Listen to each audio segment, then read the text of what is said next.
We did it. Benton here. Thanks for what the hell? I don't even know what I'm saying. We did it.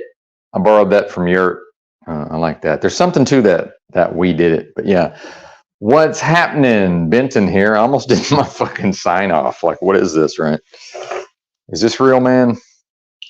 Anyway, I'm trying to get out of the door, and multitasking not my forte, as we see. Something about me though. I don't want to leave the people waiting. And this is a vlog. I mean, folks, let's just be realistic. Bex is live. They're paneling. Feel free to stay over there, folks, and not be here. But I'm mainly doing this because there's certain people who've been rocking with me for a while now, and not out of obligation, but a desire, right? A desire to give the people what they want. So yeah, stay over with Bex. We're just vlogging. Oh, been looking at the body cams. Yeah, in fact, I just stuck mine in my pocket. They're all kind of equally good / shitty. I mean, honestly, from what I've seen. I love the one I have, but it has like no image stabilization. So if I'm moving around, it's painful to watch, but it serves its purpose. The problem with the phone is you're holding the phone. I mean, that's, you know, if you look at some of these events and some of these cell phone videos, when the shit's really going down, most people, if you look at these videos, when something really disturbing happens, the person instinctively will point the camera away from what's happening, or they'll point it at the ground. Most people, right? When, you know, realistically, the person could understand that their job is to, you know, record the action.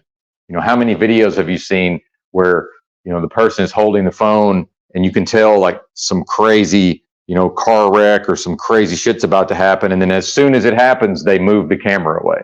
What's up, Dow? Good to see you, man. Yeah, serving up the Benton chats for the needy. And my number on my screen says one person. Is that even possible? It jumped to 5 as soon as I went live, and then I stumbled over my words. It went to 1. Now I'm just confused. Is the algorithm just like hearing me and then putting a number up there based on my performance or lack thereof? I don't know, but let me get out the door here. Lord knows I can't do more than one thing at a time.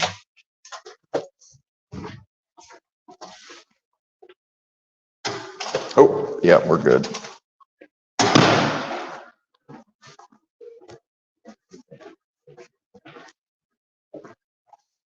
Let's make sure we're on the lavalier microphone. You just never know with these phones. We are. Perhaps now.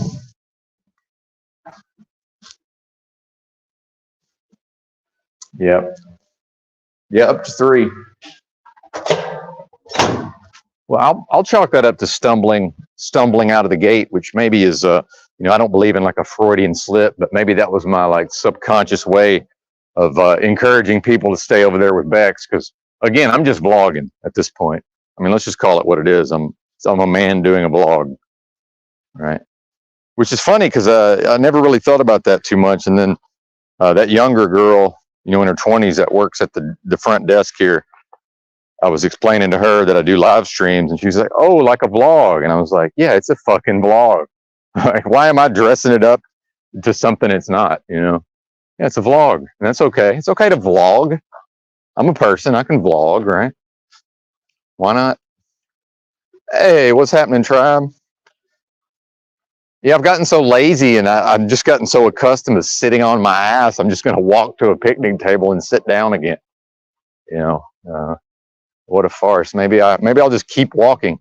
Although I do like having my hands free to some extent to read the chat and all of this. Yeah. And I'll just say it, man. There's just certain folks who are pretty much here every morning that if I skip a day, I'm thinking like, you know, probably that those people would have wanted to tune in, especially, you know, at the early hour with typically no other live streams going, although that's not always true, right? And it's good for me, it's good for me. But I do have shit to do. Although, how many times have I said that? And then I go live for fucking 8 hours. So who knows what's going to happen? Yeah, man, we're getting there, Tribe. I'm going to be consulting with you at some point. I'm sure.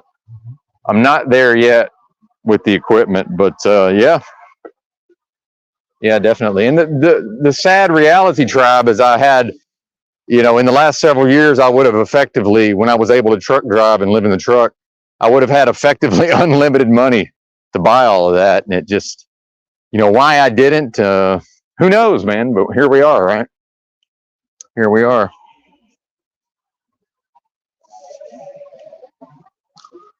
Yep. Oh, cheap. Yeah. Well, I mean, it's not like I can't get money. My problem is I'm still in this transitional space, and I have enough money to extend my stay, in the one phase or whatever I'm moving into. I have enough money in the meantime to stay where I'm at, even though I don't know where I'm going to be or exactly what my daily life is going to look like in the future. But, I have enough money in the short term to just keep doing what I'm doing. So that's part of the problem, Tribe. Yeah, no kidding. It is. Yeah, it is cheaper and better. Yeah.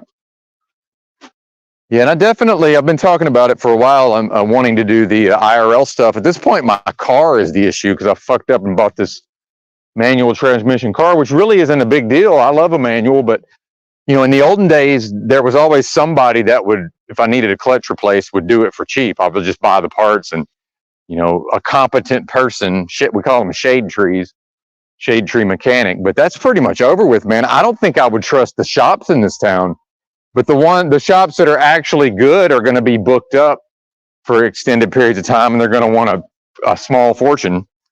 So probably going to sell the Versa at some point, I'm assuming, just get what I can get out of it and move on to something else, right? And at this point, I don't even want to have a car, honestly. Between the price of gas and just, it's so fucking expensive to operate a vehicle, man. And I did not miss it. All those years living in the streets, I did not miss having a car at all. Didn't miss driving. Meanwhile, I started, as soon as I turned 16, my parents, who were super fucking cheap, actually bought me a car, man. It was a big culture where I'm from. Pretty much a lot of the kids, man, had their own cars at 16, 17, 18. So, not a nice car. It was it was a Toyota Corolla manual, like the lowest model possible, just a radio, and that was it, like not even floor mats. But a car nonetheless.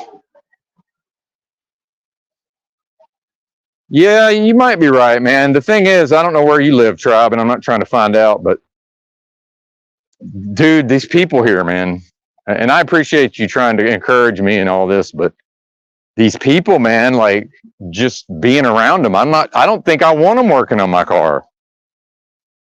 God forbid I buy a clutch and break off a decent chunk of cash to somebody, and then fuck, there's problems or whatever.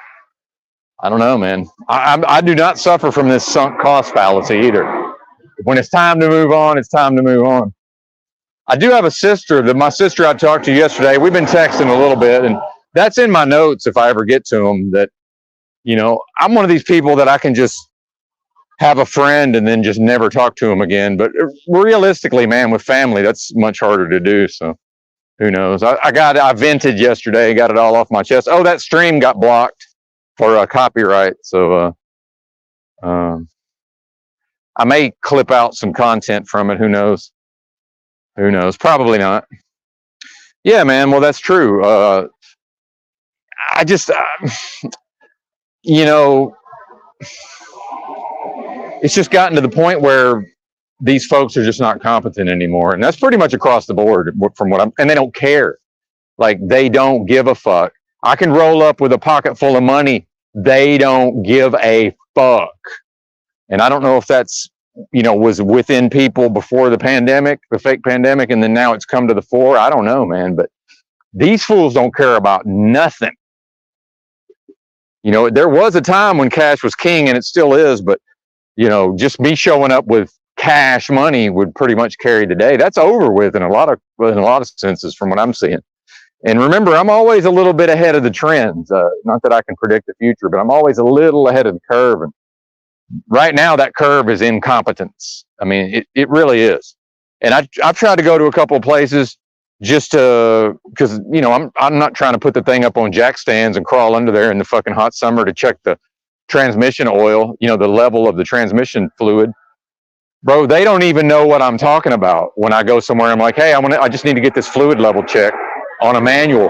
The first thing they say, well, if it has a dipstick, we can check it. And I don't say nothing, but I'm just like, motherfucker, if it had a dipstick, why would I be here?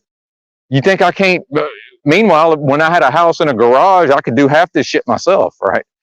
I'm trying to pay y'all because I don't want to put the fucker on jack stands in the parking lot in the goddamn summer. Like, what is this, man? You know? Oh, if it's got a dipstick, I said, man, it's a manual. There's no dipstick. And they just look at me like I'm insane. Like they don't know what I'm talking about. Like this, I'm not exaggerating. Yeah. And it is Arkansas, so they are a little dumber than some places. Let's just call it what it is.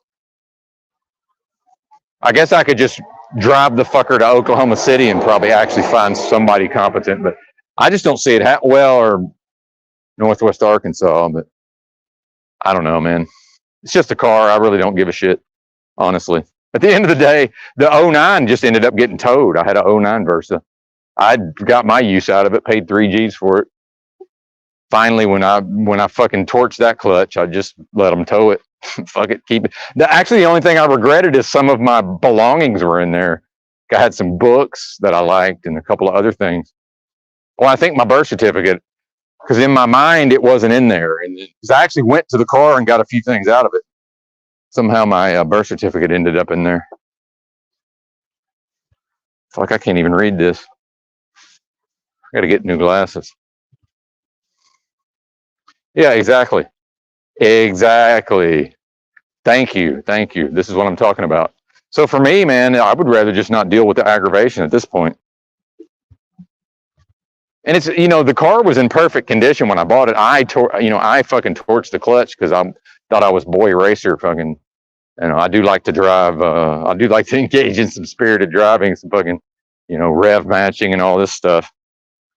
Fucking high revs, you know, like oops. But it's got 80,000 miles on it. If that's the original clutch, hell, it's time anyway, right? I mean, that might be on the lower end, but whatever. Whatever. Why did I wear this hoodie, man? It's a little humid.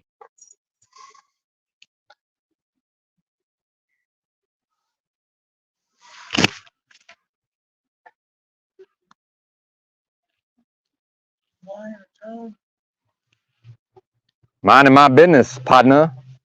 Recommend y'all do the same. No, I'm making it up. Yeah, you was over there, partner. Now you over here, Jack. You was over there at the bus stop. Next thing I know, here you come. Yeah, but you were sitting over there. Now you're walking down the street. You can do whatever the fuck you want, man. See, these people are nuts, man. They're fucking crazy. I am what I am, partner. Ain't got nothing to do with you, Jack. Get behind me, Satan. Yeah, talking to 60 people on the internet during the daytime. I'm sure you can intelligently talk to the people. Yeah.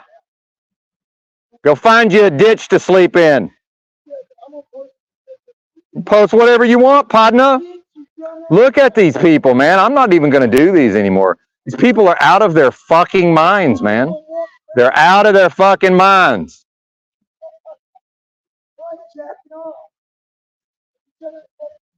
He's just talking about himself. I've been a nerd since day one, Jack. Ain't got nothing to do with you. Hey, bend over and I'll show you who the faggot is. Bend over, I'll show you who the faggot is. All you got to do is bend over, Jack. Here he comes. See, now I'm talking his language. Here he comes. I done threatened to ass rape him. Here he comes. See, these meth heads will do anything for meth. Anything. These meth heads will do anything for meth. So he's taking it up the ass for meth many times. He's calling the cops. Wow. A scumbag meth head's calling the cops on me. Wow. Hey, you don't want to come around here, Jack. It might be the last thing you do if you come over here. Might be the last thing you do, sir. You're going to come this way. Look, this is what I'm talking about, folks. These people are insane, man. Insane. Bro, they were sitting at a bus stop. Next thing I know, they're like right fucking behind me. Yeah, he's looking for trouble. And you saw it when I threatened to prison rape his ass. He started coming at me. He wants the fucking D, man. These people are nuts. Now I got to put the body cam on. I can't believe I forgot to put it on. Bro. This crazy motherfucker. I don't think he called the cops. Hell, he ain't got service. I mean, let's call it what it is. Although, you know, you can call 911, you know, without service. But these people are fucking insane. Just completely gone, man. They're never coming back. Bro. Dude, I was homeless for 10 years. I rarely ever got fucking people following me and approaching me on the street. It almost never happened. I was fucking out and about at 4 a.m. every motherfucking day for years. And look how many times this has happened recently. It's a wrap. It's over, man. It's fucking over. Ready Player Benton. Can I just go into the metaverse? I don't even want to go outside anymore, man. Fuck, dude. What in the actual fuck?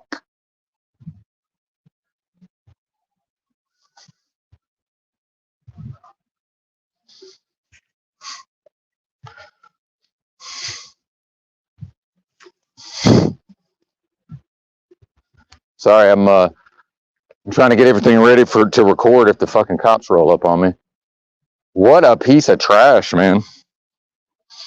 This is what the people are now, man. Wow. Fucking trash. Meth head scum.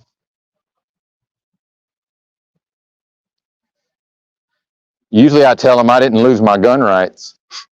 So I didn't lose my gun rights like you did, partner. I suggest you keep it moving.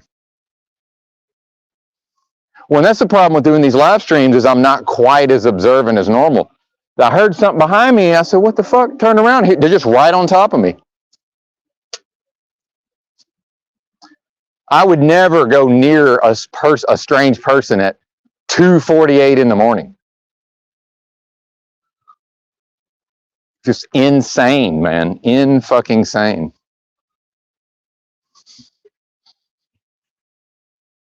Thank God the cops halfway know me. I guarantee you they know this fucker. Wow. He's walking and talking. I'm doing a goddamn vlog. And I love the part where they always pull their phone out. This is where I'm not that smart in the moment. I should have just said, motherfucker, you ain't got no service? What are you talking about? That ain't even his phone, man. I guarantee you he stole that from somebody. But this is who calls the cops now. Fucking just complete scum will call the cops. Not that he called them. I think he was bluffing. Now, see, this is where if I was, he is looking for trouble. Because if I was the type to actually get angry about something like that, dude, I would just bide my time till he forgot about me and I'd fucking sneak up on him and just do something. But I'm a pacifist. Goddamn pacifist.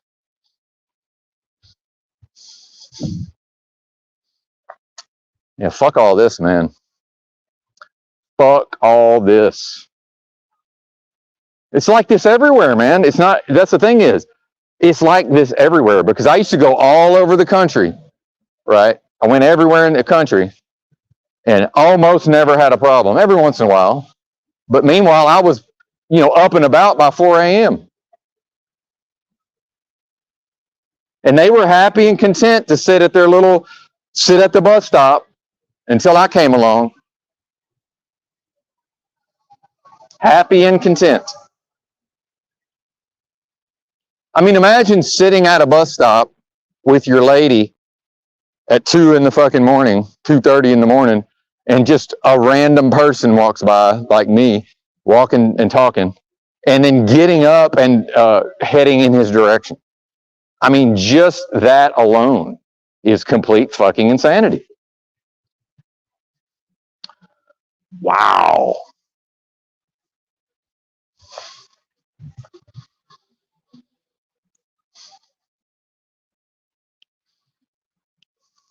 And see, it always bothered me my whole life that, like, when my whole life, man, like sitting in a restaurant, dude, my dad fucking stares down everybody that comes in the door. And I always hated that shit, man. But I guess if I'm going to be out here, just every time I see a person, I guess I got to just fucking stare them down. Some of this is mistaken, detecting weakness where none exists, right? Wow. All right, we'll see if I can turn the camera around. Good Lord, man. Yeah, I think, now I won't say the walk and talks are done, but fuck me, dude. The 2:30, the 3 a.m. ones might be done. Good God.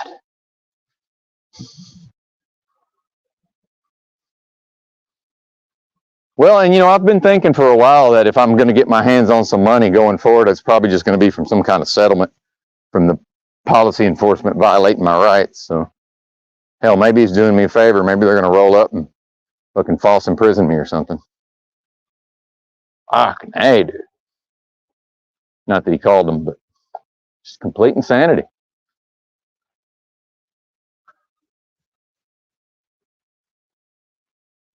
And this is a problem about weighing 120 pounds. I look like a fucking meth head, and I don't fuck with that shit. Never have, never will. So these meth heads want to, they click up and, want to find out if I got drugs or, what if I have that they want, and make some trades and all this fucking shit. And they will do anything anything for meth. This dude is absolutely taking it up the ass for meth. I mean, there's no fucking way he hasn't. Sick, man. It's sick.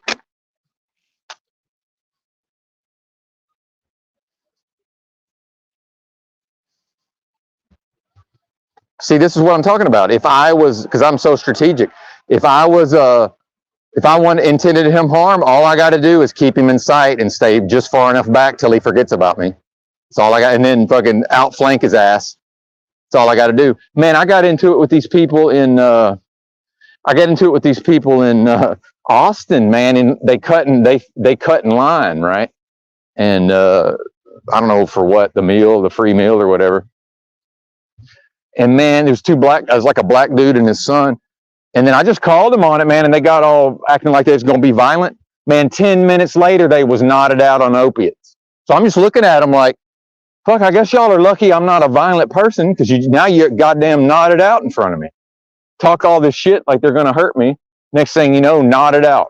It's like, that's happened to me twice. It happened to me another time. A guy was fucking got all crazy with me. And then I went outside. There he is, fucking on the nod. What the fuck, dude? It's over, man. No, it's over, dude. It's been over. It's over. Ready Player Benton. Can I pretty please? And I'm the one insane enough to come out here and walk around. I mean, let's just call it what it is. This is self-inflicted on some level. Meanwhile, black people don't do this. I'm serious. Black people don't behave this way. If I walk past a black dude sitting at a bus stop, there's almost a 0% chance of him getting up and walking towards me. Almost zero. What the fuck? Meanwhile, ain't no blacks out around. This is just crazy, man. I mean, you'd think I would expect this by now, but believable. I'm trying to do a vlog, sir. You've interrupted my vlog. Hey, what if I hadn't heard him coming? He'd probably fucking just hit me in the head and took my shit. Let's call it what it is. Meth heads steal fucking everything. Wow.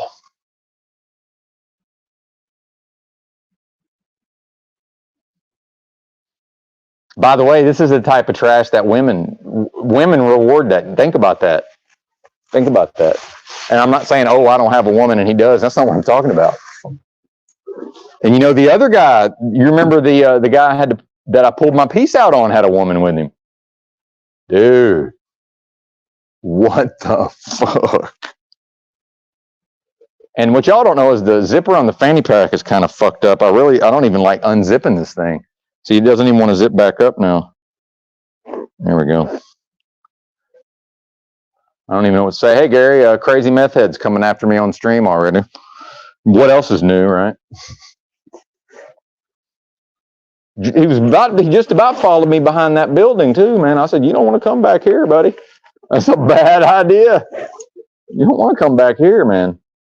But I'm very clear. I'm very careful not to make not to say anything that could be construed as a threat or a crime, right? But sometimes I will say, I didn't lose my gun rights, partner. I don't know what to tell you. Because I know he ain't armed. That's one thing about these meth heads out here. They know how to avoid the fucking popo. One of them is they don't carry pistols. They just don't. Wow. Yeah, I don't even know where was I? I had a whole thing in my head ready to deliver. I was getting to it, right? I'm getting into the material. Now I have no fucking idea what I was going to talk about. By the way, when he cleans up his act and you know, this is who's going to fix my clutch, right? I mean, realistically, you know, if he actually, you know, at some point, a person like that will get their fucking act together, and then that's who's going to fix my clutch. You see what I'm saying? Like, fuck this, man. Fuck this. I'm ready to just move back to my home. And I do this thing where I just overreact and say a bunch of bullshit I'm never going to act on. I know I do this, but I'm ready to just move back to my hometown and just say, fuck it. Truth or fucking Fight Club house. I mean, what in the actual fuck? What's up, Emilios, man? Thanks, man. Yeah, appreciate that. Yeah, thanks for the tip. I've heard of beeswax, actually. Beeswax. Yep. What did Void say over on Bex is broken, defragmented souls. That's what that is. Broken. I like the defragmented. Yeah, broken, because he, you know, when he wants to, he can probably present as like a halfway decent person. Fuck, dude.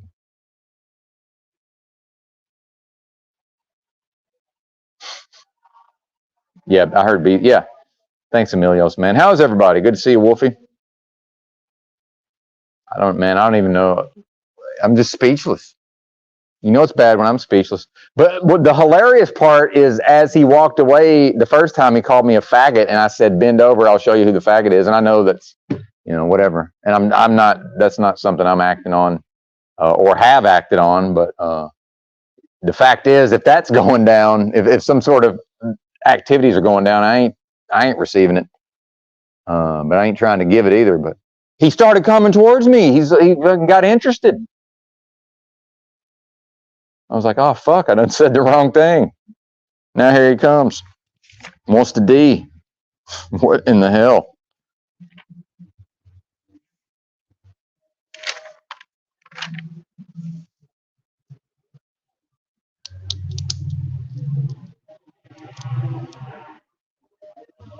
What's up, Heidi?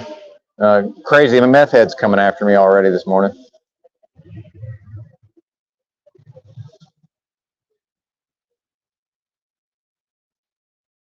Fuck. Well, I don't even know what to say now. But yeah, hashtag we did it.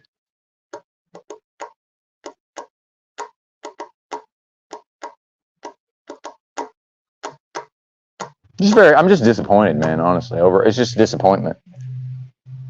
And again, I've spent so much time out in the streets at early hours of the morning, right? But I'm talking like 4 a.m., 4:30 after I went to sleep super early. It did not used to be this way.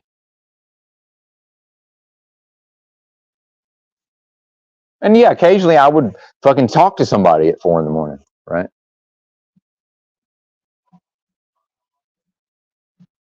But I would just expect that if I'm clearly doing my own thing here, and I know the camera and the talking, it does sort of attract. Yeah, I'm aware of those dynamics, but You know, I'm pretty sure I could just be seated at a bus stop at 4 in the morning or 3 in the morning and watch somebody walk by talking to their phone.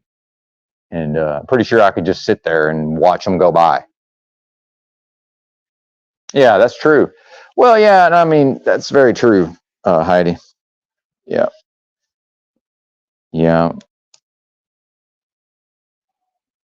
I don't know, man. There's nothing happening. There's just nothing going on. Meanwhile, I'm pretty sure the cops are parked right down there. I see a vehicle with their lights on just sitting in a parking lot. It's almost assuredly a police officer.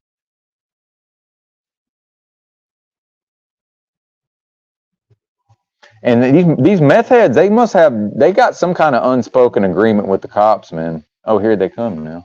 They got some kind of unspoken agreement with the cops. Because I've said it before, of all these body cam videos of the cops gunning somebody down, it's never a white dude on a bicycle with a backpack. I mean, ever. These meth heads, they know how to behave just well enough to not go to prison. Although most of them have been in prison, right? We are at a Sutherland. What was that? And there's another similar store over there. I forget what it's called. Yeah. What's up, Truman Matrix? Good to see you. Yeah, I'm done. I mean, I'm going to keep the stream going, but fuck.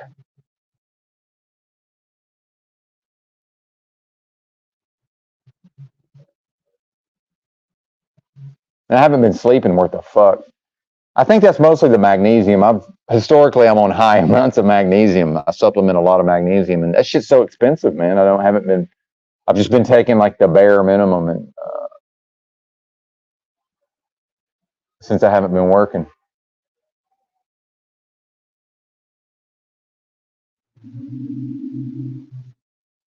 I mean, that's got to be what it is. So I'm on like 3 hours of sleep.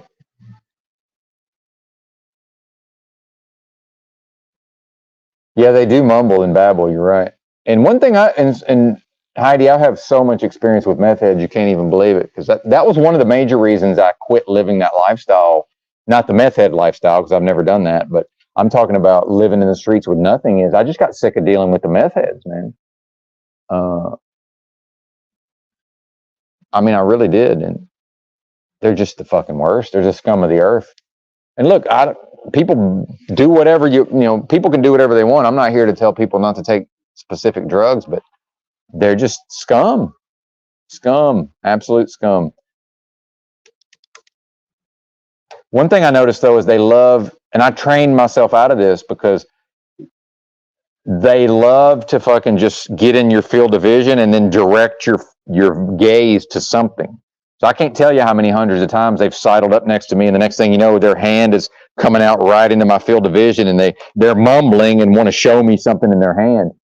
So now the thing is, like, if I'm talking to my mom, now I'm talking to my mom, and she turns her phone around and starts moving it toward my face, and I'm just like, hey, with the meth heads have trained me, I will not look at what you're trying to show me, because the fucking meth heads have trained me out of that. So you have to use your words, Mom, and let me know that you're about to hold your phone up, because otherwise I'm just going to keep looking where I was looking. It's fucking bananas. It's this weird psychological thing they do. And that probably gets into suggestibility, trying to determine how suggestible a person is. And I was fucking programmed by a cult, so probably do have I probably have a little bit higher than average, propensity for being programmed. And I need to find that Orwell wrote a book, Down and Out in London and Paris, and there was a whole page in there. I copied it into one of my notebooks at a certain point. And that was all about how certain religious types are very programmable. And that's at 100%. 100%. Look, I lived in the streets. I've slept on the sidewalk in fucking many cities and never felt like I even needed a weapon. Now I was bigger and stronger and shit, and younger, but that's whatever. Never felt like I needed a weapon. Didn't carry weapons. Had a Bowie knife literally for camping. It was stowed away in my backpack. If I had to use it for defense, it was going to take a minute to get to it. It's all packed away, right? And I used it for my food. I don't go anywhere without my heat on me. And I mean anywhere. That's how bad things are. That's how quickly things have changed. In talking to my sister yesterday, I mentioned that I bought all that guns and ammo, and then I said, yeah, when the Floyd riots started and I was truck driving, I said, I loaded all kind of guns and ammo into my truck. First thing she said was, oh, isn't that illegal? Isn't that this? Isn't that that? What is this fucking fear, man? I said, no, I can have all the guns and ammo in that truck I want, right? Yeah, absolutely. I have a right to defend myself. You telling me there's the most widespread rioting the country's ever seen, or at least since MLK was assassinated? And I can't carry what I need with me to deal with a mob. And I'm on the internet watching mobs of people. One happened in St. Louis, this FedEx driver pulling doubles. He let a mob divert him off into downtown St. Louis. They got his truck stopped. Hell, he had to run one of them over, although he didn't know it because they were trying to break into. One of them was in the space between the two trailers trying to figure out how to disconnect it, I guess. And the driver ended up running him over. I ain't doing that shit. No fucking mob was stopped. See, I already had a plan for how to deal with a mob. And at the worst case scenario, it would involve me climbing on top of the tractor with a fucking rifle and body armor and magazines and fucking firing on a mob, right? I mean, that's how bad things were not that long ago. So I'm not hearing this shit. Oh, isn't that this? I don't care. Not my problem. Yeah. Oh, really? You think policy enforcement's going to search my fucking truck while there's riots popping off everywhere, and I'm the supply chain? And we just did a week with no meat section nationwide. Do people not remember that? Nation fucking wide for a whole week, there was no meat section in any grocery store in this country. Now, so I'm sure some folks are going to say, well, my grocery store never ran out of meat. Good for you. I was just the person who went to damn near every state in this country, not all of them, but I went to half the states in this country. And there was a time, about 3 weeks, I barely ever saw a cop, and I could drive through any major city at any time of the day. No traffic, including NYC. I drove through NYC one time and one car got on the road. One. I'm not hearing it, man. I can't process people's delusion and denial. So as soon as people say, well, it wasn't like that where I live, they're delusional and they're in denial. Who cares? Who cares?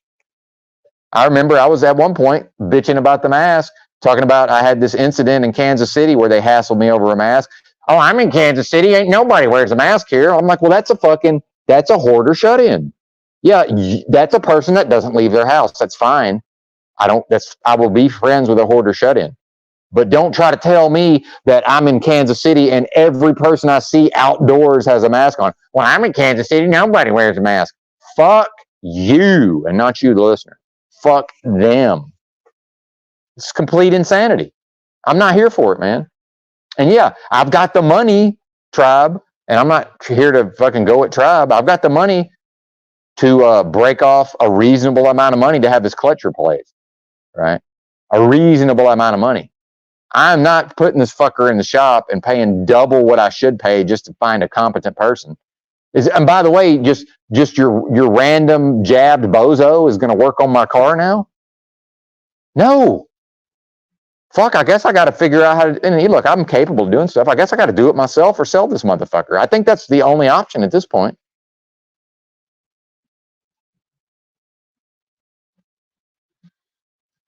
All right, I'm fired up. I got to breathe. Believable. What's up, Quantum Epic? Good to see you. What's up, Wiz? Fuck.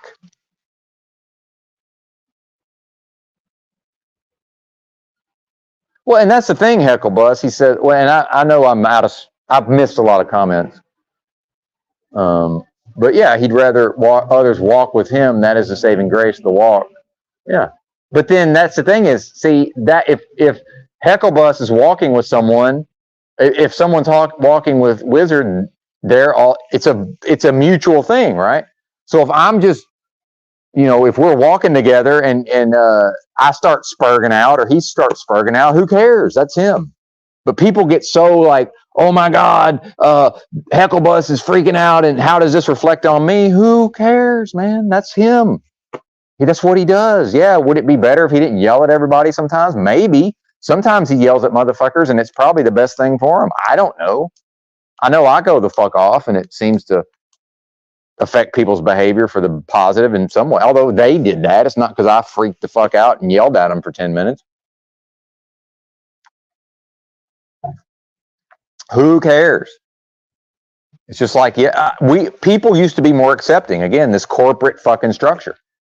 You know, I was socialized where it was completely normal and accepted for me to not hurt people, but for me to become forceful and lash out in anger, at least verbally. It was just considered normal. Now, is it better than if I didn't do that? Maybe. But then when people are like, oh, you know, I like everything Hecklebus said except for the anger. It's like, I don't know, man. Do you think it's a coincidence that the person with all the anger is the person who's able to verbalize all these things? Maybe that's why the person is angry, right? Meanwhile, a lot of these males, they don't produce the fucking hormones anymore. So they can't get mad. And when they experience anger, what do they do with it? They stuff it down. They repress it.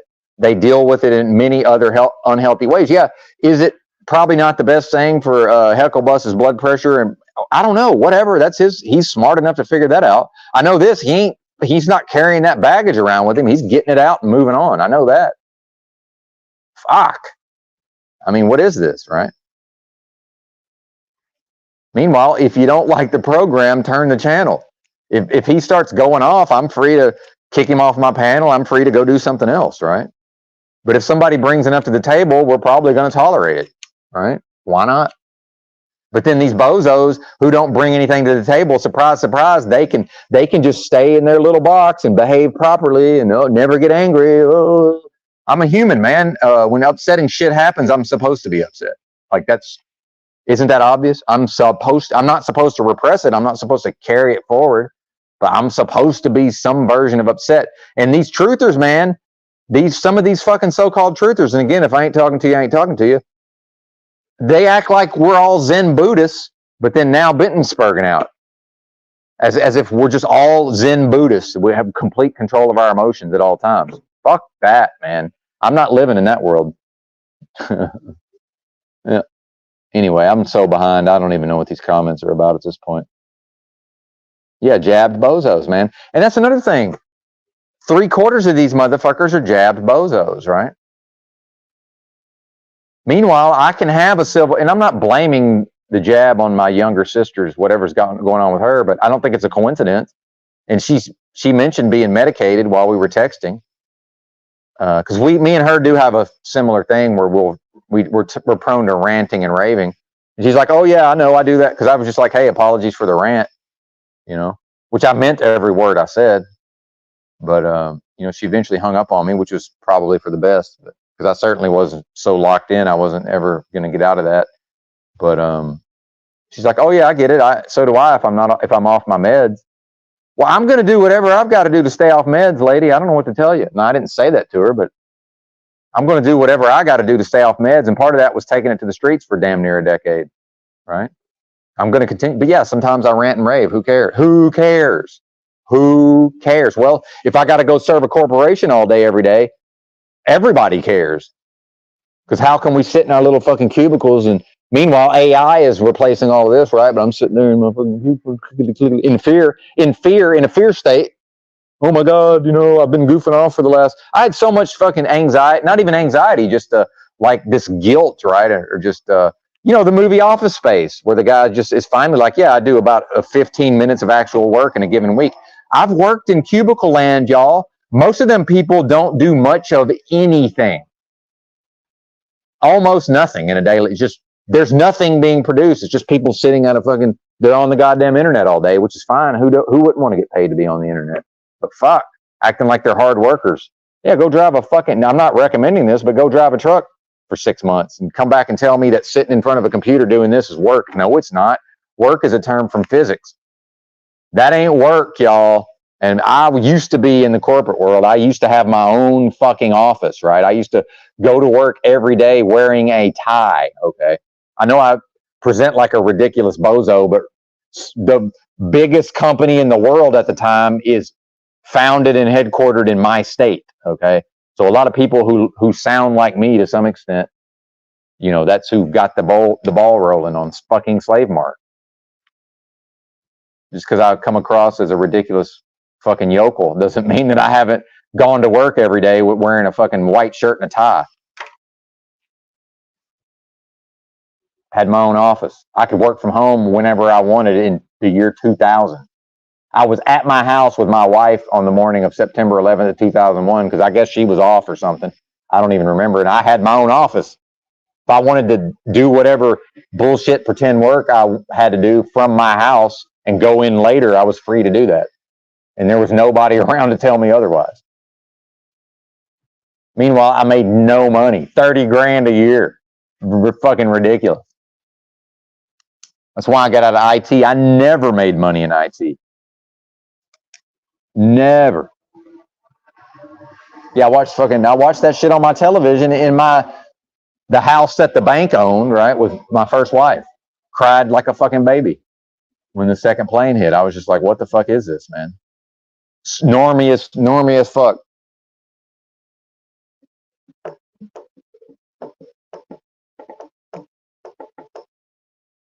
And I was like, well, I guess I'm not going to work today. I guess there's no point in doing that. I don't think anything happened for about a whole week. I think we was just a week off, more or less.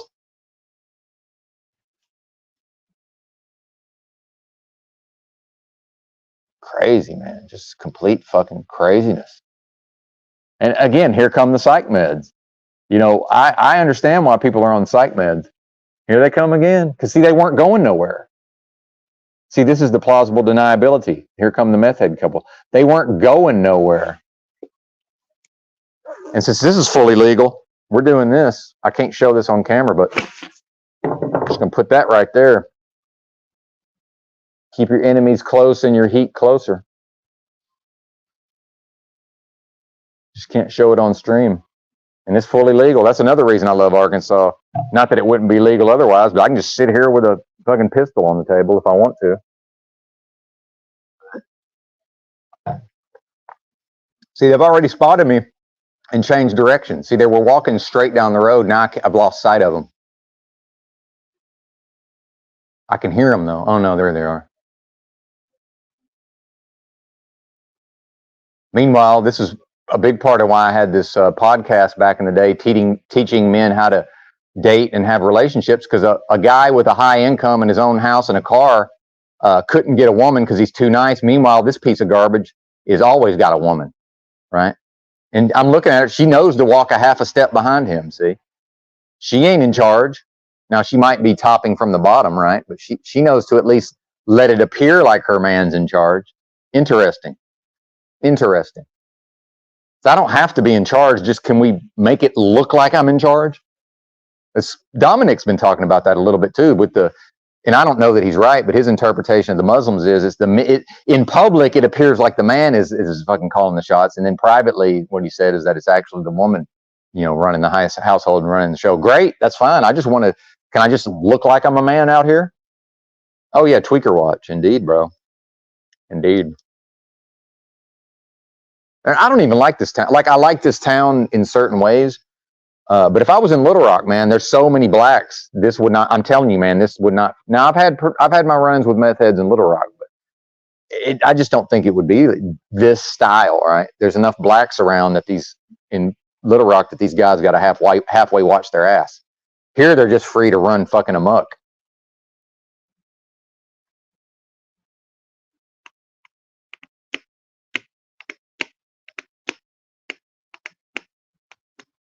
And there's nothing here, man. There's nothing. They roll the sidewalks up in places like this at like 8 p.m., 9 p.m. There's just nowhere to go. It's not like he's got money to go to the bar. Hell, he's probably banned anyway. There's just and like the Walmart used to be 24 hours. Like in the past, there'd be somewhere for them to go and do something. There's just nothing. So I guess it makes sense that Benton wanders by and it's just like, okay, there's something to do. Yeah, what, meet your potential demise?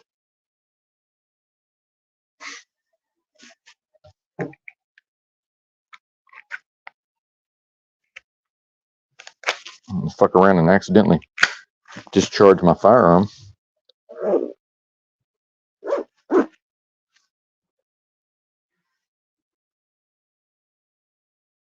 Yeah, tweak or what? So I want to say, like when I worked at Outback, we were open till midnight or 11 or midnight. I think I don't even remember. It was at least 11 on the weekends. Here comes the ambulance. Interesting. And then we would go out to fucking bars or another, some restaurant after work. A lot of times, especially on the weekend. That shit is mostly over with. Hell, this bar across the street's not even open right now. I guess because it's, what is it, Monday morning? Yeah, so I guess they were closed on Sunday. It's still Sunday for a lot of folks. Meanwhile, here comes somebody turning in over here. What are they doing? It's just bizarre. What is this? See, there's nothing to do to the extent that just me sitting here draws attention.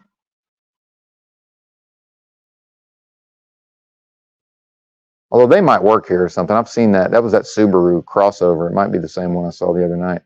See, I try to account for people's behavior if possible. Everybody's an agent too, man. Almost everybody. And this guy, and he didn't call the cops. He's probably not smart enough to know that his phone, even though he doesn't have service, the phone that he just stole, by the way, that if a meth head pulls his fucking phone out, that he just found that or stole it from somebody, right? Yeah, they stay open late as fuck here, man. Something about Arkansas, the bars stay open super late or early, as it may be, typically. But there's parts of the state where there's just like it's only private clubs because there's dry, right? Dry county.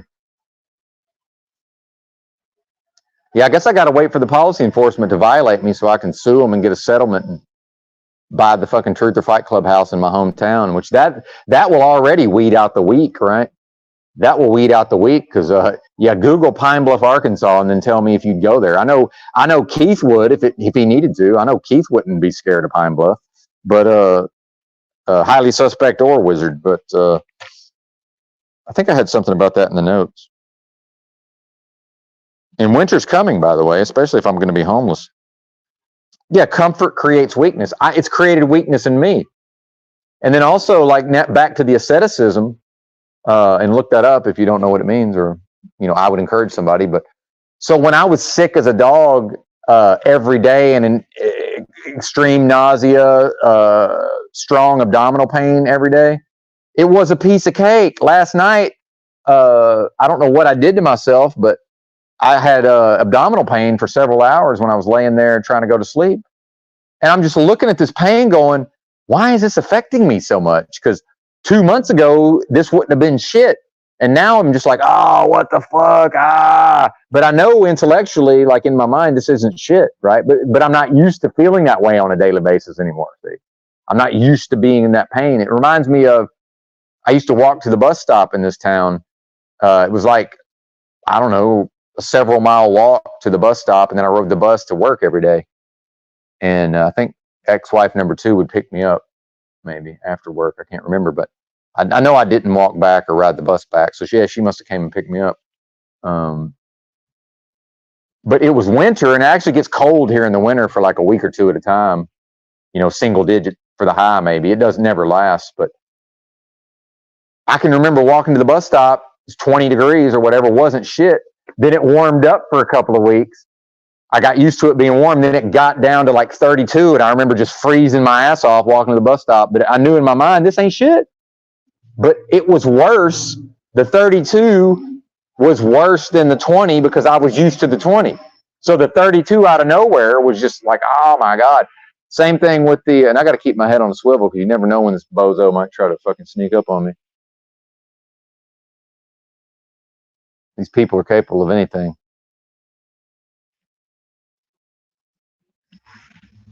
Am I? Well, that's good. Well, they can say whatever they want. That's what I believe in, freedom, whoever you are. And since I've been on the internet for so long, I guarantee you I knew about 4chan before almost anybody on here. I will bet money that I knew about 4chan before 9 out of 10 people. I will bet you fucking money. And I remember the internet before there was a 4chan. So you're never going to scare me with 4chan. So 4chan's going to do whatever it does. This is not in any way calling out 4chan. They can do whatever they want. Have fun with it. So I don't know what to tell you. Meanwhile, let's open the books. If I'm a cancer grifter, I'm probably the worst one ever. And where's the GoFundMe? Because I'm going to go ahead and posit that the total amount of donations I've received through this, as a result of doing this channel, it can't be any more than $1,000. And I can right now go make that in a week driving a truck. Now, whether or not I can sustain that over time is anybody's guess, but it wasn't that long ago I was sick as a dog driving a truck making $1,000 a week. So you're going to tell me that I'm doing something for donations that doesn't even pay my bills or meet my basic expenses. Like in a 30-day period, what I'm getting in donos doesn't feed me. Think about that. I can't even feed myself in a month over by what I'm getting donated, Bree. So if they want to say that I'm cancer grifting, that's fine. I respect their right to say whatever the fuck they want. I got no beef with 4chan, but I also, when I say that people don't know what the internet is, I also know what 4chan is because I was here before 4chan. And I guarantee you, I was reading 4chan before 9 out of 10 of y'all heard of it. I first went to Facebook to try to make an account when you had to have an email address ending in a .edu. I knew about Bitcoin when you could just mine it on any computer. Okay. Not that I'm some internet expert, because I'm not, but I've been here, man. I've been here every day since '94. So you're not going to threaten me with 4chan. Okay. Not going to happen. I can't fear 4chan, but if somebody wants to come at me and dox me and fucking try to destroy me or whatever, I can't stop that. I won't fear that, right? That's fine. I would prefer that they didn't. I think if they talked to me and met me, they would probably maybe have some understanding. But I also know, from what I know of 4chan, they are highly skilled. Shout out to, and it might have been 8chan. Sometimes I get them confused, but whichever one found Shia LaBeouf's flag out there in the middle of nowhere, the "He will not divide us." That was pretty fucking cool. Well, that's fine. They can. Oh yeah, they're out to troll me. Yeah, exactly. That's fine. Trolling is within the bounds of fair play. I don't mind being trolled. Do whatever you got to do. But if there's some idea that I'm going to have fear of certain people, it's just not going to happen. But yeah, they can do what they have to answer for what they do. I'm not worried about it. Yeah, I'm not too worried about it. Well, and it's kind of hard to dox homeless people, right? Like, it's kind of hard.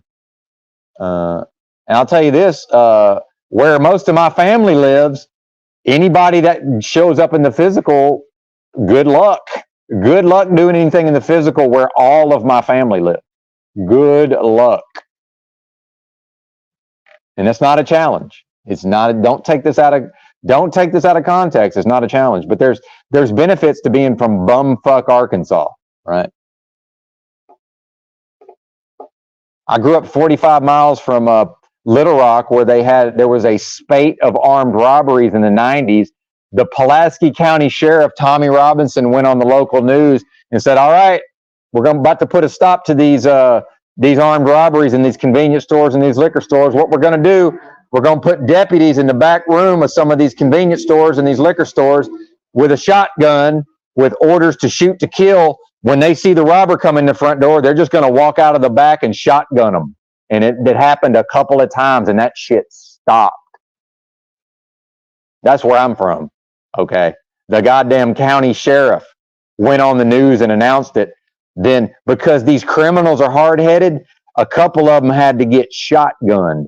That was in the newspaper when I was growing up, and it was on the TV.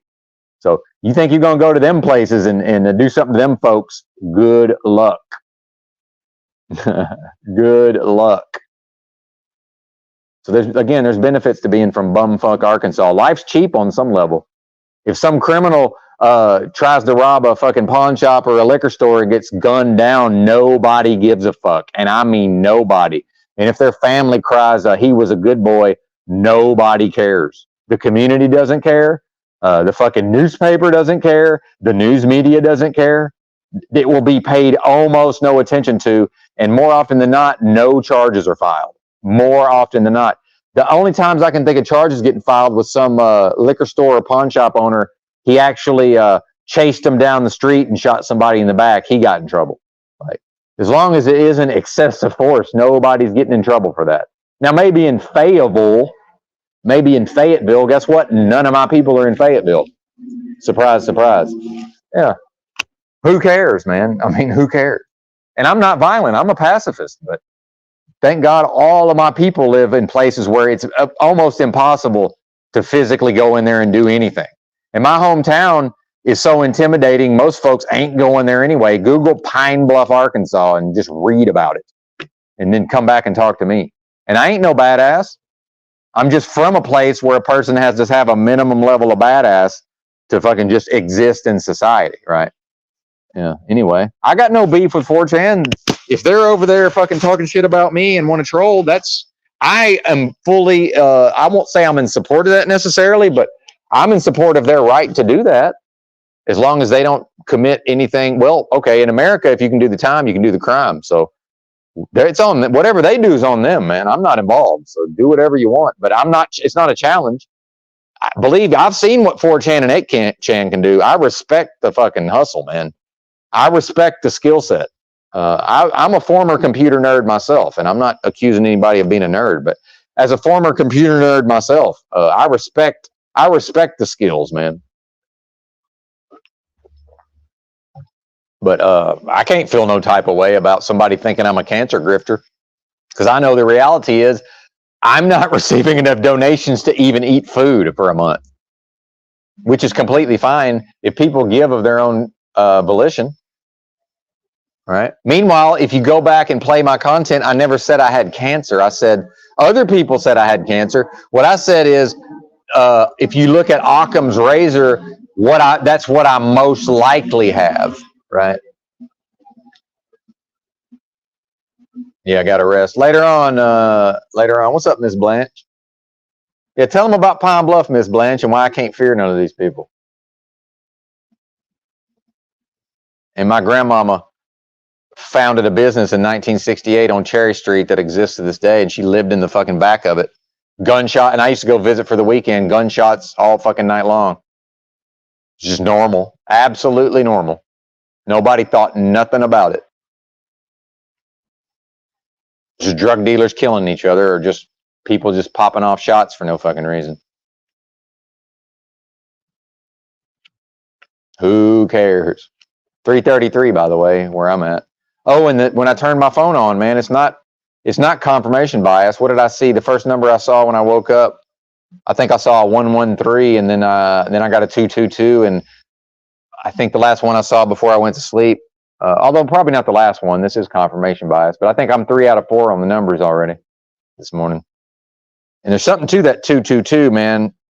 I remember I met some hippies, and I drove some hippie to a pot farm out in Trinidad, near Trinidad, California. Shout out to the Lost Coast, by the way. And if you know, you know. If you don't, that's all right. But so I spent a couple of nights on a pot farm out there. Of course, everybody's on meth out there, unfortunately, or they were at the time, including the farmer. But these hippies in their travel trailer had one of them had made this colorful drawing of a 222, and I was like, what is that 222? And they wouldn't tell me, but I don't know.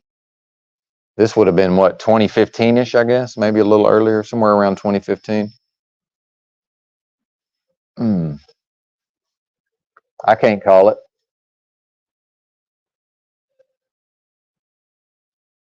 See, when I get fired up like this, it's just hard for me to do the broadcast.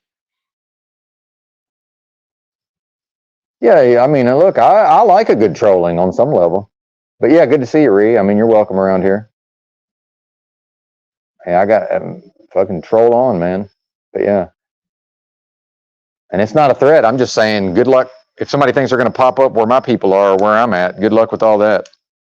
Probably that ain't going to be a good idea. And it's not a threat. It's just this ain't going to be a good idea.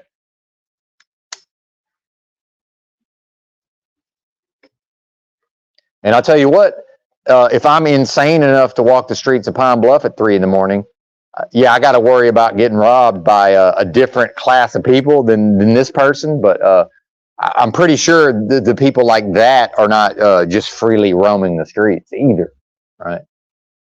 So it's like a pick your poison, if that makes sense. Meanwhile, if I actually got to buy the Truther Fight Club house, and if I got to know my neighbors, I probably could go outside at 3 a.m. in my hometown. And I guarantee you, I would know my neighbors. It's one of them type of places. It's funny how those the places with high poverty and off the charts fucking violent crime, typically people do know their neighbors. It's goddamn tiny boxes and bric-a-brac houses in the goddamn suburbs where what is that? Doug Stanhope said people don't know their neighbors, and when you walk to your mailbox, you avert your gaze so that you don't accidentally catch your neighbor's eye, right?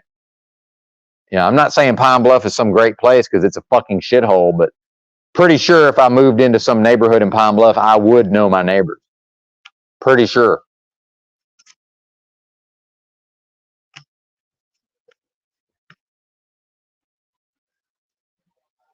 But then again, when I lived in Lowell, across the street from the JB Hunt headquarters, I knew most of my neighbors. Perhaps times have changed. I don't know. We got all the day cabs pulling whatever they're pulling. There's a reefer. Day cab pulling a reefer.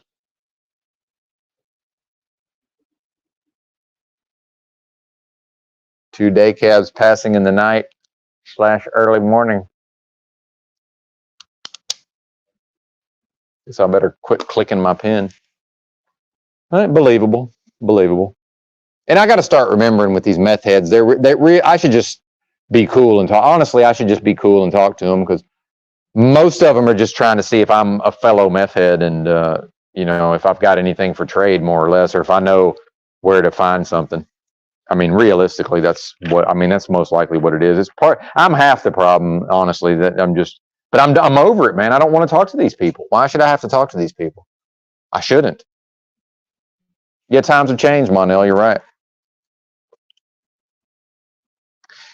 And then Flow State, I've named him Fear State because I caught the tail end of OTW earlier, and he's in a fucking fear state.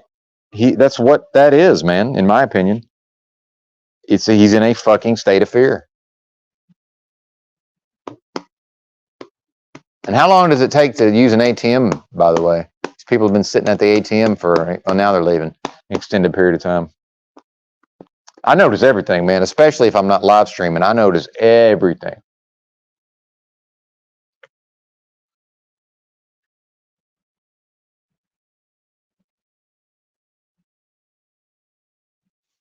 Man.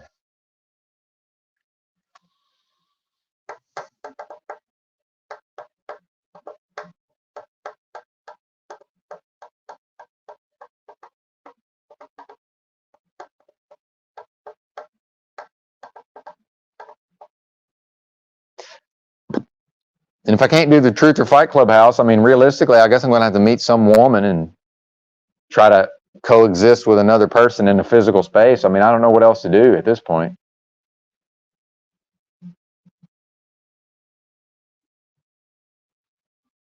I don't know. I don't want to inflict truck driving on myself again. It's just such a garbage industry. If I could just get in the truck, fucking loaded, take the load wherever it needs to go, right? Drop and hook or wait around to get unloaded without being harassed and just go back to wherever I came from. I mean, I'm asking too much, apparently. Yeah, the optics are indeed high. Snafu, good to see you. It's funny, I figured out, if you really want this debate to happen, I figured out what tactics to use, but I already forgot. But it came to me, I had an epiphany, Snafu, of what approach would perhaps manifest this thing you're attempting to manifest, and I completely forgot what it was.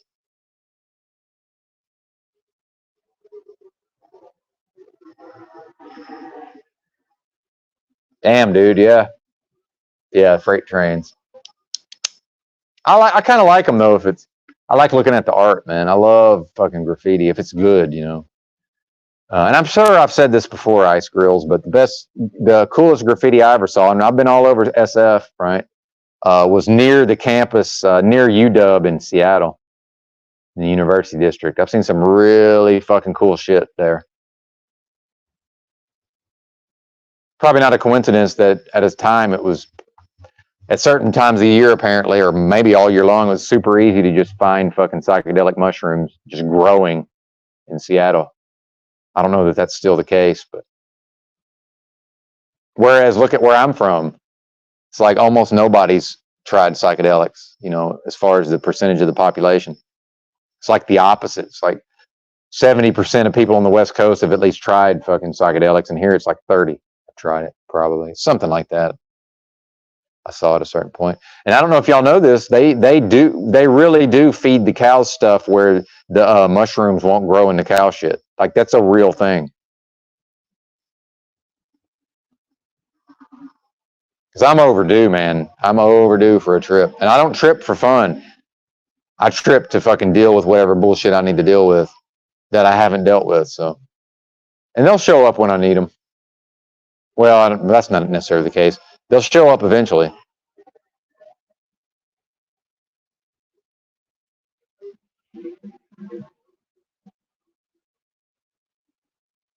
The Island of Dr. Moreau, awesome. Yeah, I'm glad I'm not the only one that watches movies. And, you know, shout out to Kim before the storm. Kim, for I suggested he watch the movie Bronson because I knew it would he would resonate with it. And he actually imagine this. And this is one of the reasons why me and Kim can get along. One of the reasons is because he will actually take fucking direction, at least to some extent. And he came back and was like, wow, that was fucking blew my mind. And I'm trying to get Highly Suspect to watch The Master. And I read the plot to him, and he was like, I said, does that not just sound like you? He was like, wow. He's not going to watch that fucking movie, most likely. He might. I doubt it. And I'm just going to say it, man. And I think Highly Suspect cussed me yesterday. Keith Highly Suspect. He's probably not watching, but if he is, man, I listen to, every once in a while, I go back and listen to music that I listened to in my youth, and one of which was whichever Cure album had their famous song, you know, that has that really famous fucking guitar intro, the jugger, jugger, jugger, jugger, jugger. You know, I know I can hear it, but I can't make the noises. But How Soon Is Now, whichever album that originally, it was like from 1984. I listened to that whole album yesterday. What I would recommend to Highly Suspect, who's having a great deal of problem, having a great deal of problem going off by himself and going into himself. And the problem for him is everybody around him, if they've not the, did I say the Cure? I meant the Smiths. Sorry, the Smiths. My bad. The Smiths. Sometimes I'm thinking something in my brain and then a different word comes out. But yeah, I think I said the Cure, but I said the Smiths. I meant the Smiths. So unfortunately for him, and I've heard his taste in music, it's not fucking good. And, you know, it's objectively bad music. And of course he thinks that Anthony Oliver song is something great there. It's it's trash, as we saw yesterday, but unfortunately that broadcast is not available. It got blocked, but, and I knew I was playing copyrighted material, but, I would suggest, and I don't make a lot of suggestions, but if Highly Suspect were to get some goddamn headphones, either, you know, get a YouTube playlist or just pay the fucking $16. He's apparently not paying federal income tax anymore, so I'm sure he can afford $16 for YouTube Premium, right? Or Amazon Music is $10, right? We all got a data plan at this point, don't we? Fucking put the headphones on, go to the local park, go to the local goddamn nature trail. I don't fucking know. Get away from everybody. Walk around with the headphones on. Listen to some fag music. Okay? Because that's what his people would call it. Why are you listening to that gay shit? Why are you listening to that fag shit? And that's what they would say. Hey, shout out to my best friend growing up who had excellent taste in music. So I listened to that album in Arkansas in 1988 or 1989.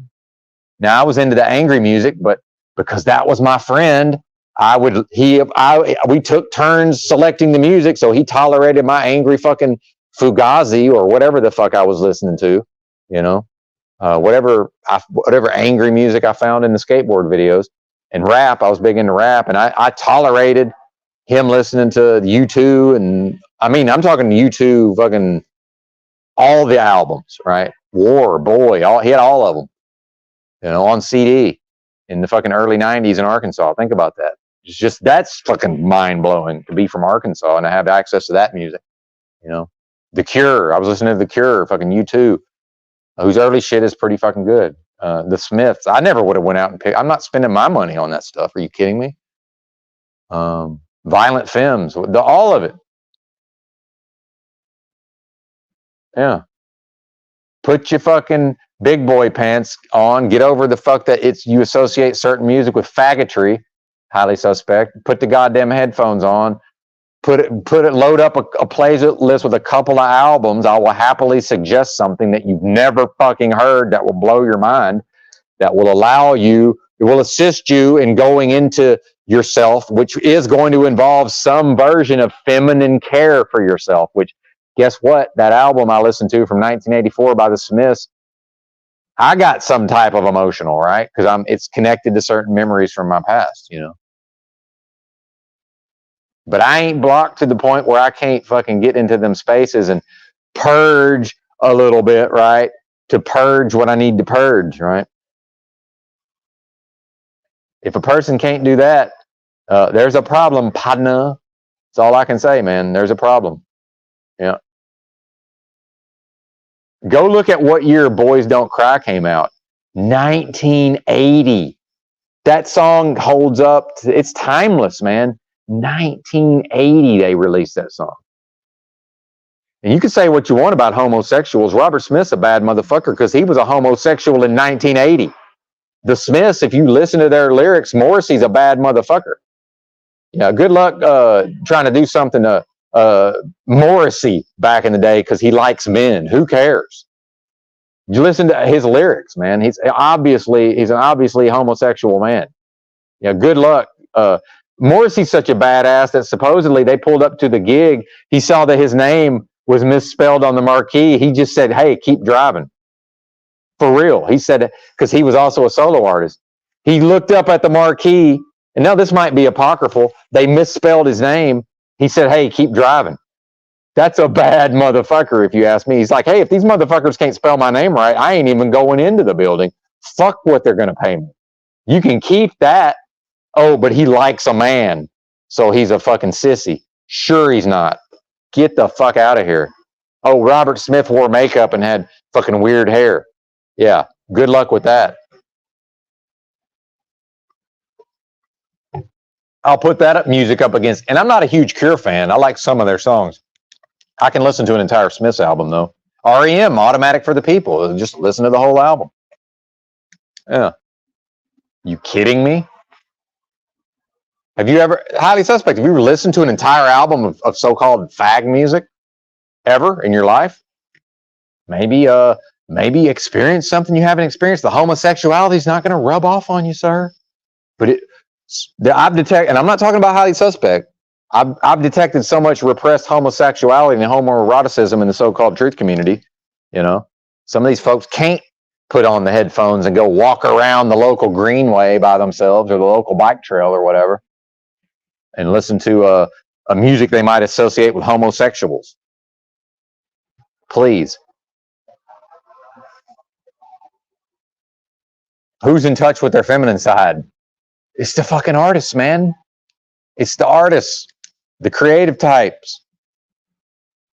If a person's only going to progress through, figuring out how to use the feminine within themselves, we're not going to get there by listening to bullshit hard rock, right? And I like some hard rock. You kidding me? Some of that shit's really good. But if a person can't even tell the difference between bad music and good music, in my view, that's somebody that's not in touch with the feminine parts of themselves. Because I can tell. When I heard that Oliver Anthony song, fucking 3 notes in, I was like, oh, this is fucking garbage. Well, some of that's music theory. My brain and my subconscious, based on the opening of the song, I'm like, oh, okay, well, I already can kind of, I already know where this is going based on music theory. It ain't going nowhere good. It's not going anywhere good. This is trash. The fact that people can't tell the difference between bad music, and it's objective. This is objective. It's called music theory. People say, oh, well, you got your taste and I got mine. Bullshit.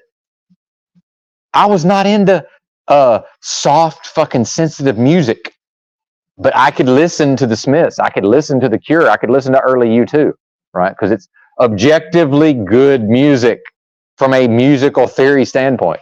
Objectively good. This is mathematical on some level, right? It just is. There's something to music holds a secret. There's something to that. Like it, and then we talk about the word and the fucking sound vibrations and in truth and creation and truth is manifest, truth is living. I mean, what better than to walk around? What do you think I did when I was living in the streets with nothing? Some of that was just walking around with the earbuds in, listening to whatever I needed to listen to help me deal with whatever the fuck I was dealing with at the time. Yeah. You know, AIDS doesn't exist, right? You know that. Whoever you are, you understand that doesn't exist, right? I hope you know that. It's not a real thing. There's no such animal. So just be aware of that. Like Tommy Morrison went to prison in Arkansas and got diagnosed with HIV.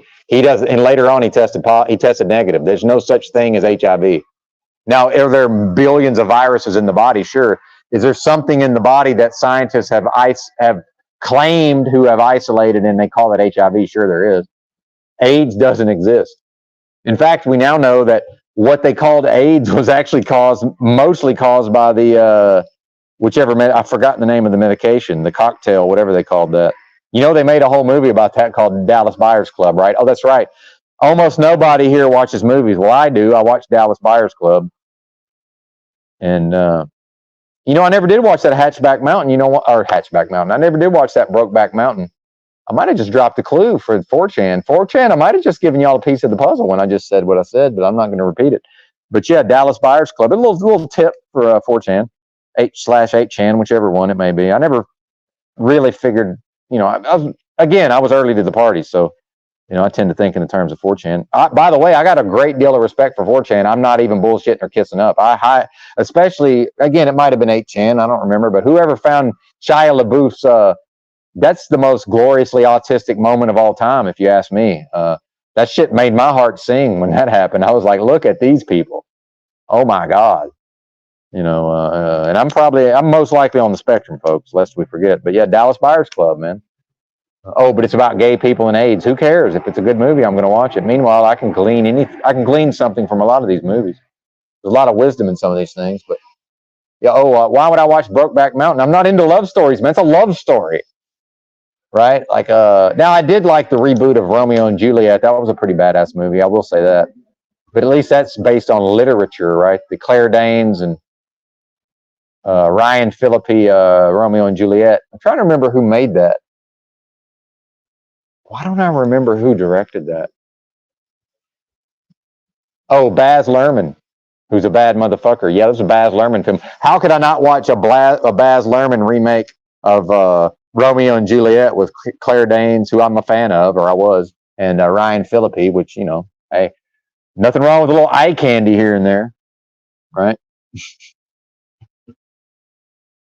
But yeah, no such thing as AIDS, man. But I certainly I certainly look like a person who might be suffering from that. But I will give you some ammo, 4chan, if you're listening. I sold my body to medical science in Austin, Texas. I did for $8,200. I took a cocktail of drugs for Hep A and they claimed was to treat Hep A and HIV/AIDS. So effectively, I did Dallas Buyers Club for 2 straight weeks. My entire body broke out in a rash, and it was a 30-day study. So I had to keep taking the medication until they determined that they were no longer going to give it to me for my own safety. Because if I refused the medication, then they're not going to give me the full $8,200. So I had head to toe, fucking broke out in a rash, head to toe, fucking pox on me. It's probably monkeypox. They probably gave me monkeypox, and I never even thought about that. It's probably the goddamn monkeypox. Yeah. I probably have the pox. That's a title for the next stream. I probably have the pox. Thank you, 4chan. You're actually writing my show for me in some way. I probably have the pox. Thank you. Badass. Love 4chan. Shout out to 4chan, by the way. Love y'all. Love y'all. I see you working out there. And I ain't your meal. Like I'm not your food, 4chan.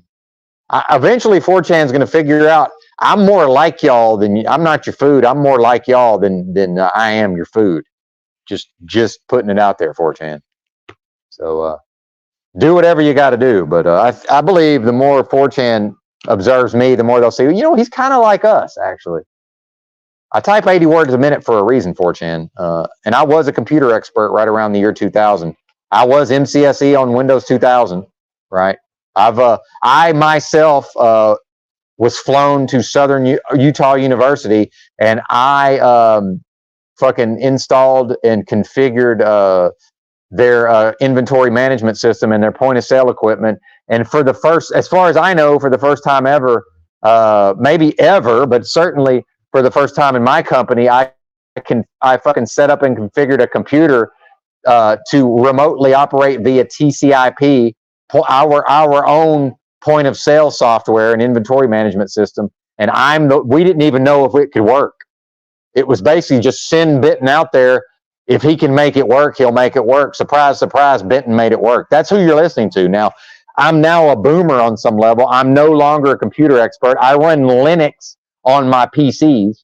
I wouldn't run Windows if you paid me. I got 2 laptops and a fucking mini PC in my motel room that all run Ubuntu. And again, I'm no huge fan. I know Ubuntu's hot garbage on some level, but Ubuntu is a pretty fucking fantastic lightweight distribution, if you ask me. And I quit playing games in my 20s because I see how addictive it is. Yeah. So I ain't buying PCs for 3D gaming, right? So I've built over 1,000 PCs with my own bare hands. I worked at a computer store, and I've built over 1,000. I've built and configured over 1,000 PCs. I would not run Windows if you paid me. I've never had Apple because that shit ain't worth the money they pay. It's not worth the money they charge. So again, I was an actual fucking computer expert right around the year 2000. Who cares? I'm now a fucking boomer. Okay. If that helps 4chan any, get to know Benton. If y'all want to get to know the nerdy side of Benton, I grew up reading books. I'm a book reading nerd who just happened to be good at basketball and has a lot of testosterone, or did historically, and had a famous ancestor for sports. Meanwhile, sports are fake. That's who you're listening to, and that's who you're watching. So don't get it twisted, 4chan. Not that you would. 4chan, I know, has the wisdom and discernment to figure out what the fuck I am and move. If they don't want to move on, that's fine. If they feel like they're welcome here, well, 4chan is welcome here. I'm going to implore the mods. If people show up and seem like they're trolls from 4chan, do not block and ban them. I'll do that if need be. I will. Tupac's. Thank you, Tribe. Not a coincidence that Tupac performed a show at a club called PJ's in my hometown of Pine Bluff, which was the largest club in the state. I think it's been shut down since, but it had a capacity over 2,000 people, as I recall. Fucking Tupac's entourage got into a shootout between people from my hometown and surrounding areas, and unfortunately, a lady got paralyzed as a result. After Tupac passed, his estate paid out something like $2.5 million to this lady who got hit in the crossfire. Just saying. But yeah, nice play on words. Good to see you, BDT. Shout out to Big Drink T living his best life. And if y'all see the long game, you never know when I might just be trying to talk old BDT and scooping me up on his way out to the West Coast. Although, as much as I've said, that's the problem is I just don't think I can enter Cali without a pistol on me. That's the problem, man. So realistically, I'd need to, and as much as I don't want to go to Washington or Oregon, I guess if I was going to go to the West, I'd have to enter through via Oregon or Washington. So at least I know I can carry a pistol. Fuck. And did y'all see that Seattle has recently passed a law against doing drugs in public? Or they're about to, right? It hasn't necessarily passed yet. So some of these places are starting to reverse the trend. Dude, I had somebody threatening to stab me on the streets. I called the cops. You know, we can have an opinion of that. They were basically like, look, man, you're just on your own. It's more or less what the cops told me. No kidding. They were basically just like encoded language, just saying, look, man, you're just more or less on your own here, partner. I don't know what to tell you. Good luck. We'll see you later. All right. Well, okay. Thanks for letting me know how it is in these streets, the literal streets. Yeah, a dirty AIDS needle. Well, and I've never lived that lifestyle, just for the record, folks. You know, unfortunately, if HIV/AIDS is real, and if I contracted it from another person, it was probably from a specific type of activity with a female, because my research indicates that it's damn near impossible for a man to get that, if that's a thing, from vaginal intercourse with a female. Just saying. So realistically, if I have that thing, and if that's a thing that can be passed from person to person, the most likely way I would have contracted it would have been through a particular act involving a female. So just putting it out there. I kind of do, though, Divine Spirit. I weigh 120 pounds. I was down to 116 not that long ago, but I still got muscles. And no offense to Wizard, I got more arm muscles than he does. And he said he's gained like 20 pounds. All right. No, I'm not trying to offend Wizard, but you know, I do got it like that to some extent. Although I did hit the weights for a really long time. But yeah, just chilling, man, just doing my thing out here. We will be heading back to the clubhouse pretty soon. And this is probably not going to be a long one. But hell, if AIDS is real and I've got it, I mean, we'll just deal with it. But I'm pretty sure I don't. I will go get tested for that. Now, I say I'm not going to doctors, but I'm not above going to my local fucking community health clinic or county health clinic and getting tested for something. Although I don't know that I would. I'm not letting them put a needle in me, so I don't know that I would. Actually, I don't know, because I don't know. Do they draw? Well, I'm trying to think. When was the last time I had my blood drawn? I'm not even sure I would submit to a blood draw anymore. That was probably when I did that medical research study. They drew my blood then. That was probably the last time I had my blood drawn. They drew it like either every day or every other day. That was part of the thing was, you know, they said you might end up with a bruise and I was just like, look, as long as I don't look like I've been an intravenous drug user, I don't care. And I don't. Yeah, interesting. Interesting how that works. Definitely not. Oh, what? Yeah, I know. Yeah, with my donos that don't even in a 30-day period have yet to amount to enough money to feed myself. You know, that's what I should do. I should buy a basketball team. Yeah, I see what you did there. Well, sports are fake, unfortunately, but me playing on the playground wasn't fake. Although if we look at my famous ancestor's sports records with the 33 code all over them, I'm pretty sure his career was fake. You know, film myself getting an AIDS test. Well, and I will say this, man. When I get anything, almost any illness or whatever, like any kind of virus potentially, I just break out. So I will tell you, I got some weird looking fucking skin stuff going on. I don't want to be even any more specific than that. Something strange is going on with some of the skin stuff. It was funny though when I talked about that medical research study. I agreed not to discuss symptoms, meaning if I observed another person having some sort of symptoms, I'm not supposed to ask them. And I'm the type, man, I'm getting my money. I'm not risking them being able to not pay me on the technicalities. At a certain point, I was in the bathroom, and a guy who had jaundice, a guy with yellow skin and yellow eyes, was asking me about my fucking pox. And I was like, look, man, I don't know what to tell you. You can see what I look like, and I can see what you look like. They told me not to discuss it. I'm not discussing it. So have a nice day. Yeah, I am healing. That's right. It's probably what it is. Yeah. Well, and I've talked about it before. I know on some levels, some of what I've been afflicted with is only ever going to heal through some extreme fucking fasting / asceticism, right? And I've been a year in semi-starvation effectively. I eat every day, but that is a form of fasting as far as the body's concerned. Yeah, the watermelon, that's some powerful medicine. And in fact, I'm about to go back and have some. So yeah, I don't know if we're going to wrap up. Y'all know me, I might just keep the mic going and just continue to ramble. Who knows? And we like our trolls around here. I don't know if you know this. I'm just going to call you Rez, if you don't mind, Rez. We like our trolls around here. One of our favorite people is Carl, and he's a fucking notorious troll.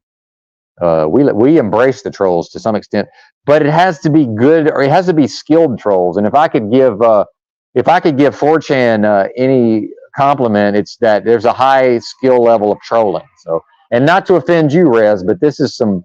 And I understand the person as a troll, you need to probe the person being trolled to some extent and gain some information first. But this is some pretty low level stuff. But some people just start to spurg out from low level trolling, do they not? Right. And if I've got an emotional disturbance, I might fucking spurg out based on some low level trolling. I'm not above it, but you know. Have I? Who did I block? See, I got mods. Let me know. I've got mods. I am sensitive. You're right. You're right, Rez. I am very sensitive. I know that you're absolutely right. I'm a sensitive person. You're 100% correct. Thank you. See, part of the trolling is if you're right, I just agree. Yeah, I am very sensitive. 100%. I'm one of the most sensitive, emotional people on here. I'm ridiculously sensitive and emotional for a man. Like it's off the chart for an actual man. Yes. Yeah. Yeah. I don't do a lot of moderating around here. I tend to do I'm done with that. I'm done reading that person's comments. I tend to do that. And the blocking is also just, I'm done reading this, especially if I block you as a user. If it's my user blocking you, right? Or muting you. That's just me being, I'm not going to read this anymore, which is not necessarily me being sensitive. I would say that's more of a choice. But yeah, you're right. I am extra sensitive, certainly. And I don't know if you know this, 4chan. I was effectively a lolcow at a certain point, but not that I'm not in certain ways now, but I certainly have achieved a level of introspection that would make it. Is a self-aware lolcow even a thing, or isn't that a different thing? And I'm interested in. I can learn a lot from 4chan, like the people of. And again, now we're kissing up, but you know, I know the skills of 4chan. I understand these are extremely intelligent, perceptive people, very intuitive, right?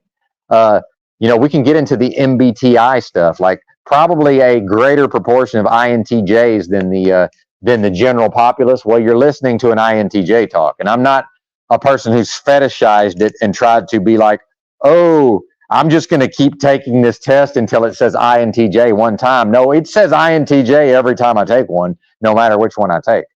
Period. End of story. So, yeah, I am that, right? If that's a thing. Again, Myers-Briggs personality type. It's a theory system. It's not even like a law, right? But there's something to it.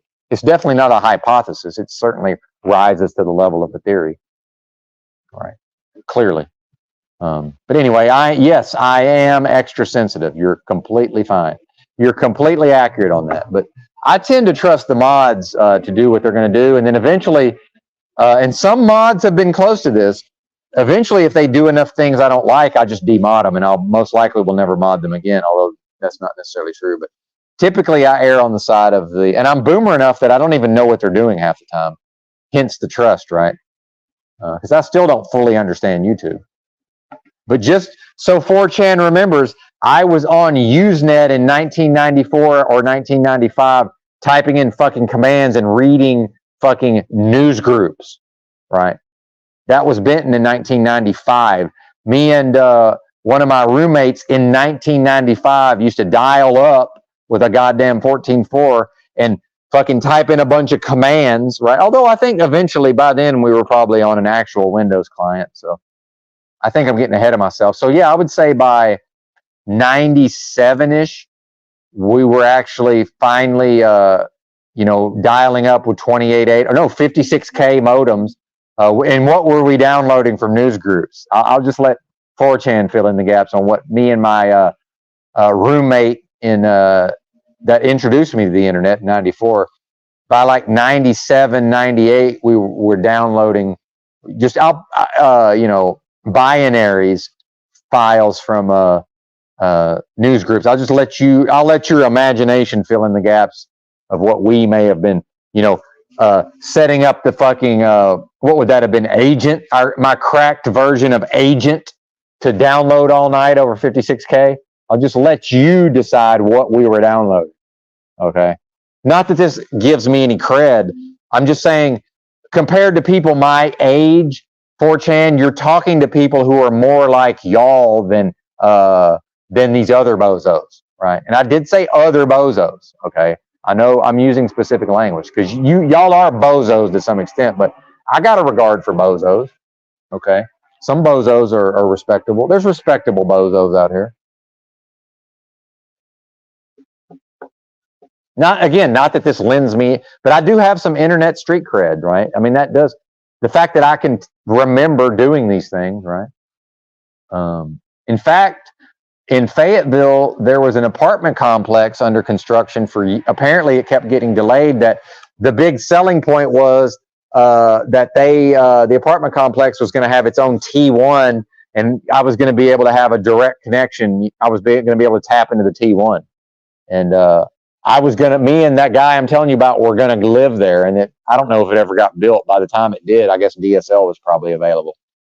Couldn't tell you, but my life revolved around trying to get the best internet connection possible to some extent. Back in, again, 96, 97, 98. I paid a guy to come because I was fucking having trouble reading the goddamn manuals and the frequently asked questions to get Linux installed. We paid a guy to come install Linux on a goddamn Packard Bell fucking 75 megahertz, a fucking Pentium 1 75 megahertz. We paid somebody to come over and install Linux for us so we could dual boot Windows and Linux. That's who you're talking to. Again, not that I'm some fucking genius, but this is who you're talking to, 4chan. It's who you're listening to. No, it was, I was into Asians back then, but the homosexuality was still repressed, Rez.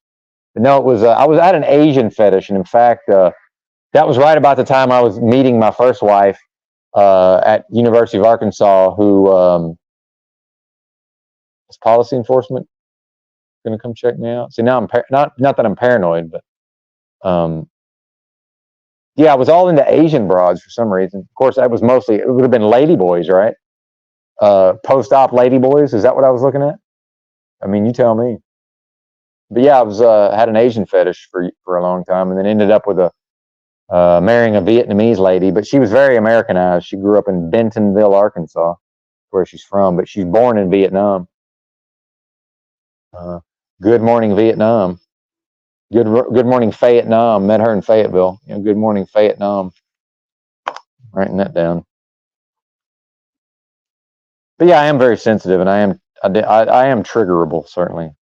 Now we're back to the introspection.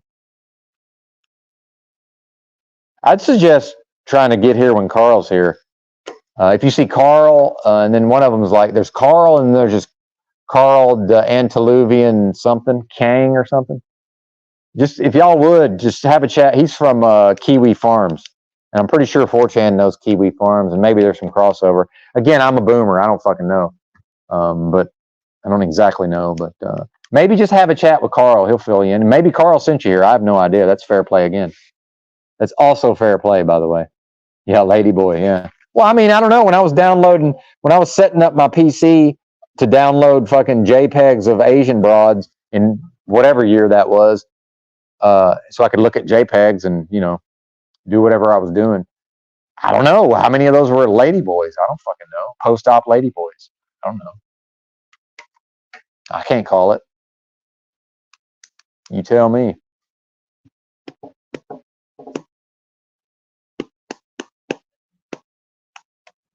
So I was a book reading nerdy type who also had his high school girlfriend was 36, 24, 36, the prettiest titties I've ever seen. Counting magazines and anything on the internet. Prettiest titties I ever did see. 36D, 24, 36, partner. Yeah, the face was a little busted. I wasn't worried about the face.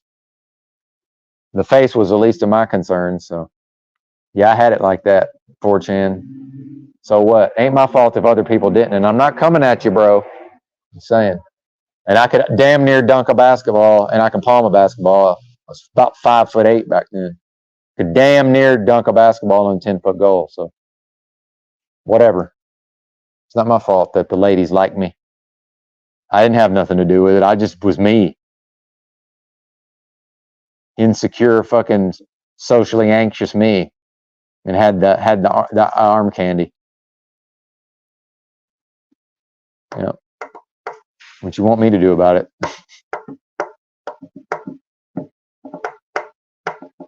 And ex-wife number 2 used to get tired of people saying she looked like Michael Jackson. And I said, no, you don't look like Michael Jackson. You look like exactly like what Michael Jackson's trying to look like, which is actually a high compliment. And people just assume she had a nose job. It's like, no, you just happen to have the perfect nose that people, when they go in for a nose job, they want their nose to look like yours. Again, what do you want me to do?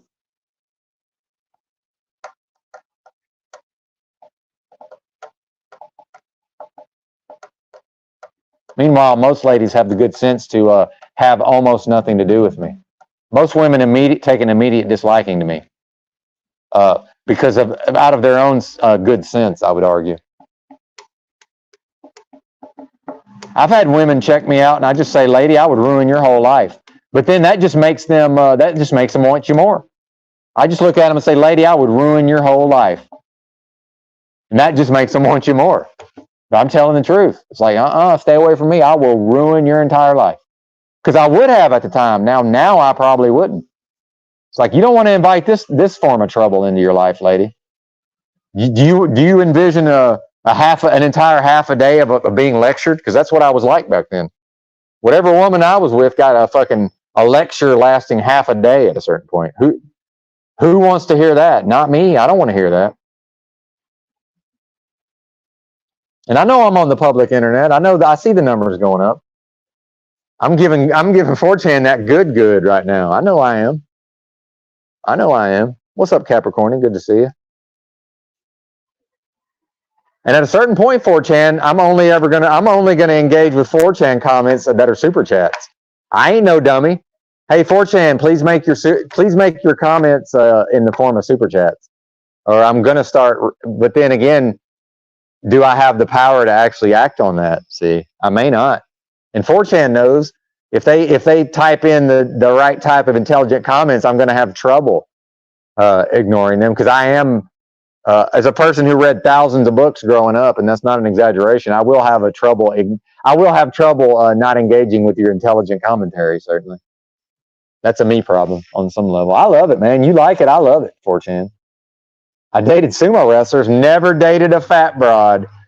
Ex-wife, see, this is where your trolling can never bear fruit. Ex-wife number 2, 5'7", 112 pounds, partner.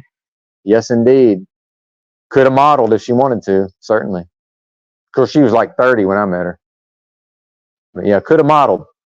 An Arkansas 9, which is what's that, an LA 7? Of course, in Arkansas, fucking LA 7s get treated like 10s. So it's not like she didn't have options. And that was a 10-year relationship. So I don't know what to tell you.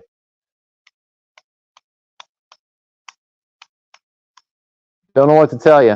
Never dated a fat lady, although I am attracted to some bigger women at times. I ain't going to say I'm not. But yeah, never dated a fatty, but whatever. That's y'all. See, now 4chan's projecting. That's y'all. Ain't got nothing to do with me. In fact, I'm not sure I would date a woman that weighed more than me. And now weigh 120 pounds. Ew. I might have to break my own rule. If I weigh $120, I might have to break my own rule. Never dated a woman that weighed more than me, now that I think about it.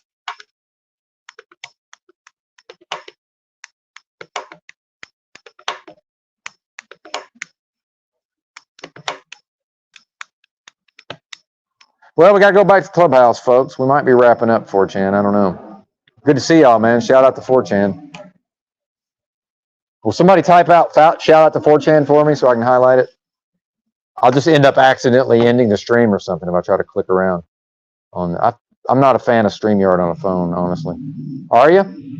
Well, I'm gonna go ahead and I'll just say it like it is, Trace B. If the stomach's flat, everything else can be as big as it wants to be. That's all I can say. As long as that tummy's flat, ass, stomach, legs, tits in that order. Actually, I'm kind of more. I'm going old school lately. I'm actually going back to breast man, but ass, stomach, thighs, tits in that order historically. Although I think I might. I'm becoming less of an ass man over time. See, that I think was sort of a thing that was. I think was more. I was just an early adopter of that, right? Because I am from the '80s in the flat ass era, the flat ass big tits era, right? But yeah, ladies, if the stomach's flat, everything else can be as big as you want it to be, and I'm in.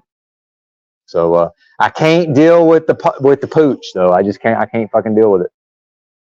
Can't handle it.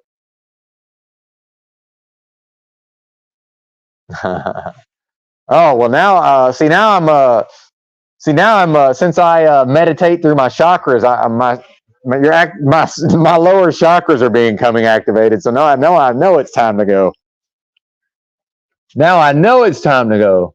And by the way, I have dated black women, lest we forget. I do always have liked the black ladies to some extent. In fact, oh my God, I went to high school with a gorgeous black lady that we then went to high school together, or college together. And I'm not going to say her name, but I remember her name. It's shocking how I can't remember pretty much anything from my hometown, but I remember her name first and last. And at a certain point, I ran into her at Walmart in Fayetteville, and she started complaining to me about her abusive boyfriend. And man, she was so sexy. Oh my God, gorgeous, sexy. And at a certain point, she was going on and on about this. I was like, oh, she likes her some Benton, and she's letting me know that I could step into this situation. And maybe I should have, but I didn't. Maybe I should have. That's, I don't have a lot of regrets. And this is why I tell the young fellas, if there's one piece of advice I can give the fellas,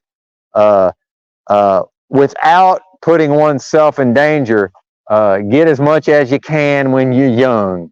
Because when I look back on that time, my only regrets are the ladies I could have been with, but I didn't get with them for whatever reason. That's just about all and not bothering to learn. Of course, that was more of at a young age. I wish I'd learned Spanish. Of course, we had the only Spanish kid I went to school with got murdered by a 14-year-old black kid in my hometown. But shout out to Francisco Rodriguez. May peace be upon him. Yeah, we didn't really have Mexicans when I was a kid, but by the time I made it to university, that we had Mexicans because of Tyson Foods. Shout out to 40 in the house. Feel free to subscribe. Feel free to drop a super chat on me, 4chan. I am while I'm not destitute just yet, we're coming up on broke, right? So might as well. And then that car's got fogged up windows, which leads me to believe somebody's in there sleeping. That's typically what that would indicate. That's a reason to maybe crack a window. Although I see one's cracked, it's probably just the humidity. What cop? Which cop, Rez? I'm lost. Yeah, well, there's the blood flowing to a particular area. So, when I say I probably don't have as high a testosterone as I used to, that's probably true. But I'm certainly have a healthy amount of it. We're still making androgens, y'all. I'm still producing the androgens. I'm on the best drugs known to man.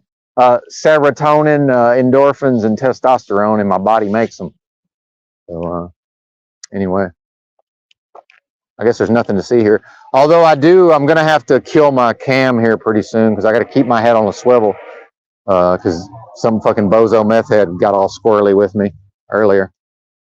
So bear with me. I'm not going to be able to read the chat for a moment. Since I'm in charge of my physical safety out here, and certainly policy enforcement will never show up and protect me. We know that. We know policy enforcement won't show up and protect me. So, yeah, Atwoods, that's what that other store is called. By the way, 4chan, if y'all can find, if there's somebody out there that has a fucking, I don't know, an old shed in their backyard, cut a hole in the shed. Let's put a fucking window unit in, and I'll find some little wood stove And all I need is internet and an extension cord. I need somebody to host me so I can keep streaming, right? But I have to have my own space. I can't have a door that leads into somebody else's living area, if that makes sense. And I can take care of my own hygiene. I did live in the streets for damn near a decade. I don't need much to, I can figure out, basically I can figure out all the rest of it. I need a little window unit for the summer. I need a little wood stove, which I'm sure I can find myself. Hell, even a space heater would be fine, right? A desk, a chair, and a good internet connection. I need a good upload. And that's it. I'll do the rest. If y'all want a percentage of the donos, whatever, man. It's fine with me. Whoever can help me out. We're not going to, oh, by the way, only constitutional carry states, by the way. Not going to any places where I would have to work, because I'm armed 24/7. So, yeah, no states that aren't constitutional carry.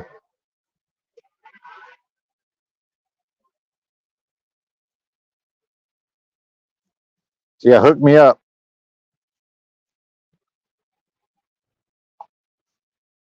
I was thinking about going out to Phoenix to stay with the freak, but he revealed himself as a Trump tard, unfortunately. Which is good. I don't even want to go to Phoenix. Fuck Phoenix. I never liked Phoenix, man. I really didn't. Never liked that place. As shitty as Albuquerque is, I think I'd rather be in Albuquerque, and that's a fucking shithole.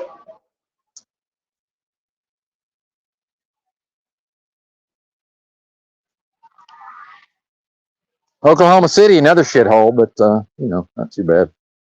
Not too bad of a place for a shithole. The cops do manage to maintain law and order quite effectively, from what I've seen. Oklahoma, man, them cops are strict, boy. Strict. But fair, generally.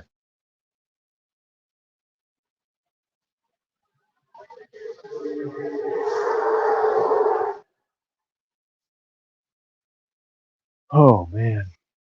All right. Oh, the flashlight. I still have, yeah, I've got my flashlight at the ready.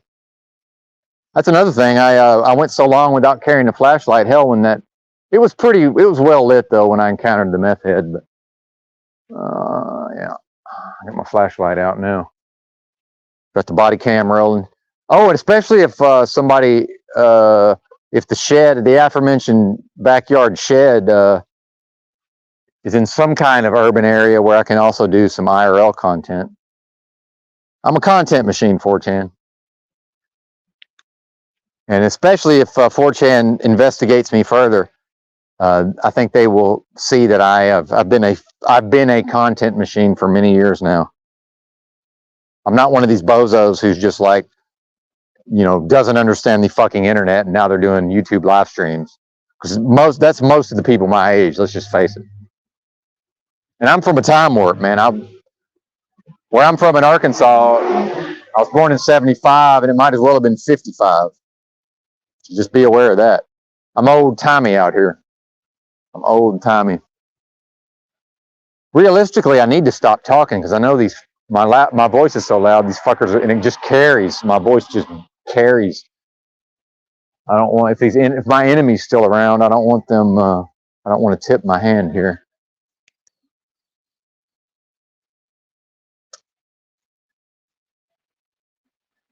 And I'll just put it out there, ladies. The fucking sexual Olympics are over with for me. I mean, it's just over. I'm just not that interested. I'm really not. And I love the ladies. I'm still feeling some type of way just based on a comment I read in a live chat that may or may not be true.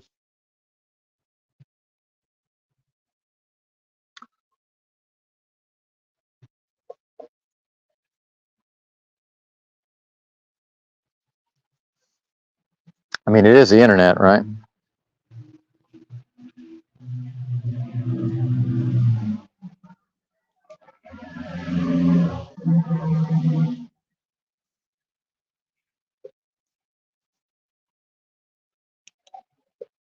That guy didn't even have a backpack. He's probably staying in one of these motels. Yeah, he thought he was going to try to See what I was all about. Fucking idiot.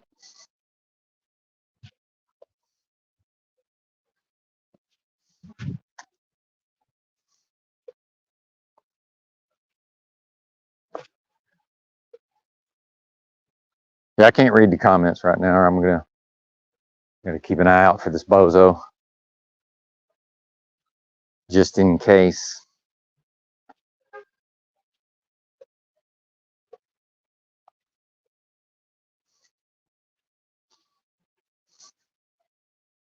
Well, that's another problem, and I know you're not talking about me down there, Heidi, but it's another problem with my vastly restricted diet with my health issues. Fuck, I'm not really in a position to take advantage of anybody's excellent cooking, unfortunately. There's somebody pulling out of the motel without their headlights on. That's not a good plan. Good way to get pulled over.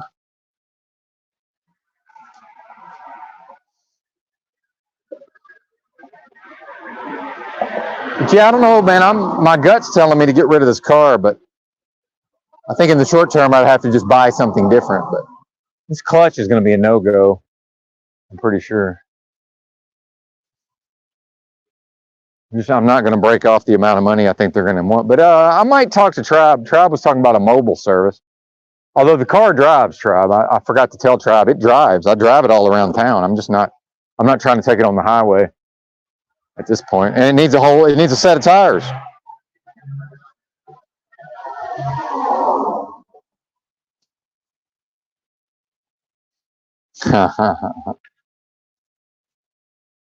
Uh-oh.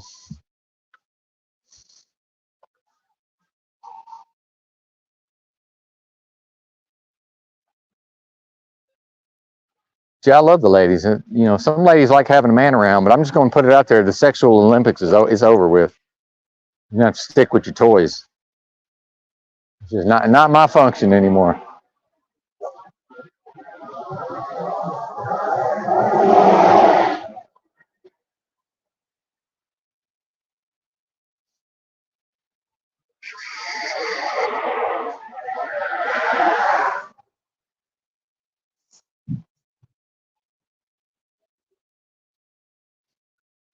Here I come to save the day.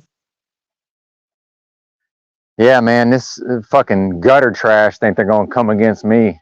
Good luck. Good luck, gutter trash, coming up against the righteous man. I don't like your chances. I don't like your chances, gutter trash.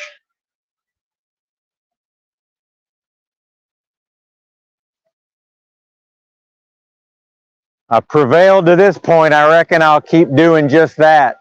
Gutter trash. And if I ain't talking to you, I ain't talking to you. But I walk through here early in the morning and these weirdo meth heads keep thinking I'm something I'm not. I'm the indomitable, volatile, loose cannon. And you see Skid Row in LA on your YouTube, I've walked right through that motherfucker at 4 a.m. And I just repeated my mantra. Indomitable, volatile, loose cannon. Indomitable, volatile, loose cannon. Indomitable, volatile, loose cannon. Indomitable, volatile, loose cannon. And some of them started singing along with me. I shit you not. They thought they was mocking me, but they was building me up. And I'm sick of these meth heads in this town thinking they can fuck with me. Hey, you mess with the bull, you get the horns, Jack.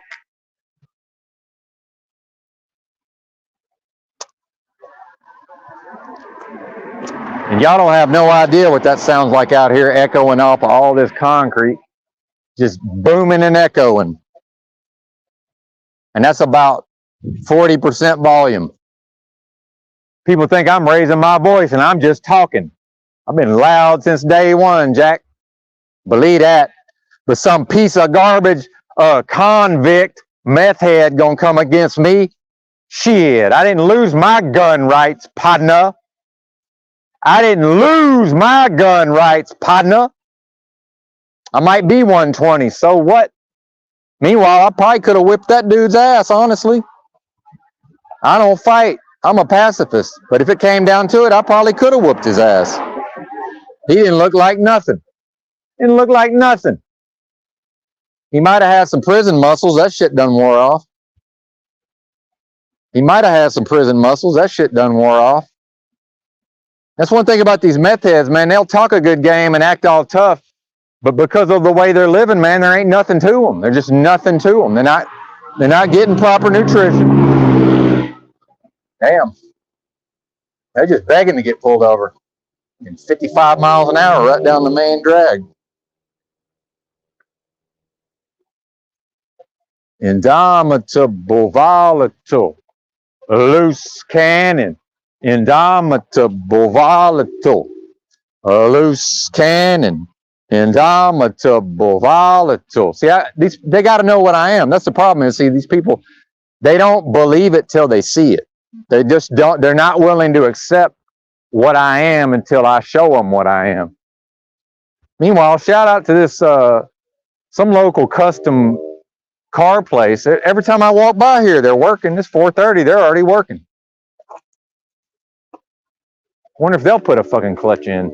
It's not really a mechanic shop, but hell, they might. I guarantee you, if they're down here at 4:30 in the morning, they're competent. Maybe I'll just ask them, hey man, I don't trust nobody to put this clutch in. I see y'all down here at 4:30 in the morning working, so I'm sure y'all can figure it out.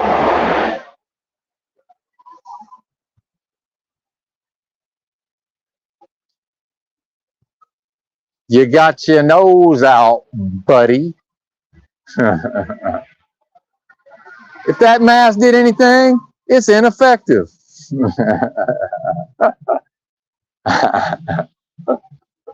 Somebody else going to work. It's not just all trash out here now, is it?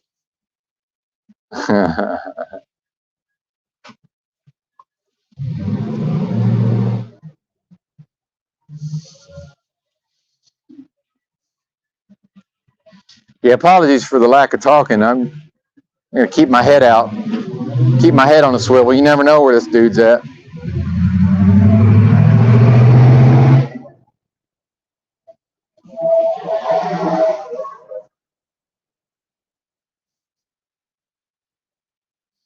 Later, Rob. Back to the plantation.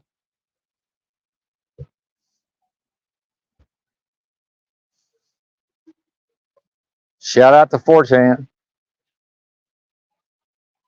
I meant to leave that comment on the screen. I got distracted by something else.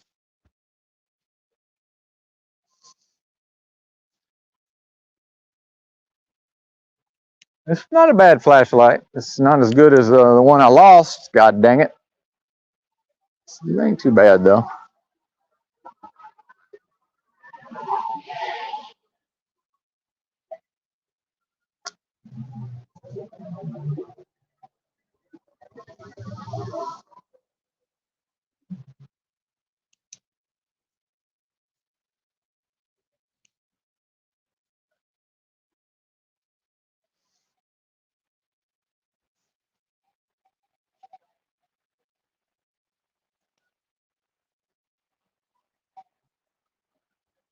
And meth head scum.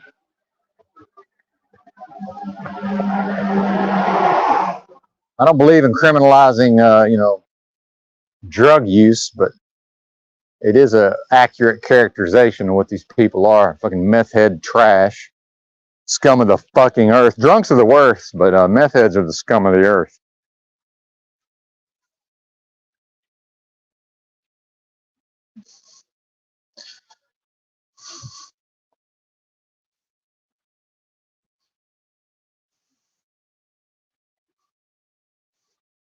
Well, yeah, and I'm out of all this fucking romance and fucking Valentine's Day, although I never did Valentine's Day anyway. But goddamn,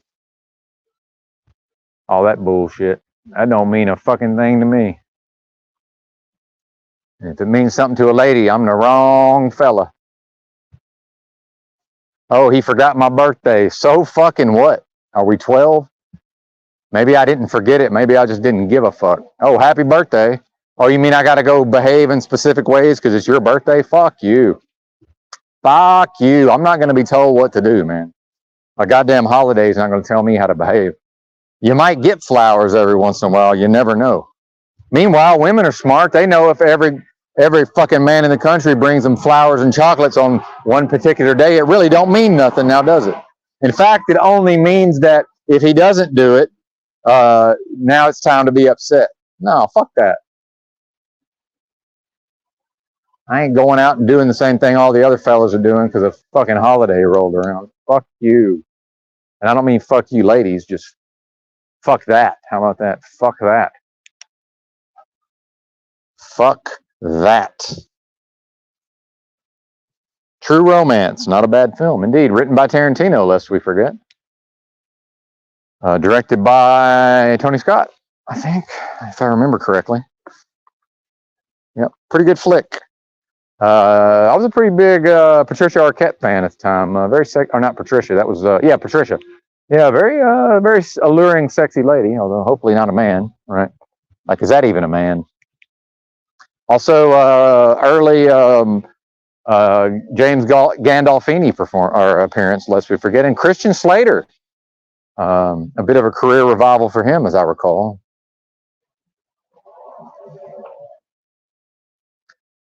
Not exactly sure why Tarantino did not direct that. I'm sure he could have if he wanted to.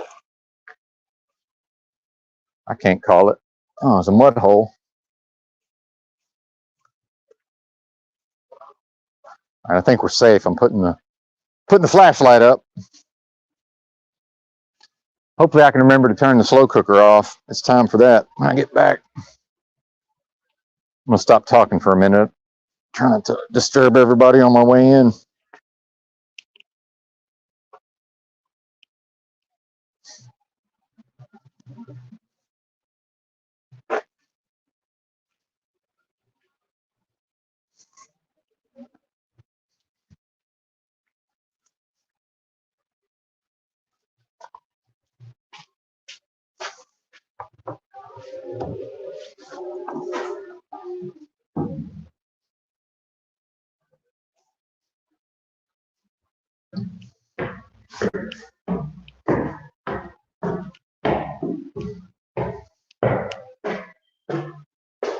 I don't know, probably.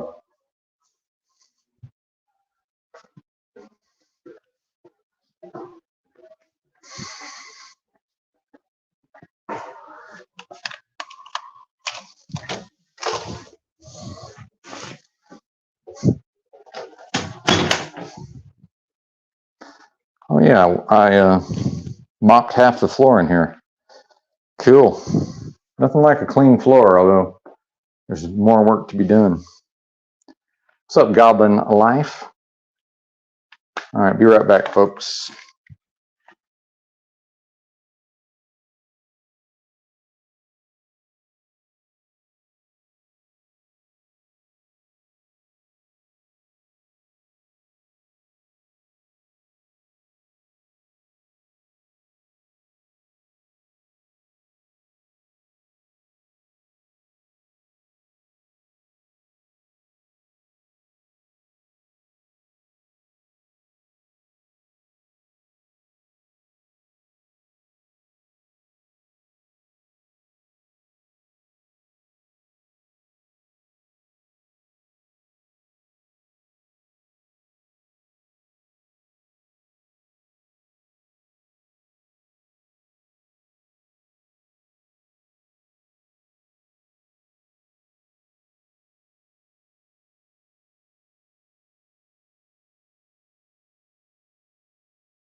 soldier who felt like he couldn't take on the task as diplomatically or as undiplomatically as I may or may not see you behave, right?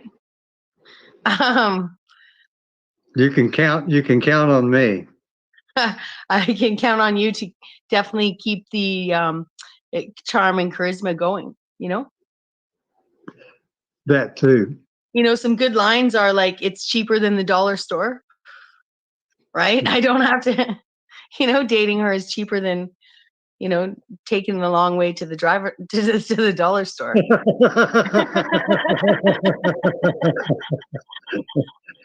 Right? Yeah, that You B know? Warrior 138, he sure is a cheap ass.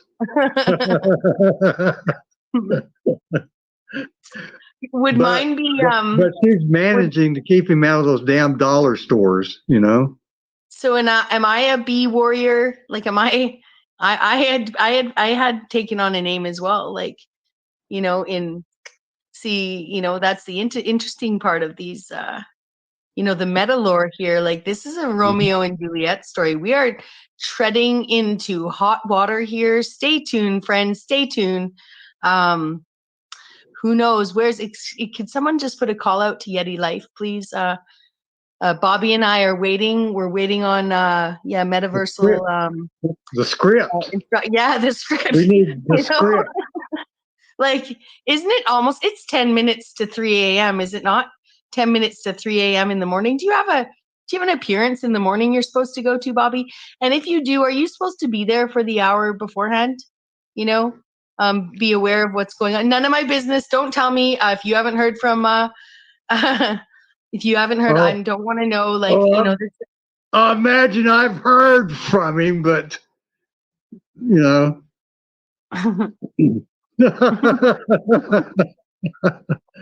I imagine I'm going to hear a lot from him before this is over.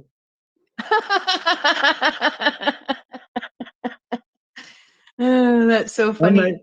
I may have to go to rehab or something. Well, you know, you could let them know that my relationship with Axis Rat Blood began. It began on the Z show and it ended on the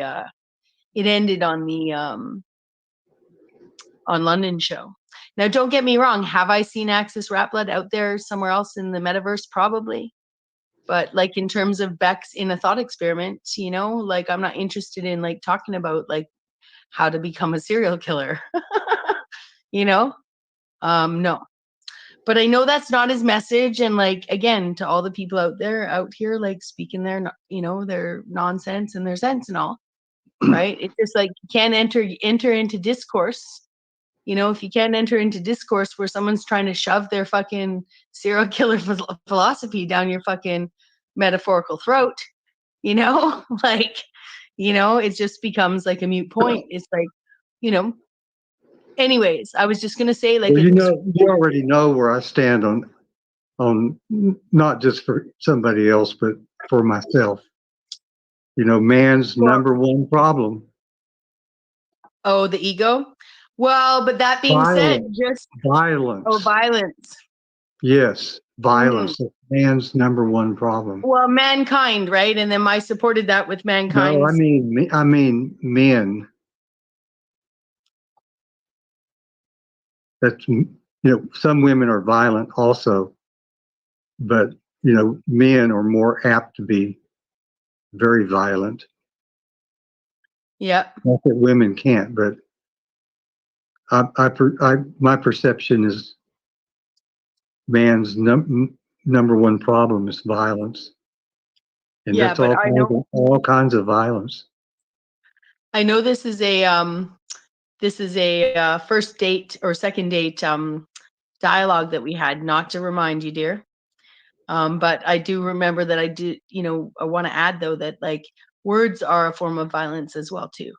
Right. I know, like, oh, sticks and stones can break my bones and names can never hurt me or whatever, you know, like I get that it's a different kind of violence, but when we care about each other, you know, you can feel those words hit you and, you know, some people can never bounce back, you know, or at least they're told or at least they're told they can never bounce back, right? Maybe that's one of the things that we kind of model up here, you know, in the metaverse of things, is that people can bounce back, you know? But like, can we be better for it, you know? Stronger for it? Like, I only say because, like, you know, if I were to actually say, I was joking about the ego thing, you know, you might have conversations like, if I were to remember my last conversation with Z, for instance, I was bragging about moving in with my work husband as my like potential like real life boyfriend, and we like romanticize that all on my channel. Shout out to the people that have copies of that, you know, because it's done, it's over. Like, it's like, you know, I don't even know if I want my roommate to move in. Now I could sound like a real bitch and be like, I don't fucking care, he can come get his stuff, and like, he has another home, you know. But I'm also not going to put my friend in a position where he doesn't have somewhere to stay while he figures out somewhere to go, even though like he was supposed to move in last month and he hasn't moved in yet. So, you know, I think we're on the same page there, is all I'm saying. But it's just funny how these relationships, like, it's just funny how this, you know, I don't know, Yeti must be working really hard, because he's like, it's just a great drama altogether, you know? Right. Mhm. And, you know, these changes that we all go through, there, you know, there's only two kinds of experiences: a good experience and a bad experience. And I want to have good experiences. I can Mhm. choose good experiences now.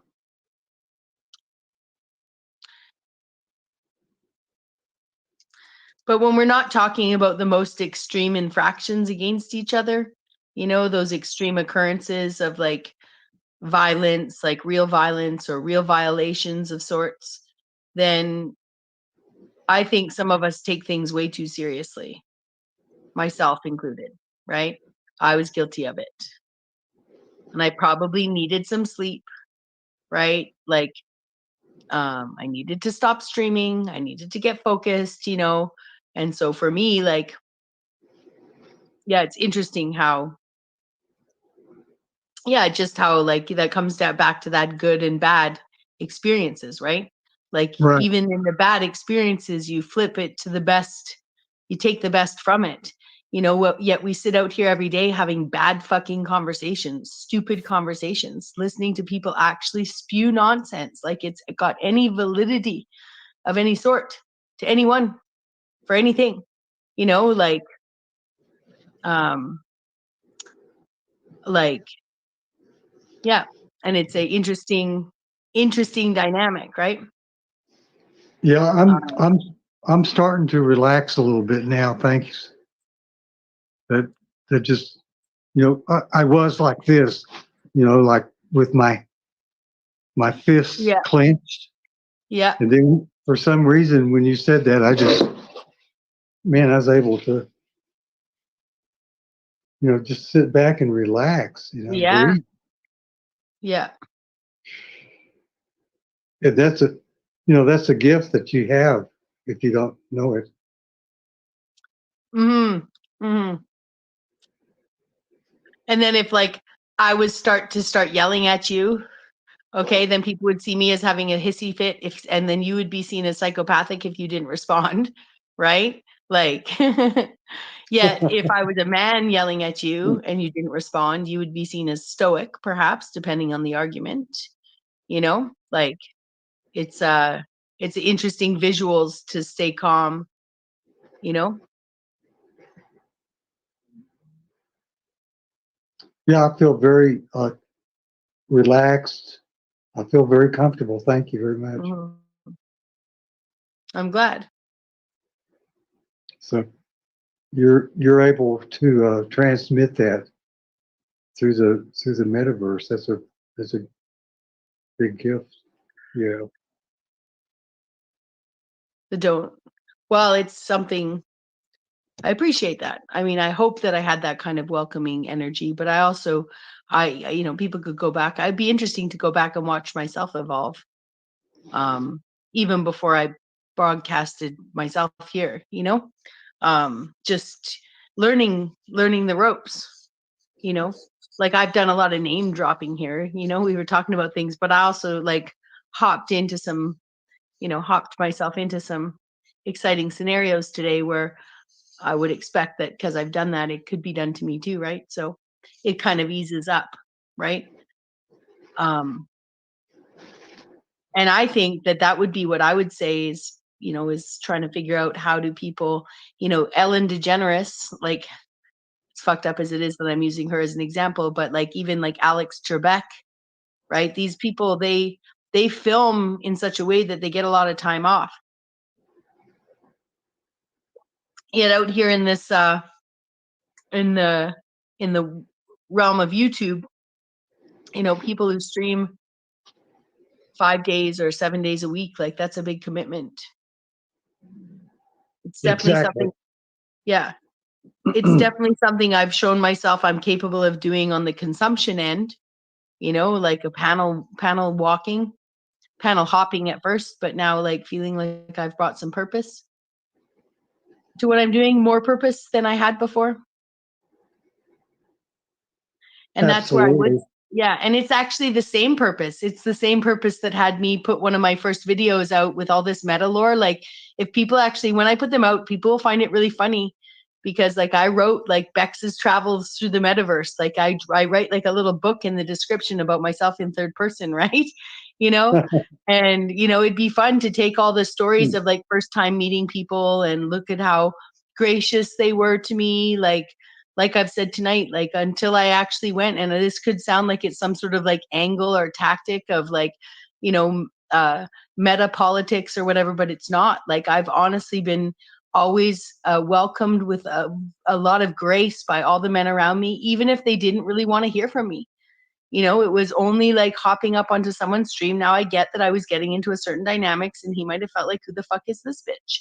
Right. But, or he might have even known who I was. Like, but that being said, I don't think he did. And that doesn't matter. But again, like I try to be mindful of like if I'm in this panel verse, I'm trying to be aware of who I'm engaging with, you know. And definitely, yeah, anyways, doesn't matter. My point is, where was I going with that? Yeah, my point is like it'd be fun, like is the people handling people with grace and the energy that one transmits, right? And you know, the frequency that I picked up on, whether I was projecting it and mirroring it or not, like that was the least graceful moment, right? The next least graceful moment, right, was when I hopped up on OCW's stream and I'd been there for a while, and some man who's staring at the stream was like, "Is there a chick in here?" Now, again, I can handle it.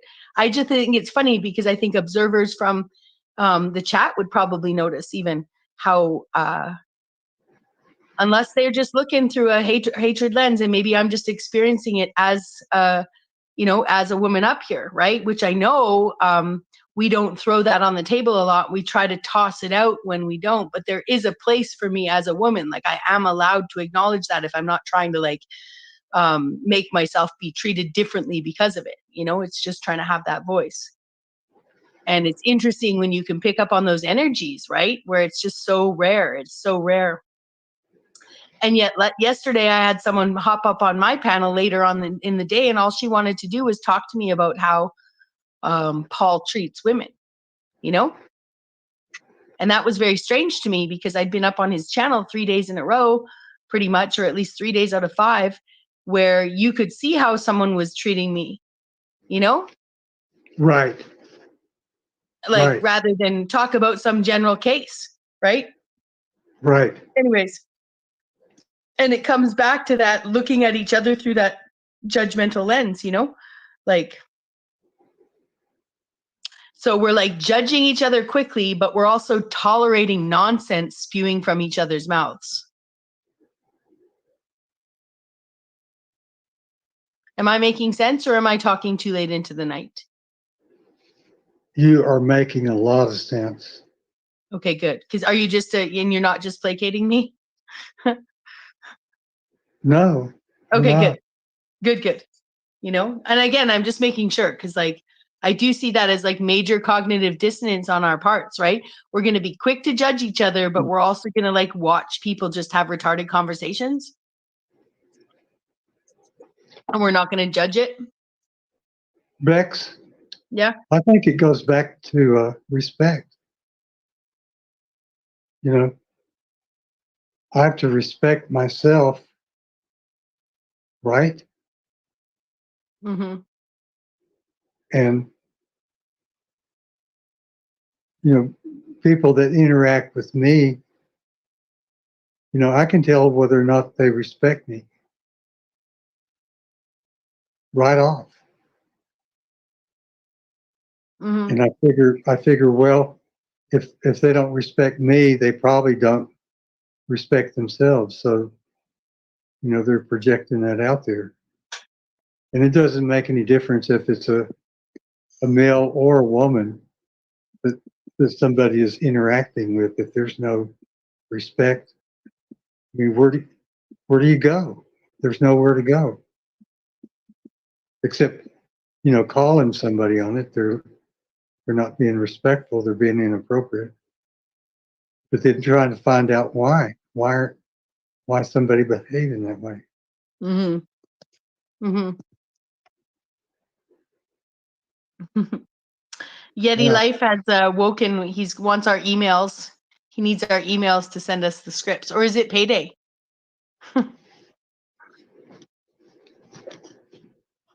Yeti, I was meaning to talk to you because I want a nutritionist. I need a McDonald's educated nutritionist. Educated in the best options I can make at McDonald's. Just because I try to like support like talking about eating at McDonald's so much that I actually piss people off. I know we're already onto that, and I'm kind of tipping my bit here, but And wouldn't it be crazy if you got McDonald's for a sponsor? Wouldn't that be crazy? I know. that'd be crazy. Holy, like minimize me. We could call it minimize me instead of supersize me. McDonald's on the fucking health trajectory, like showing how a middle-aged woman who like, you know, already has like whatever is in hormonal decline, is like could actually maybe support eating good healthy choices at McDonald's and still losing weight. Fuck, you're on to something, Bobby. You are smart. Okay, here we go again. I've heard that before. I think I'm having deja vu.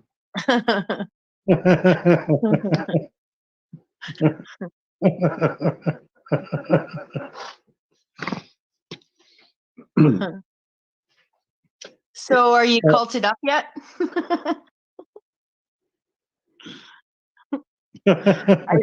What do you think? You know, I can sidetrack us from that conversation because I could just get I got singular illumination here saying coming bounding in, kindly reading my title as some do not. No big deal, but it was like something about how can we all meetings canceled, all future truther anonymous meeting canceled because like we can't even fucking define truth. So But dun they coming in. fucking missed it, didn't they? Yeah. So we're gonna go through how singular illumination defines truth for us. Okay, I'm just gonna read them kind of quickly because I already am someone who like flashes these things up on screen. So here he comes bounding in with the first comment. Truth is accurate information. It's in form accurate. Okay. Right. Next one is hello to all. Hello, Sing to you. Nice to see you as well. And then when truth, accurate information is represented, some people deflect it and don't want to face it, nor hear it. They just want to stay in their comfort zone. Circle. Okay. Okay. Right. And then the only way out is utilizing accurate information. which is very good. I appreciate that Singular Illumination is using the, how can I put it, like regular English dialect and dictionary to express truth and his definitions to us. I appreciate that, because like, if you've met Singh, he could have come in with the whole, the truth. I don't even want to try and, I can't, he has his whole own lexicon. Okay. He has his own lexicon for energy harvesting and manipulation. And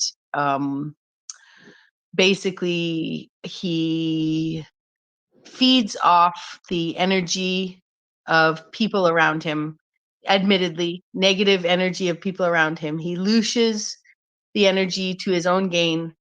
Like, so he would like feed off narcissism, but he's not a narcissist, right? But sometimes he may direct a conversation, okay, to help someone level up, quote unquote, right? Not manipulating, okay, not manipulating, but just like, just maybe prodding, to engage in a situation where he's emotionally detached and there, ergo, somebody's freaking out, but he's like there to help them by loosing the energy away from them in clearing the air. Let's say he's an energy, he's like a Reiki worker. He's like the Reiki vampire. He's like a Reiki vampire. And I definitely appreciate that. I know that I may have made no sense there, but that was my point. I got that was it. right. Yeah. I got it. You got to do what you got to do.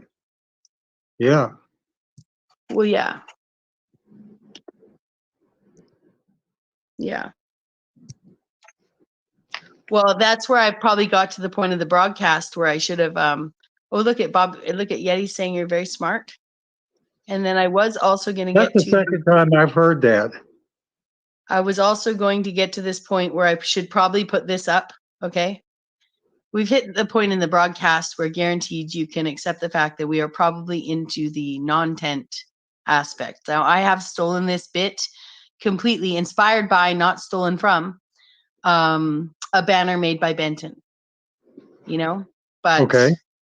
this is the non-tent aspect of the program, just in case people have high expectations, right? We can just put that up and make it understand that we might be past the mark, because if I can sit there and say something about Jack Talcott, whom I hardly know, but for a reason, friends, okay?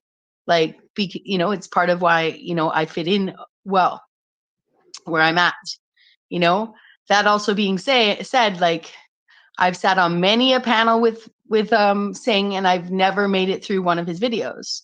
Whereas I can say that I had never sat on a panel with Jack for very long, but I have watched several of his videos. You see what I'm saying? Like, so if anyone's, Singh was one of the first people I used the back button on, like the backstage button, the silence button, the mute button. I felt so bad about it. Oh my God. All the people came in the next day to like save Bex from herself and diagnose her, right? Like, help diagnose her with her problems, like why she can't manage talking to Singh, right? You see what I'm saying? Right. Like, put it on me, right? So I could, I'm fine. Everyone to each their own, and Singh is welcome to fly in and drop his comments anytime, but it might be one of the, and maybe someone will be like, oh, he really defined truth really well though, Bex. That's really good, right? So I might be actually expressing exactly what I'm trying to get away from by being like all cheeky, like trying to talk to Singh like I fucking know something. But like, if I'm going to say something to Jack, then I should say something to Singh, right? Because I'm not being honest, right? I'm not being honest if I'm like, there's a reason I kind of like needed to branch out and like figure out where I fit in this community, because I've been hanging out on a lot of those panels with a lot of panel hoppers talking fucking nonsense from their fucking content, you know, which is like their own piece of artwork and it's beautiful, but don't try and force your fucking ideas down my throat. Every time I fucking talk to you, I can't even have a regular conversation about anything, you know? So again, shout out to Sing for bringing like normal English to the fucking table today. Well, that's what attracted me to you is your voice. Thank you. You have a powerful voice with good content, and you have good intent. Thank you. Thank you, Bobby. Yeah, absolutely. Yeah.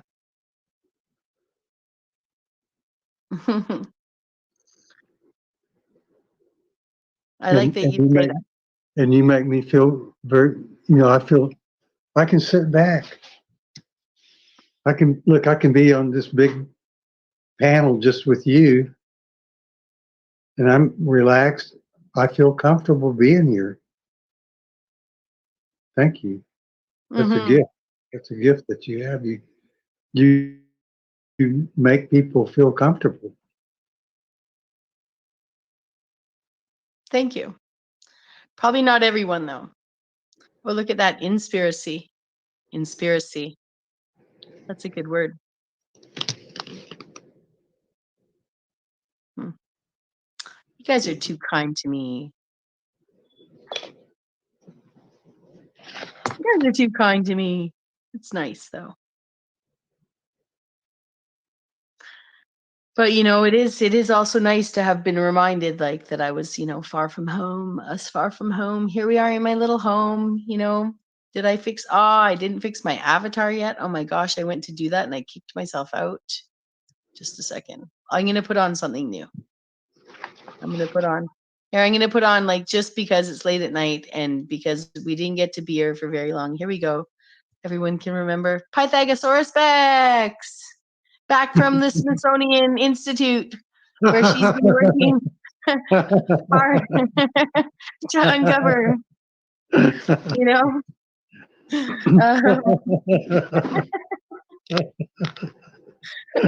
Dun, dun, dun. Yeah, just a pretty little dinosaur though. That one. When I typed into my I make all this artwork with the GenCraft with a AI.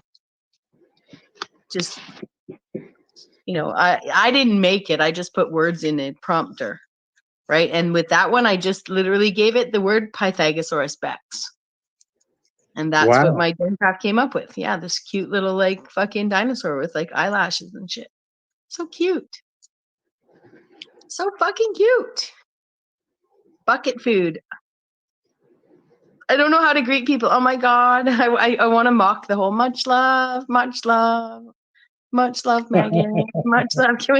Much love, bucket food. I just want to try it, okay? Because much love, bucket food. Much love, Maggot. Much like the freak. Oh my God, I love you so much. Yeti life. Oh, Sing. I'm so sorry for the bad things I said. I really didn't mean them, but I totally did. I actually did. Oh, fuck, did I ever? You know? Oh my God. Like, I love that meta drama from all those streams that I did, that then people have got to tell me to let it go. I know. But it's just that, like, there's draggers behind me that, like, anyways, doesn't matter. My point is, like, it's really some of the psychological. They're back there behind you, too. They're in the past. I know, but some of the some of the psychological games that we play on each other, right, that only as snapshots, let's say, independent of one another, when I experience those experiences, right? You know what I mean? Where I can know like this happened, then these people came in and I'm sitting there and they don't even necessarily know the whole like 18-hour stream that I've been on, but then they come whipping back in like, oh, get Bex to bed, all like, and I'm playing up their characters like they're, you know, they're my metaversal superheroes coming in to take care of me. But what they actually came in and did was like reinforced for me that Sing's behavior was okay, you know, and when really it was my behavior and actually having him on the panel again and again, right? To the point of where he's like, it's okay, buddy, you leveled up. Like, you've totally fucking narcissistically like misbehaved, right? And you sit there in fucking denial because you have convinced yourself that you actually can see the light off people and fucking lose shit off of them, you know? And then you go and you hang out with my friends, right? And they're your friends too. And you talk this bullshit talk, right? Now everyone's like, oh God, she's going into saying, well, why wouldn't I go into him if I'm going to go into Jack Talcott, who I hardly know? Right? And I'm grateful. I like crossed my fucking, like, thank goodness for, praise God though. Praise God. Right? I mean, Like, but look you know, who you've had on the show tonight already. I'm I not know. talking about me. I mean, I you've know. had, I know. you've had, And I know people are like, well, what's your point? Why are you bringing all this up? But it is because the whole point is like the whole truther fucking anonymous, right, has been canceled because we can't even define truth. Right? And so I was just trying to be a little more authentic for one, and maybe a little bit performative for two, right? Like if Bex is going to go full on cunt, she may as well, you know, like, what does it hurt? You know, oh, well, it hurts your reputation. And, you know, actually, not really. It can't, you know, because look at the kind of nonsense. Look at the kind of nonsense like we're willing to watch no matter where we go. Anyways, and I'm not in any way talking about either room that you say work with or for, because you know, I'm talking about accountability for people who are walking around on panels doing anything. yeah. You know, the content creators don't know who they're bringing up, and sure, that's some of the fun of it, you know. But like we're the, you know, so we could actually put this banner up, and now that we're like not talking non-content anymore, we're talking about being better content, right? Correct. But then since we're into banners and all, I just thought I'd show that these banners are very effective. Not so much this yellow though. Doesn't that yellow that I picked go so nicely with the background? It almost blends in. Looks kind of golden here. Mm-hmm. Mm-hmm. It is. It is fucking gold in here, friends.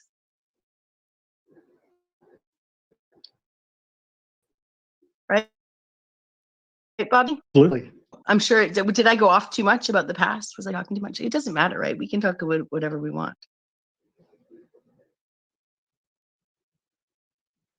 I'm just here to support you on this panel right now.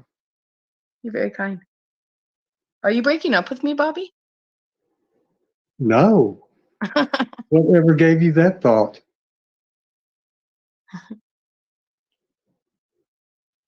Where did Because that you're like, come from? I'm just here for the now. I was just like being hyper rejection sensitive. I was playing the hyper rejection sensitive. I play that one well. You want to know why? Why? So I'm actually hyper rejection sensitive. Oh, okay. In fact, it's like abandonment issues, right? It sounds very authentic to me. Thank you. Margot, oh, I thought Bucket Food said hi to Maggot, but spelt it as Margot. I was like, Margot's in here. Margot's after me now. People are looking for Margot. I hope she's okay. Well, then again, you know, becoming distant, you know, usually involves some hurt from someplace.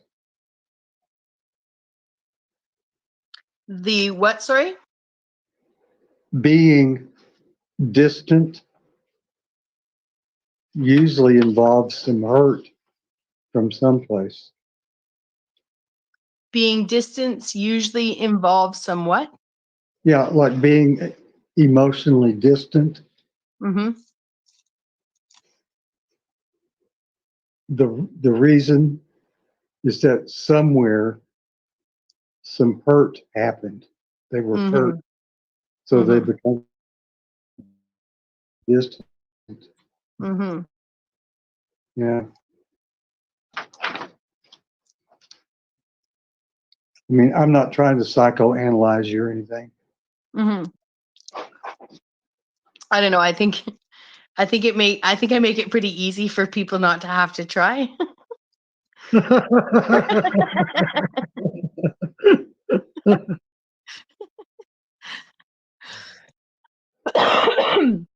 But let's see. We've got a couple of V sentences here because this barely broadcast is sponsored by the letter V today. Bucket Food says the only verdict is vengeance. The second, the only verdict is vengeance. Uh-oh. Uh-oh, they're gone. Oh no. Does that mean he doesn't want me to have them up there? He's like, oh no, don't put my messages up there. I do have them. I can still get them, like. But it's too late now. But he already took them down and I already got it up, so I gotta read it. The only verdict is vengeance, a vendetta held as a votive, not in vain, for the value and veracity of such shall one day vindicate the vigilante and the virtuous. Virtuous, yeah. Right now. Verily, this vichyssoise of verbiage veers most verbose. So let me simply add that it's my very good honor to meet you, and you may call me V.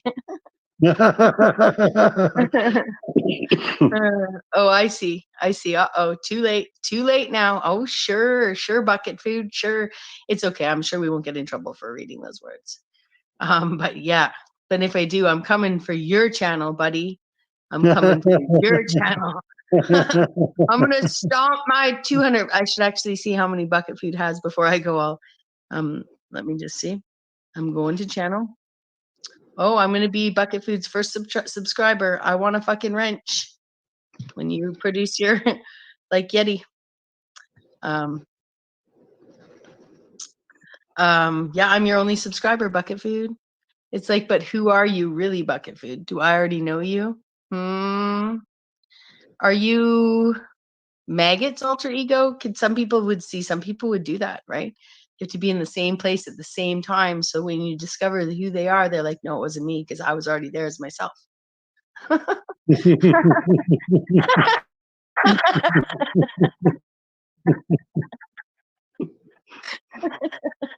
That was me.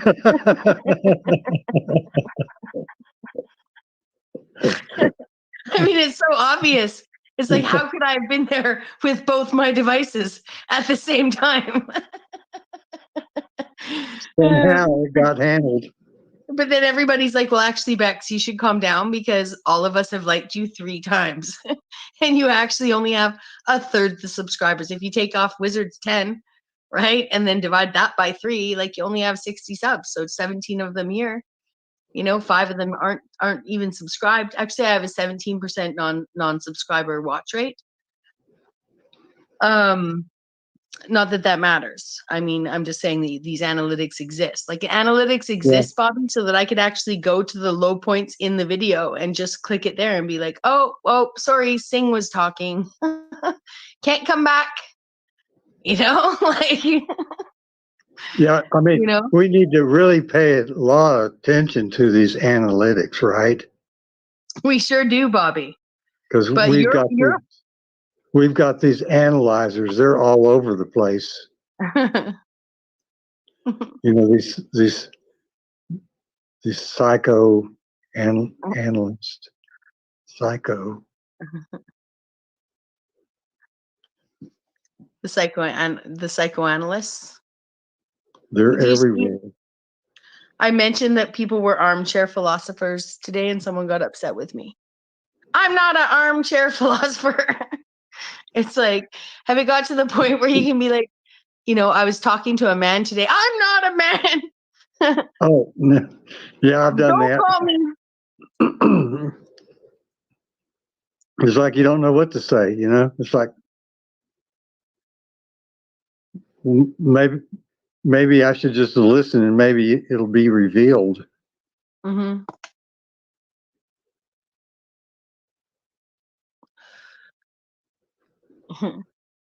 Or maybe it's just one of those choose your own adventure books that like Anyways, we'll wait. We're waiting on the scripts. But I did this just in. This is just in from Yeti Life. Bum bum bum. What does I that think mean? his name came up earlier. I think we've just discovered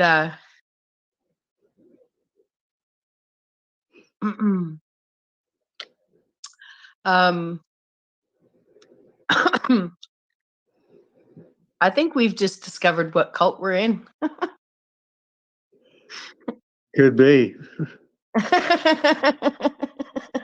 We're all culted up again. We're all culted up again. I think it's more.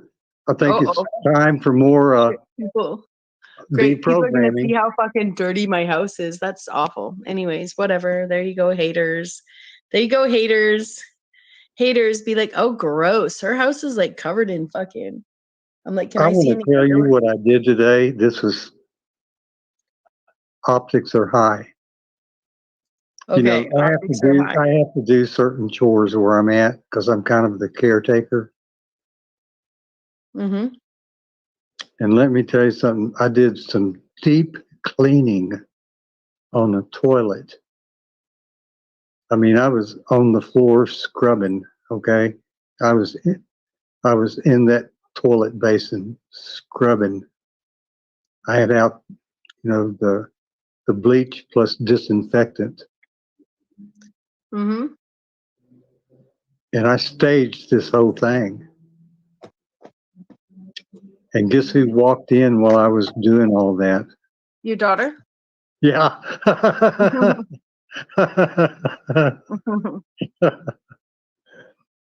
She wasn't impressed. No? I don't think so. I thought we were going to get real gossip, Bobby. No one cares about the real verse out here. I'm coming in. I'm coming in all you guys style. How do I do? I'm coming in hot. How am I doing? Friends? Good. Is this You're too doing real close? good. Is this too close for you? Not for me. We're taking a boat around here.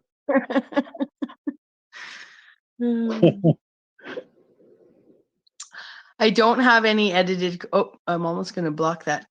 Someone's asking if I have any edited content. No, bucket food. I'm known to like people. There's people out there that you could probably pay for. Like someone out there's like, I got all Beck's live streams. All fucking. No, I'm not. I'm not trying to sound that popular, but it's actually haters that do that. Eh? Well, But shout out to my friend because I'll probably end up like trying to buy it back off her. Like I'm just trying to like. Anyways, people never know who's your enemy, who might become your friend. You never know who.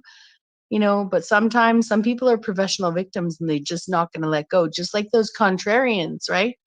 The contrarians, like, I see the flaw. I'm trying to put the hand up. I see the flaw.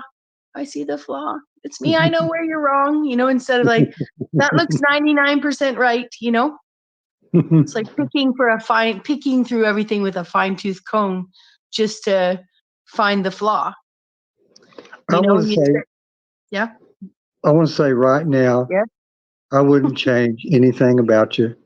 Yes. I No. wouldn't even try. I wouldn't even try. Oh, thank you, Bobby. It's very kind. It's very kind. You don't have to change anything about yourself on my account. Maggot's offering to show me his cult. I'd like to see. I shouldn't. Is it inappropriate for me to like simp on another guy when you're here, Bobby? I can't be simping myself. No. I'm in this boyfriend. Yeah. Let's see if we could hit the eternal heyo. We've heard about the eternal Om, the magical pitch, the tone that only the true enlightened yogi masters can truly achieve. The eternal Om. Interesting how we measure electricity in ohms. Interesting. That can't be, correlated in any way. Let's see if we could hit the eternal heyo. Heyo.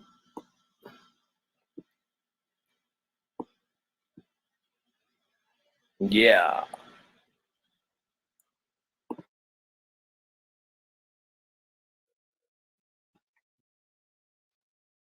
Come on now, everybody.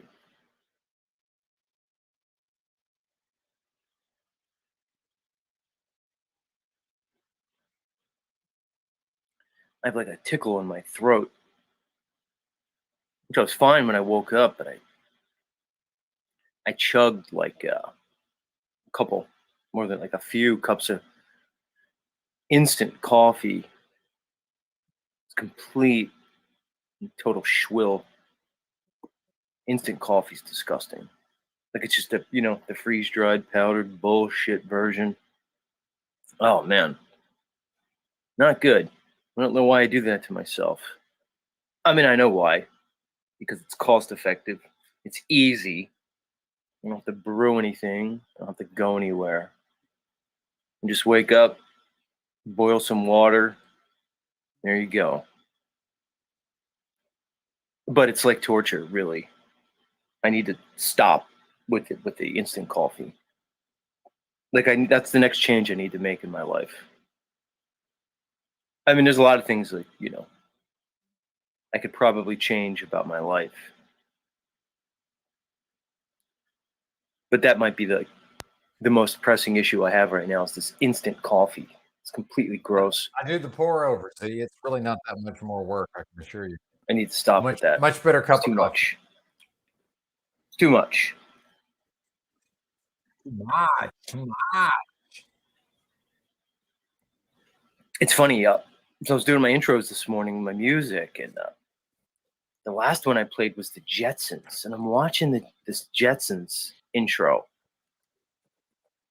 and I'm like, I need to talk about this. This needs to go into my space-based propaganda series.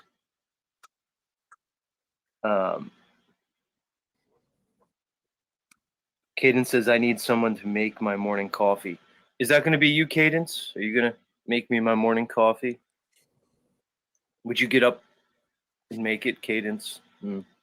Wondering. What the fuck? On that pour over, partner, I'm telling Right, you. the Jetsons. You know, let's review it now. Might as well. I can put this in my series.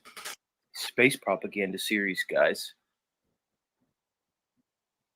I want to show you guys Oh, sorry. I just realized I'm still listening on my how phone. they I was condition talking to you Z, but then on the for delay. My bad. space travel. I mean, heck, we got all kinds of countries going to the moon. We have private industry going to the moon. I might read something later about another private company, not just SpaceX, planning on going to the moon. Apparently, bad, the y'all. U.S. is sending that Artemis mission to the. I was responding to Z, but I couldn't. I was on the delay on my phone. I forgot I failed to plug into the computer. So my bad, y'all. Moon. No, back to the moon. Excuse me, of course. But I like to show you guys how they conditioned us for space travel through their propaganda. I believe Space-based propaganda. Space. Let me pull it up.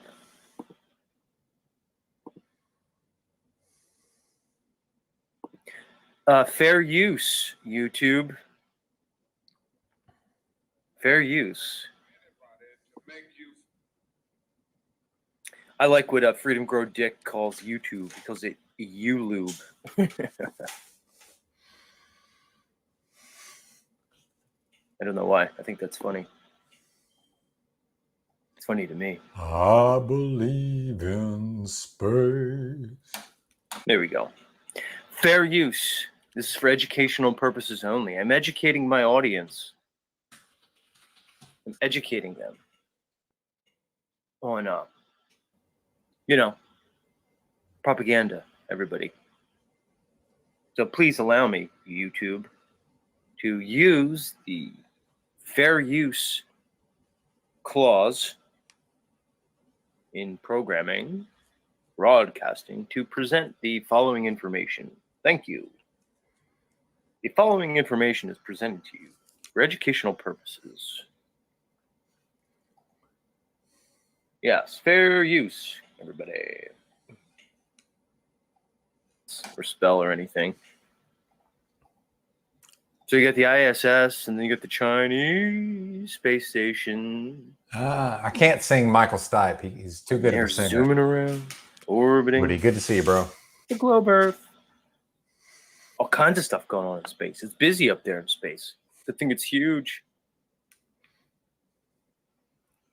But let's see how they were programming us for space travel. We're going to use this example of the cartoon, The Jetsons. Now, let's maybe read a little bit about the Jetsons. We'll kind of get an idea of what the Jetsons are. I don't know. Maybe there's some people out there that don't know what the Jetsons are. Like, Jetsons, what the fuck is that? I got people that listen to me all around the level horizontal Earth. The Jetsons is an American. All right, what are we gonna do? I can't do the flat Earth stuff. I'm just not into it. Woody's here. Might as well do a show. Is this internet addiction? This is just streamer addiction at this point, right? I really wasn't planning on streaming. After I returned to the clubhouse today, got my food prepped, ate half a watermelon. Let y'all see my. I mostly cleaned the bed off. Actually, I did. That's my. Oh, that's right. I mopped the floor. That's why the sleeping bag's up there. Mopped half the floor. I'm sure the bed will collect all of the items yet again, right? Any thoughts on the movie, the Jim Carrey, Andy Kaufman movie, Woody? Assuming you've seen it.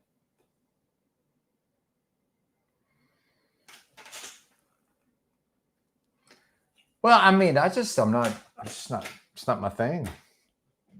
I'll probably, if I'm still live, I mean, who knows at this point, probably looking at another 12 hours, right? Oh, wait a minute. Hold on. I'll be right back. I got to get on let me get on the hotspot. I keep forgetting to connect. Hold on.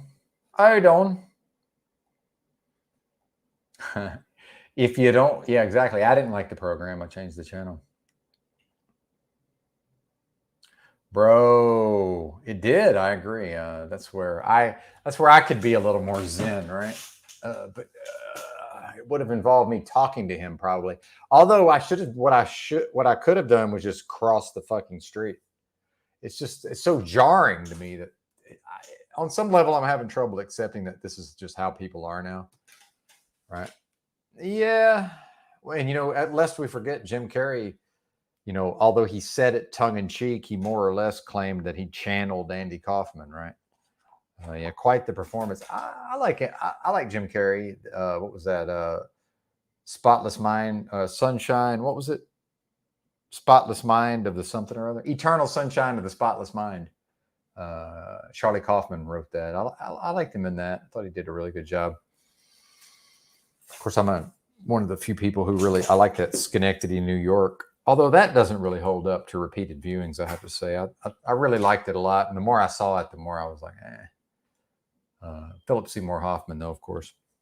I'm trying to get Keith Highly Suspect to watch The Master, but that processing scene, could I even get away with playing that? Yesterday's stream got blocked, so I might clip out maybe I'll clip out the Leslie Liberator stuff. Yeah, it's a good movie.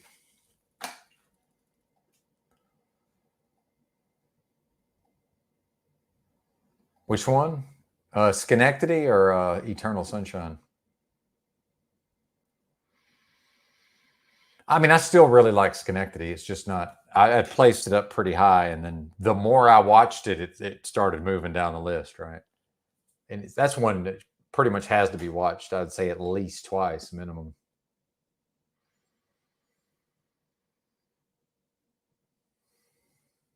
Oh, Eternal Sunshine. Yeah, I still like Schenectady better, but that might say more about me. But yeah, I really enjoyed Eternal Sunshine. Yeah, it's a good movie. Good flick. Good flick. What kind of psyop is that Charlie Kaufman? Of course, he's a small hat, of course. And he directed Schenectady, but wrote and directed. I believe he only wrote Eternal Sunshine. But Wyoming, I haven't even seen that. There's a lot of films I haven't seen. Interesting. At the risk of losing the audience, a lot of these folks aren't. I may drop off for a second. I need to get on the.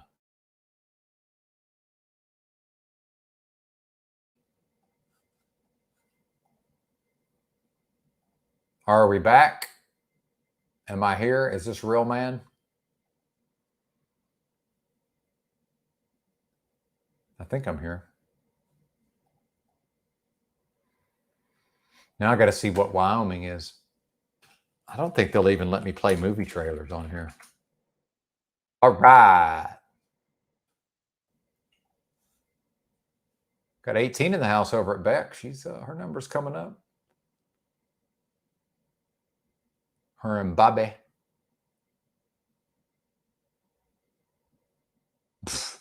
This Matt Walsh bozo shows up in my feed. Howard Stern's disgusting history revealed. What are you talking about? Revealed.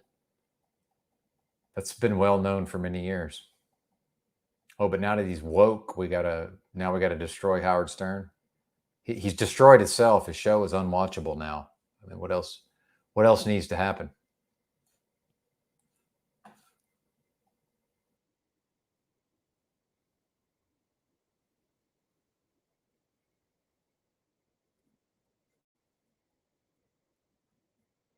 I think we're talking testosterone.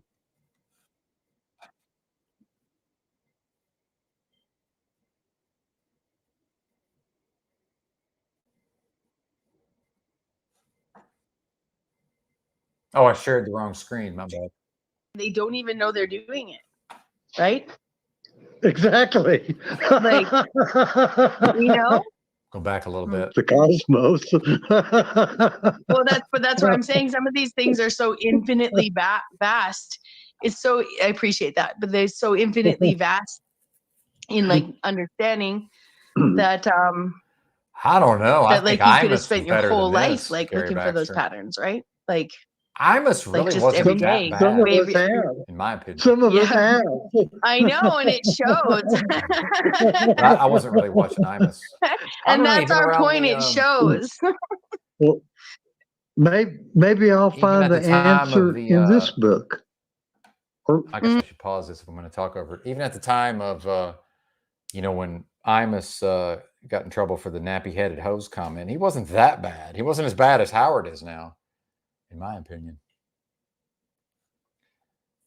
Yeah, I know, but he was watchable. I mean, yeah. Howard it's all gay stuff now. Have you tuned in, Gary? It's all gay stuff. It's Sal and Richard being gay. That's like basically the show. if it's not And there, Howard, maybe I'll going find woke. the answer in this other book. But are you only reading like the 33rd page of every book? The last place I would ever look is deep within myself. Really? Yeah. What? Because I was that person. I kept trying to find Oh, back then. the answer in those books. Not that books are bad, but Yeah. I needed my questions answered, Mm-hmm. and my answers Oh, yeah, weren't he's way in those worse than books. Imus ever thought about being, in my opinion. And I was never a fan of Imus. But you have found insight now? Yeah. Yeah, I see that. I'd rather just listen to Does it Robin feel like, talk are at you this just point than try happy to that you listen to found Howard. it, It's or just sometimes like terrible, and it's do so you wish gay. you'd The had show it is before, or is off the it charts just you've gay. learned, No, in life? no. It came when it came. Yeah. Yeah, the Indian guy on the street, I figured out he was drunk. He was intoxicated. He probably woke up the next day like, what the fuck did I do? Read my email and was like, good God, I got to quit drinking. I'm assuming that's how that went, Woody. I mean, I kept looking. I was just looking in the wrong direction. Mm-hmm. Yeah, that's one of the things I think that I was watching in the dialogue that went down on OTW's stage, right? I think one of the things I witness that maybe some men challenge in other men that upsets the people is actually just confidence. Oh yeah, I love Nick Johnson. Well, I'm glad you mentioned that, What's Up, because every time Nick Johnson just off of the top of his head mentions the worst places he's ever been, he always talks about my hometown, Pine Bluff, and he's been there at least a couple of times. Oh yeah, I love that channel. Wyoming. Okay, I was thinking you meant a movie. My bad. Yeah. Sorry, What's Up? I completely misunderstood your comment earlier. My bad. Yeah, it's funny how I was thinking movies, and y'all may not know this. I skim most of the comments. I'm a skimmer when I read, and then I go back and reread if I need to. So you see, I'm just now getting back to your comment. I'm like, oh, I didn't totally misunderstood that. Well, there's too much damn testosterone. Too much. Yeah, but if you get away from the science of it all, right, which I know one could claim we can't. Not enough. And in essence, there is jokes. an aspect of that affects things, but that's also probably the very science that has the very men thanks, so I appreciate vehemently. Yeah, Nick right? Johnson's awesome. And venomously with a great vitriol, like responding like without even being able to hear. Like I've been in the presence of men, okay, that I had a crush on a man for a long time. That when I stood too close to him, I couldn't even hear him speak. Wow. And I liked that. Like I didn't understand what he was saying. And I liked that, right? Like I liked the fact, I have a very busy brain, right? So it was like, for me, I could just but that's not necessarily the only cue that a woman should be responding to, especially a woman like me, right? Like, but when you can put yourself in that setting where you're like, whoa, but that's a lot of power for someone to have, right? And not know they have it. Yeah, the problem for me, where I got myself. The problem for me, What's Up, is I just have a trouble giving a fuck about Wyoming. I mean, no offense to Wyoming, but I thought, wasn't he in Montana also recently? I think he was most recently. His most recent videos were Montana, I think. Self-distracted with. And I'll say this: Do you know? What's the guy's name? Fuck, Cobes. God, my brain, man. What the fuck? It's a famous locale that lives in Cheyenne, Wyoming. Why can't I remember this guy's name?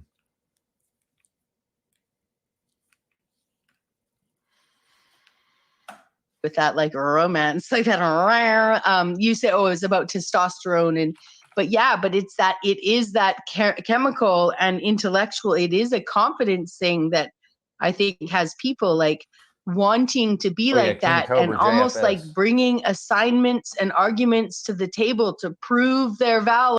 Yeah, this is the only thing in Wyoming I care about is King Cobra JFS. I'm gonna be some kind of fucking freak of nature, because one time I literally inhaled 5 whole 10-ounce cans of air dust during one day, and I didn't die from it. Yeah, not bragging. I'm just saying, and that's one of those things I'm trying not to do, just because, people care about me, man. They don't want to see me die of a drug overdose. This guy's been making his living streaming or doing and something making stupid videos for like a long ass time. Now, I've also had people tell me, hey, Cobra, it's your life. Do what the fuck you want, man. Basically a little kid when he started. You play it safe. You don't cause any fucking trouble. You just do your thing, And I'm like, that's exactly what I'm saying. Oh, you're still talking about, yeah, Nick Johnson. Yeah, I'll watch pretty much everything he does in the South. I'll watch just about everything.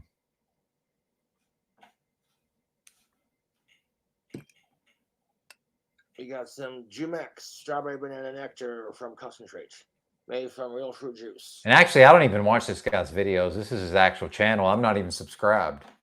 Let me see if I can show this to you. I'm not even subscribed to him. I watch, there's a lot of people who make documentaries. They'll watch him for like a year and then make these documentaries. So shout out to King Cobra JFS. We'll drop his link.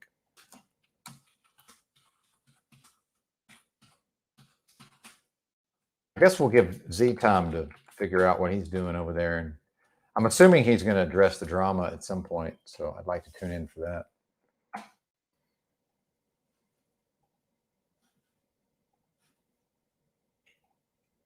Oh, wait a minute. Go back to Bex.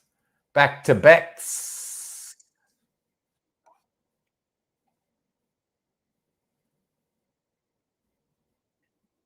Don't even know they're doing it, right?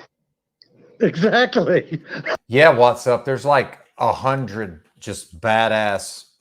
There's 100 different documentaries.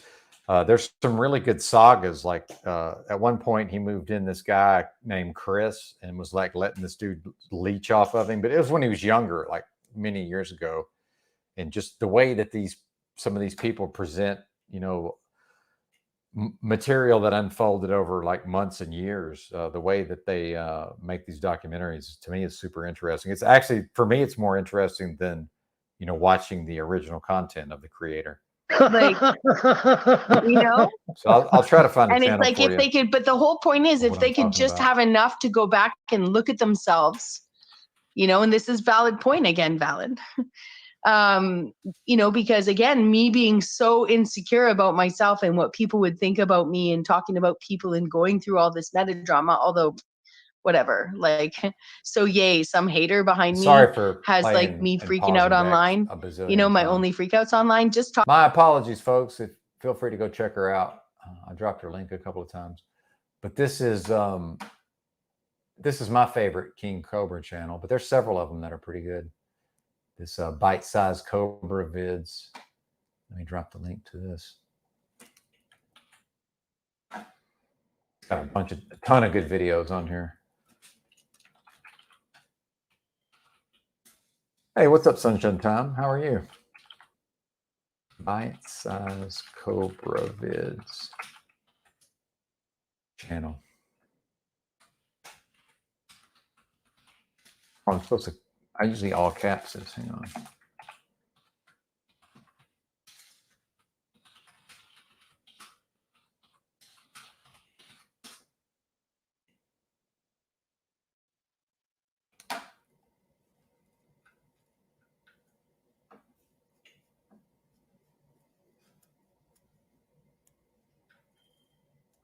Let me see. Let's just go to one of the ones I know is one of the best.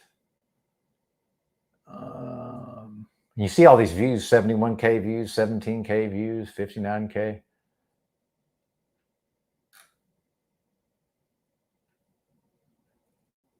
Yeah, Couch Chris. This is it right here, 200K. This is worth watching. This shit is epic right here.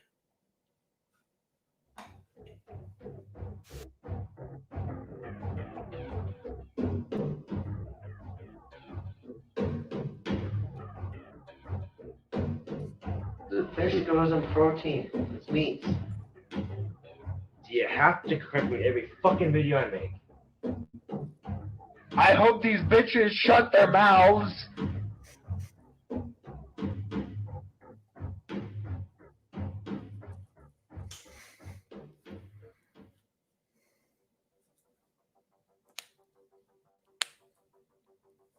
The origins of Couch Chris are shrouded in mystery. In the beginning of 2011, Josh referred to Chris not only as his friend, but as a senior class peer at Natrona County High School.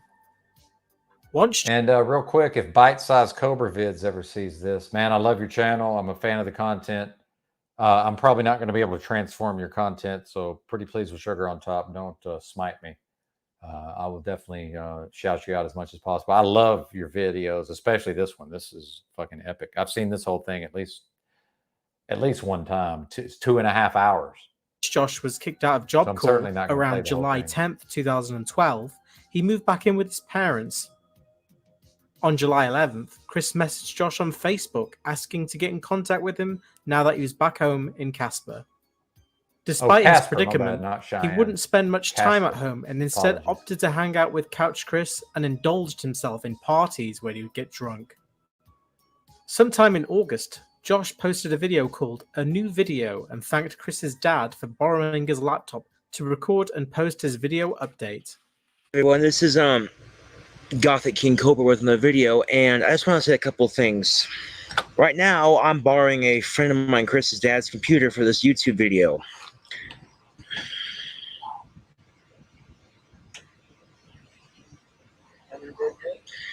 I'm making the video right now, but then I'll be able to upload it from the computer, hopefully. Really appreciate it. Thank you, sir. You know how to do it? Yeah. Shouldn't be too hard to figure out. A lot simpler than my phone, anyway.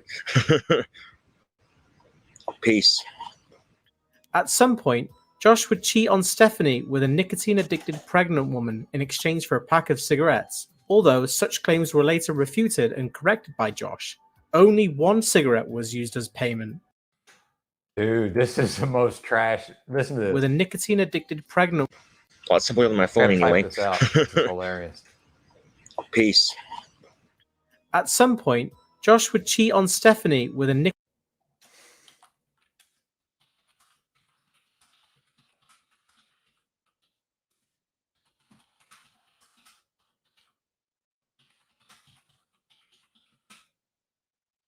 Oh, fuck. God damn it. Ah! Okay.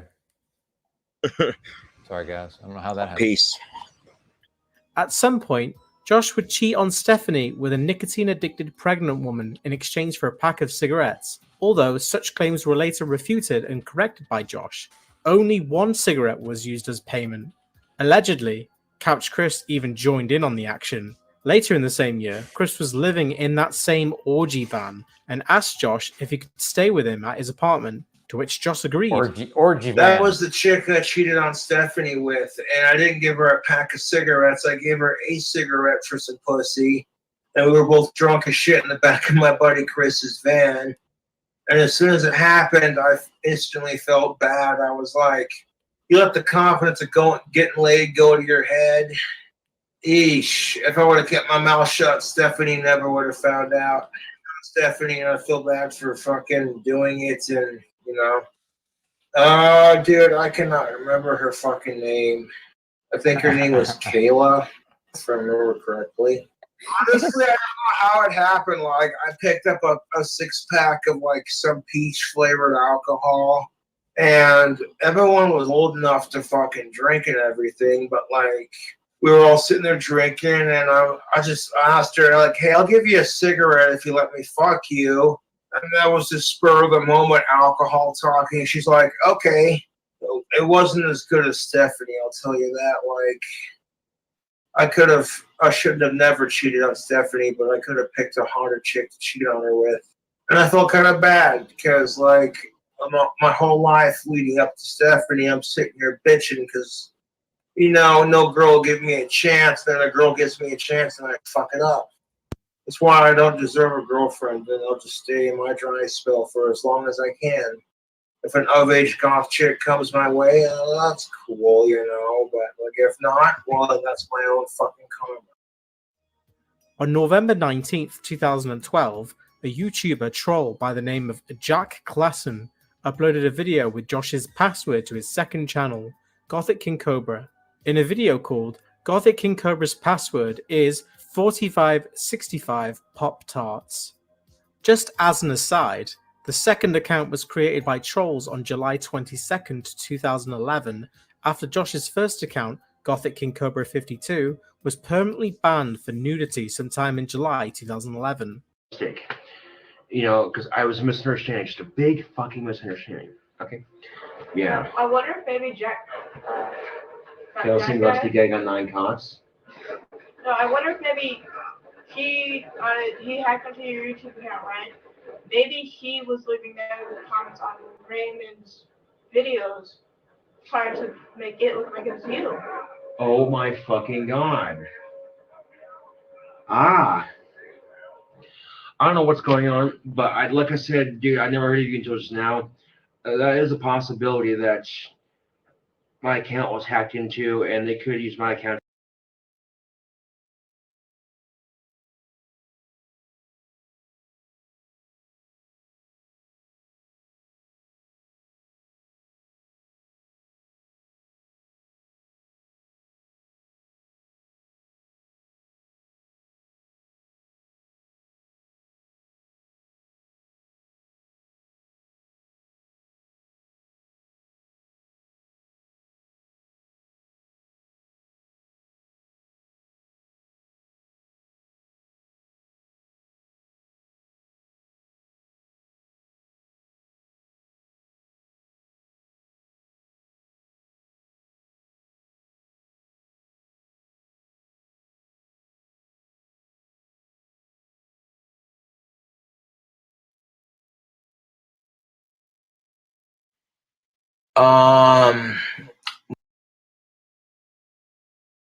No new tobacco, but what I do have is a couple of packages to unbox.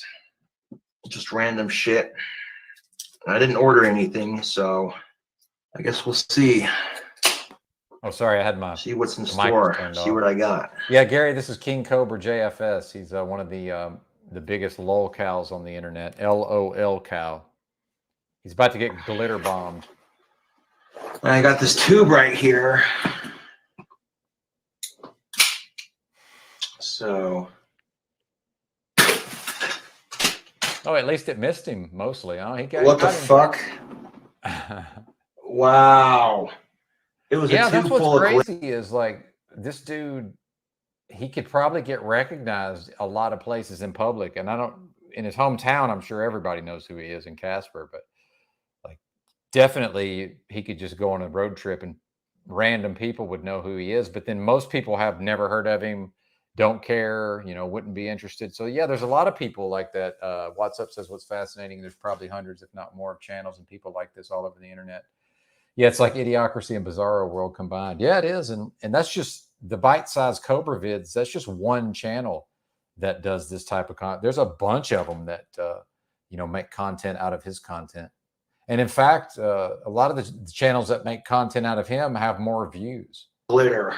And I got it. It got me, man. I tell you what.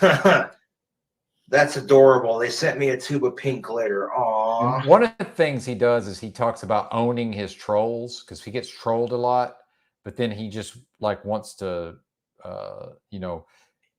talk shit to them and act like he's owning his trolls, which is kind of funny. There's a lot of that going on. And when I opened it, it exploded all over me. Clap. Let's start off with this smaller one. No idea what the fuck this is going to be. That looks like an Amazon package. It's another tube. Do I look like I was born yesterday? Another glitter bomb. How stupid do you think I am? Really, this is pathetic. This is a pathetic attempt. This right here is an insult on my intelligence. The same thing happened last time. Like this is getting stale. Like they're losing and they know they are.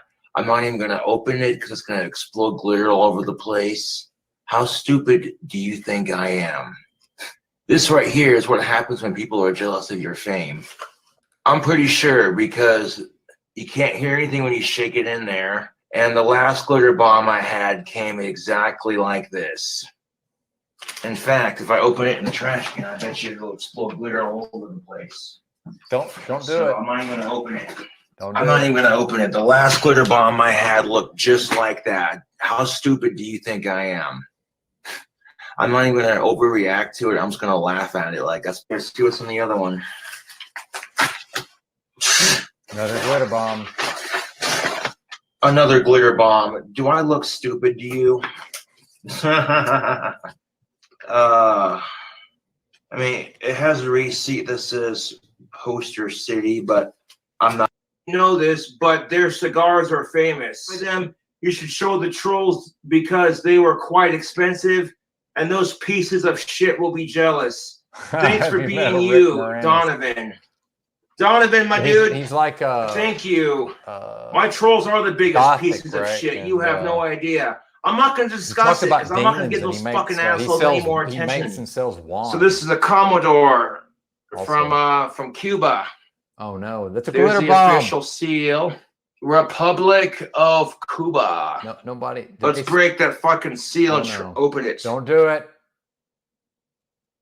Yeah, fuck my asshole trolls. A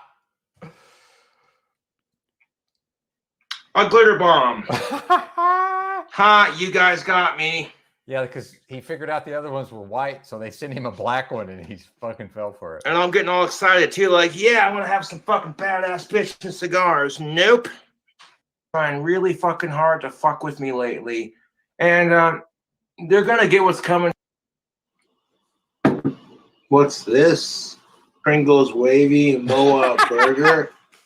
Shoot. If you like the video, subscribe for more. Yes.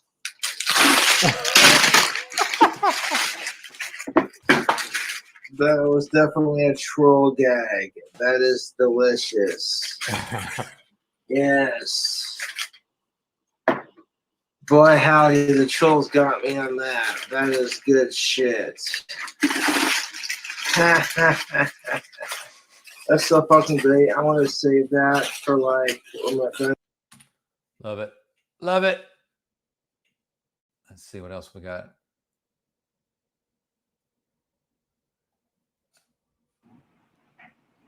This one is King Cobra JFS awakens to find that his drunk stream is still going.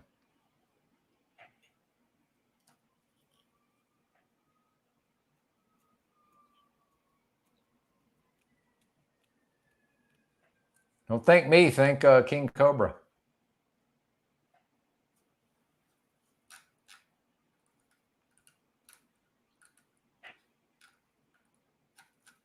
Did I ever drop the link to his channel? I don't think I did. Oh, yeah, I did. Here we go. No, that's not it. Here we go. Yeah, King Cobra JFS. What is kind of sad about this is because I think he gets a check because he's autistic or whatever. Buffering, huh? Interesting. He gets a check because he's autistic or whatever, or disabled. And I guess he used to work at Wendy's. There's a whole saga of him working at Wendy's too, which is pretty fucking awesome. Let me find the Wendy's saga. Yeah, the whole saga of him working at Wendy's. Yeah, the Wendy's saga part 1.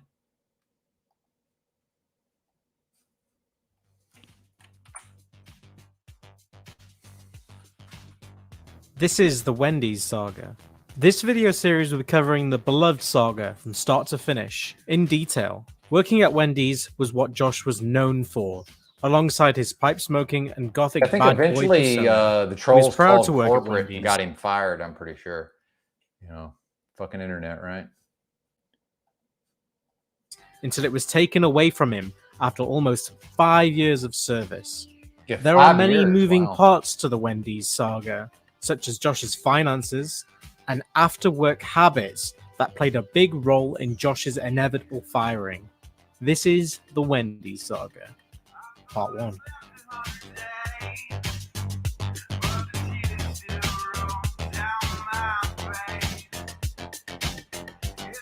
In late June, early July 2012, Josh was kicked out of Job Corps for getting caught smoking marijuana on campus by a jacket leader.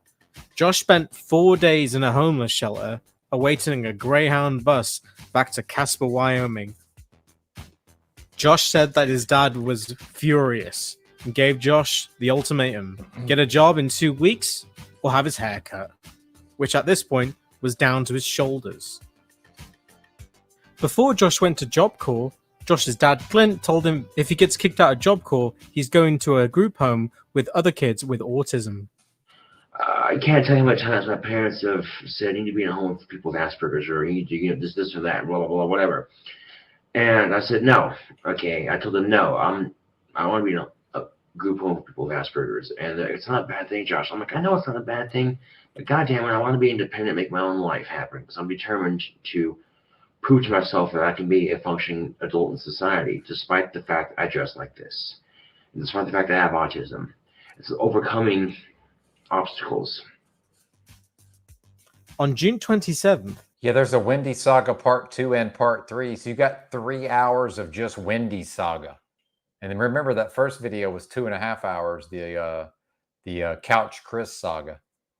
Josh posted the following on Facebook. Still job hunting. Can't wait to start working and get an apartment. The 2 interviews I had today went well. On July 11th, Josh posted on Facebook, I got a job working at Wendy's here in Casper. I start tomorrow at 10 in the morning. I had the interview yesterday at 3:30. Josh's position at Wendy's was a lobby assistant. He did not work with the food. Josh's hourly rate at Wendy's was $8.50. Josh began working mornings and enjoyed the convenience of only having to walk 20 minutes to work from his parents' house. Over the coming weeks, Josh regularly posted pictures on Facebook of alcohol, tobacco, and energy drinks that he purchased with his money working at Wendy's. I bought 3 packs of red Cuban cigar, Zippo flints, and fluid for my new Zippo because I lost my old one at Job Corps, and some Pinnacle cotton candy vodka. And that vodka was good. I bought it on the 18th of last week. Mix all these drinks together and you get swamp water. It's my newest drink combination and it's good. That very same day, Josh posted on Facebook. Cords are gone from my computer. Can't make videos until I get them back. Don't know when that will be, but I will make fucking videos. When I do, I miss making videos and music. Lol. Why are the cords gone from your computer? Parents. Holy shit. New videos soon. Sometime in August, Josh uploaded. Well, again, this is an entire hour, so check it out if you want. But here is King Cobra. This is Cobra Classics, the pros and cons of having a sex doll, which he apparently has. Someone asked me a question on Facebook, and I responded to it. Jimmy Goodman asked me, serious question, would you share your sex doll with friends like Homeboy Scotty, or would you treat it more like a girlfriend? No judgment here, man, just curious. And of course, my answer was, I treat her like my queen and my girlfriend. She would be my silicone goddess. Now, if I got a sex doll, I'm not saying I would, but if I did, I wouldn't share her with anybody. But that's $2,675 I don't have. And it would probably take me a long ass time to save up for that. Unless I won the lottery, then it wouldn't take me jack shit. Just be like, you know what I'm saying? Now, there are pros and cons to a sex doll, obviously.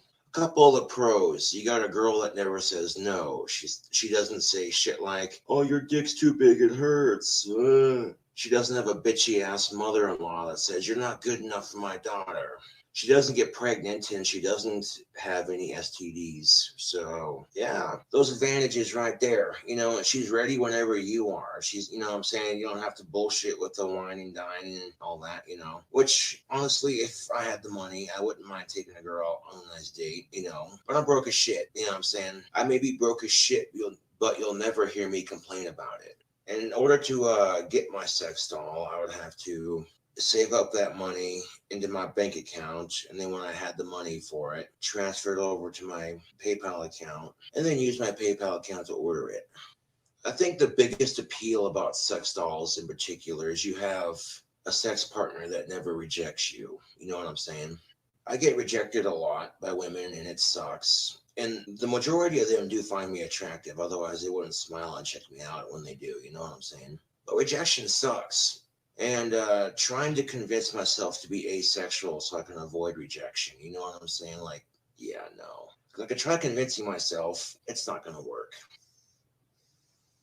considering if you haven't had attention from a girl in so long, and then one of your friends that happens to be a girl, oh, hey, Josh, how you doing? Gives you a big old hug, and it's like, oh, shit.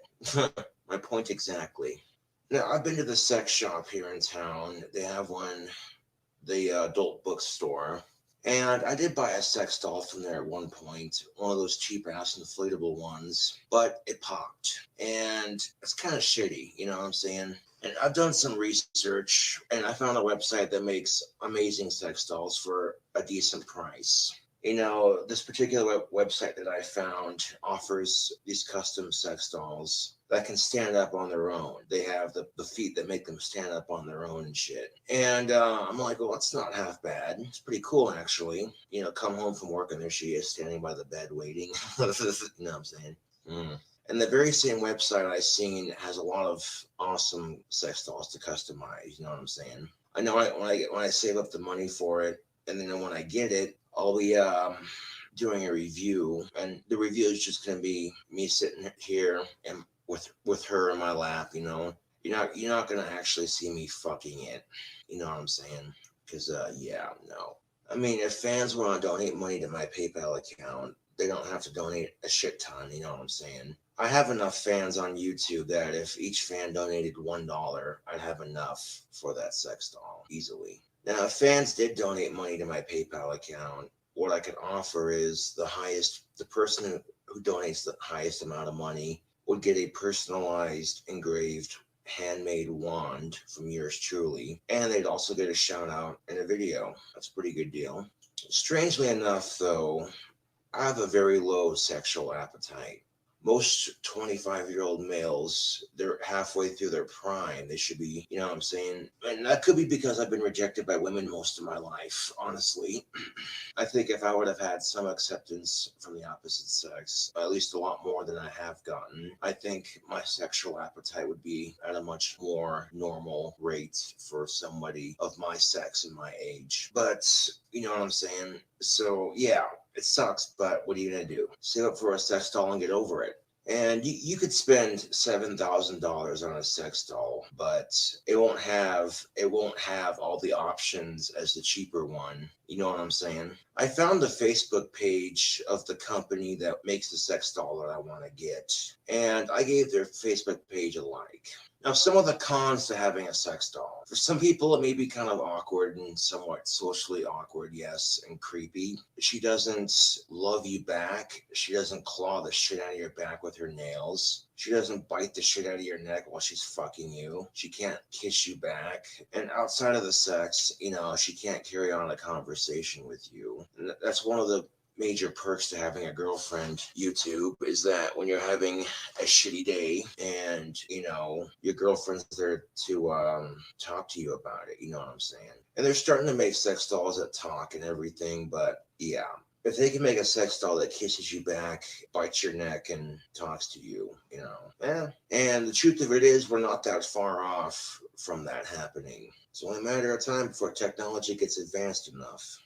I mean, I'm 25 right now, so I got 5 more years before I'm 30. And 5 years, that seems like a long ass time, but when you stop and think about it, you too, 5 years will be here before you even know it. One of the things I struggled with because of my Asperger's is picking up on social cues. And I was really bad at that when I was young, much younger. So very normal for guys to have crushes on women, especially in junior high and high school. But for me, I struggled with that because of the social cues. Most of the women found me repulsive and creepy, so, you know, I didn't always pick up on that as quickly as I would have, as I should have. So that made going through high school and junior high very, very pleasant.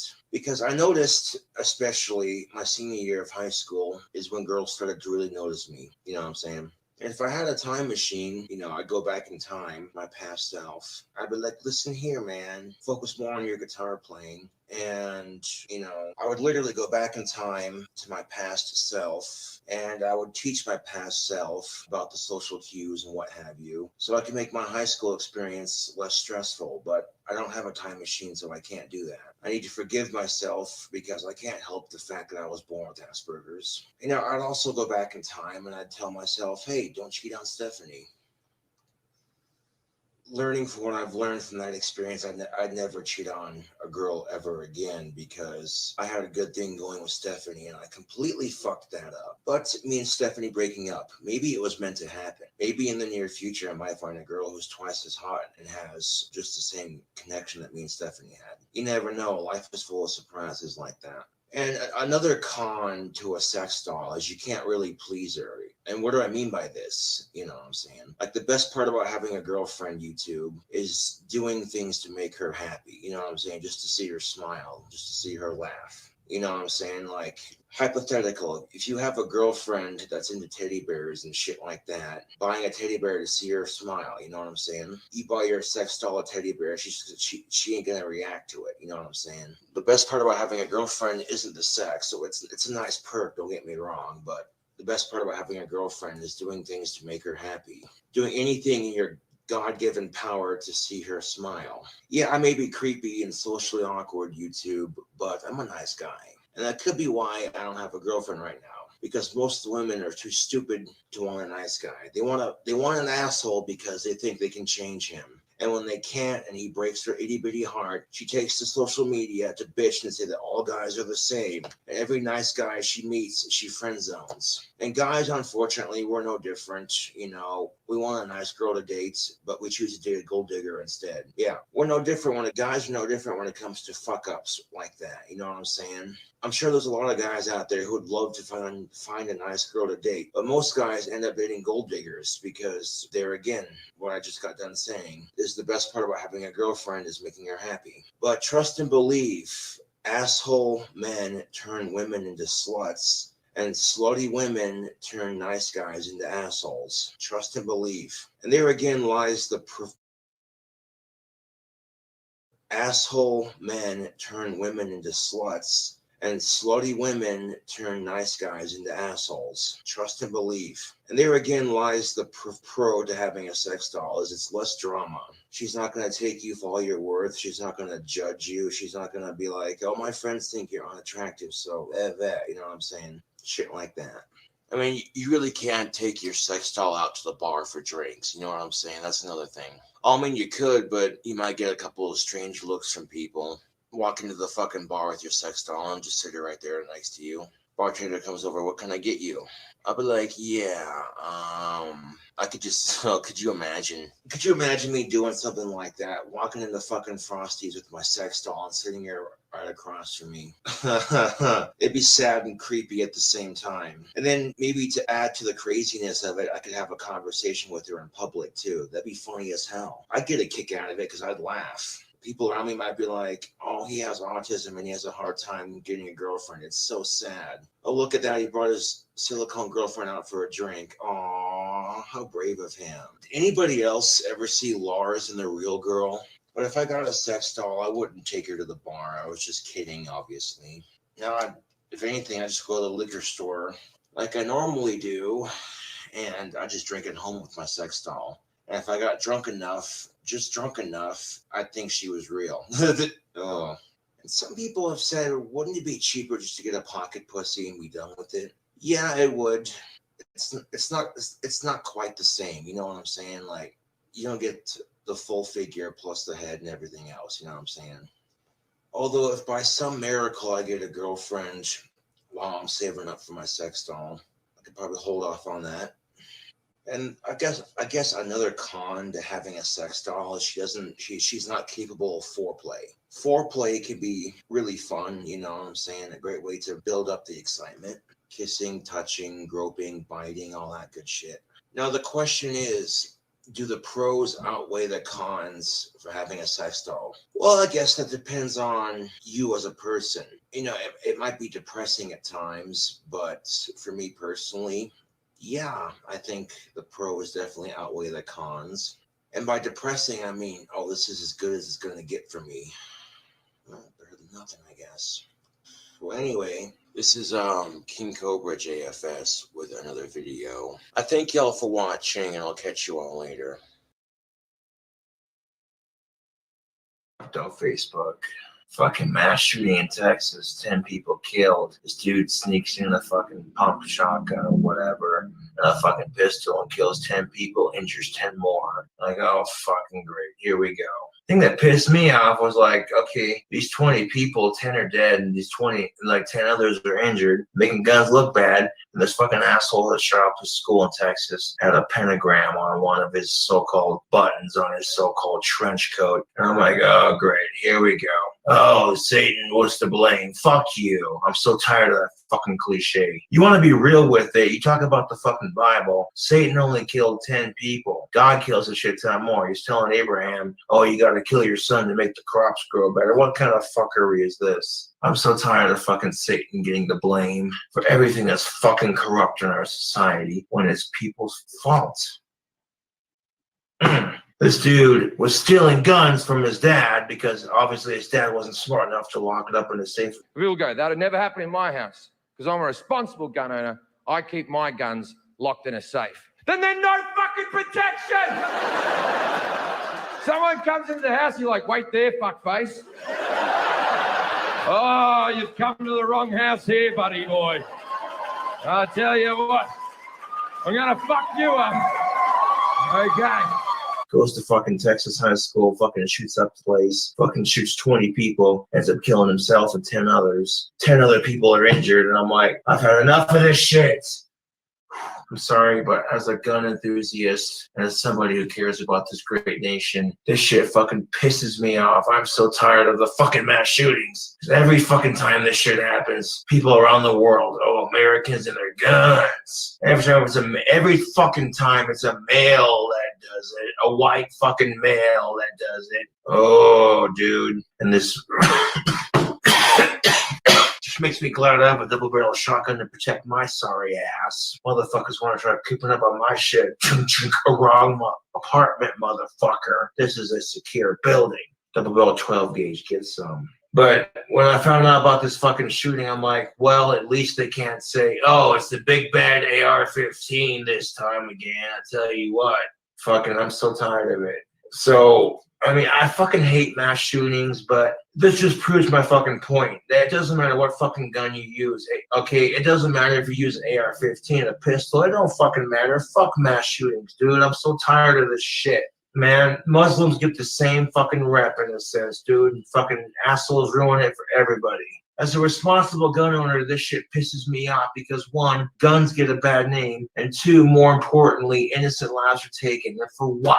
For fucking what, dude? Oh, I'm so fucking done with these mass shootings, man. It just makes me wish I had Rick's portal gun and a fucking time machine so I could stop every mass shooting in history from ever happening. Deep breath, Cobra, deep breath. As a gun enthusiast, as a responsible gun owner, this shit pisses me off. Because we gotta hear this gun-hating libtards, oh, this is why we need to ban guns. We gotta hear fucking gun-hating libtards. This is why we need to ban guns, because people are dying. Oh, you talk about gun control or gun rights and people get triggered. All jokes aside, that was not an intended pun, but Jesus fucking Christ. I've had my shotgun for years and had no issue. I bought a pistol because why the fuck not? I mean, I had to sell it to pay for my new cell phone, but it was worth it because now I can stay in contact with my peeps.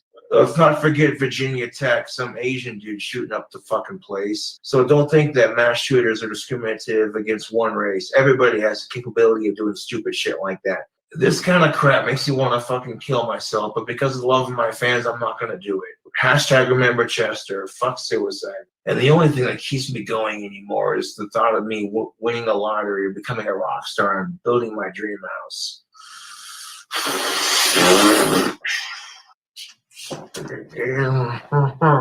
Oh, that's a sexy double-barrel shotgun. Oh my God, that is a sexy gun. Because I'm at my wit's end. I'm tired of fucking marijuana being illegal. I'm tired of fucking our veterans being thrown in prison because they can't smoke pot for their PTSD. I'm tired of fucking sex offenders and rapists getting less prison time for a fucking plant that cures cancer. I'm tired of the fucking mass shootings, dude. Oh, society's bullshit, man. I'm tired of men and women being sexually discriminated against in our society. Hashtag fuck mass shootings. Hashtag fuck suicide. Hashtag fuck gun stupidity. Hashtag fuck violence against cops. Hashtag fuck police brutality. Hashtag fuck our society's bullshit. Hashtag have a drink. Like, ooh.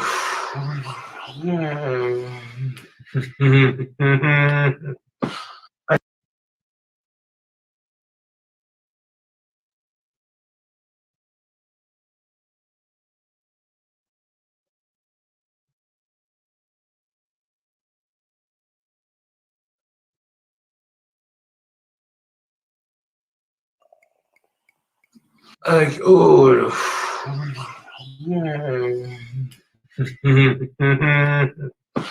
I got called a faggot for dating a female because she had short hair.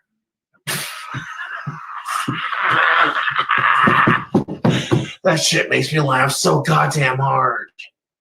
Oh.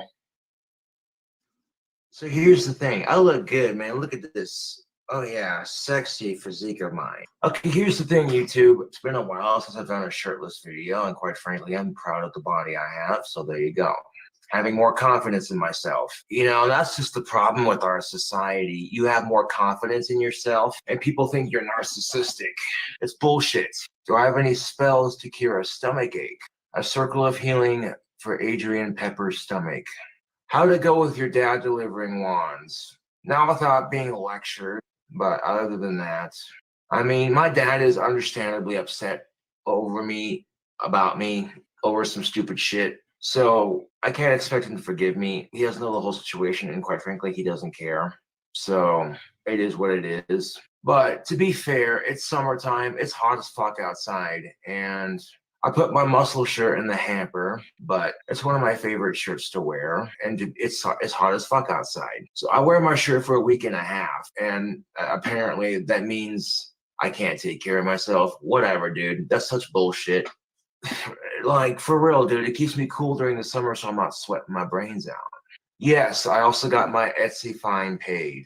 And you're not going to believe this shit. So right after I get done getting the wands tubed up and everything, and my dad leaves, and I'm having the worst nicotine fit of my life. You don't even know. So I have my scepter with me, which is round, stick-shaped, wrapped in copper. You know what? I'll even show you. Hold on. Take a look at this gorgeous masterpiece of mine, the scepter of mine, Facebook. See this? That's a pretty boss-ass scepter, if I do say so myself. Now, here's the thing of it. I'm walking around downtown trying to find a cigarette. Couldn't find one.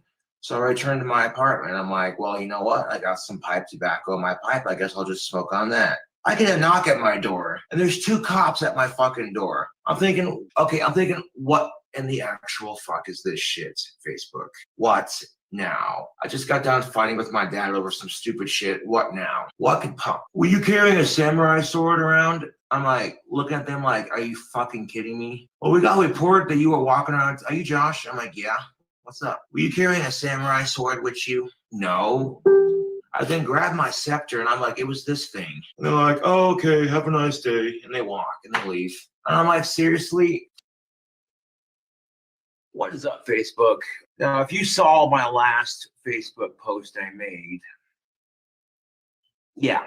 These days, I don't have to do anything to have somebody fuck with me. All I have to do is ride by on my bike and mind my own business. And someone has to open their mouth and start talking shit. But when it's a little kid talking shit, you can't do anything but ignore them. You know what I'm saying? Like, it's stupid, dude. The girl I have a crush on happens to have a unisex name, which means that both boys and girls can have the same name. And this is an ignorant concept that these little kids are having. They're calling me gay and shit because the chick's got a fucking unisex name, and it's so stupid, dude. So stupid. I'm like, I can't beat the shit out of the little kids, but I can sure as hell beat the shit out of the fucking parents and be like, here's the thing of it. Oh, they ask, why are you kicking my ass? I'll be like, well, why are you letting your kid be a disrespectful little shit? No, I'm not giving you her name. Nope, that's not important.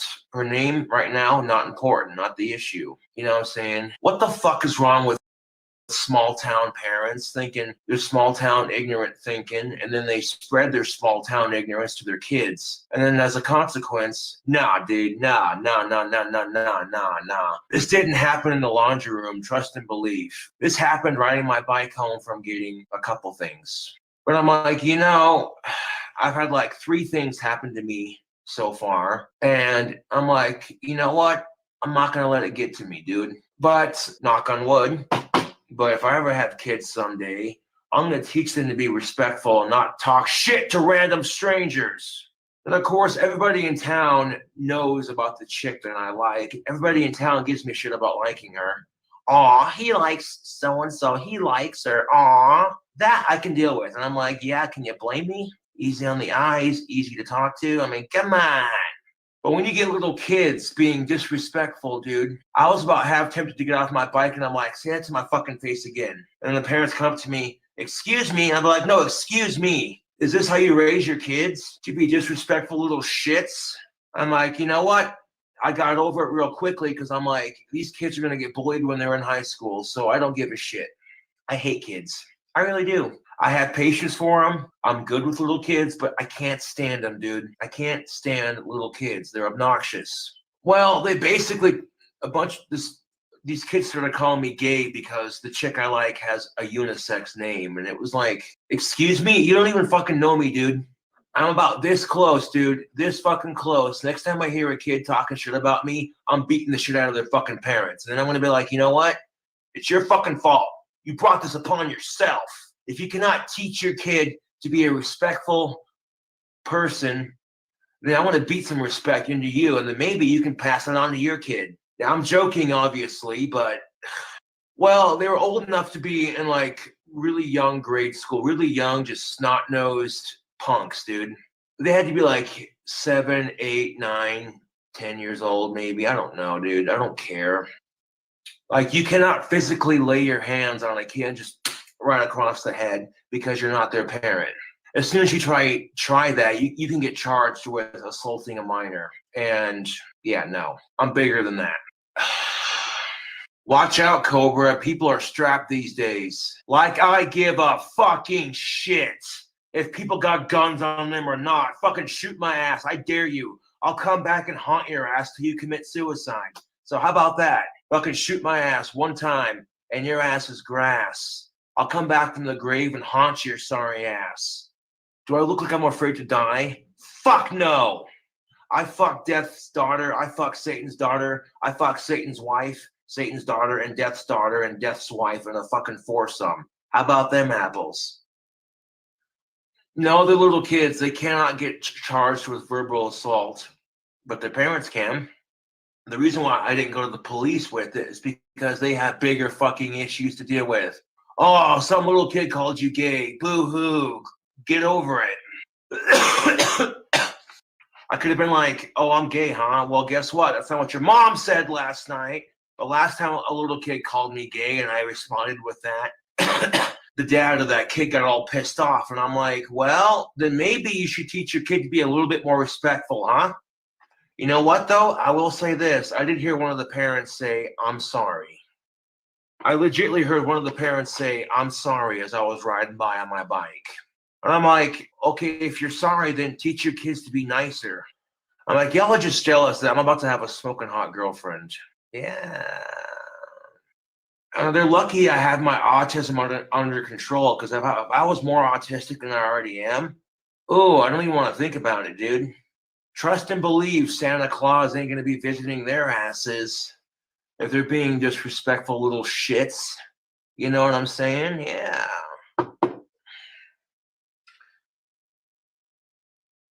Like I'm sitting here, flabbergasted is the word I'm looking for.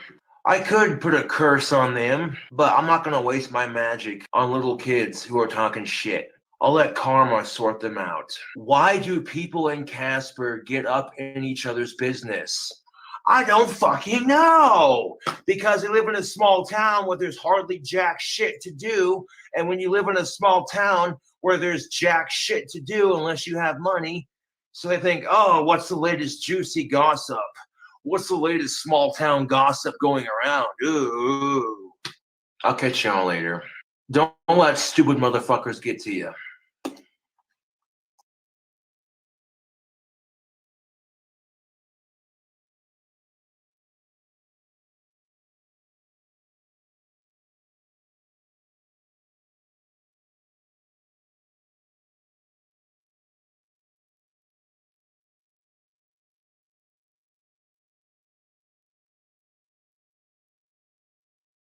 With another unboxing video.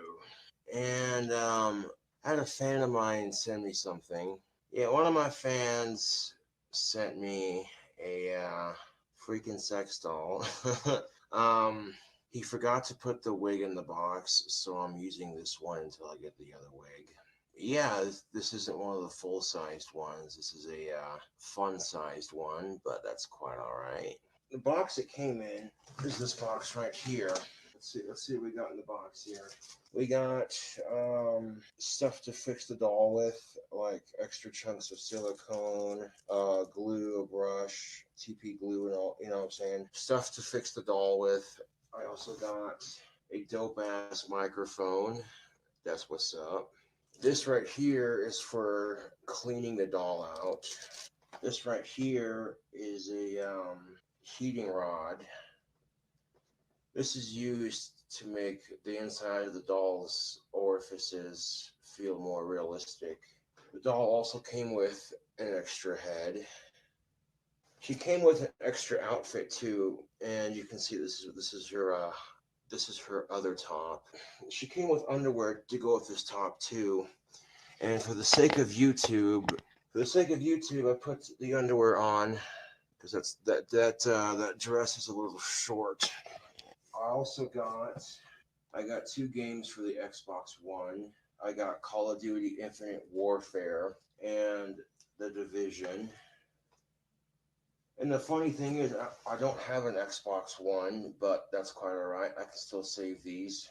I know I could save these for when Caden gets his Xbox One back. I also got 3 fresh bags of moist pipe tobacco. And we got some handling gloves to go with her. A nice brush for brushing her wig when it gets here. I had that other wig on hand. I also got some Silk Touch sex oil, some Johnson's baby powder, and last but not least, I also got a brand new knife. Look at that. Damn, that's a big ass fucking knife, dude. That's what's up. Oh, at least now. Yeah, that's kind of fucked up. I didn't make that connection. Thanks, Miss Blanche. Yeah, fuck, dude. Oh, dude, people just send him stuff. Yeah, he's somebody was asking earlier about why does he keep talking about his dad. I'm pretty sure his dad was his payee. Some of the more financially irresponsible people who get a check every month from SSI, Social Security insurance, they'll have what's known as a payee that the money goes to, right? So I'm pretty sure his dad was his payee and paid his rent with it. Because I think my understanding, in the past was that he basically made enough money, or his government check was enough to pay for his rent and his utilities. And he, like I say, he worked at Wendy's for like 5 years apparently. But now, yeah, people just send him donos. He's been making a living off of donos, and he also does have a wand business where he makes these wands and sells them. So I think he makes a decent amount of money off of that, probably. Yeah, a knife to kill the doll. Yeah, what the fuck.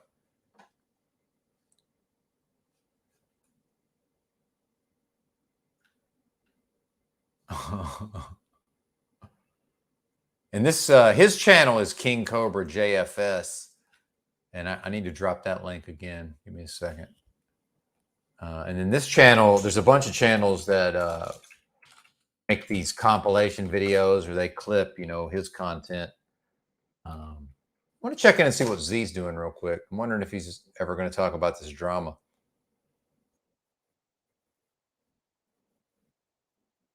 No, he's still talking about the flat Earth and the space is fake, which I don't know that. I mean, I don't know, but definitely the NASA videos are fake. I'm not even trying to get into it, right? But King Cobra JFS.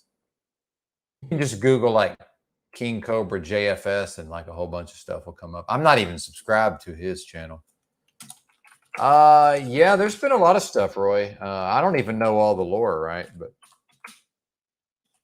he's been on panels. Yeah, it is a little sad. And actually, let me go ahead and get this banner off of here.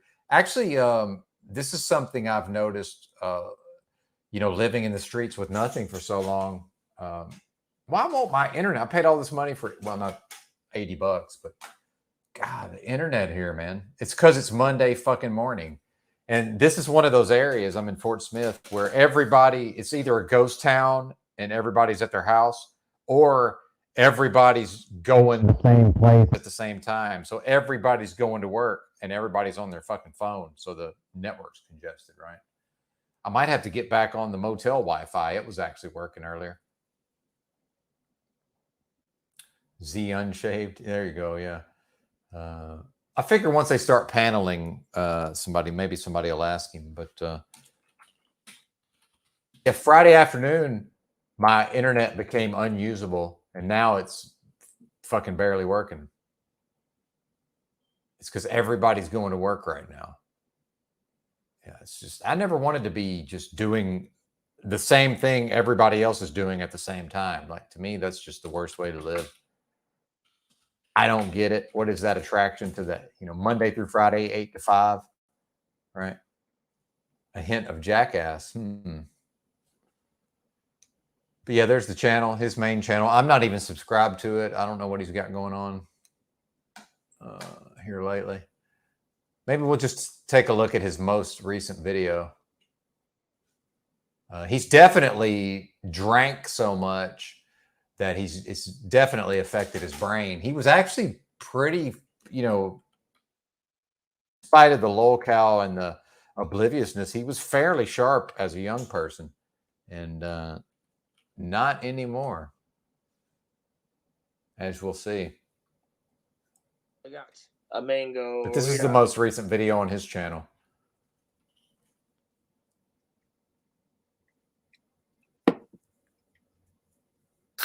He likes to do these drink combinations.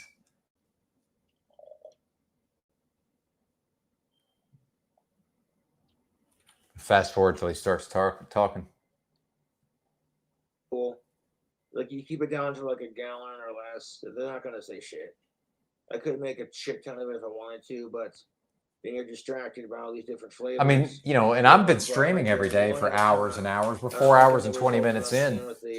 I mean, not that I'm making a living, but, you know, this is basically a job for this guy's, what? AIX? That's right. You're right. Yeah.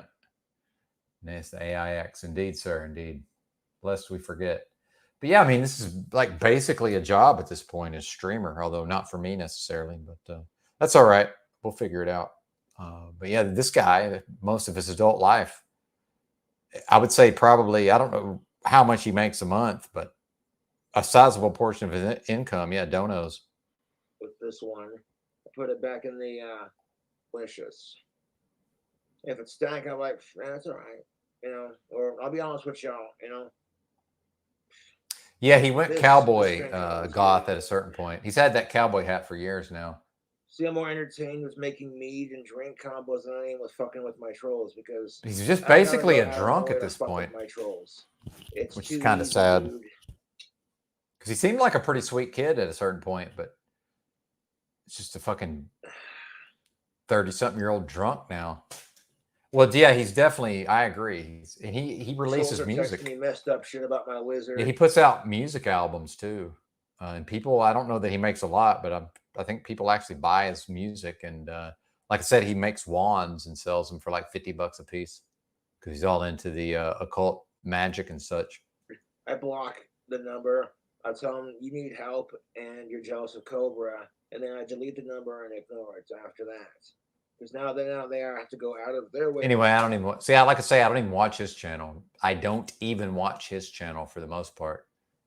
But these compilations, you can just do a search for King Cobra JFS documentary, and like all kind of channels come up.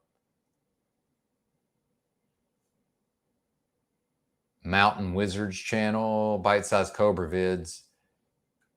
Your favorite son. Here's one came out 2 months ago. Empire of Dirt, a King Cobra JFS documentary. 2 hours and 36 minutes. What does being goth mean to This you? dude's a content machine.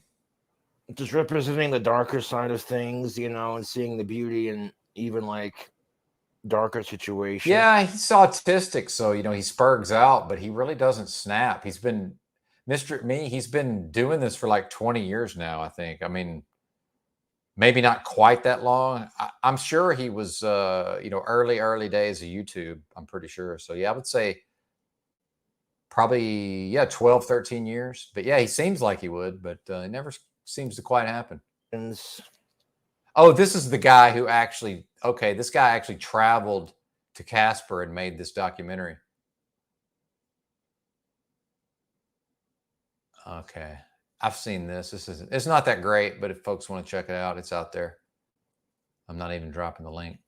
I want to find some of this because King Cobra, he goes on panels sometimes. I want to find some of the stuff where he's on panels.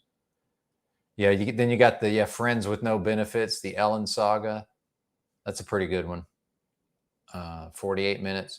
I think that might involve panels. Let me see. Let me see real quick. God, there's just so much of this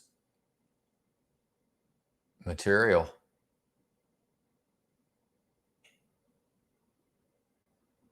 And no panels.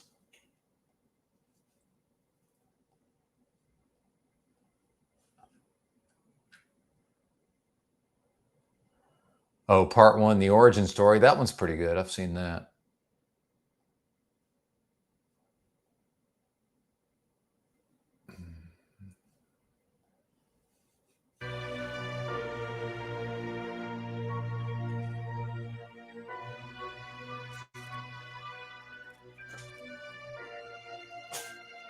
Yeah, that's what's crazy, Mr. Me, is this dude's like super famous, but only, you know, in like a portion of the internet. And that's something I found interesting, is the people who get really, really well known and get a lot of attention over time, but just in a very narrow, you know, vein. But the first documentary I showed on here, just the documentary, it's like 2.5 hours long. And not that one, but there was one where it's just his, you know, it's compiled from King Cobra's content. It's like 200,000 views. You know, so there's multiple channels make. That's what these locals do, is they provide so much content that then at a certain point, multiple channels are making money and getting a ton of views, you know, just producing these documentaries.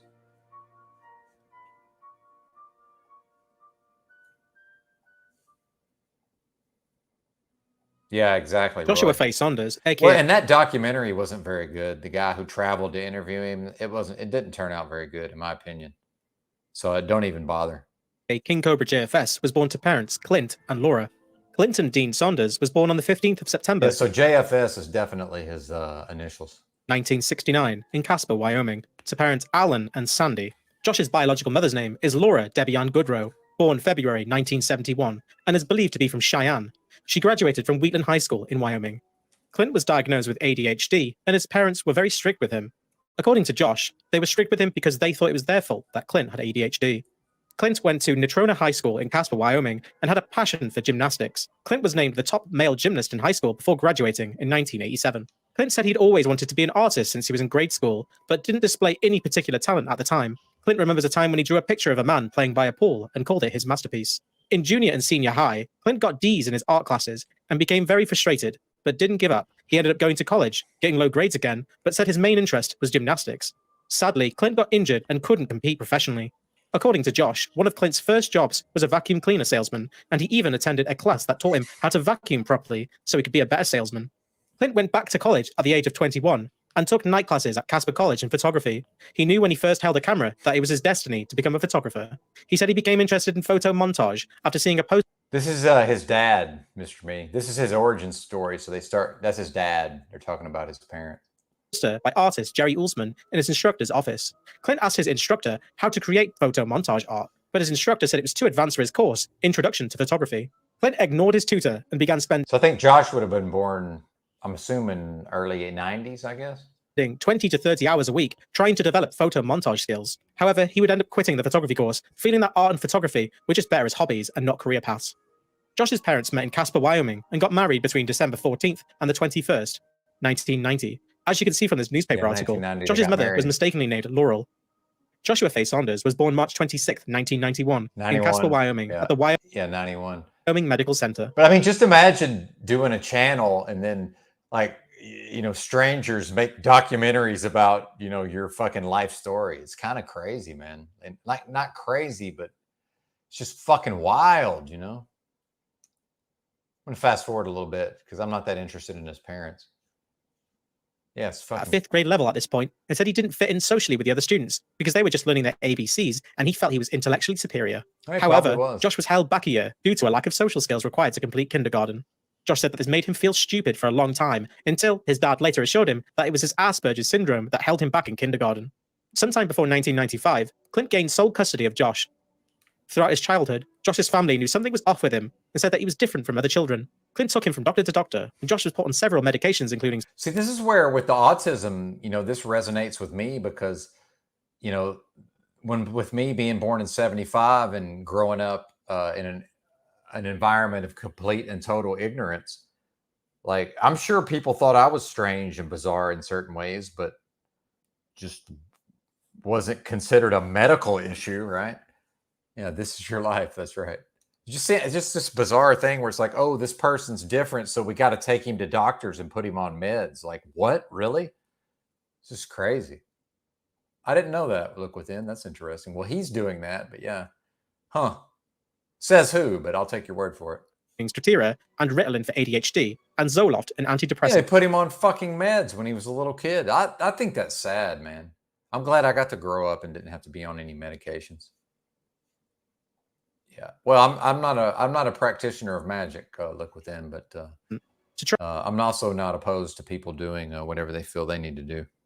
Try and improve his behavior before he was diagnosed with Asperger's syndrome in 2004 when he was 13 years old, and he was also sent to counselors to better understand Josh's mental health. Well, and so, you know, what happens is, this is back to what I was talking about earlier, the disability cycle of misery that I detected when I lived in the streets for almost a decade. It hobbles people, man. It really does. It fucking hobbles people.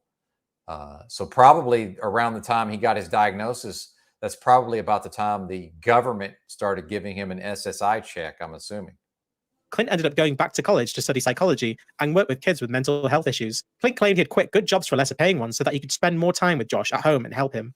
Josh said that he created his first food combo in Miles City, Montana, when he mixed nacho cheese Doritos with Cheetos. Yeah, exactly, Mr. Me. And I was, you know, somehow I was able to sit at the desk in school.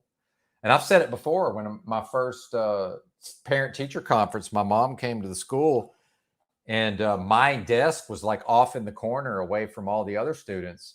And she was kind of confused. And I was like, no, I like it, because I was getting, you know, attention, you know, in my view, it was like I was special or different. But the teacher did that because when I was sitting with the other kids, I just couldn't stop bothering everybody.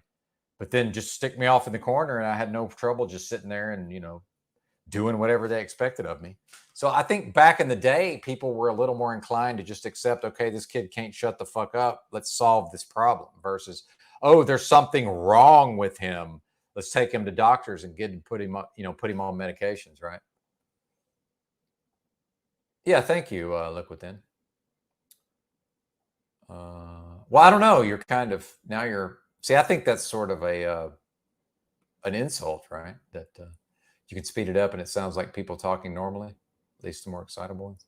I don't know. Are you just used to listening to people on high speed? Or do you mean that when you 2x somebody, it's still slow? I think that's what you mean. Because I've had that before. I 2x some of these boomers and I'm just like, damn, it's still too slow.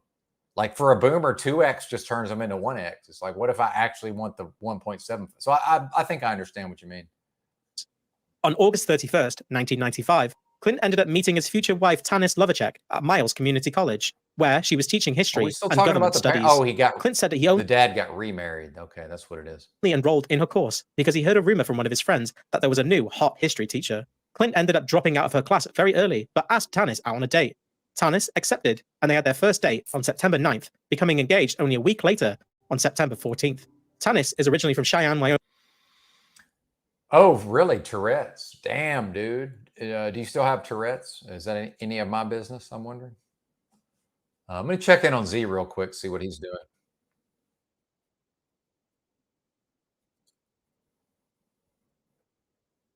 All right, not much going on over there yet. Wyoming, and graduated from East High School in 1986. Yeah, we got to get into this. Hang on, I see some good comments coming in. So yeah, imagine giving an antipsychotic to a child, right?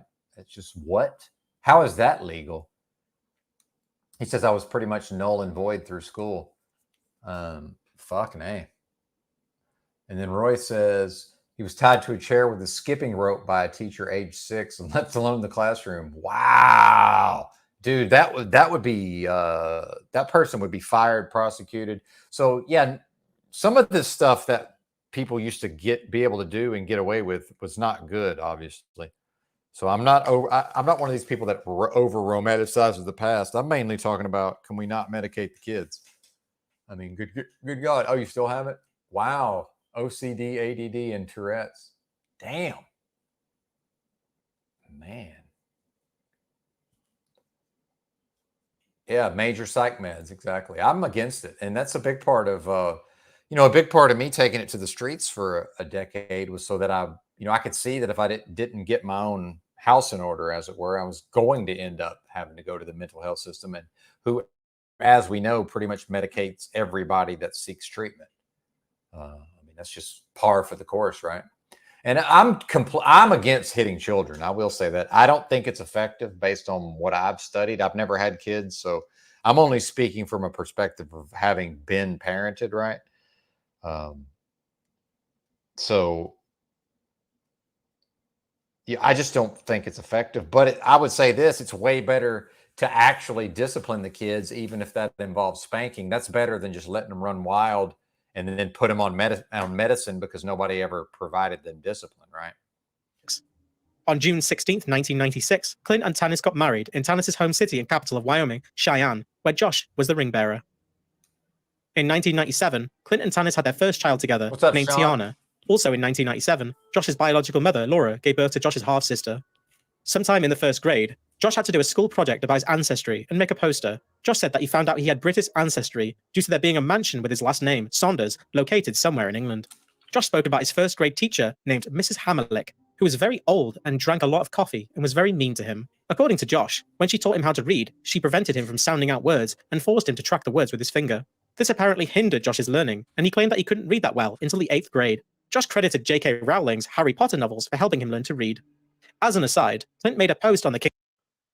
Hey, Look Within's bringing up this Order of the Golden Dawn, or I believe also referred to as OTO. I'm from Arkansas, and I'm about the same age as the so-called West Memphis Three. Although I would posit that the actual West Memphis Three was the 3 little boys who were murdered or supposedly murdered. Again, official fiction. So that was a huge national news story when I was a kid. When I was right about the time I was graduating high school in Arkansas, and that obviously part of the Damien Eccles trial and all of this involved. Well, actually, Eccles and Baldwin were tried together, but they literally introduced Baldwin's heavy metal black T-shirts as evidence. I'm not kidding, and there was a lot of discussion of Damien being a fan of the Order of the Golden Dawn. I was just wondering if you were familiar with that case, because I will say I've certainly had interest in occult, what I would refer to as occult type of topics. I don't know what Sean's doing down there, but welcome, sir. We'll see what happens. Are you from 4chan? I'm assuming not with an actual name, but apparently 4chan's after me. But I got no beef with 4chan. So, but it's they've apparently they're not too happy with what they perceive as me cancer grifting. Although, as I stated earlier when addressing 4chan directly, I've yet to even receive enough donations in a 30-day period to even feed myself, much less pay the $800 a month to stay in this shithole here. Not complaining, but some version of me figuring out an alternate. This is not much of an income for me at this time, which is completely fine. I'm more than happy to do the live streams. I enjoy it. Donations are nice. In fact, I've gotten quite a bit of Amazon donations, but still, I would say less than $1,000. I don't think I'm over $1,000 total. I'd have to go back and look. See, this is we got to talk about this, y'all. I need to go make coffee. So 4chan is a website, Sunshine Time. And in fact, let's talk about 4chan, but please remind me, because I'm going to let this play because I must have coffee for this. But I think it's important, and this is where I can be helpful, Sunshine Time, since I have been on the internet every day since 1994. I was a pretty fucking big computer nerd right around the year 2000. My hobby was computers for many years. I used to build computers. I worked at a computer store. I worked in IT. I used to configure point of sale and equipment and servers. I've done a lot of things, but like 20 plus years ago, right? So I'm no longer a computer expert. But this is part of what I was explaining to the 4chan folks, earlier on the stream. So we'll get into that because I think it's important for the folks who are here. Oh, happy birthday, Mr. Me. Happy birthday, sir. Happy birthday to Mr. Me. But yeah, remind me when I come back, Sunshine Time. I'm going to make some coffee. But if you would, I would appreciate it because I'm quite forgetful these days with the decline in my cognitive abilities. And all I have to do is go back and play y'all some of my. If I go back and play some of my content since before whatever this is that I've gone through, you can hear it in my voice. You can hear it in my diction. You can hear it in my pronunciation of words. I'm not what I used to be. But yeah, man. Interesting. Yeah, thanks for the link, Roy. I don't know why. I finally got my head out of my ass and modded Roy, but yeah, I'm sure he could have been dropping excellent links on us. And this is where I'm just dense. Like, shout out to Croco.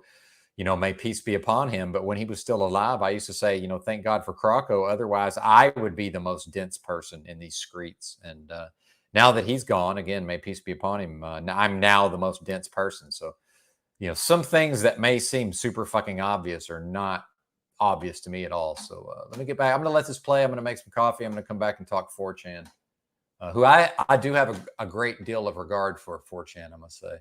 So we'll get into what is that for the folks who may not know. King Cobra JFS subreddit in 2018, recounting the difficulties he had with Josh and the struggles Josh faced growing up. In this revealing post, Clint said that Josh's obsession with having crushes on girls began in the first grade. Josh had a crush on the prettiest girl in school and was often hazed by his classmates for liking her. Other students would be cruel and send Josh fake love letters pretending to be from his crush for the remainder of the year. In 1998, Clint and his family moved to South Lake Tahoe, California, and worked as a gymnastics coach and as a security guard for a casino. Josh said that his first experience smelling pipe tobacco was in Lake Tahoe, California. Josh's first paranormal experience was on Easter in a church that his parents dug into in Lake Tahoe. He prayed to God to see Jesus and claimed that he saw him. Josh's first time seeing a bat was when he saw his stepmom Tanis perform at a play, and it was goth as fuck. While in elementary school, Josh was rejected for the very first time by a girl named Daly Perucci that he developed a crush and an obsession with. Daly is happily married and has 2 children. Josh's mum Tanis got the opportunity to go to the University of Dakota in Grand Forks to get a doctorate in history. In 1998 or 99, Josh's family moved to Grand Forks, North Dakota for roughly a year. Clint once again ended up going back to college at the age of 28 to study psychology as his major and worked as a career counselor as well as delivered pizza to Little Caesars. Clint ended up dropping all of his courses and switched to art and photography again. The only thing Josh can remember about living in Grand Forks was that he used to watch anime like Dragon Ball Z, Tenchi Muyo, and Sailor Moon. Josh recalled his dad buying a blue and hot pink 92 Geo Tracker convertible that he and his dad were going to work on as a project. Josh said that it was his plan to spray paint the car royal blue with black flames to match its blue and black interior. Josh alleged that some kids broke into his car and tore out the CD player, amplifier, and speakers and threw it into his neighbor's yard, which turned out to be his parents' landlord. Josh ordered an Awuga horn, CD player, amplifier, speakers, a new carpet, and a new top for the car. Josh's stepmom also bought him a steering wheel cover as a present. Josh was also planning to use a snakehead from a walking cane as a shifter knob. The walking cane originally had a sword in it, but Clint probably knew best and took it out. In the year 2000, Clint moved his family to Valley City, North Dakota, where he attended Minnesota State University and graduated in 2001 with a Bachelor of Science in Graphic Communications. Sadly, the GeoTracker engine broke, and a brand new one was out of what was presumably Clint's budget. It's assumed that Clint put everything back into the car and sold it, but Josh got to keep all of his hardware for his next project car. In Valley City, Clint was also a curator and an art gallery manager, and an art teacher at Valley City State University from 2003 to 2005. Tanis also worked at Valley City State University. Shortly after arriving at Valley City, Josh's parents signed Josh up to a church function/field trip so that Josh could meet new kids and make new friends. During this field trip, this was the first time he would see Alicia Rhodey and had a crush on her instantly. At the end of the trip, Josh bought her a purse from a coin machine for 50 cents at a pizza restaurant after going go-karting. Josh attempted to give Alicia the purse, but she left it on the table on purpose. Josh thought that Alicia forgot her purse and attempted to give it back to her on the bus, but Josh discovered that she had a boyfriend. When Josh was in 4th grade, in the year 2000 or 2001, he said he was horrendously bullied in school and on the playground, and even on the bus to school. It got so bad even the bus driver had to complain. Josh said that the 4th grade was the worst time of his life. Josh's earliest memory that sparked his obsession with snakes and cobras began after playing the early 90s computer game, Buzzy the Knowledge Bug, specifically the jungle version. Josh distinctively remembers clicking on a cobra and it hissing. Around 2002, Josh's obsession with cobras and snakes grew after watching The Crocodile Hunter, Spitting Cobras of the World on VHS. Josh's first encounter with a real cobra was he went to the reptile gardens in Nemo, South Dakota. The reptile gardens had a Malaysian and an Indian cobra on display, and he quote-unquote spurged out.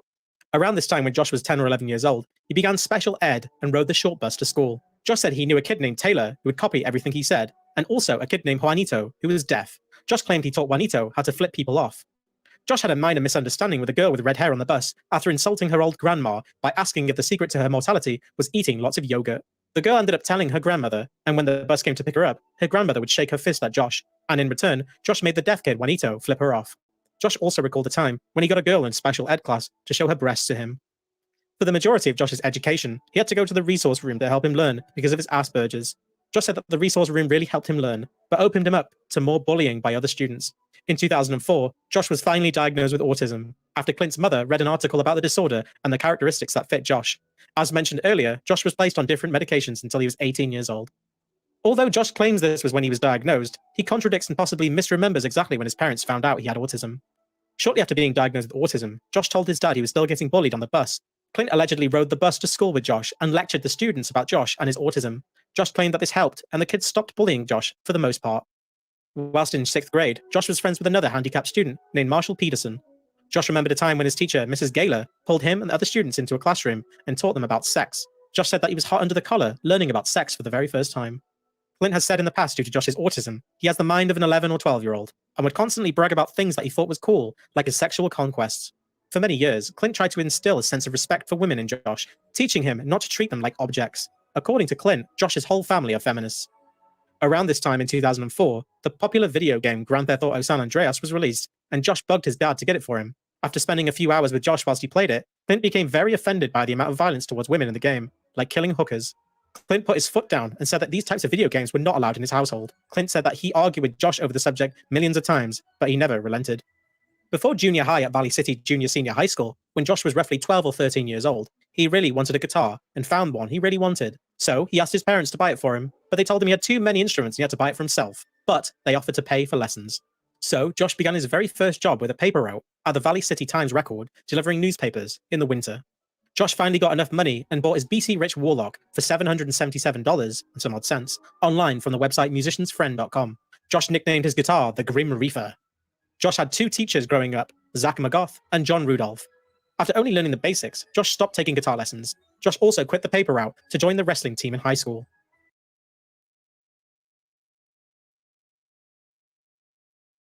With that, I like Patrick. He's goofy, he's fucking weird, but I guess I am a forgiving man. Maybe I'm just forgetful. Maybe I'm more forgetful than forgiving. I don't know if it's possible. No, it's never against you. It's just against, I just hate people. I don't like people. I really don't. Well, here's the thing. I actually think it's the opposite, Muths. I think you probably love people and you're probably disappointed in their behaviors because people, especially lately, tend to be very disappointing, dude. And maybe it has to do with our expectations. Maybe we have high expectations of people. They disappoint us, and it basically leads to a situation where we become very frustrated, and then we react. I don't know, your thoughts. Yeah, oh, definitely. I need to put some furniture in here. I got some sound. I think, yeah, the high expectations, when the bar is set so low, I mean, it's really hard for me to, like, not be disappointed with people. I mean, the bar is, for me, is set so low that all you have to do is be a decent fucking person. And when people are working with you, you don't break bad on them and then do all the crap that's been going on, you know? So it's easy for me to just like cut people off, burn my bridges. And recently I made sure to torch my bridge with OTW. And I'm actually firing shots at him now because I think that, you know, the world would be a better place without him. Well, I can't agree with that. I like Patrick. He's goofy. He's fucking weird. But all right, hold on. Let's talk about Patrick. Let's get into it. But before we do so, let me get his music up to get into a Patrick vibe. All right. So prepare your thoughts regarding Pat. So this is new to me. I'm unaware of any issue or situation you may have with our good friend Patrick from OTW News. But you seem to be pretty passionate about it this morning. So hold on, prepare for it. And audience, prepare. There appears to be a new beef between Moose and Patrick from OTW News. Where's your damn music, Patrick? See, you can't even find it because you don't like him. I like Pat. I mean, I may not like where he is with his state of consciousness. I don't know what he's doing with his channel. He seems to have ceded all authority of his channel over to another entity. I don't know why anybody would do that. It probably is not going to work out for him. But hey, it's his channel, not mine. Here's his music. Let's hear. He has some of my favorite theme music. This is not just. Moose, do you think I should upgrade back to YouTube Premium to skip ads? Freedom Grower said I could download like an ad blocker from Google Chrome, but I don't know. Whatever. Now, look, they don't always work. Yeah. Do you think it's worth like the $12 a month or whatever it is? Because the ads throw me off, dude. It fucks my timing up because I'll go to play something and I got to wait for the ad to be over. What do you think? Is it worth it? Get rid of the ads. Get rid of the ads. Yeah. It's worth it. Just because, like, I mean, I pay for it because I hate the advertisements. When I go to watch a show, I don't go to watch commercials about dumb shit, right? So if you're going to put a commercial on, I'll respect you. I'll watch your commercial, but I'm not trying to see, like, you know, the products and shit that they're shilling us. Right. Is the sound better in this room? Because I got furniture in this room. It sounds pretty good. Pretty good. All right, so let's get into it. What's your deal with OTW? My deal with OTW started when he handed the keys over, and I go in one day, right? And we're singing songs together. We're having a good old time. Everything's going good. And then all of a sudden, you know, Pop comes in, and I immediately get thrown out. I just get thrown out. Nobody says nothing. Nobody's like, you know, hey, what's going on? Why would you throw out Moose? Why? You know, nobody says nothing like that. And then I come back the next day, and I'm blocked from chat. I'm blocked from going on StreamYard. I was just like, are you kidding me? Are you kidding me? Like, I'm a contributor to the show, and you're just going to let homeboy ruin that? Like, the relationship that me and you have shouldn't be determined by somebody else. That should be between me and you, not some other entity.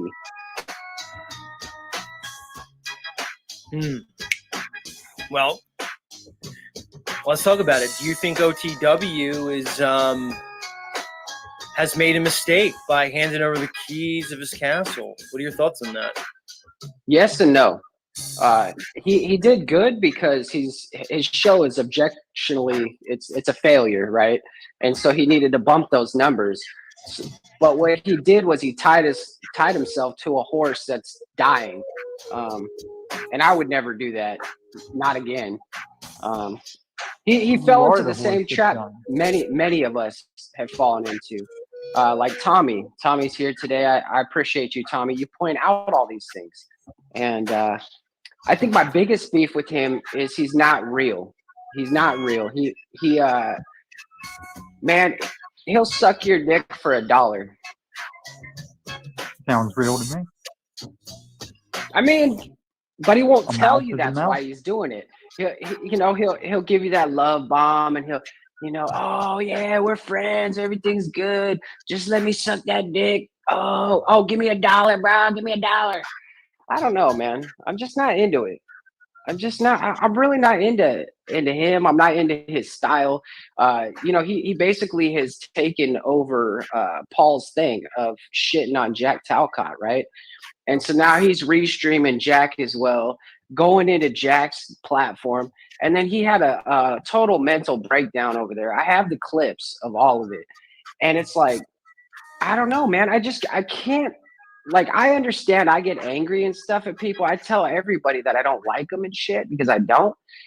But this guy, like, man, like I just don't get what he's doing. Like, he basically copies everyone else and does a half-assed job of doing it.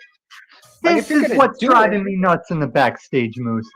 I get that this is the place you can come and fluently let this out, but in what panel verse do you think you're not being a goddamn hypocrite? Well, and sorry to interrupt, folks, but you know, and I got love for Moose, but is he critiquing? He's like, I don't know what OT, and I did not hear the whole thing. I'm coming in just on the tail end, but he's critiquing OTW based on something OTW does that Moose hasn't demonstrated an ability to do, live streaming to that many folks. Now, tell me if I'm wrong, right? Yeah, tell me if I'm wrong, but I don't know that Moose goes live to between 50 and fucking 80 people or whatever it is. Hypocrite right now with all of it. Like, I agree. I don't like OTW's style. I don't like his channel, but and it's feminine. What's up? As you know, someone like you or myself, you know, as dare I say, actual men, right?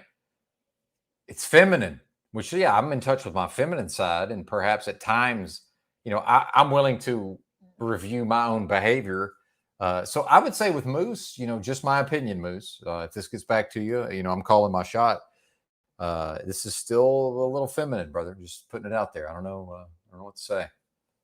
To say it's nothing compared to like your 3 viewers, like, you gotta. Thank you. See, Tommy, right on time. Exactly. It's not the same fucking thing. If Moose is streaming to 3 people, God love him. That's great, but it's not the same as what OTW is doing. Hey, what's up, Dominic? At least give him even the coattails of Polly Boy. Now you're doing the Polly Boy thing. See, I actually have, if I start a stream right now, I could have 20, 30 viewers. No problem. Well, maybe that's the case. I don't know. Please correct me if I'm wrong. I had no idea if that was the case. Is it Moose on the mic? You know, maybe I'm wrong. I'm open to being wrong here.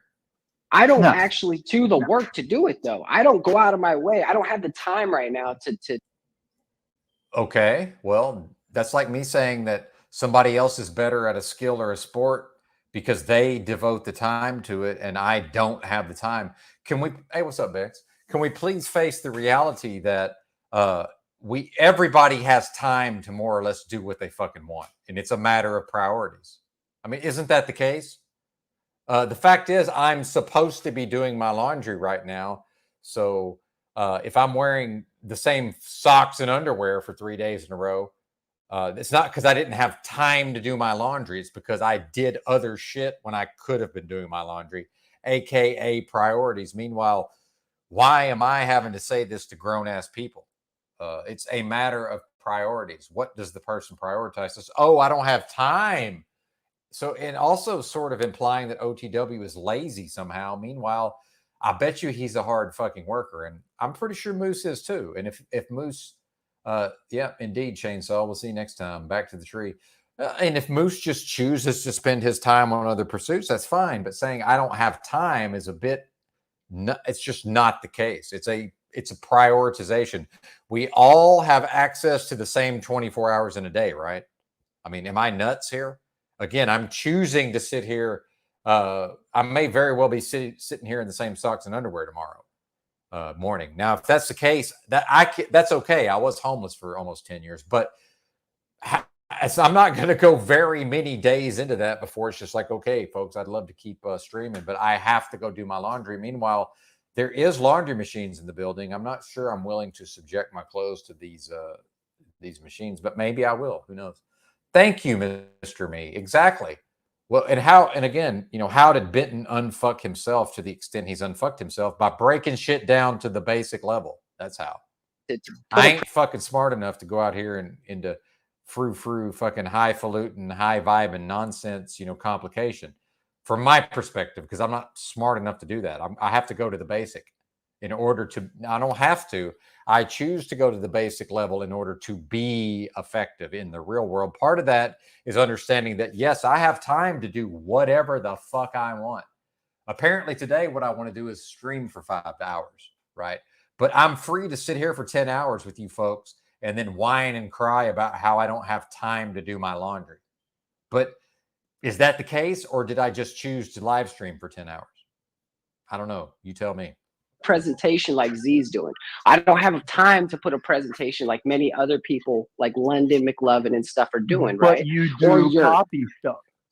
I do. Everybody copies stuff, but then what's it matter that OTW is copying? I'll just go ahead. And if we're talking about Paul, because see, this is okay. I'm already seeing what's happening here. This is just, I'm assuming we're just sort of gently easing into the lukewarm bathtub of responding to the tepid waters of we're easing into that tepid temperature water bathtub of addressing the enslaved drama, right?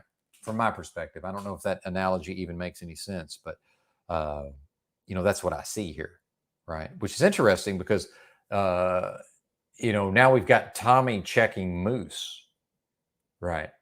But then, so Moose's attack against OTW seems to be based on his perception that OTW is copying Paul and Slave. Well, number one, yeah, what's wrong with seeing what works and then repeating the formula? But I myself have taken some notes, and I've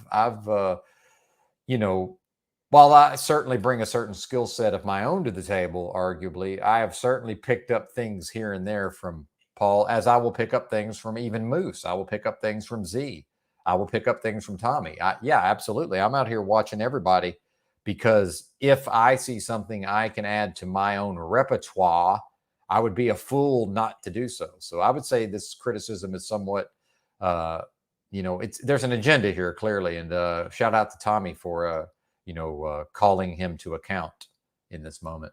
Shade on him What's up, because London he's throwing man? shade on everybody else. That's Where's what you London get man? when you throw shade on people. You peace to expect London to get man. shade thrown on you.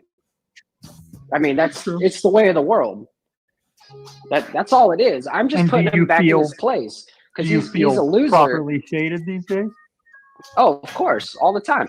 But he's objectionably a loser, and he continues to take these loser habits that he's doing and make his show worse every day instead of making it better every day, instead of going a step up. Even if you just take one step forward every day, that's one step forward.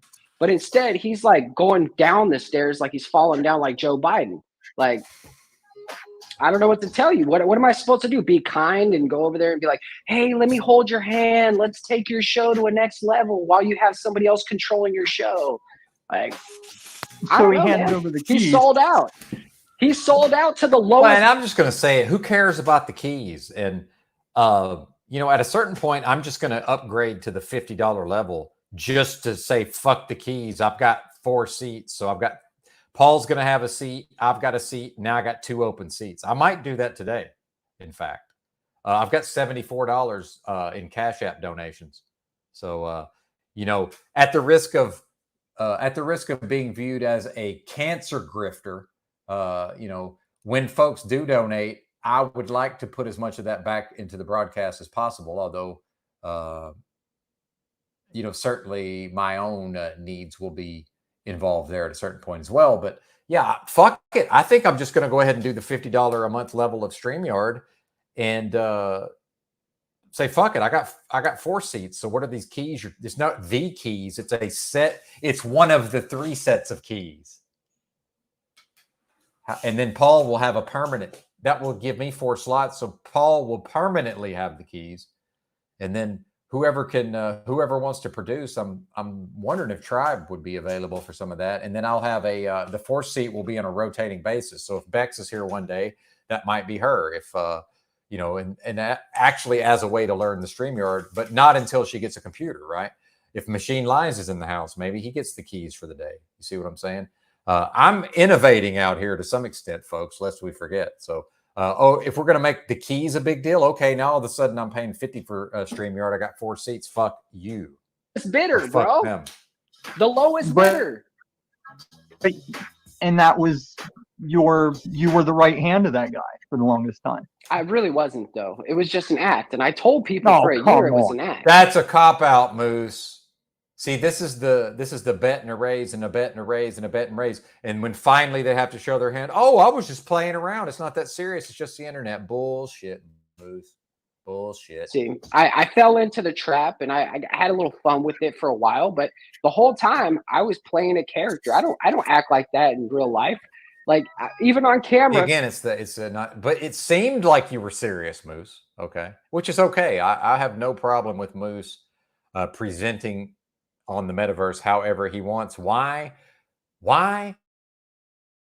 Because I believe in freedom, which means I must practice freedom, which means I'm fully in support of Moose choosing how to interface within this metaverse. But come on, buddy, don't bullshit a bullshitter, they say. Well, I don't know that I'm a bullshitter, but we're not buying that, Moose.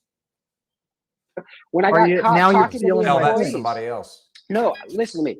I know what. That's funny, Machine Lies. I would just mean like for the day, right? That's funny though. You're on a computer when you do your broadcasts, right? So yeah, you know how to use StreamYard.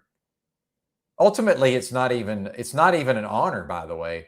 The keys, actually, no, it's somebody that knows how to use StreamYard that can help me do a broadcast, right? It's not some fucking honor I'm bestowing on Paul Enslaved. The fact is, there's been times when he's been over here and it's been great for the show that he can manipulate the StreamYard. I don't necessarily want to be the one having to do everything all fucking day long. See, it actually helps me to have somebody who can do that. And with just one seat, I don't want to bother Paul by continuously kicking him off the team and then putting him back on, because I did kick him off at a certain time. Let's remember, at a certain point, I took the keys away from Paul and gave them to Drew. Yeah, chalk body outline, right? But then after me and Drew fell out, then Paul got them back. So I've already taken them away and given them back once. I'm not going to have a situation where he's constantly having to re-sign up through his email. That's bullshit. Why do that? And if 3 months goes by and he never uses the keys, well, we will then reassess, right? Right. You were doing. I'm I always know what kind you to were people doing. in person. Always kind, even unless I need to. Well, that's fine, Machine Lies. I was just using you as part of the thought experiment. It doesn't have to be you particularly, but yeah, thank you for clarifying. Much appreciated. It was just that was a thought experiment. Correct somebody, then I get correcting. But I'm always treating people with kindness, and I'm always. Oh, bro, sorry for this. I have no interest in prepared videos myself. I would just do it all on stream, me personally. But yeah, knowledge is power, my friend, as you know. What are we doing here? Sorry, let's actually watch this. And I pause way too much, folks. I know it's got to drive everybody insane, but level with people. But on here, you can't do that. Because in person, if I have to punch you in the face, I can do that. But on here, there's nothing we can do. You just sit here and talk.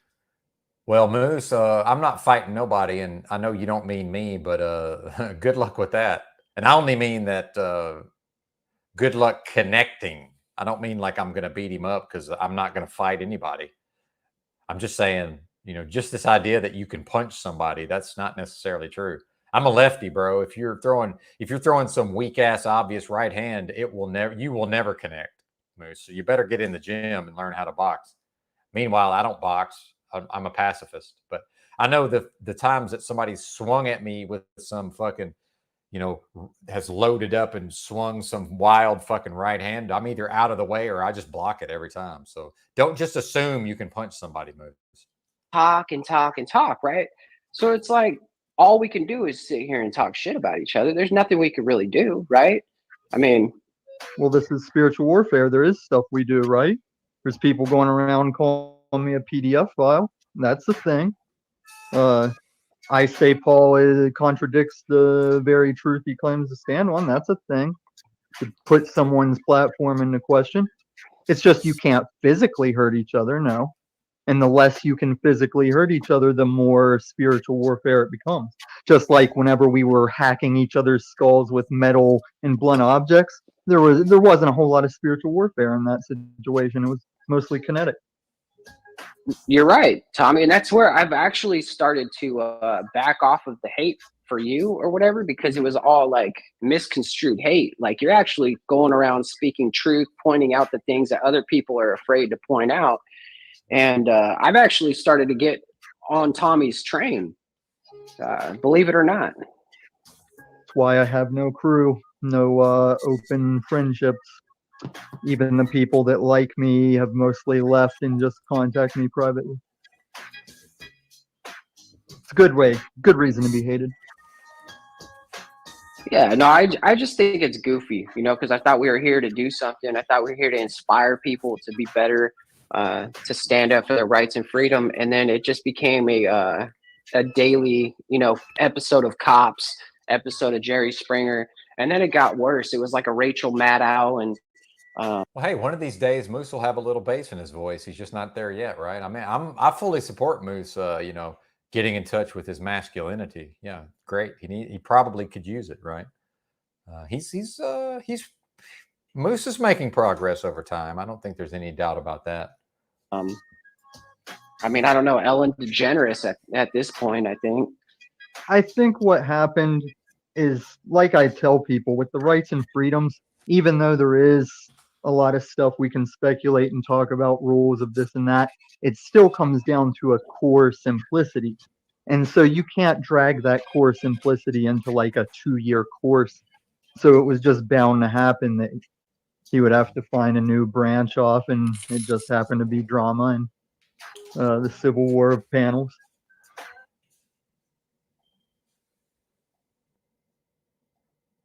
Thank you, Miss Sunshine Time, for your generous donation. And if you don't want these publicized, I don't really know how to. I'm kind of new to some aspects of this, but thank you very much, Ms. Sunshine Time. Much appreciated. It means a lot. All right, back to whatever this is.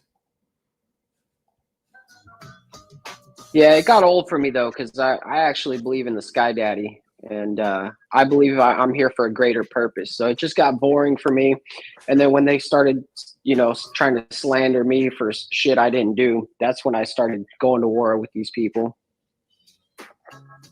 Actually, I'm not even at war with them. I just disregard them now. I just block them all. I don't go to their shows. I don't entertain them at all. I don't even think about them most of the time, unless I go to a panel and then all of a sudden their name comes up. That's really all you can do. That's what even in the beginning of the Civil War, that's kind of what I was trying to convey is. Well, and at the risk of pausing this panel for the umpteenth time here, Mr. Me says to Machine Lies that Mr. Me appreciates Machine Lies content.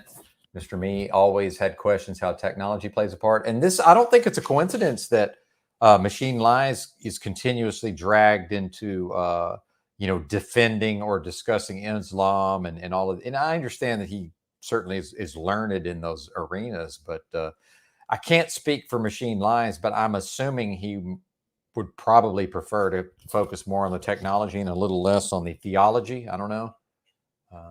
Perhaps. The only thing you can do is have every channel understand what's going on and ignore accordingly or disregard accordingly. And you see all these people that are starting to align with them. They're all new faces. They all have no clue what's going on. And they're all going to slip into the same trap that we all, you know, not we all, but many of us have slipped into. You know, even Z for a moment thought that he might actually have a good rapport, you know, and be able to work in that group. But then, well, and I just I'm 15 minutes behind now, and I did a little preview of what's ahead, and it looks like they're replaying another stream. So I think we're going to jump ahead to that because this isn't going anywhere. Let's just go ahead and jump ahead. It's goofy. Yeah. Let's revisit 3 days ago, OTW's appearance on flow states. Well, I thought OTW did great. Personally, I saw some of this while not live. I think Paul replayed it. And by the way, just before we get into this, when did it become like bad or wrong for a person, especially a male, to just very, very forcefully fucking express themselves? Right now, maybe not as much as Wizard does it, perhaps, but you know, if OTW, an Aries, right, Sun in Aries, lest we forget, occasionally needs to set the room on fire and just punch a bunch of people in the face, metaphorically, what's wrong with that? I'm confused as to why that's just seen as not a thing that should happen. But some of these guys, I don't mean Z, I just mean generally, some of these males who were raised by women, right? That's going to be, they're going to view that as like, oh, well, OTW is discredited just because of how he's behaving. I reject that out of hand. Sometimes the only way to get through to people is to just become super fucking forceful, which is what we see from OTW. And again, nobody notices when OTW isn't behaving this way. We only notice when he does do it. So can we please understand that what he's about to unleash is in him all the time, and he chooses when to let it out and when not to let it out. But he'll never get credit. And I'm, resonating because this is also part of my thing. I'll never get credit for being calm, cool, and collected for long periods of time. It's just, oh, Benton's fucking spurging out again. Yeah, spurg out sometimes. So what? Nobody's like, hey, look at how chilled out and happy and well-adjusted Patrick is. It's just like, no, nobody even notices. But then occasionally he fucking lets a bunch of people have it all at once, taking on like the whole fucking panel, basically. Thank you, Bex. And I'm, you know how I mean this, Wizard. It's just, I do it too. You do it a little more often. I'm not even saying you're wrong. I'm comparing and contrasting here. So yeah, good to see you, by the way. Show, if you will. Let's indulge in this a little bit. Yeah, that's funny. I have no clue exactly. If we can. Yeah. Whatever do you mean? Whatever do you mean? His last channel had 22,000 subscribers last I checked. His new one just broke 2,000, streaming every day for. Yeah, that shows you how hard it is to get subscribers on here. He blew up because of a video that had millions of views on different platforms. See, this is where I'm not even going to be able to watch this because do you hear what Flow State said? He's not putting things in the proper context. Yeah, YouTube has limited his main channel to only 22,000 subscribers. So if his famous traffic stop video that landed him on Crow 777, where they broke down the game film, if that really was viewed millions of times over various platforms, which I'm sure it was, he should have 200,000 on YouTube instead of 22K. And look, I'm at 600 and something. I'm not saying, oh, I should have more. I would have double if they weren't holding me back, right? But I'm not Aphrodite. I'm not going to come on here and whine and cry about being held back. It is what it is. If I don't like it, I'm free to take my ball and go home. But this idea that, oh, he only has 22,000 on his main channel and only 2K on his second channel in spite of streaming every day. I believe that, again, is this bad faith or because Flow State seems intelligent. Fear State seems intelligent otherwise. So does he know does he know that he's being bad faith and disingenuous, or is he just not able to read the room in this aspect, right? Is he just unaware of this? And does he just think, it's some sort of meritocracy here on YouTube? I'm just confused. Hours a day. That's the worst conversion rate from old channel to new channel I think I've ever heard of. He must have converted like 5. Wonder what kind of cigar that Flow State smokes. He smokes them fucking stogies, man. Probably it's weird. Good brand. It's they look like cheap cigars. Yeah, they're probably like from the grocery store in a box that had like plastic shrink wrap over it. He has no humidor. He has no place to keep them. They get stale. Oh my God, just like choking it down. He doesn't smoke weed. I know that much. He's not a weed smoker. Oh, there he goes. He's here. It's a Monte Cristo white label. Yeah, and back to the subs. When I'm at 500 subs, when I'm at exactly 500 subs for a month to 6 weeks, I know that's YouTube just temporarily keeping me at 500. I'm not upset about it. I'm not like, wow, what is this? It is what it is. And some channels blow up overnight. That's just how it is here. We can, accept it and move on. Well, that's what I'll do. I'll just accept it and move on. And if I ever get sick of it, I'll just go somewhere else. So there's a reason why all of us are on YouTube, right? It must be, we could talk about Rumble and all these other platforms and Odyssey till we're blue in the face. That shit, this is ghetto. That shit is, the fucking slums of Jakarta or something. Nothing against India. There you go. Hey, For there's- anybody who always wanted to know what Flow Monte State's smoking Crusty. on. No hate, my heart for Flow State. I enjoy his show and I enjoy his banter. The only thing I don't like is he's that kind of guy who's going to stir the pot. And usually he comes at me with something, to try to stir the pot on me. And I'm like, that's the only thing I don't like. But yeah, I still think that Monte Cristo white label is some cheap shit. You shouldn't be smoking it. It's bad for your health. And it looks like a small penis. So I wouldn't put that in my mouth. Well, the funny thing about Flow State is when I was kind of first hitting these YouTube streets and We Are Awake TV was trying to cancel Z, Flow State. Well, and by the way, it looks like a penis. It looks like a thin penis. I mean, everybody's got to be a porn star now. I mean, I'm happy with what I got, but it's like the length of that thing is, that would be somewhere in the average. Like, I don't know, Moose, are you got it like that, Moose, or what are we talking about? Was it a vocal supporter of yours truly? And I don't know if he was even especially interested in me or my content, but Flow State kind of was like one of the voices of reasons over there on that channel, kind of saying like, hey guys, like, what's the deal here? Flow State kind of had the optics back then. So I remember that. But let's play this, because what happens is OTW shows up on Flow State's panel and just unloads on Mr. Talcott. And it's completely fascinating, his behavior, totally unhinged. And I think OTW's It's not unhinged. I completely disagree. It's probably in part because he's allowed resentments to build up. Blow fake. I call him fear state now. That he seems to be existing in a state of fear, that's bad for him, right? Who suffers the most? Because if he's in a state of fear, that's bad for him. It's not bad for me. The pressure, because here's the thing, OTW, you have a channel, you started it. What was that? Was that a baby? What was that? It's completely fascinating, his behavior, totally unhinged.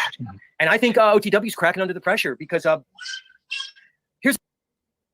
I'm not trying to get in Z's business, but I wasn't aware that there were young children running around. Anybody know anything about that? The thing, OTW, you have a channel, you started it. You started your channel years ago, but now you've turned the keys over to another entity. And what you say in this coming clip was a business decision. So you took your creative. Oh, okay. See, I'm behind on the lore. So, well, good for him. Expression. You took your Truther channel and you turned it over to another entity for. Oh, see, I can't. I'm going to have to pause too much. I can't even get into that right now, Wizard. So I guess I just got to let the chat cook, and shout out to the lit chat, as it were. Business reasons. I think we all see through that, though. Well, what do you think, Lumitami? I think he was minimizing. Like, during the beginning of the Civil War, I saw a lot of these channels having to make that decision of, are they just going to go along for the path of least resistance? I think that's what he was doing, because we've all seen the footage of him spurging out on Paul, saying all the stuff that he should technically still believe about it.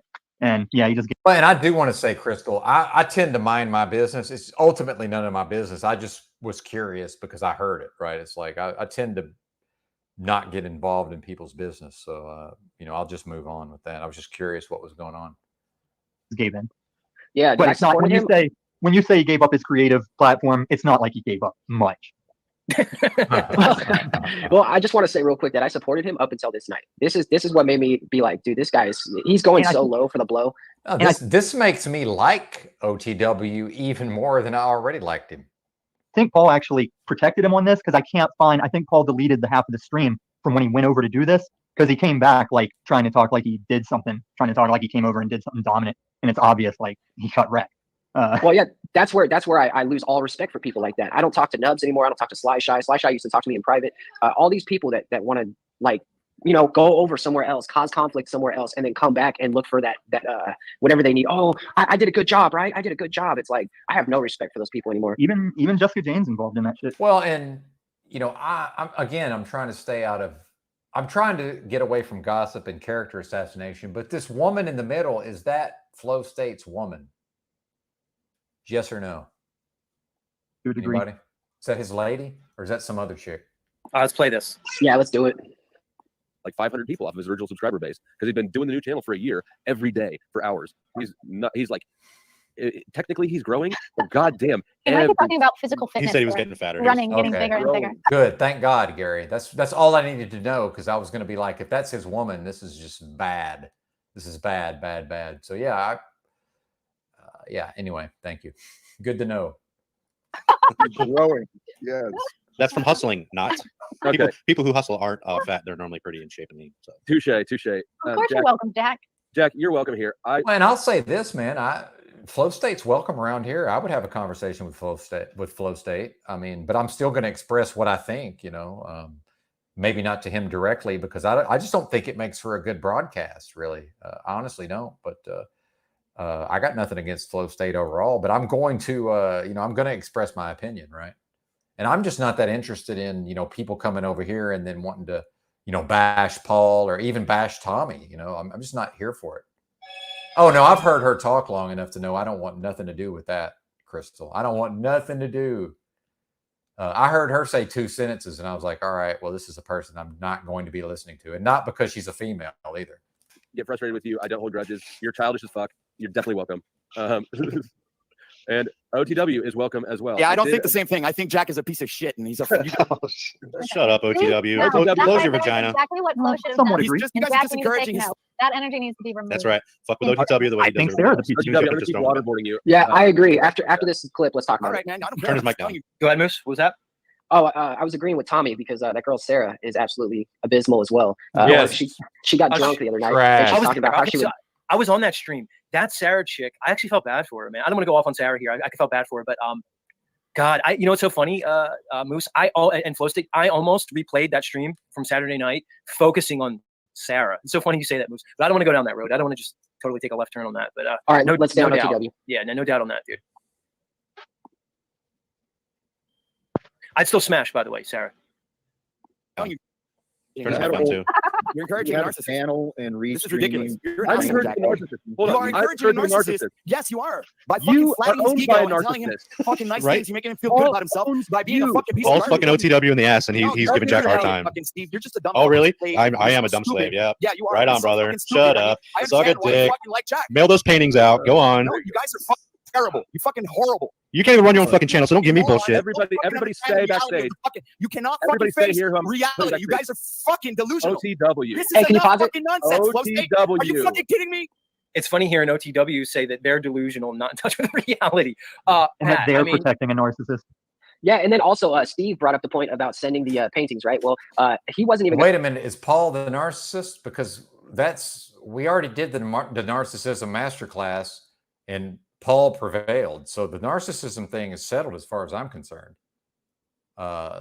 He's too introspective to be an actual narcissist. Now, you can accuse him of that, but it's not. He definitely has some of the traits. Let's just call it what it is. So do I. So what?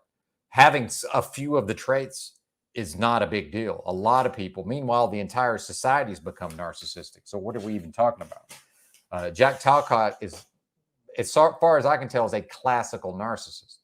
Paul ain't. My dad is. Paul is not. Yeah, Patrick's very passionate indeed. But then see how people want to misconstrue that and try to say like he's discredited just because he's passionate. That's fucking bullshit, man.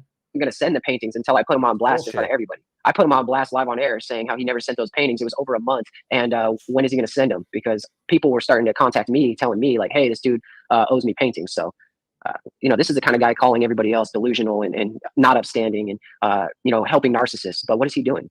It's fucking weird, man. it is. Hold on, let's take a break because I have Cadence in the back, and she's. Well, I'll tell you what's weird is all these people that are orbiting around Talcott. That's what's weird.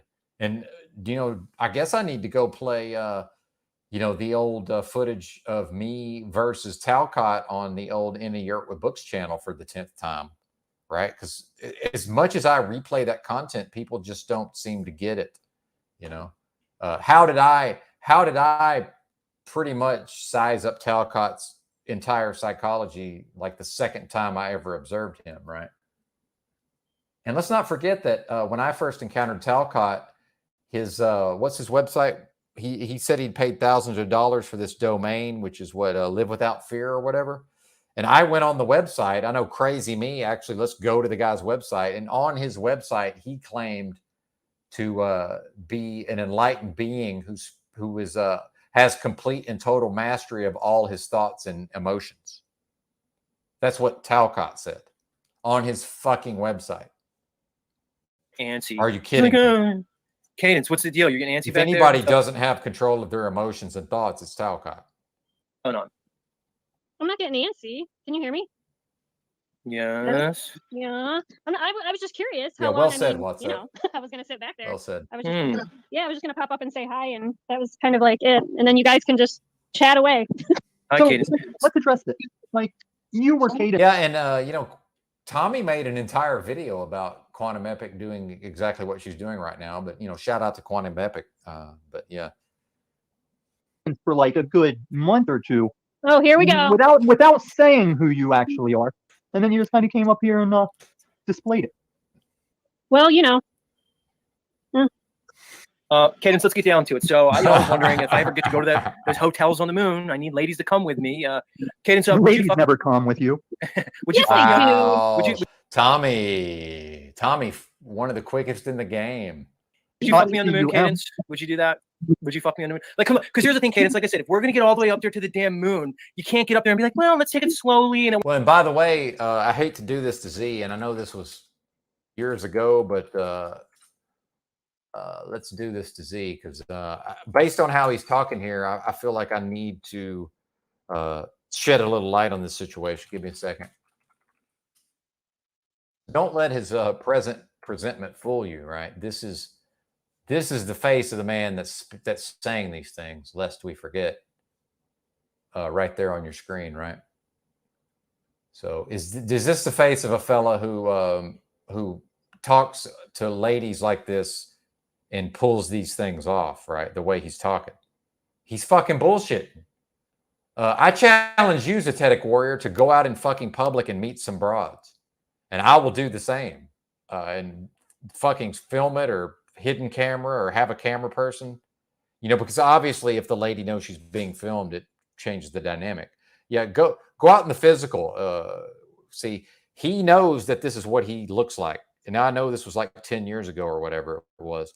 But look at this is not the face of a man who's out there fucking all, you know, swaggering around talking to broads. This is just not a thing, man. Come on.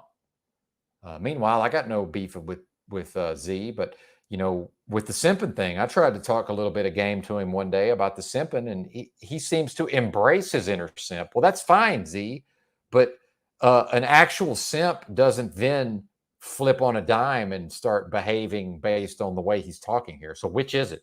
You know, which is it? Well, based on this face, I think I know which it is. And I'm just calling it like I see it. If, you know, I know come what may, you know, call me fucking crazy, right? I can't even grow a beard really. So, I mean, you know, you can make fun of me all you want. That's completely fine.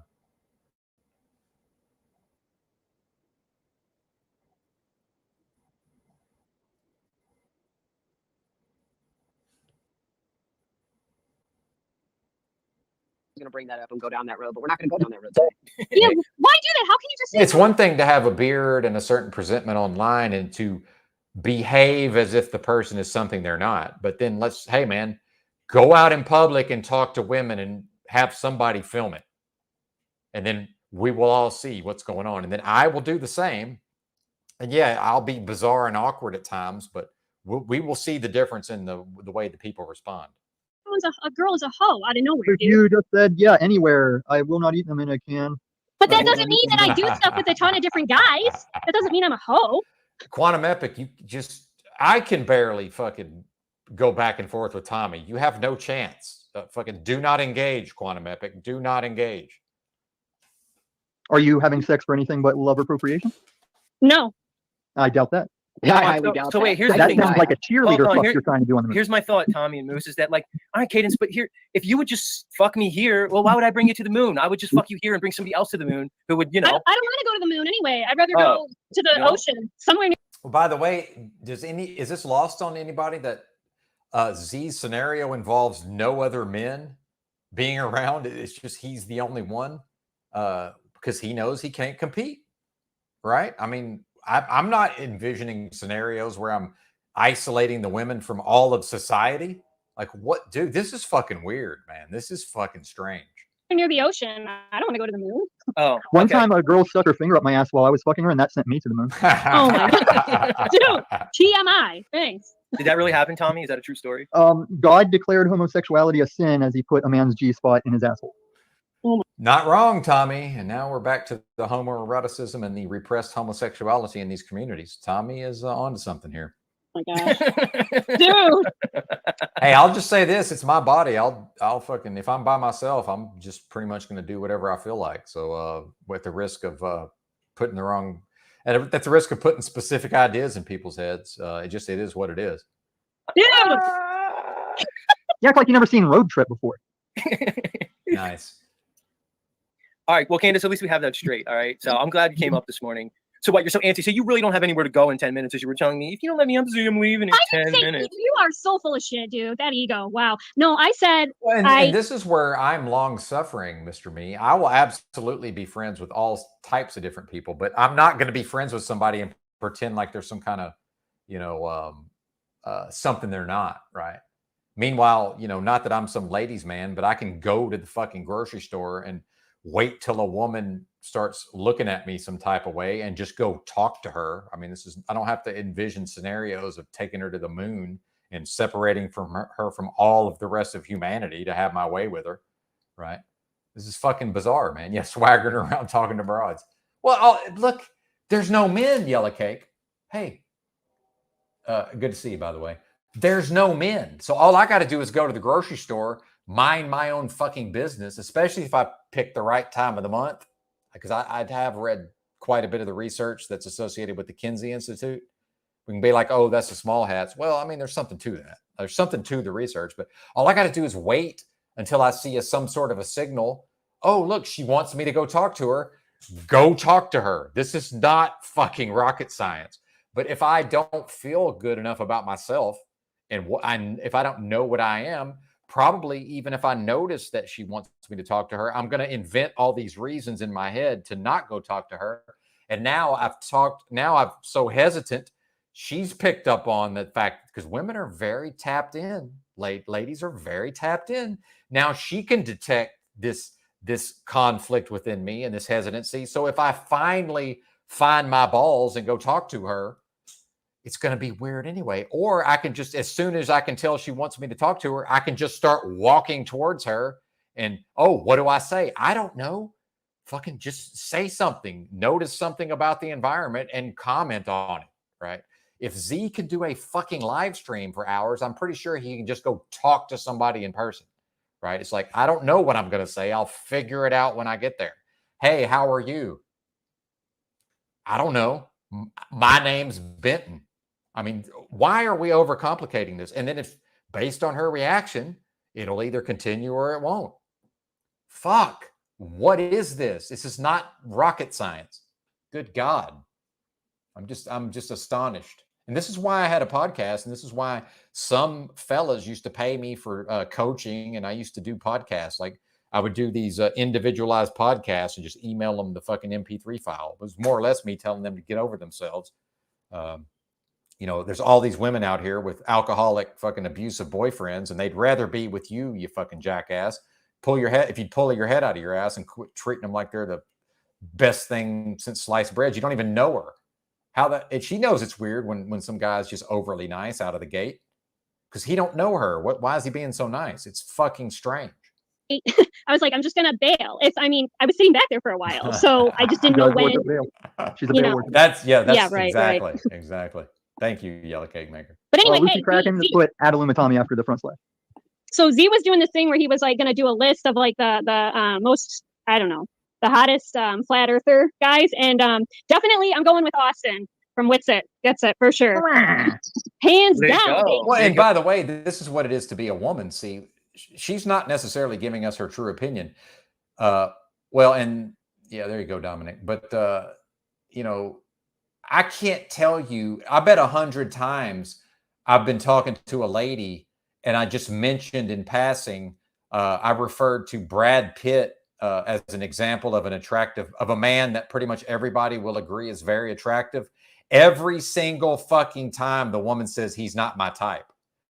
But we all know if Brad Pitt showed up and started showing her attention, it would be a very different story, right? We all know that. But every time I bring it up, the woman goes, he's not my type. Okay, sure, that's fine, whatever. I just happen to be waiting tables at Outback in Hot Springs, Arkansas, when the big stud athlete of the state, Matt Jones, 6'5" fucking sports hero, white boy, came in, and every woman in the place started primping and trying to make sure her makeup looked good. They're fucking checking themselves out. I'm in the back with all the women servers. They're talking about him. They're, it's a whole thing, man. So don't tell me that, oh, he's not my type. Bullshit. Let him come around, and he's everybody's type. That's just how that works. Go, Austin. I know he's married, but I'm just giving my opinion. Maybe quantum ethics pussy is mine. What are you talking? All right, I was hold on. trying Let's to do continue Austin. Is that Steve? Austin? Oh, and that's a different Austin. That's awesome. Oh, my Austin. bad. Not Austin Might be. with it. But good one on that one. Good one. I let go of that impression. I have like 5 gold impressions that I don't do anymore because people were getting too upset. Like people were getting too upset with the awesome Austin impression, the Andrew B, the fucking Karen B. Stuff you do makes people mad, dude. You're a trigger. Yeah, I mean, I gotta turn up the heat. Man. All right, hold on. Let's continue with OTW. Because he has a quantum meltdown. This was gold. This was gold. Objectionably, this is gold. Oh, and when he went back, he was like, "Look, who's left on the panel?" He was like, "Everybody's gone but me. I was the last one standing." Like, no, he just dropped everybody to talk to you, jackass. Well, here's the problem with OTW. We've now seen him melt down no less than 5 times. This is not a meltdown.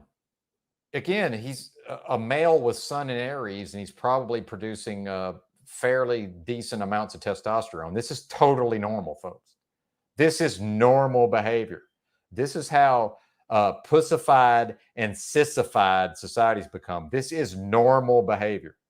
Part of me wants to go through like the archives of these YouTube streets and just pull each and every OTW quantum meltdown. Because there's so many of them. He's melted down on Paul. He's melted down on me. Now he's melted down on Jack. He did kind of melt down on Paul. I will say that. I mean, he fucking loses it in a way that's crazy. Let's Flo handled it so well. He handled it so well. Oh my god, it was gold. I'm not kidding. No, I'm fucking pissed off. But see, the difference is when he melted down on Paul, he was wrong. And then what did he do? And this, by the way, this is why it's not a meltdown. He came back and made it right, and now him and Paul are cool, right? This is not the same thing. This is him being righteous and incorrect as far as I can tell. It's a very different thing. He wasn't correct when he went up against Paul, in my view. Fucking fed up with that fucking dickhead. He fucking spews out a bunch of nonsense. And all you guys can fucking do is go ahead and fucking encourage him. Oh, you're so nice. You're so sweet. Jack. I appreciate Jack this. is a fucking dickhead. What do you fucking guys don't get? How come you can't get it through your He turns him down. Pat, you're gonna blow. By the way, are we children? It's funny that, of course, he turned him down. I mean, what? I would have done the same thing. By the way, what are you talking? Well, how's that funny? You gotta take it easy. Patrick, he's a grandfather. Everybody, he's no spring chicken. Pat, Wow. We're just gonna have a heart attack. The metaverse maybe too much for you, Pat. You might want to back off a little, dude. Patrick reminds me of the Ford Pinto. He could be driving down the street and all of a sudden it just lights on fire. Okay, that's kind of. See, I appreciate this, but you guys know I'm like. No, I got to think that Moose did not come up with that joke, but I'll give that. That's pretty funny, Moose. Well done. Looking for these opportunities, like I enjoy just letting it fly like that. It's why London made the fucking holy weirdo experiment. It's like he saw more of it than I realized at the time. I was like, yeah, I guess I am specializing in it. I don't know. OTW. Paul came to your channel and he said you're like while Flo's talking, he's still. It's actually perfect that he got turned down. It works, man. It's perfect. And you gave him the keys. You don't have any. You betrayed yourself so quickly. He's got a Provo Kid thing about him. Whenever he's spurging, he's got kind of like a Provo Kid thing about him. Stop screaming. Hold on, don't stop stepping on him. We got to hear him scream. Give me the dynamics. OTW. What are the dynamics I don't get about you being a huge? Well, and by the way, and sorry for all the pauses. This is where me and Sophia, being from a very similar culture, to us, this is just normal. Like this is just a nothing almost. Like this is almost nothing. But of course, people who are more or less snowflakes in a way, to them this is some big fucking tantrum. It's really not. Maybe I'm just from a much harsher time and place, perhaps. Bitch. It's awesome. So the dynamics I don't get. Do you believe that Paul is better broadcasting than you are? What the fuck difference does that make? I'm not talking about Paul. Right, I like how Flow State brought him down a line of questions. He's better than everybody. in these streets. He's the best. So yeah, of course. Of course he is. Again, more bad faith from Fear State here. Of course he is. He's better than all of us. So what? Somebody's got to be on top. Right? Just to try to show maybe not just OTW, but everybody else, like really what's going on here. You know, because Flow State has the same mindset as me, is that, you know, you have a channel, it's yours. If you care about it, if you care about your content. Guys, we're here in a certain realm. We're here in a certain arena. Our credibility is everything. We don't have corporations behind us pushing us. Is that right, Paul's Beta? Our credibility is everything? Well, good luck coming back from that one. Is that right? Our credibility is everything, Paul's Beta? Interesting. Interesting. We don't have like algorithms pushing us. All we have is our credibility. OTW's credibility has taken a massive hit with this whole thing. I don't know if you can recover that. But maybe that's true, but it's still better than yours, Z. Paul's Beta?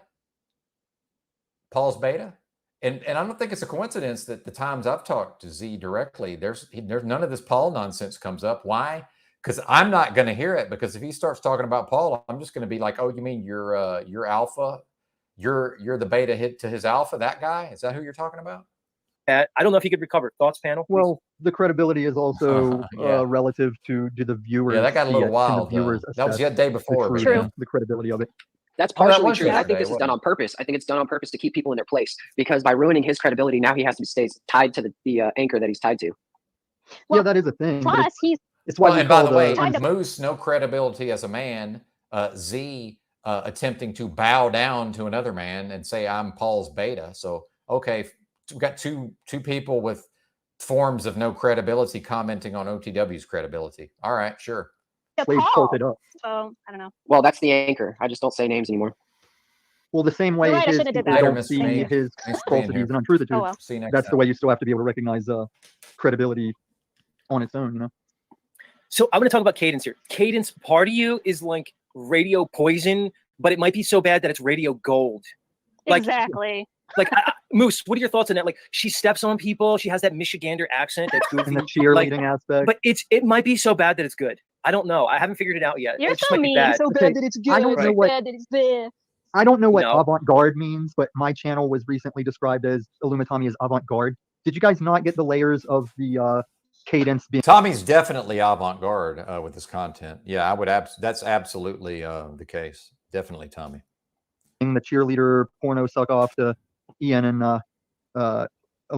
what's the Illuminated guy's name? He changed it. You guys are terrible. Oh my I, god. I think you're a good fit here, Cadence. Hold I on, think you're a great Cadence. fit. Thank you, I thank was you, wondering, Moose. Cadence. Thank you, thank you. Ca- A nice, Cadence. kind man is on You here. see what I mean? Jeez. Like, I'm trying to talk and she's just railroading over me. I can't decide if it's so bad. It's good. Go ahead. Cadence, so And that's like you it's like boner removing. Oh my tone God. for a Oh, voice. you're, shut up. Tommy, Well, you see, and at the risk of offending our 28% female audience, I just got to call it like I see it. Okay, when QE was young and probably fairly hot, this type of behavior made sense. Now at her advanced age with how she looks now, this is not good, but this is just, it doesn't, it no longer is consistent with who she is as a person, right? But inside, she's still that person who just assumes that she can get by being young and hot. Well, okay, that works when you're young and hot, QE. That shit is over. You're no longer young and hot. Sorry to break it to you. And again, at the risk of offending the 28% female audience believe me, that's a very high percentage of females, and I appreciate every one of you, but I got to call it like I see it. She's behaving like she's a hot 19-year-old. Okay, that's not what she is anymore. Tommy, you feel Tommy fits in the same. How about we mature, QE? How about we mature here? Thank you. Jackie agrees as a woman. Thank you. Well, that's your problem. Appreciate it. Oh my God, I'm going to lose my mind. Cadence, you said you hated me at first. Are you a refugee from the We Are Awake TV community? Yeah, like the first thing I saw on you was like you doing this weird video telling this kid to commit suicide or whatever. So I was on panel. That's not what happened. That was the Crunchy Bee. That is not what he said. See, this is, and again, people just misconstrue things.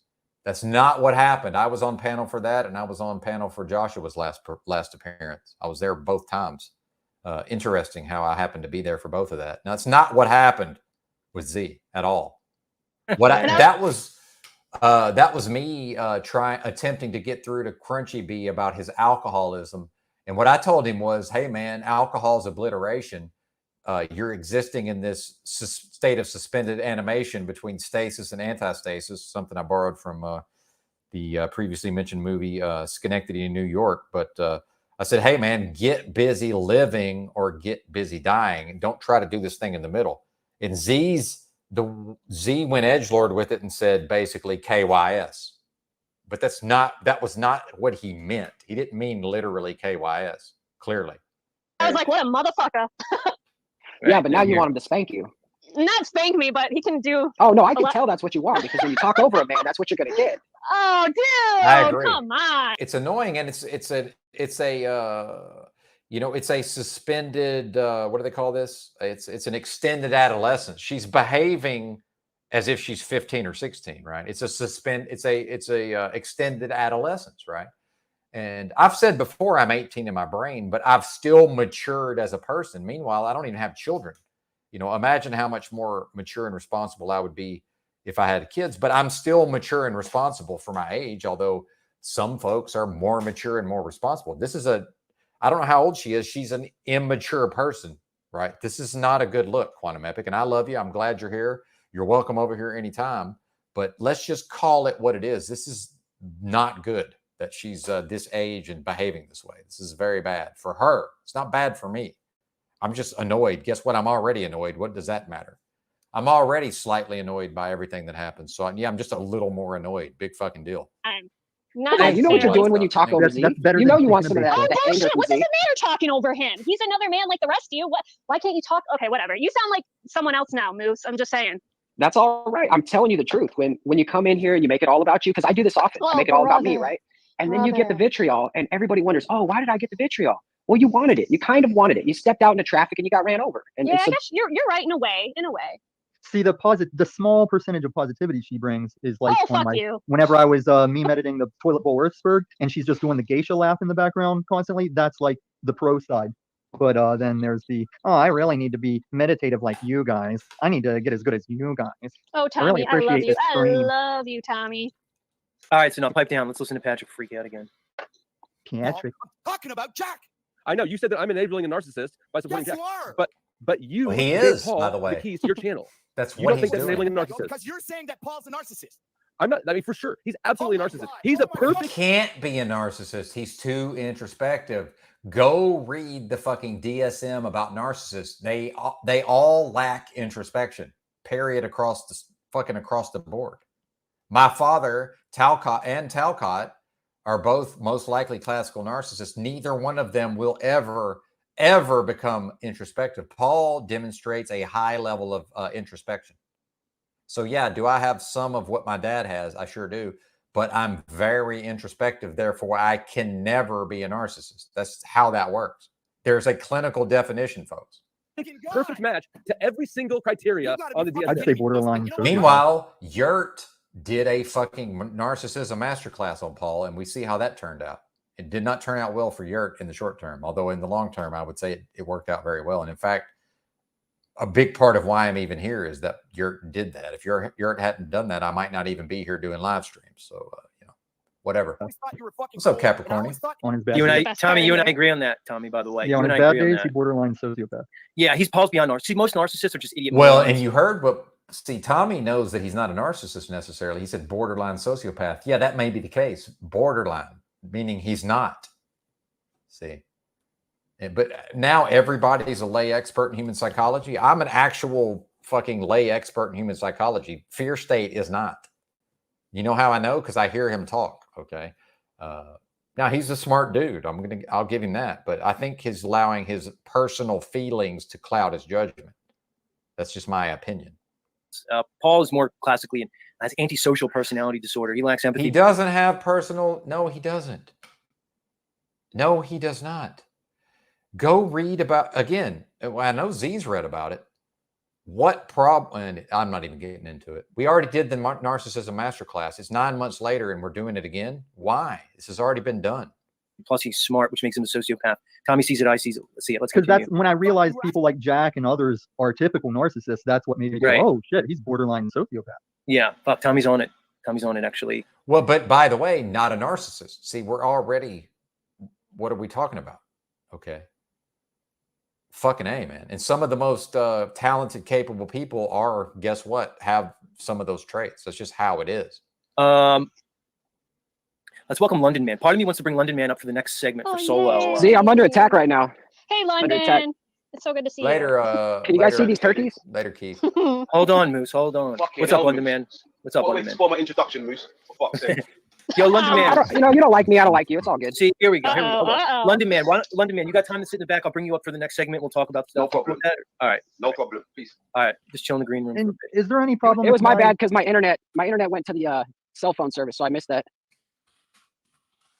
Yeah. Yeah. Bearsworth. Now you come up, Bearsworth. What's going on? Bearsworth. Christy Lee Dolls is sitting there. Oh, Don, shut up, Tommy. Oh, now he's gone. All right, hold on. Stop. All right, let's get through this Patrick thing because I want to listen to Patrick Spurg out. It's one of my favorite things is hearing Patrick Spurg out. But the reality is Patrick's best freak out was on Paul because he did it for like 45 minutes. I may have to go pull that. I was watching it the other night, and I like how his eyes are still watching the road because he's driving, but he's like full Spurg, like leaning towards the gear shift and stuff. But you see his eyes rolling up to keep watching the road. Oh, it's classic. All right, hold on. Let's Bearsworth, get back up here, Bearsworth. We're gonna go. It looks like we're going overtime today. I was just gonna say, Z, you're going overtime. Going OT for the OTW. Here he is. Hold on. Let me Bearsworth. Hold on. Let's get Bearsworth. Bearsworth, can you hear me, sir? Well, and that's the thing. What's up? You know, I could do it. I could do an entire show here. What's up says some of these people are disgusting at times. There's a big difference between having some traits and being full on diagnosed. It's evident these people have no clue. Exactly. I could do, well, Z, by the way, Z does. I've heard Z talk. Z definitely knows the difference because he's probably taken university level psychology courses, most likely. And studied it some on his own. He is not a dummy. And I could do a whole show and we could just go through all of my personality traits. And I have no disorders, but I've got a smattering of many different things, right? But thank God, no actual disorders. And how do you know I have no disorders? Never been in the mental health system. I have a clean criminal record. You know, have I had challenges in my interpersonal relationships? Yeah, of course I have, but I'm able to function in society, right? People that have these disorders cannot function in society. Paul, as far as I can tell, is able to function in society. Is Jack Talcott able to function in society? He was at a certain time, not now. Was Jack functioning in society when he got ran out of the post office? Meanwhile, that's a very difficult job to get ran out of. So how many years did he spend more or less not able to function in society where he was able to just hang on because it's unionized and it's difficult to fire a post worker? I mean, just... Did I glitch out my StreamYard? StreamYard has been shit for 2 weeks. Hey, how's it going? Yo, can you guys see Bearsworth? Can you see him? I mean, we might do it sometime. What's up? I mean, I'll just go right through. I'll just tell you everything about my fucking personality, and some of it ain't good. No, I see his name, I guess. Hold on. Bearsworth, you there? Bearsworth, I thought we heard you. How many Bearsworth does it take to screw in a light bulb?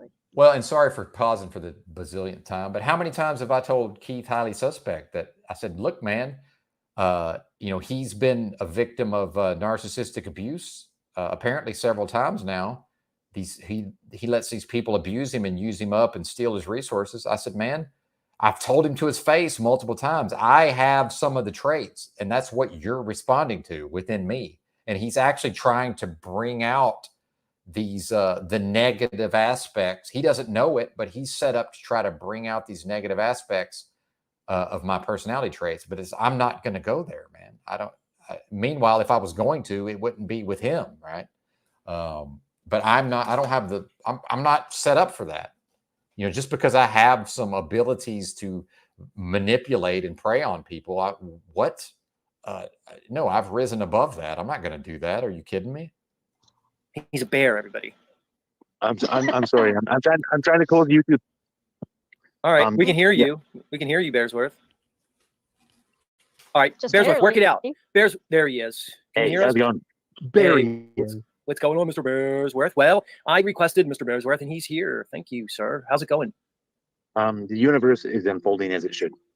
All right. So, talk to us, Bearsworth. What's going on with you? I don't know, man. Like, yeah, just like I said, the universe is unfolding as it should. Yeah, man, shit happens shit doesn't happen. Okay, this guy's speaking in platitudes. He said two things, both of which are a platitude. So let's go ahead and look up platitude definition. Why would I listen to this person? Yeah, I can speak in platitudes also. Why would I? Are you kidding me? What a platitude is a remark or statement, especially one with a moral content that has been used too often to be interesting or thoughtful. So we got two platitudes out of the gate. So I already know everything I need to know about this bozo. Yeah, I'm not sure how it all works. It's actually really fucked up. Like, yeah, once you go down like the metaphysical, like it's There like, you go. spiritual. And well, thanks for that clarification, because I do. Keith, I'm sure can tell I speak too broadly at times. So yeah, thank you for the clarification, Keith. Much appreciated. I don't know, so fucking interesting. Anyways, I don't. Well, you and I can agree on Thank that. you, We yeah, find ourselves in a Eli. strange realm. You know, Parisworth, it's not what they told us it was. Appreciate They you, gave us brother. movies, they gave us rom-coms and love stories and happily ever after and Disney princesses and princes and Hallmark movies and holidays, Humphrey Bogart and love scenes and happily ever afters. And then you live your life and you realize, oh, that's a bunch of fucking bullshit. We live in a fallen realm. We live in a tough realm. One of challenges, there's purpose to it. I don't know, Bearsworth. I hope there is. But yeah, we find ourselves in the reality where we have to accept the world as it is and move forward. But it's like, do we have to? Like, I know that's a fucked up thing too, because they push materialism, and like I'm like struggling with this whole thing in my life right now with my wife, with my whole relationship, with everything. I got 2 kids, and oh, this is the drunk guy that I tried to. I was going to try to help him out with his relationship problems, and then Lou came up and completely derailed, and I got mad and yelled at everybody, and then I just left. I went OTW. When I remember this, yeah, this bozo. I've talked to this bozo before, but this is before I realized that Lou, every time he comes on a panel, just immediately derails everything, and I took it personally and got mad and yelled at everybody, and then left. I remember this. I'm struggling with materialism, and like, do I take? No, you're struggling with not being the king of your castle, sir. That's what you're struggling with. You're struggling with having been This man is struggling with having allowed himself to be emasculated within his own home. This is what, I'm sorry, this male, because a man ain't a man got a woman for a boss. This is not a man here talking. So I think that's important to realize, because of his own behavior in his, what is supposed to be his home to some extent. He is supposed to be the king of the castle to some extent, especially if we're willing to accept a man, woman, child hierarchy. This is not a man. Take a leap of faith. Can I take a leap of faith? Oh, I know. He was drunker when I talked to him. Yeah, this is a man who's going to try to tell us all about life while he's intoxicated trying to get through life. Now, yeah, I was a functioned as a drunk for some time also, but not for as long as people may think, because fortunately my organs can't take that amount of alcohol.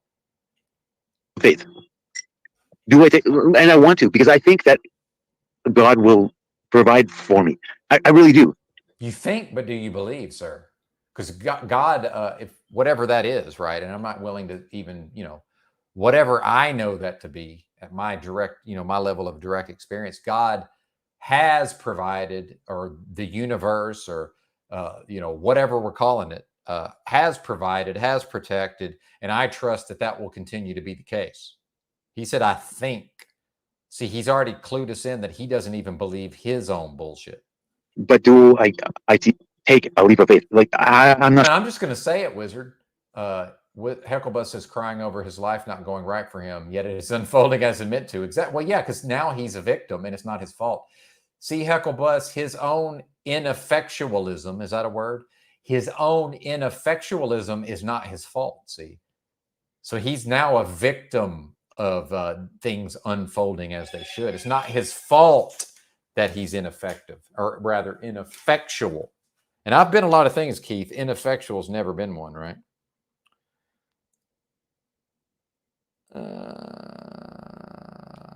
Yep. Anyway.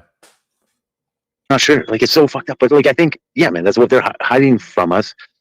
Yeah, with materialism. And anyway, sorry, I never made the point I wanted to make. So, I'll just bottom line this, Keith. As far as I can tell, there's nothing more useless than a weak man, or I should say weak male. And this is a weak male, good for nothing. So, of course, they've shunted him off into the basement, You know, he's certainly not showing a capability to lead his family, right? And to be the so-called man of the house. Not if he can be run by his woman and emasculated. And we'll just go down to your man cave, sir, and you know, turn your paycheck over at the end of the week, and you know, perhaps we will let you come into the main part of the house on occasion to bathe, and then off with you again, sir. Like, it's so crazy. Life is so fucking crazy. It is. All right, Bearsworth. So you brought up your wife and stuff. Let's just update the audience, and we'll just keep it general, and then you can know. Bearsworth has talked to us before. You know, he's kind of in one of those situations where he and his wife disagree on the last 3 years, certain medical recommendations that have been made over the last 3 years, and other things. And he's in one of those situations now that to me, Bearsworth, I think this is something that can't be overlooked. People want to overlook this, but I see this as like a fulcrum point in society. It was one of the key things. I mean, if somebody like interviewed my wife, she may just be like, oh, no, I don't know what Z's talking about. But it was one of the main things that kind of was the death knell in my marriage, was when 2020 hit and people made certain choices. People chose certain sides, certain ideologies, and some people chose others. And it was a death blow to my marriage. And like I said, if somebody were to ask my wife, she may not agree, but on my side, it was a huge thing. You seem to be going, Me too. I'm totally 100%. But yeah, I blame it on, totally on their side. But at this point, like now, I don't know, it's weird. Like, I feel sorry for her. Like, I'm actually sad for her, because I'm like, I know she made the wrong decision, and it sucks. It's like, it sucks. I have 2 kids with you, and it's like, I know you made the wrong decision, and it's like, it's sad. It's fucking weird, man. I don't know how to explain it. Yeah, it's fucked up. well, let's take it to the next step. Bearsworth is now, you know her mindset, you know her mentality. Okay. What about your children? What about when they drop the next hammer and the next one and the next one? And then when she then will begin to advocate for your child's healthcare and its direction. Guys, these aren't light topics. These aren't things in my world that can be overlooked. You see, Bearsworth, this whole mass media cult of culture is going to want us to overlook this whole topic. Just go along to get along, dummies. Stop thinking about it. Follow your leaders. Trust in authority.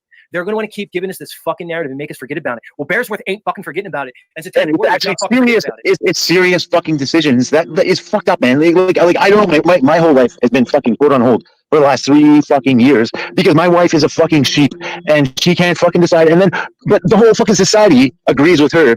And I have 2 kids, and I want to be a parent to my 2 kids. So like, I'm fucked. I have to do what society says.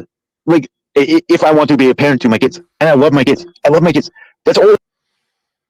Yeah, I mean, doesn't everybody love their kids, right? I mean, see, this is a broken man here. This is a man broken and beaten down by life. He's given up to some extent. And the fact is, you know, in the past, I was a binge drinker because I like to get fucked up, and I still like to get fucked up.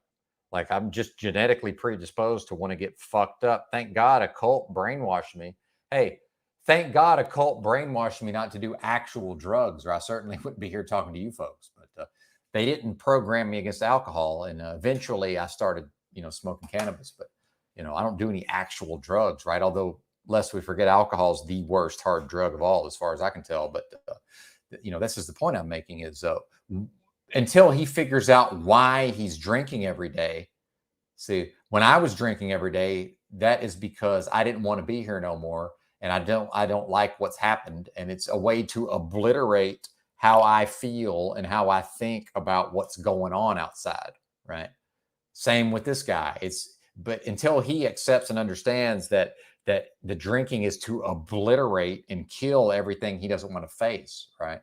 He has no chance. He has no chance. None whatsoever. Oh, I love it, dude. Love it. When I was a kid, man, my dad had a gas station the whole time I was growing up, dude. I loved this. I never huffed, thank God. But I loved the smell of gas. Loved it. Let me put this phone on silent. I got my sister texting me. As much shit as I talked yesterday, I will. It's a fucking last resort for me to just cut my fucking family off. Okay, never mind. Anyway, I hate texting. All I want to do is be a parent to my kids. But like it's so fucking. So do it, bro. So be a fucking parent to your kids. I mean, it's easy for me to say I don't have kids, but shut the fuck up and do it. I mean, what? Shut up, do it. I mean, what the hell? crazy because I know that the whole system is retarded and teaching my kids the wrong shit. Like the Prussian fucking education system is like I understand everything. I've gone down the rabbit hole. I'm like 10 years in. Like I know everything is fucked, and I just want to go live. And is that some kind of, by the way, Gary, is that some kind of sign of addiction or something? Or yeah, I love to get fucked up, man. I've always loved the smell of gas, certainly. But yeah, I want to teach my kids how to just live and learn. They're gonna learn everything they need to fucking learn just from living. Society. And I'm one of the worst kind of drinkers. My sister's this way too. The one I'm texting with, I can be on 12 to 15 drinks, and people that don't know me can't tell I've been drinking. This is not a good sign for life, I can assure you. Like that's the fucking thing that everybody thinks, and you can't even persuade them. You can't even persuade them. They're so fucking stupid. They're so fucked in the head. My mom, my dad, like everyone is fucked in the head. They're like, oh no, they have to go to public school. Like, or they won't be publicized. They won't get, they won't meet other kids. Like, are you fucking retarded? Like any analyzation of anything, man. Analysis. It's so fucking crazy. They're so fucking dumb. They're all fucking zombies. Oh, yeah. It's fucking retarded. Yeah. Like, yeah, your kids will learn, and they're gonna learn way more from you, teaching them how to fucking make money. Yeah, I run a business, and my kids fucking helping me run the business. Like my fucking 4-year-old is fucking helping me unplug a sewer. I'm a fucking plumber. My 4-year-old is helping me unplug a fucking sewer. Just from one fucking day, he learned like 100% more than the. So okay, buddy, if you love your kids, you don't have the. I'm just gonna bottom line this: if he really loves his kids, he doesn't have the option of destroying himself with alcohol. So get off the booze, deal with your fucking feelings, get your self-respect back. It's going to be a process. It's going to suck. But meanwhile, buddy, hey, I don't even have a wife and kids, and I did it. I don't even have a wife and kids, and I managed to do it, although I almost drank myself to death first. How have I done it, sir? And I don't even really have these great reasons to live for, apparently. I mean, just saying, well, I have these people that I've made with my wife, and now, I love these people, blah, blah, blah, right? I don't even have that, and I figured it out. Get off the booze, sir. Figure it the fuck out, and grab your nuts, partner. Be a man. But a man ain't a man. Got a woman for a boss. Right. Yeah, he's gone. He's never coming back. Right. And people used to say, oh, a guy's in the doghouse, or, oh, he's sleeping on the couch tonight. I'm like, why would I sleep on the couch? If anybody's sleeping on the couch, it's her. Or if she's just tripping so much, I might choose to go sleep on the couch, but it can't nobody tell me where to sleep in my own house. Are you kidding me? What the fuck is this? Fucking school is going to teach him in a whole fucking year.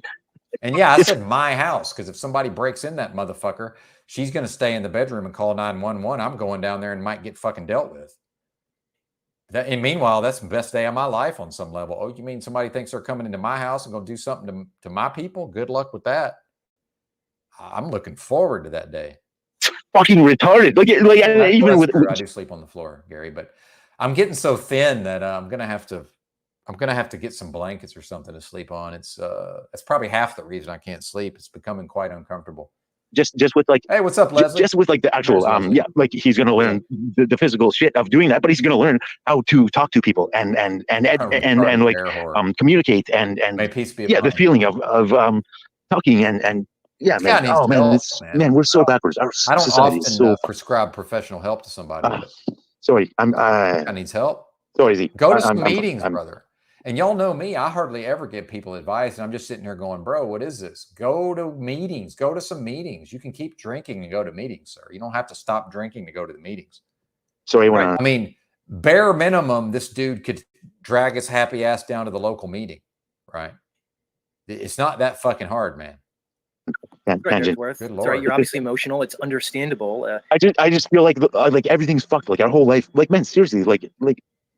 Yeah, it is, bro. Now what? Yeah, exactly. It is fucked. Now what? Now that you know it's fucked, what now? You're still here.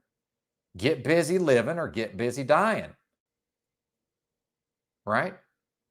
Fucking put your big boy pants on and deal with it. Meanwhile, I tried to drink myself to death about a year ago and almost succeeded. And then I put my big boy pants on and fucking dealt with it. I seriously feel like our society, Miss yeah, man, we're like Leslie. Greece. Good to see I'm you. watching. I'm watching Rome fall in slow motion, and nobody can see it. Everybody's just living. Everybody's we're all just like living in like, oh, the fucking the rate, insurance rate or interest rate, and like nobody even thinks about anything. Well, and this guy's just kind of dumb too, because I could be shit faced and still like my intellect is still there. Like, come on, man. Or is he like this when he's sober? When you analyze stuff, it's like, man, things are fucked up. I don't know. Well, and I'll say this, man, like I can't speak to this guy because, you know, I would never, if I had a wife and kids, I would never allow me to get to this point. But, you know, where he is, I'll just say it. I can't give him advice, but if for some insane reason I was where this guy is, I would just move out. That's what I would do. And then figure it out later. You know, I would move out, start going to meetings, taper off the booze, right? Keep drinking, but taper down because, again, this is not medical advice. If the dude just stops drinking, it might kill him. So, you know, taper off. So let's say he drinks, I don't know, 15 drinks a day. Well, cut it down to 12, cut it down to 10, cut it down to 8, cut it down to 4. This is not rocket science, folks. Like this can all be done, you know. And especially if he smokes weed, get on the. I got on heavy amounts of cannabis. That's how I got through my 3 weeks of withdrawals, hallucinations, and all that shit was crazy, right? But I would just move the fuck out, right? Doesn't mean that he can't come back later, right? I would just move the fuck out. That's what I would do. Get the fuck out of there, man. This is obviously not a good situation for him. I mean, clearly, get the fuck out of there. Oh, well, what about the kid? This is terrible for the kid. You're in the basement drunk. What about the kid? Yeah. You mean the kid that's daddy is drunk in the basement, more or less 24 hours a day? Yeah. Get the fuck out of there, man. Get the fuck out of there. I did this last time. I was never a daily drinker, Gary. I was only ever a binge drinker until the fake pandemic. So I knew not to daily drink, and then eventually I no longer cared. So I had 2 different episodes of daily drinking, and it very rapidly, you know, ruins my health. And in fact, talking about the so-called cancer grift, you know, alcohol, according to medical science, causes cancer, lest we forget. I got to go to the restroom, and it'll probably be better. I'm just going to let this play because I obviously can't shut the fuck up. Let's kind of, because you and I could agree about this society, let's kind of focus it down on things we can control, right? Because this is what I've been doing in my life lately, Mr. Bearsworth, is understanding all the things you just spoke on and kind of trying to get a grasp on that. But then looking to say, all right, well, what do I have control over? And maybe where should I focus my energy? Where can I focus on my energy? And you're in a situation now, dude, because you can continue to be a passive participant in your life and let other people keep steering your life for you. But what I find, especially being a man and a husband, is that what happens is you're in a position where the expectations, the outcomes are going to be placed on you, right? But you're not in a position where you're the one making the decisions. You have people deciding your life for you. But then you then have all the responsibility. You're the earner. Plumbers make a lot of money, everybody. Make no mistake about it. It's crazy, man. Man, plumbers can make fucking crazy money. And I've been on shows, man, like, and people like are like, oh, you're fucking retarded. Man, plumbers can make crazy money. Of course they can. So I know you're supporting a family here. So you are in the dubious position because you're the breadwinner. You're the supporter. You're the one busting your ass. But at the same time, you're not able to make decisions, which is putting your wife in the position as the de facto leader of your household. But she has the nice position because she can make all the decisions. She could basically be the leader when it's convenient. But when shit goes wrong, guess whose fault it is? Mr. Bearsworth, okay? Because when women are in leadership positions, they do the same thing every single time. They lack accountability. They lack responsibility. They take all the accolades for everything that happens positive within the family. But as soon as something goes bad, they diffuse all responsibility and accountability onto the man. They play both sides. They ride the fence. They do what's convenient for them. And you know, that's interesting that you say that, Dominic. It's probably the case. Publicly sharing will be his delay. And I've talked about before that I attended meetings regularly in Santa Barbara because I had my best homeless friend. He's like a brother to me, honestly. Shout out to Henry Hopper, who's probably no longer alive, most likely. And we never remained in contact when I wasn't, when I wasn't in town. But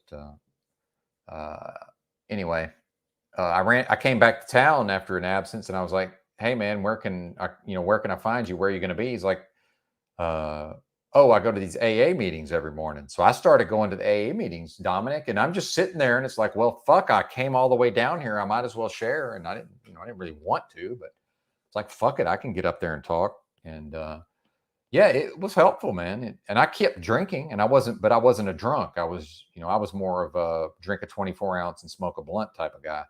But I didn't like stop drinking, but I was like, fuck, I'm here. I might as well take advantage of what this is. What benefits them, and then when they're ready and they've used you up Bearsworth, you're going to look at a gray divorce. Yeah, get out of there, Bubba. Get out of there. And all your shit's going to be gone, and you're going to be fucking left on the street, and you're going to be the fucking bad guy. So the real question is, that's the thing is, he's going to be the bad guy if he stays. But in the short term, see, this is putting off into the future being the bad guy. I'm just going to, and I haven't even heard what Z's been saying, but let's just assume Z's right.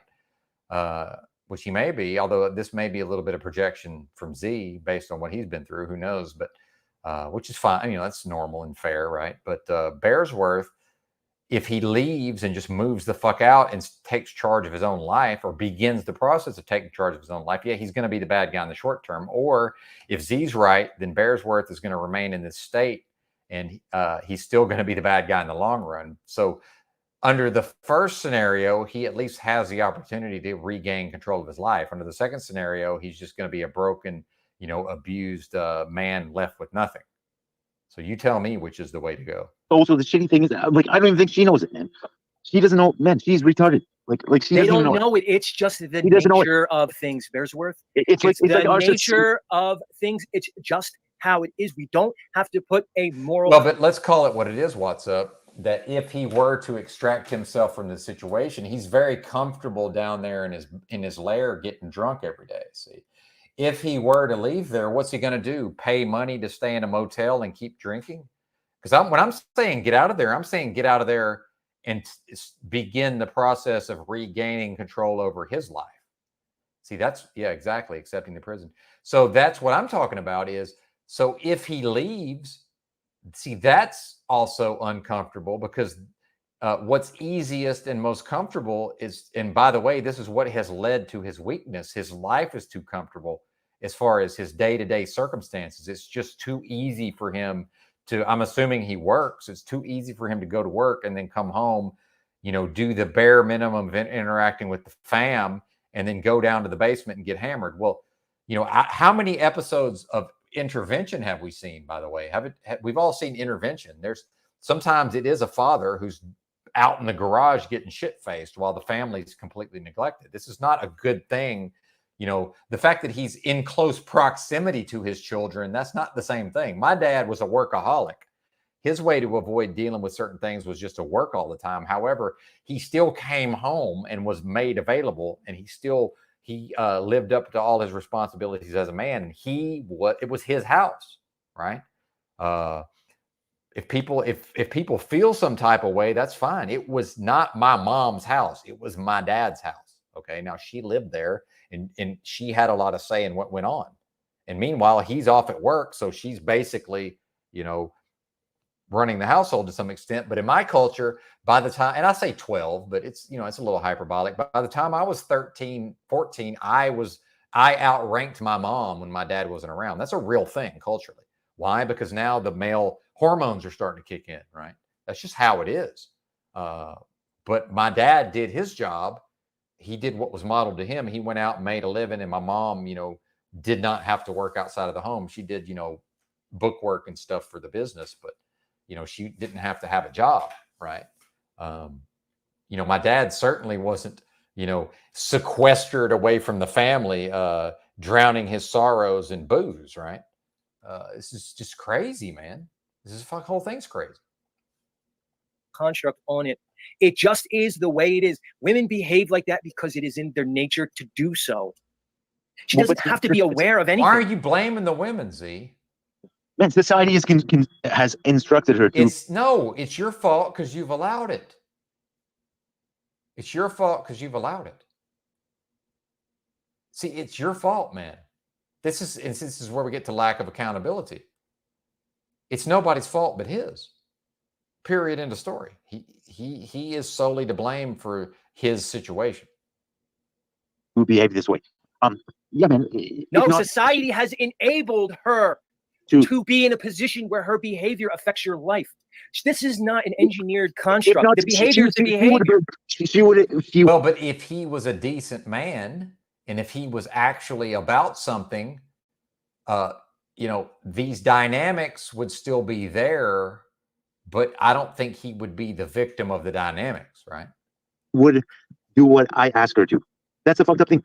Everything I've asked her to do for the last 5 fucking years, I believe that would have been the right decisions. And I was buying silver, and I am buying silver still. But anyways, so many right How does decisions. everybody but me have money, by the way? What's wrong with me? That's what I'm got to look at now is, something's wrong with me to some extent.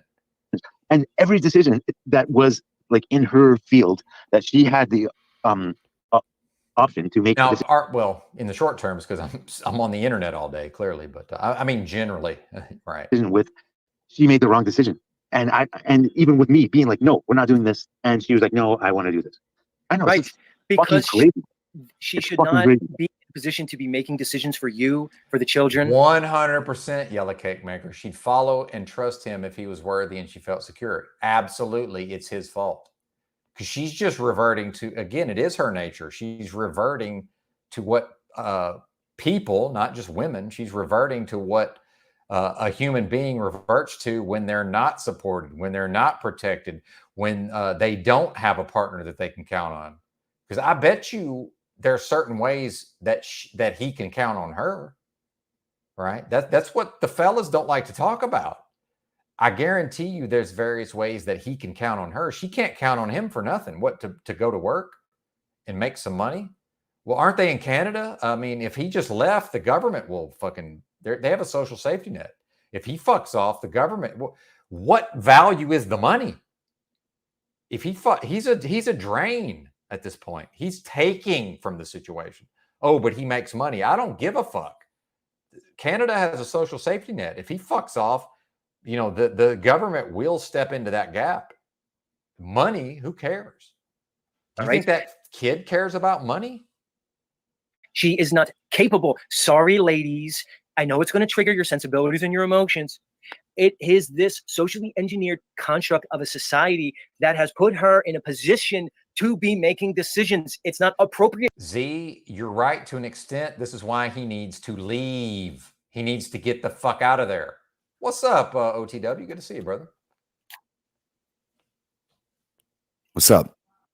And this is where I do tend to defer to the guest to some extent.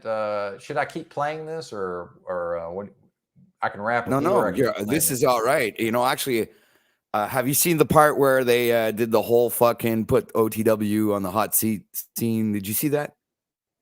I think so. If that was before this, that was kind of a nothing burger. If that's it really wasn't much to that. It's like they didn't really put in a lot of emphasis on trying to drag me through the mud. It was pretty. Well, you know why? It's because there was nothing there to drag. No, because obviously I was anyway, for my belief, I was in my righteous indignation, if you want to call it that. You were, absolutely. And I even said that because they tried to compare it to when you spazzed out with Paul. And I said, well, I saw that and I believe OTW was in the wrong. But then with Paul, and then OTW came back and made it right later, which is what a man does, by the way. So what's that got to do with this situation? Nothing. Has nothing to do with you know what all this wants me to do? It's getting me to want to align even more with him. You know what I'm saying? Exactly. You guys are pushing me into his arms, for a lack of a better term. So, Yep. It's well, and well, and I go where I want and do what I want, but the reality is, if these people want to make me choose, I'm not choosing them. Well, that's a for sure fact. Yeah, I'd rather not choose anybody.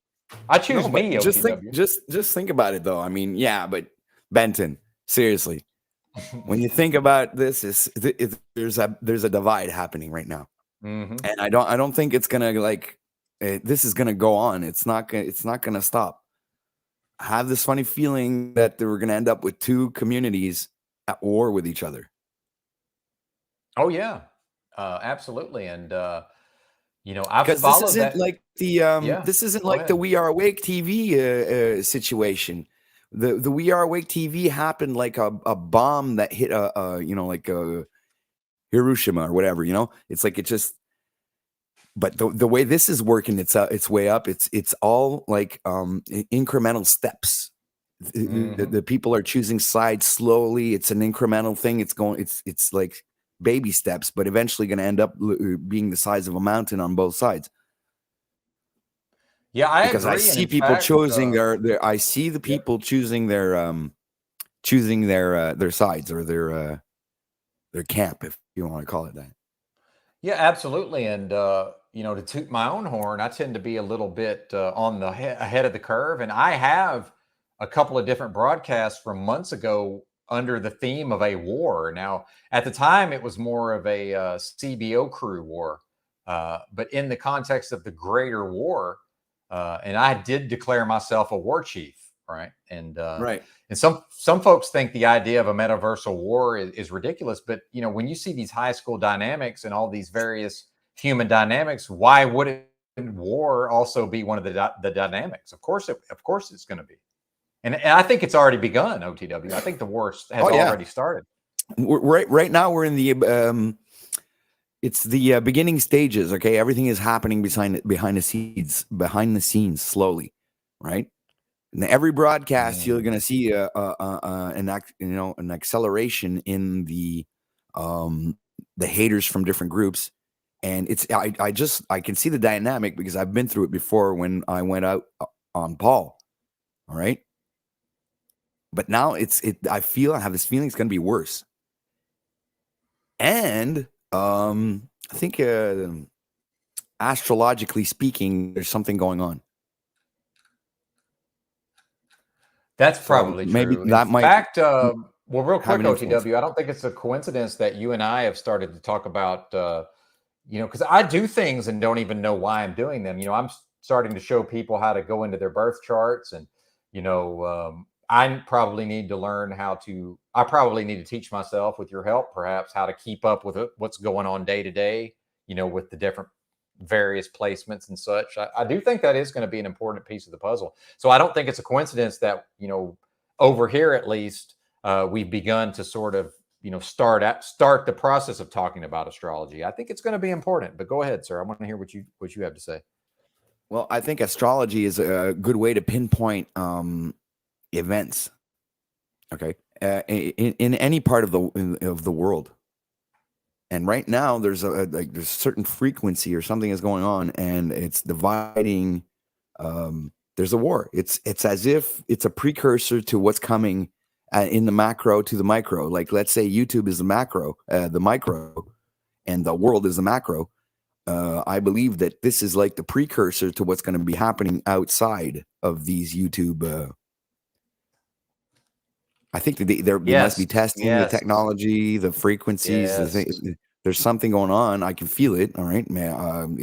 It's passing through my. How do you? Well, I already know what you empathy, mean, but yeah, I'm with you. But the audience, you know, you may still want to verbalize it for the audience, but I know exactly what you mean. And I want to go ahead and say this. You know, we've got Liberator of Self in the house, and she came on the panel for the first time, I believe, yesterday. And I don't think it's a coincidence that certain types of folks who have certain abilities are just starting to show up, right? And this is a person, you know, who has a certain presentment where the other side, if we're going to think in terms of sides, would more or less immediately dismiss her based on her presentment. She's welcome here. And in fact, she did an 1.5-hour monologue while I was talking to my sister, and it was very well received here. So, you know, I am a keen judge of talent. And I think if this thing continues like I believe it may continue, you know, we're going to see more and more folks just sort of popping up, you know, right on time, getting in where they fit in, right? Yeah, but you do realize that this is going to implicate a lot of different type of strategies here on YouTube as broadcasters and panel walkers Oh and yeah. stuff like that. Oh Because yeah, I'm fully even aware. I'm seeing, I'm already starting to plan things to stir the soup, you know, because I'm kind of like that, you know, when I'm, and I, Well, let's not reveal too much, sir. Yeah, hold on. No, I'm going to reveal. Yeah, I'm go going to ahead. reveal because I've been here for a Okay, year go now. I ahead. think I can reveal some certain things about myself. Okay, I trust you, sir. Go ahead. When I was, you know, in my younger years, and I'd hang out with the gang, I'd be the provoker. You know what I mean? I'd literally be the one who'd provoke and cause the, like, say we were in a bar or something, and we'd like, and then they like my buddies would go, "Okay, Pat, go that guy there, yeah, him," and I'd fucking walk up to the guy and start causing shit because they wanted to start a brawl, you know. So I'd be the instigator of the brawl. And sometimes I get beat up, but the catalyst, yeah, exactly. So anyway, so that was like, but that was a long time ago. It was like in my 20s when I was a badass motherfucker. Oh You know, yeah, I wasn't I remember always a those good little days. boy, you know, and maybe that shows throughout my way when I spurg out. But I have learned a lot about integrity, loyalty, and being devoted, you know, and having a heart, you know, because I believe that even when I spurg out, maybe it looks like I'm a sociopath or whatever it looks like, but it comes from the heart, Benton. You know what I'm saying? It's not something that pushes out of my mind and becomes something that I bring to fruition through my imagination. No. It stems directly from the heart. The anger, all of it. It's just right there. It's funny to say, but it's out of love. Yeah, man, it's it's interesting times to be sure. So I know what it's like to be the asshole. You know what I mean? I've been on both sides of the coin. I've been the guy who has been a victim of that, and I've been the guy who victimizes, who has victimized the other in that way. So, but when it goes too far, Benton, you know, I tend to want to step in, you know, and like when. From where I was standing when it happened with Paul the first time, and I went out on Paul, I actually thought I was in the right, not realizing who I was coming up against, and not really understanding what his message was before I decided to go on and go off on him. Right. That's why I took 2 weeks off, and I started listening back to a lot of his broadcasts and the message that he was saying, because I wanted to know who I was dealing with at the time. And while doing so, I fucking realized that the guy is you know, I resonated with his message. So then I obviously I changed my you know, my direction, because it was more advantageous to work with the guy than to fucking go to war with him. But now I'm seeing all the people that used to suck and lick his balls breaking bad on him. No, it's true. They're all breaking bad on him, and I don't understand why. What is this ego thing? That's why it's getting me thinking that there must be some kind of weapon, Benton. You and I do believe that you believe this, because you've said more than once that your family was hit by some sort of bioweapon. So I'm And saying, me. like, Yeah, absolutely. and yourself. So, well, a bioweapon, whether it be a frequency weapon, they have maybe a multitude of different types of technologies to control us. I agree. Yes, absolutely. Okay. So yeah, I guess maybe no, I don't regret what I did. I'm actually I'm gonna stand firm and double down on it, because in no way in hell is Jack a good influence on anyone. You know, 100%. You know, I mean, the guy is there advocating to just forget the reality that surrounds you and just love everybody and let's stop wars and see. Dude, you don't even realize you are in a war right now. That's how delusional and fucking unaware of this, you know, what's happening around you. And Well, he even if it the is a metaversal epitome. war. He's the epitome of delusion. That's it's delusion brought to it its greatest manifestation. Because it realistically, if a person is going to live without fear in the way that he prescribes, they have to be as delusional as possible. They have to be. You know, it's funny that you're mentioning that because he could have came up on YouTube, and I don't give a fuck what he does, but I'm just saying, like, somebody came, I think it was Paul yesterday, he had made a good point, is that and I built on that, and I was saying, well, maybe he should have, like, with his slogan, would have come up with something better, like live without fear and stop drinking. So he could base his experience, his life experience, and be able to actually help people, because of how he conquered his drinking issues, which would have been so fucking epic, and he would have been like, but he just doesn't realize that the actual potential that he might have to help people, and he's not using it. He rather try to have other people help him.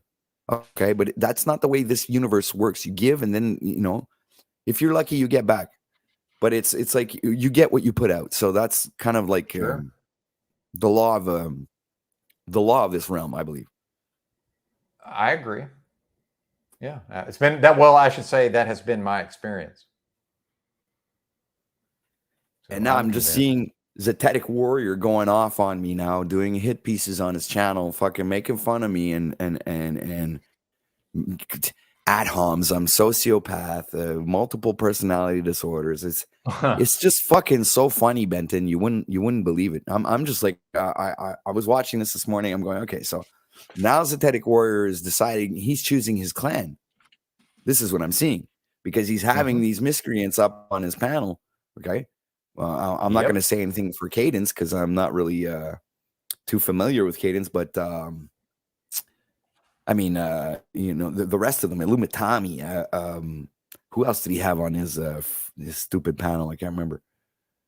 Oh, Moose. He had Moose. They were all there complaining about how I went off on but that's fine because I did that to Jack. So I mean, I understand that. That's cool. I don't mind. But well, and real quick, since you brought up Tommy, Tommy did check Moose on some of his bullshit, lest we forget. But go ahead, sir. Yeah. Well, now they're on Sovereign Souls. Anyway, sorry. I don't even know what that is. No, I just got like distracted by, I don't even know, on Z's show. This anyway, forget about it. Sorry about that. No worries. I was losing track of what I was saying. Yeah, my bad. I interrupted you. I interrupted. Zetetic Warrior is doing hit pieces now, and he ever since like we fixed our issues that we had, he hasn't like really too much have been trying to piss me off or whatever, right? But now it's as if he's really going after me again because he wants me to break bad on him. But what he doesn't realize is I will, Benton. I don't give a fuck. Oh, I know you don't. I don't give a shit, man. If Zetetic Warrior is choosing his side, well, everybody knows what side I'm on. And I didn't think it was going to have to come up to this again. It's like I didn't, and it's presented itself more than once where I had to choose between one YouTuber or another. So now it's like, okay, so now I could stay neutral and step back and not. But why? I mean, nah, I'm not going to turn the other cheek. That's not me. Hell no. So I'm going to say this. Fuck you, Z. I don't give a fuck. And you know what? I used to buy respect for him wanting to broadcast from 6 to 9. I would start my lives at 9, but I'm up at 5, Benton. And I was doing my lives from 6 to 12, kind of like, or 6 to 2 in the afternoon. So eventually, once upon a time, I wanted to broadcast at that same time, and he said, if I broadcast at the same time as him, that it was going to create another issue between our resolved issues that we had already resolved. So I conceded and said, okay, fine, I'll start my broadcast at 9, and I'll do from 9 to 2 or 9 to 12 or whatever. But now lately he's been broadcasting his broadcasts overtime. Like he's going past 9 o'clock, going into 10 o'clock, 10:30, 11. And now he's doing hit pieces, having people come on his panel and fucking disparaging and making fun of me, which is, like I said before, I don't really care, but he's still doing it. So he's looking for trouble. You get what I'm saying? I do. He's I'm picking up what you're absolutely putting down. looking for fucking trouble, and I can see it. But he's gonna find me, man.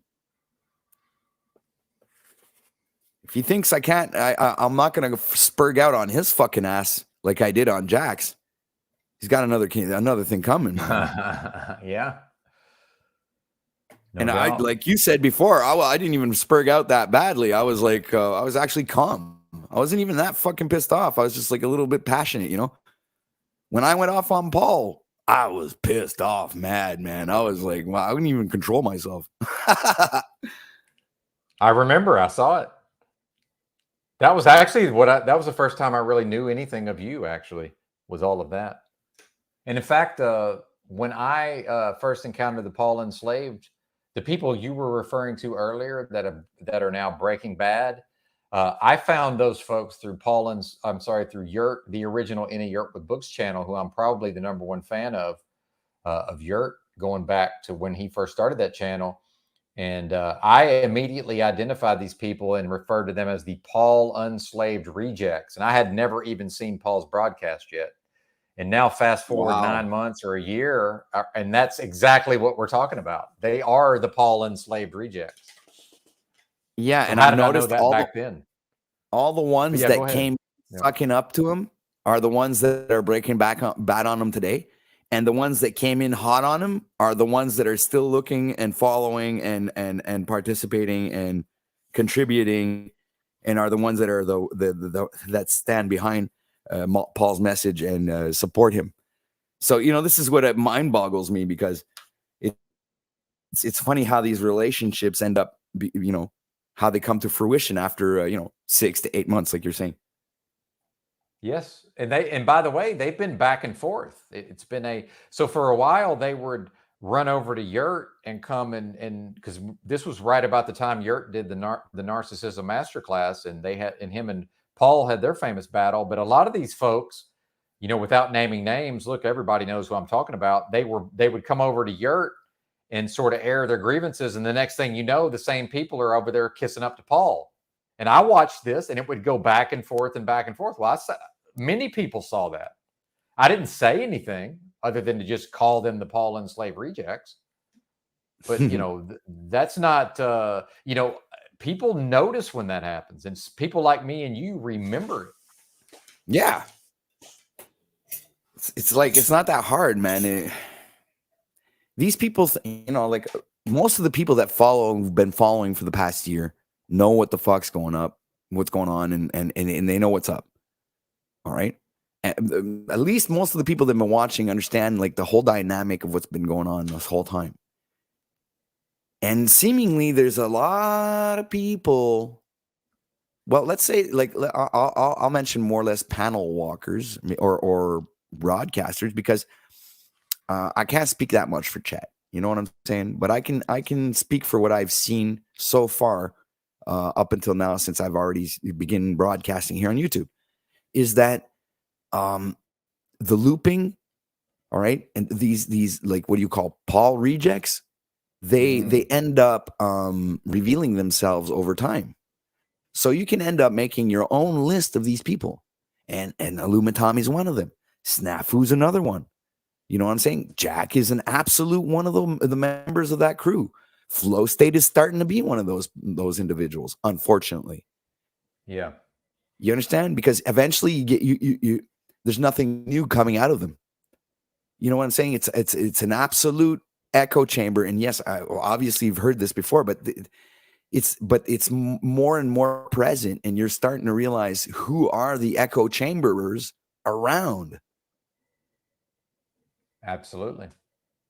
Well, and something we've talked about over here in the early stages of this channel, when there was a very small audience, and, you know, it's still a small audience, but when the audience was much smaller, you know, I was assessing some of these psychological dynamics. And what I notice is that when a person like Paul has such a strong personality, and you have a strong personality, I have a strong personality, certain folks who have less of a strong personality, they need somebody like Paul to play off of. I don't need anybody to play off of.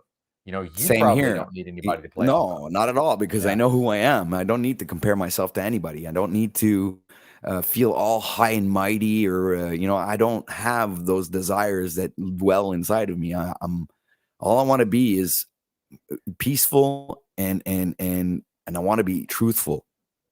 I want to stand on truth. I want to be truth. And that's, I want to incarnate the best qualities of myself that I can incarnate, and be the better version of myself that I can be, and only compare myself to who I was yesterday. This is how I perceive things. This is how I am. And when I see people that are aligned with that type of thinking, and then I really resonate with them and usually get along with them really well. But when you're a hypocrite and you're a backstabber and you're full of shit, but I'm going to fucking tell you, man. Absolutely. Absolutely. And I've noticed lately, if like people want to put stickers on people, I've noticed that I have a lot of characteristics that tend to lean towards the Sigma male, because everything I do is really pretty much aligns with those characteristics. So when I see pieces of shit, I tend to draw back or call them out. Yeah, I get that. Absolutely. It's I have a lot of things I could say right now, but well, go ahead. Well, go ahead, man. Let it flow. Let it flow. Well, I'll probably wait till you're gone. Actually, I do this thing where I sort of do better on my own sometimes, but it's okay. But yeah, it's interesting, man. And I've been feeling a lot of, you're just more or less verbalizing a lot of things that I've felt and intuited over time, right? But I don't, it's funny, I don't necessarily have the words for it, but I have streams from a couple of months ago where it's just the theme is war, right? But then, right, because in a war is so long and protracted, what happens is for a couple of days, everybody's like, hey, this is great. There's battles going on, but then there's been a period of time when, nothing's really happening with the war. Well, that doesn't mean the war is over. That just means it's like winter time or whatever. It's the time in which, nothing's really happening, but I'm still strategizing. I'm still thinking in the context of a war. See, I'm still playing my long game. And maybe other folks are as well. I don't know. But, to the folks who, aren't, necessarily directly involved in the fray, there can be that initial excitement because maybe there's been a series of interesting battles, but then everything goes silent. And many folks allow that to sort of lull themselves into a false sense of security. It's human nature. We see it also with the fake pandemic. How many people have allowed themselves to be lulled into a false sense of security? Meanwhile, I'm in the same psychological and emotional space now that I was in the middle of the fake pandemic. It's never going to go away for me. And I'm at war every day, whether it's at war with the system, whether it's me recognizing that the system's at war with me via this medical tyranny and all of the things happening in society. Once I enter that space, I don't leave that space until the war's over. Yeah, you know what? You're making a fucking really good point right here, because you're absolutely right. When you're saying that we're actually at war, we just don't realize it, Benton. It's like you're one of the rare ones that freaking can see that and be able to hold a position where you're not affected by the outside influences, but not, it's like the multitude don't see it that way. They just continue playing out their lives like nothing's going on, and don't really pay attention to those things.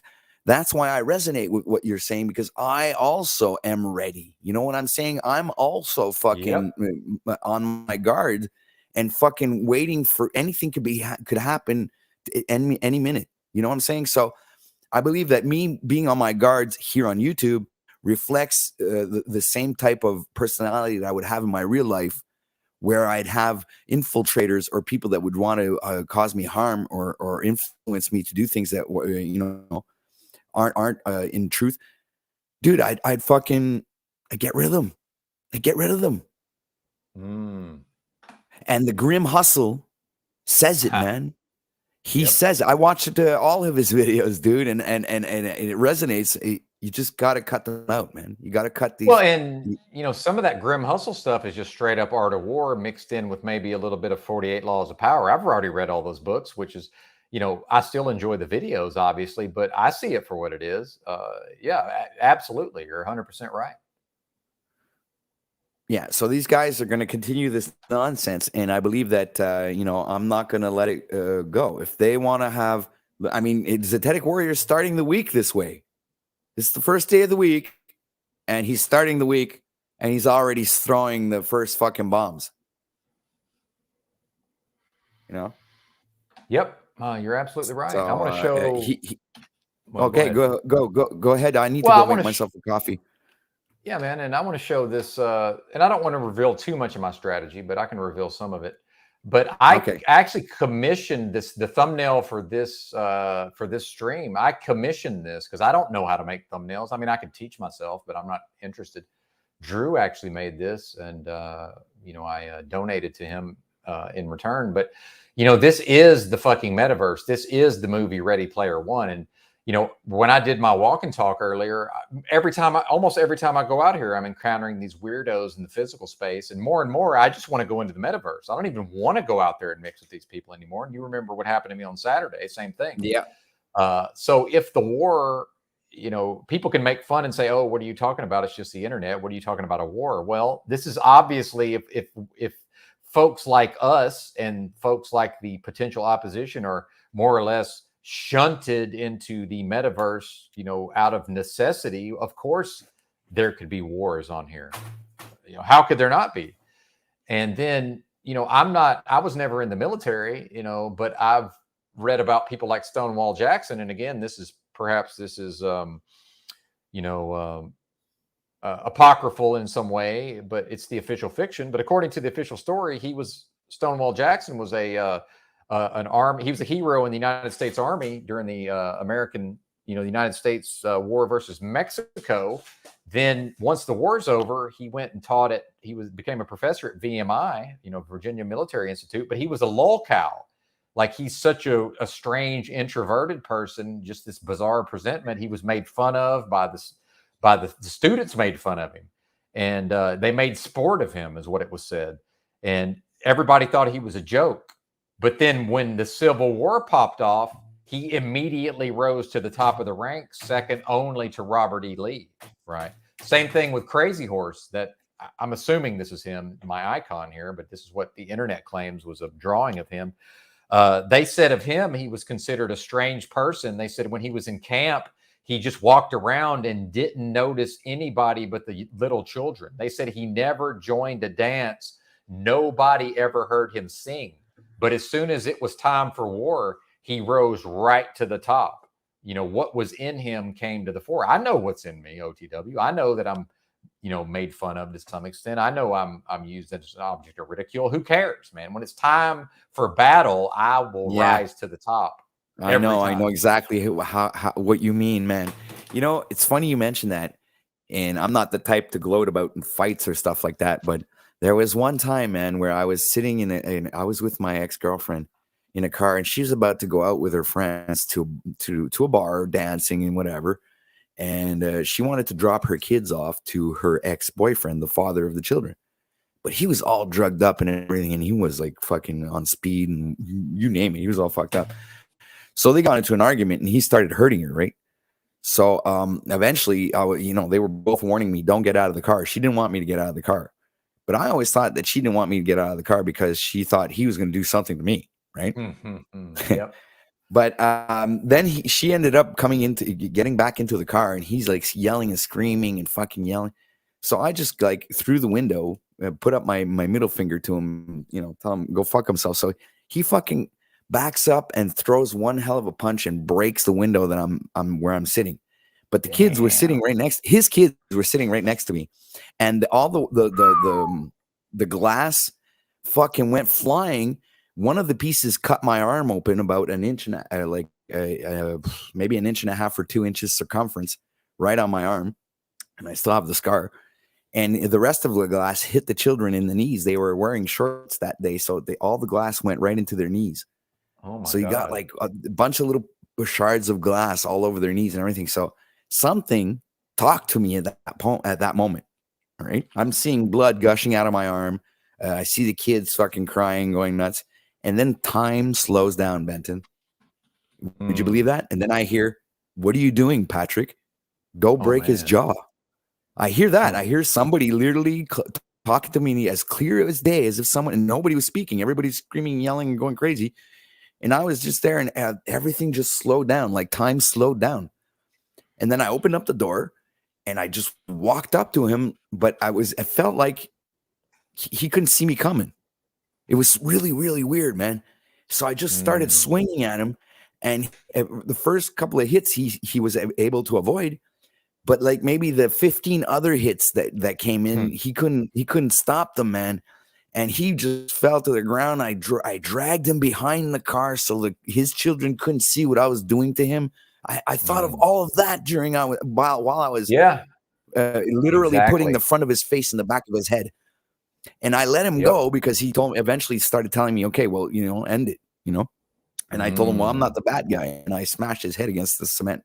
And I let him go. I let him go. But you never had a problem out of that guy again. No. Today, and this guy is like 6'2", maybe 280 pounds, a fucking beast. He's a machine. And I took him down like it was fucking nothing, man. I'm telling you, Benton, I didn't even break a sweat. I believe you. So I know what's inside me as well, and it's like, wow, man. I was flabbergasted at myself. I was looking at my hands. I was looking at myself. I was going, what the fuck did I do? Holy shit.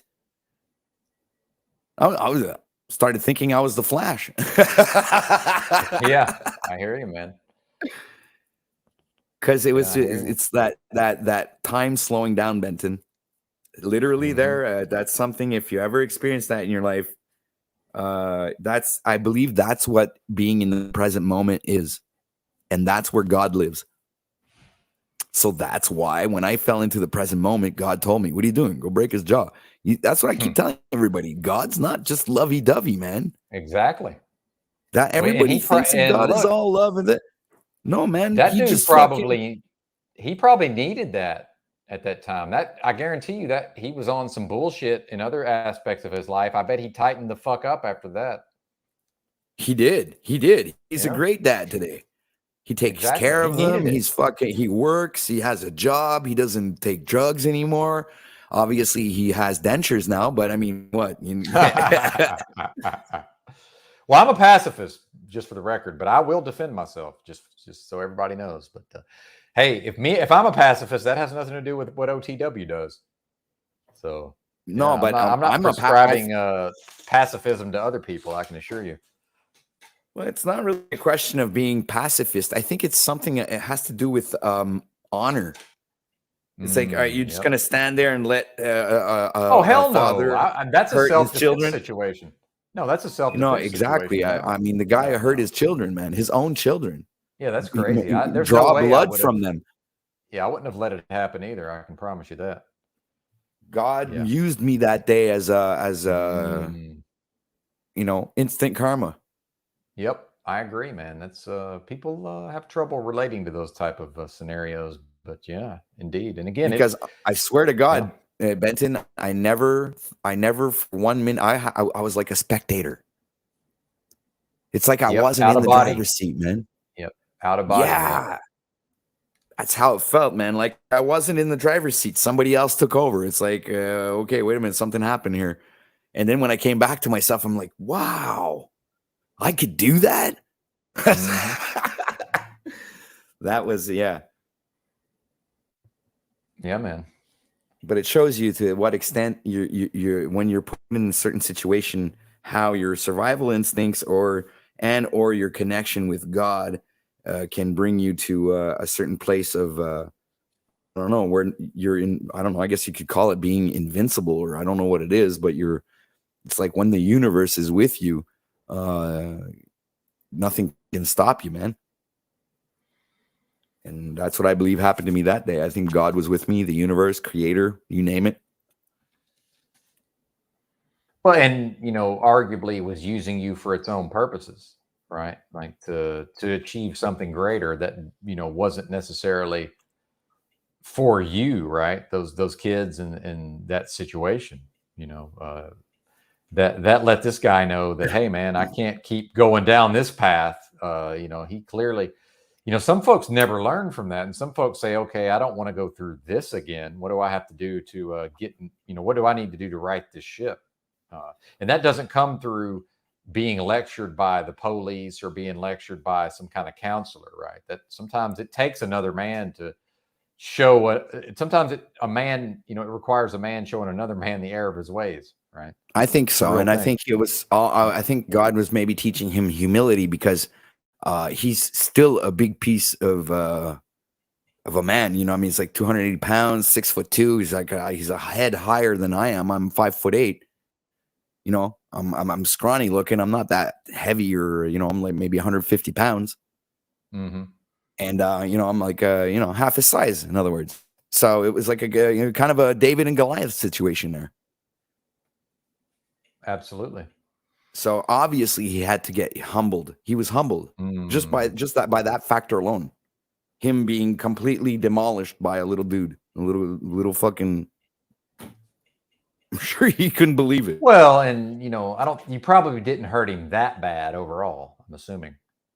Like the thing is about I broke every tooth in his mouth. And, I understand what a you're lot saying, of but yeah, yes. But however, and a lot of facial bones.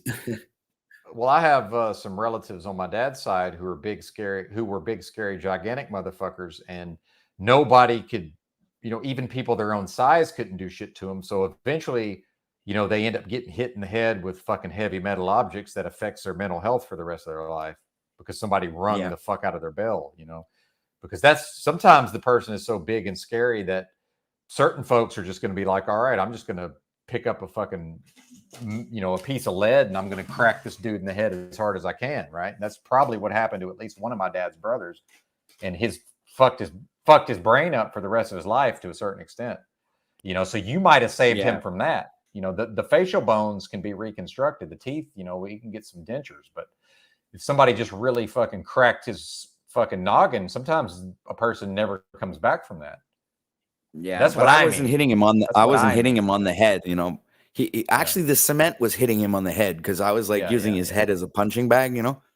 Like one of them really fast. That fastball balloon there that you hit with both hands and it goes. Yeah. I was kind of doing that to his face, and his head was like smashing against the asphalt. And I had my both knees on his shoulders, so he couldn't fucking do nothing about it, man. He was like just taking the hits. What else could he do? Yep. But he asked for it. Asking ye shall receive. Yeah. And when he told me to end it, I said, that's when I woke up. And I was like, oh, okay, whoa, you're going to kill this fucker. No, don't do that. I don't want to. Yeah, I didn't want to go to jail for fucking, I just wanted to fucking, I don't even know what the fuck I wanted to do. It just happened. It was pure instinct event. And I swear to God, or my body just like fight or flight mode there. Well, my body turned into the fight fucking, I don't know. But like I said before, I am an asshole sometimes. I did like instigate all kinds of bar fights. I got my ribs broken a few times. I've had my, that's why I have, anyway. COVID pretty much killed the bars, so we don't get to. Oh yeah, I know. We can't go to bars anymore. Well, and half the reason why, if I'm out at 3 a.m. trying to do my broadcast, half the reason why I'm getting fucked with is there's nowhere for these people to go, and there's nothing for them to do in the early morning anymore. There used to be, places used to be open. Now it's just, unless they can go to a bar, because there are bars open late here, there's nothing to do, and there's nowhere to go, and nobody's out. So part of the reason is just, out of just nothing to do, people are trying to approach me at 3 a.m. And I don't want to talk to, I'm talking to people on the internet. I don't want to talk to some bozo meth head in the streets. Why would I? But I had another incident this morning. It's just getting crazy out here. So more and more, I'm just going to be in the Please tell. metaverse. Please tell. I want to know what happened. Oh, it wasn't anything crazy. Just some people fucking.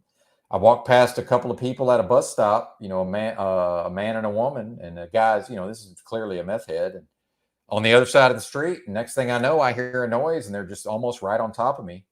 And I'm just walking through a parking lot. There's no reason for them to have come over to my side of the street, and I'm just basically like, hey, you know, I don't even remember what I said, but it's just bizarre to me that this, and nothing came of it, but it's just more and more. And I was homeless, lived in the streets. I've been, you know, to pretty much every major city in the United States as a homeless person. I had very few of these types of run-ins. Now, part of it is that I'm, you know, holding up my phone and I'm doing a broadcast and I'm talking, but even beyond that, it's just, dude, that something has changed in these people's minds, and we can call it the jab, or I don't know what it is, but these people are very different than they used to be. As Oh far as yeah. I'm concerned. Oh yeah, I have to agree. And we also have Liberator of Self is calling for the link. She wants to have a conversation. Yeah, she's with going to us. come up here shortly. Yeah, I was just trying to wrap up with you.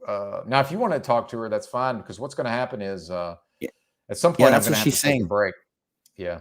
She says, "I want to come Oh, up and she's going talk to OTW." All right, let's do that. But I'm going to take a break, Liberator. So please don't be offended. Although, I mean, that's your right to. You're going to be as you're going to be, but I got to go eat something. So that's why I was putting you off, Liberator Self. I did not want to be rude, but please come up. But I'm going to drop off just and listen. And we had Liberator Self on yesterday, and she did an hour and a half by herself while I was on the phone. Dude, it was great. I didn't get to hear all of it because I was on the phone, but I was reading the live chat, and people responded very well to her discourse. So yeah, we'll have her come up. Yeah, come on up whenever you're ready, ma'am. And shout out to Lou Bass. And we have 40 people watching right now, so make sure to hit that like button and share this out, everybody. Click the notification bell to get all the notifications. Much appreciated. Most important button is the share one, because that's where we reach a wider audience, people. Indeed.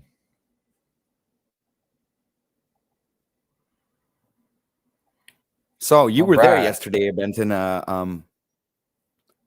Oh, she's here. No, go ahead, man. Finish up, and then I'm going to take a break real quick. What's up, Leslie? Okay. Good to see you. Hey. Hey. How are I like your, what is that, beads? What do you got? You got like a necklace on?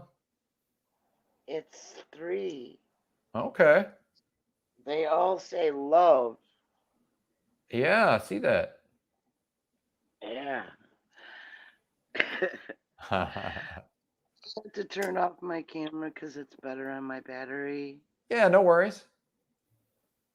Okay. Have you met OTW News here, Mr. Patrick?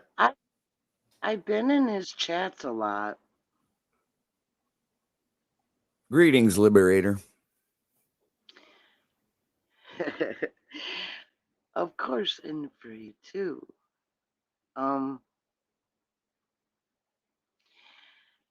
You are right, OTW. It is a polarity war. It's the division of the polarities is what you are witnessing. Positive and negative characteristics. They separate during these reset times. You know?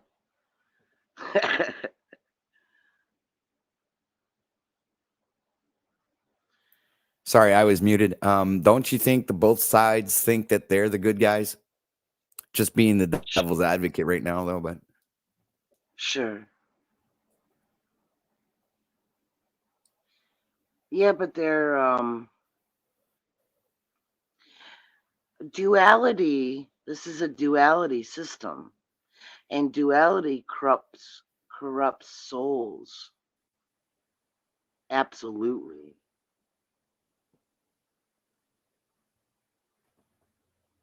please go on. And I'm interested. there's okay, like there are dark negative polarity thought forms. I call them dark because they're at the polarity of hate. And for eons, we've been at war. The higher field that is not plugged into this matrix system are also here fighting the dark thought forms that have made physical different body types or like biomechanical machines to do all their work here, to micromanage everyone, to keep them in like a sub unawareness state, making everybody amnesiacs, and they don't remember their origins, their soul groups. I say that they're soul groups, not because they told me that they were my soul group, but they are because there is a basic persona of every personality, and all the variations of the basic personality expands to every one of them that are beings in their own rights, separate and all unique with a shared basic characteristics for their persona. And I am one of 8 of my local field. You know, we have like localized groups and then the expanded groups. So they are here to wake up and recover all their group members. So that's why I'm liberator of self, because you have to liberate yourself in order to know and share with others, you know, how to get out. Are you muted? No, I'm listening to you. Oh.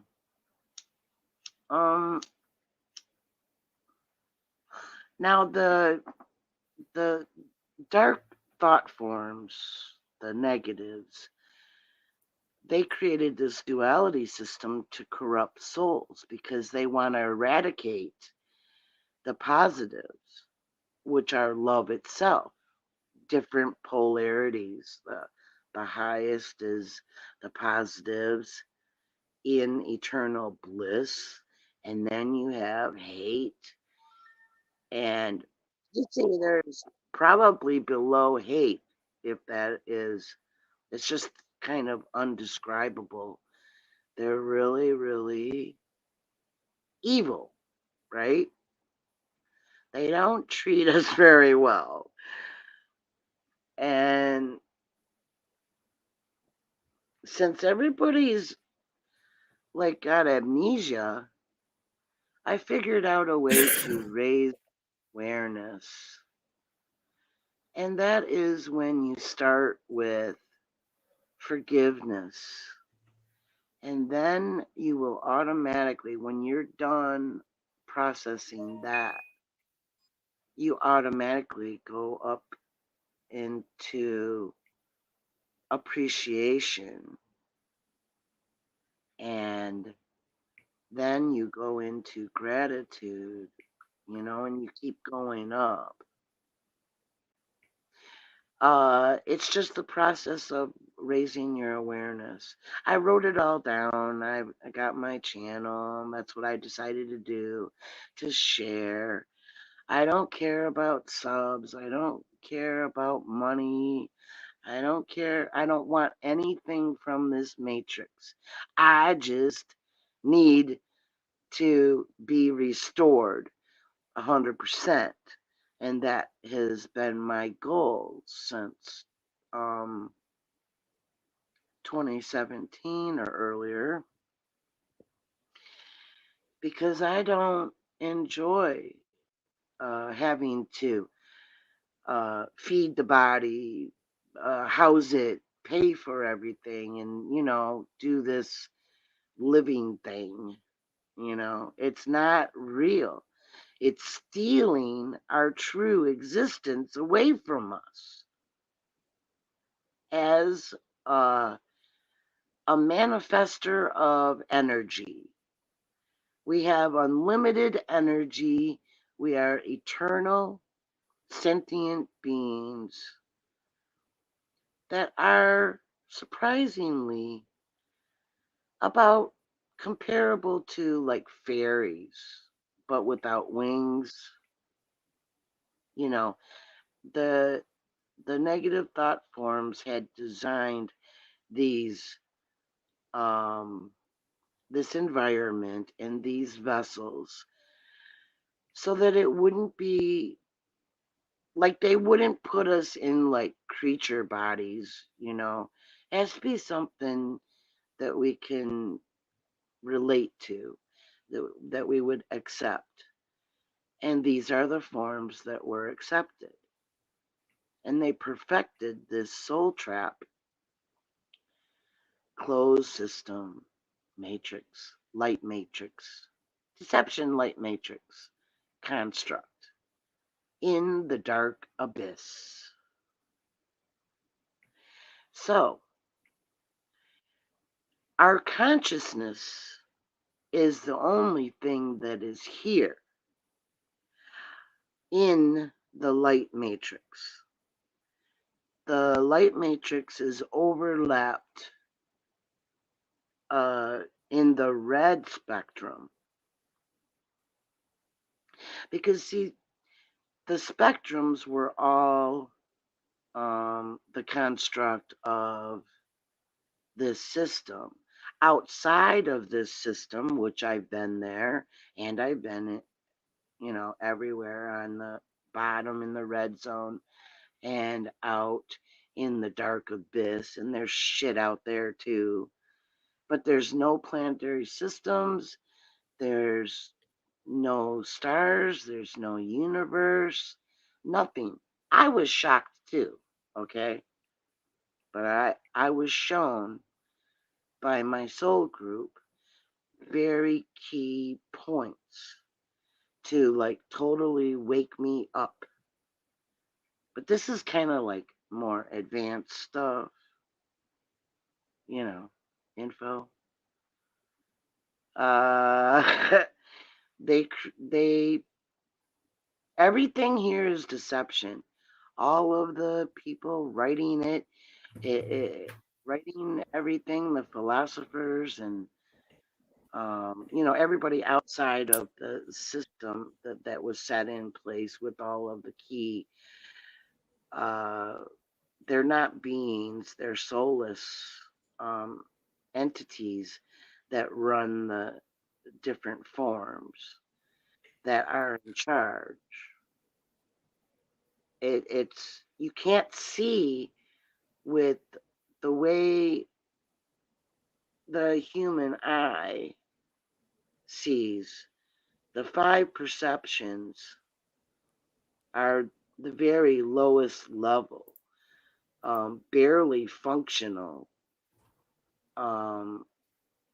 is the way they set it up, so that you could only see, you can only perceive the visible light spectrum normally.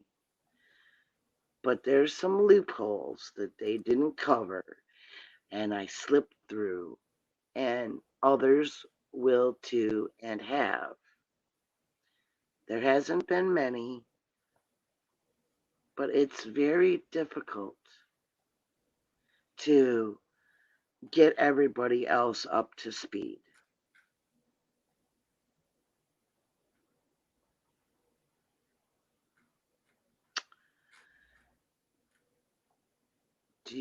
Are you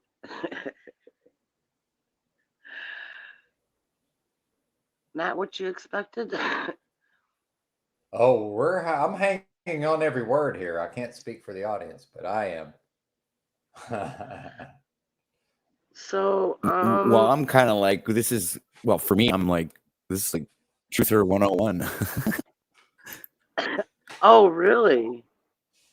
Yeah, and I was on the delay. Sorry about that. Yeah, I was I listening know on my all phone. about, Yeah, go ahead, Patrick. but I'm pretty much, like found all of what you're talking about. I found that out like 6 years or almost 7 now. Really? And yet you speak of Yeah, one I of the don't talk about that stuff at all. I don't bring that stuff up. Rarely. I've done a couple of videos on it. You know, I have a heightened awareness of all kinds of different things, but I don't talk about it because it's permanent. You can't. It's hard to quantify or put into words things that are absolutely abstract. You know what I'm saying? It's like, the only artist that I've ever seen being able to do such a thing is like Picasso. You know.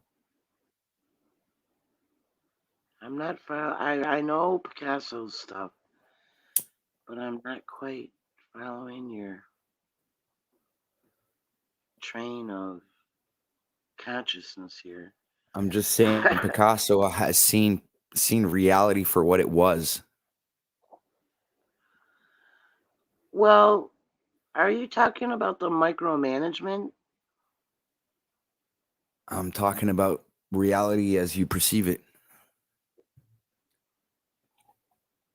Everything's backwards, upside down, and sideways. Yeah. It is. Yep. So there's the entities, the biobots, I call them, that micromanage these vessels, these bodies that are not us. And that's why we age, and that's why maybe somebody is accident prone, or, you know, all the different illnesses and stuff.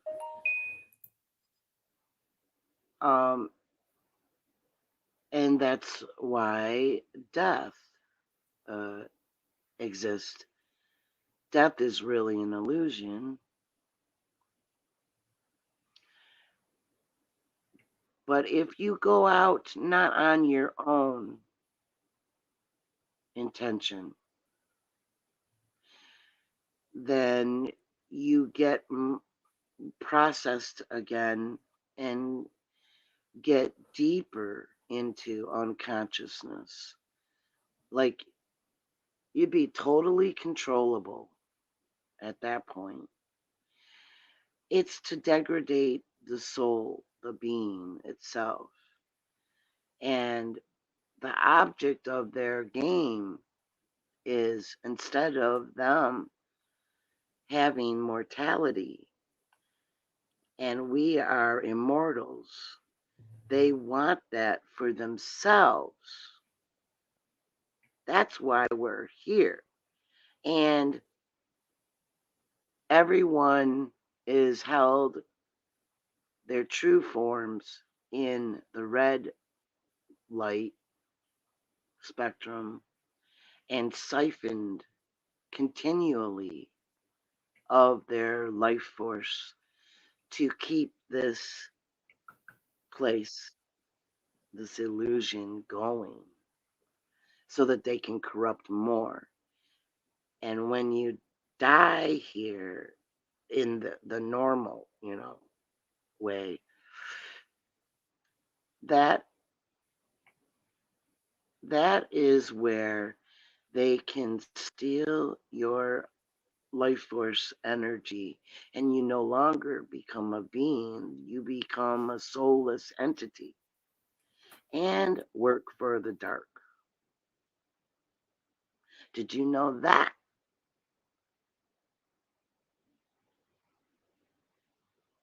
Are you I talking don't to think me? I did. Yeah, I don't think I knew that. Not in those terms. So that's why I'm just listening myself. Yeah, very interesting, certainly.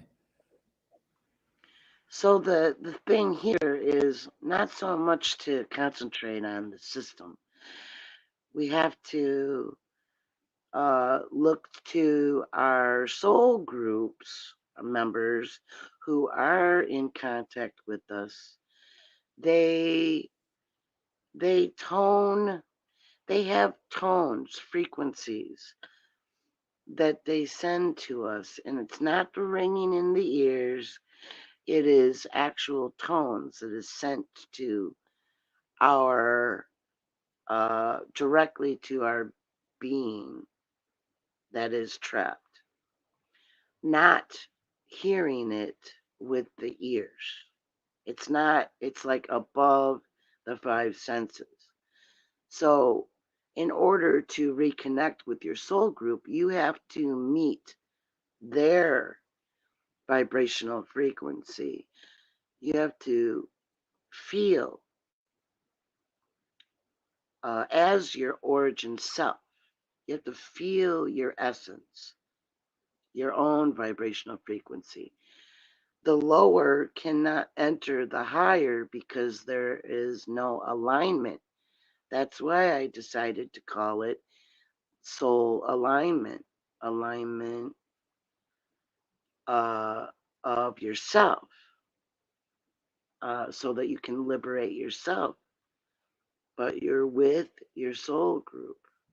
They show you pictures, they telepathically communicate, but it's not in words, it's feeling. Because the positives are feeling beings, feeling is being. And the negatives are all mind. And that's why they corrupted us with the mind machines of control, deception, and manipulation.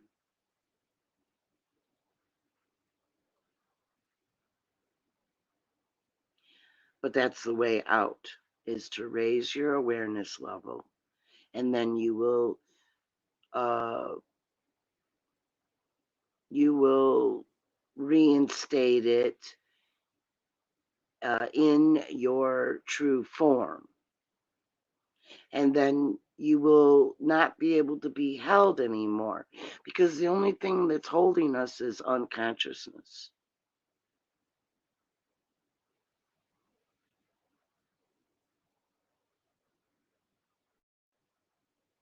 Hello? Yeah, the lack of awareness. In other words. Yeah. But it's amnesia. If you don't remember where you're from, you've got amnesia. You don't know yourself, you have amnesia. And it goes beyond that, because I'm not fully 100%. Otherwise, I wouldn't be here. I'd be flying around and helping my other soul group members that are still entrapped here, to get out. Which is what I'm going to be doing when I unplug. Just a little bit more work to do. That's all. And I at the fight. risk of, oh, go ahead, Leslie. Go ahead. I fight the. See, when you become at a certain level of awareness, consciousness state, they know our every move. They're telepathic as well. And they play on everyone's thoughts, and well, the thoughts come from them, beliefs, the thoughts, the mind, what comes out of there is beliefs. Well, I slapped that monkey back, got rid of my control.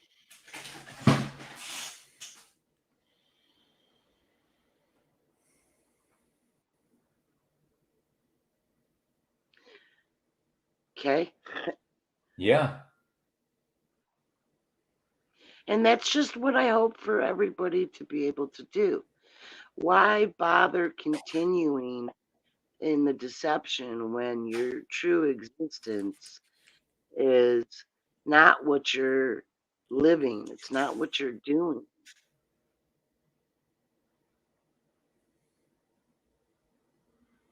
This place isn't a normal thing. We're not here. This isn't a school. You are at origin perfect, and we've learned our lesson not to poke the dark bear. You know? So now we're just trying to recover everyone so we can get out of here. We can go back to our normal existence. This is not normal. This is an aberration. I feel that aberration, especially. Yeah, that rings true, certainly.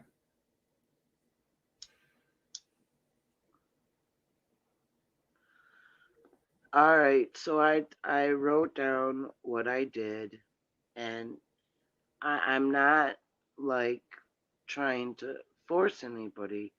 Everybody has their own free will, whether they want to know the truth, or if they want to leave, or whatever they want to do. But I really so hope that they would want to not be under this controlled system anymore. Because the bigger objective of the negative thought forms is to eradicate all positive beings. In other words, they want to kill source. We all are source.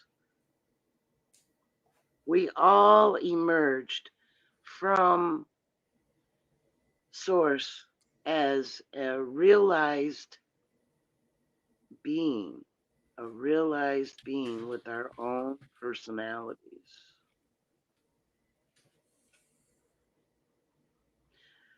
And eons ago, some of us really messed up and got us mixed in with these dark thought forms.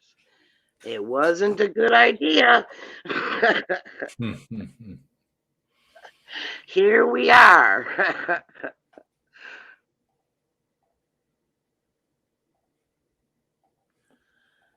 What a mess.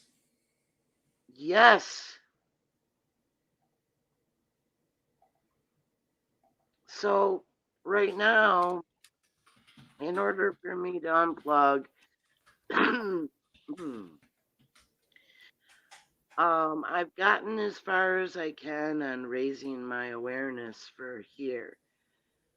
My next step is to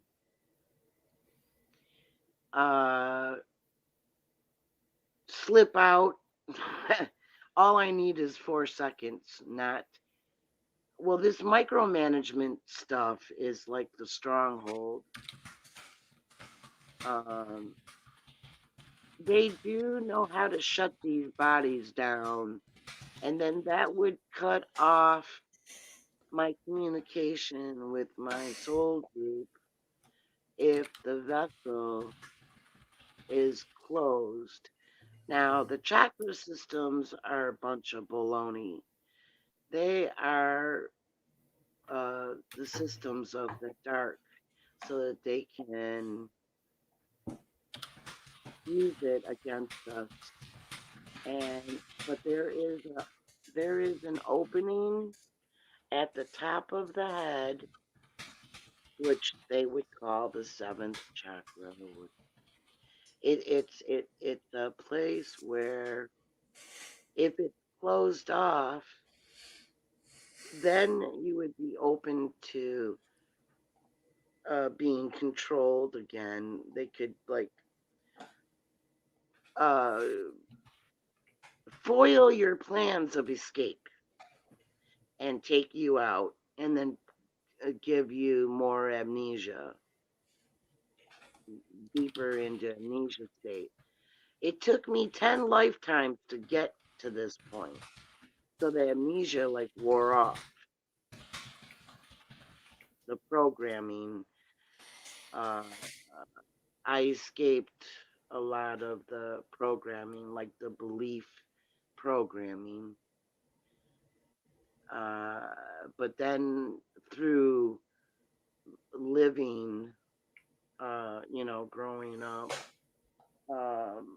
you get a certain amount of programming, and that's all that I had to release is that part. Letting go of everything blank slating yourself so that you can access your higher abilities to perceive.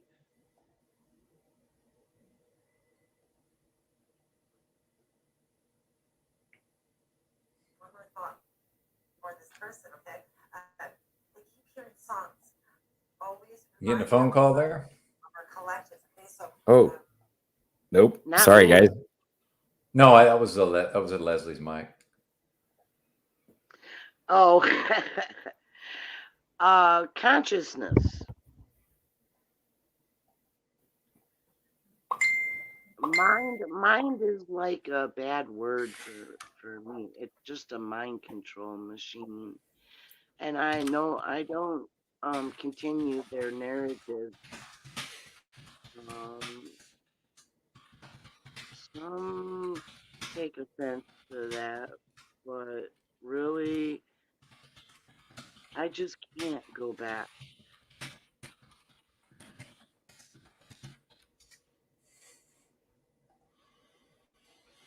Mind is the control. I can hear you typing really fast, Benton, man. You can fucking type, dude, man. I got those fingers freaking fly, man.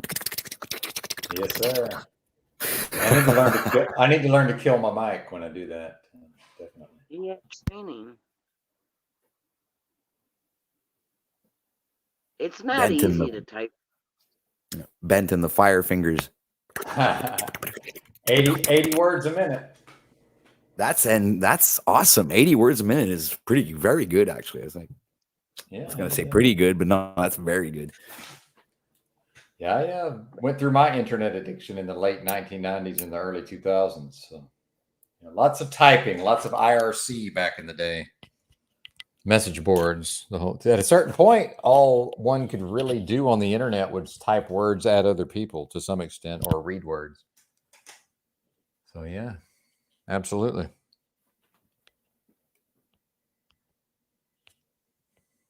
Psychics lecture.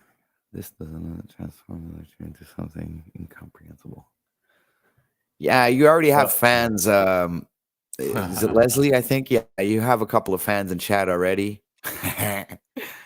Yes. But they never click the link, would they? Would they?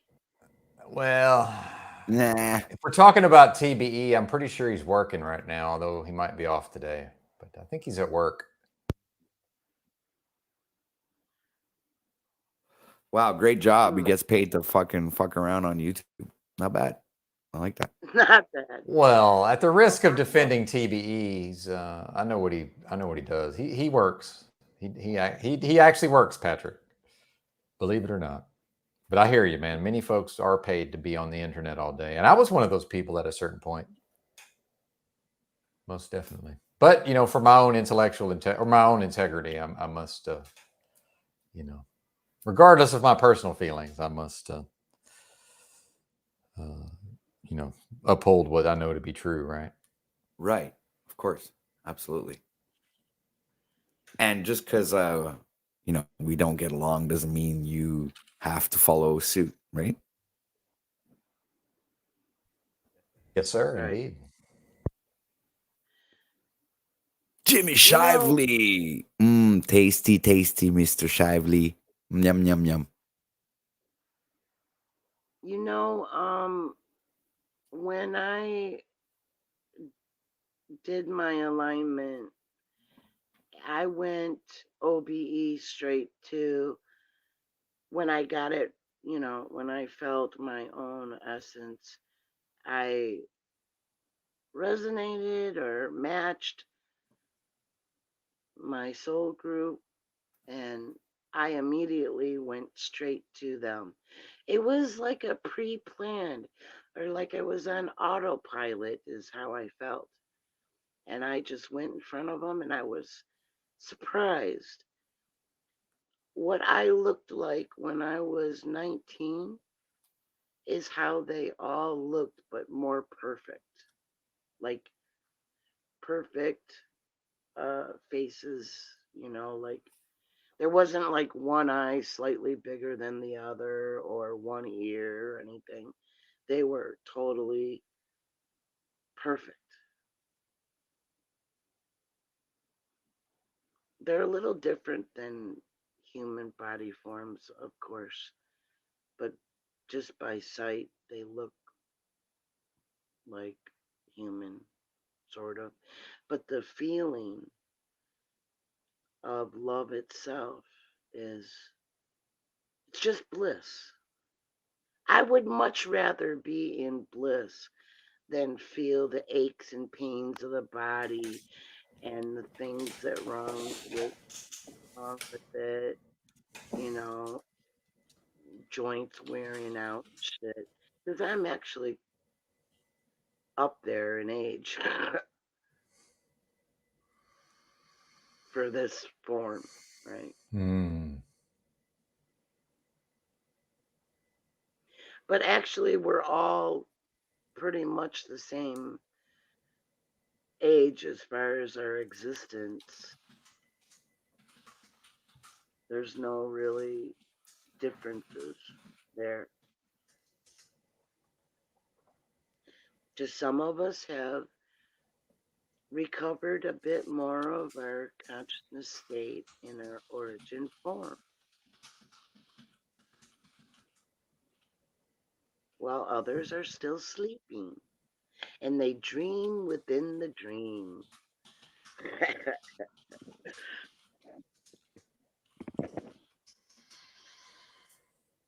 I have a habit of doing that. I make everybody go silent for some reason. Well, you know, I'm attempting to tap in and listen actively while also reading the chat. And the problem is, you know, I know if I interrupt at the wrong time, it can derail where you're going. And I know that the people listened to you for an hour and a half yesterday while I was on the phone. So that says a lot to me. So a few people have tried to complain, but not very many. Well, right. It's the ones who are still a part of the system deeply that would not be able to get anything. Well, and sorry to cut you off, but that is what we seem to be seeing with these various factions and the potentially the drawing of battle lines, whether that's metaphorical or literal. You know, it seems to be tying into, you know, the comments that you're making here, certainly. Yeah, and like the Prez and his cabinet, the reason why they're so heartless is because they are the soulless ones. They're part of the dark factions, but they're kind of they get instructions and follow orders. They're like the grunt workers for the negative thought forms. They're worshipped by them. The negative thought forms are worshipped by the grunt workers. the elites. Well, so-called, right? Yeah, yeah. And I I knew what say you meant. I knew what you elites. meant. Yeah. Yeah, because we are the eternals. But you don't want to like get all mucked up here because you could end up losing everything and joining the other team, which some want to, you know.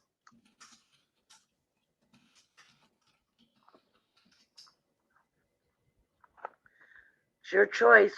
Choose wisely. Amen, Leslie. Amen.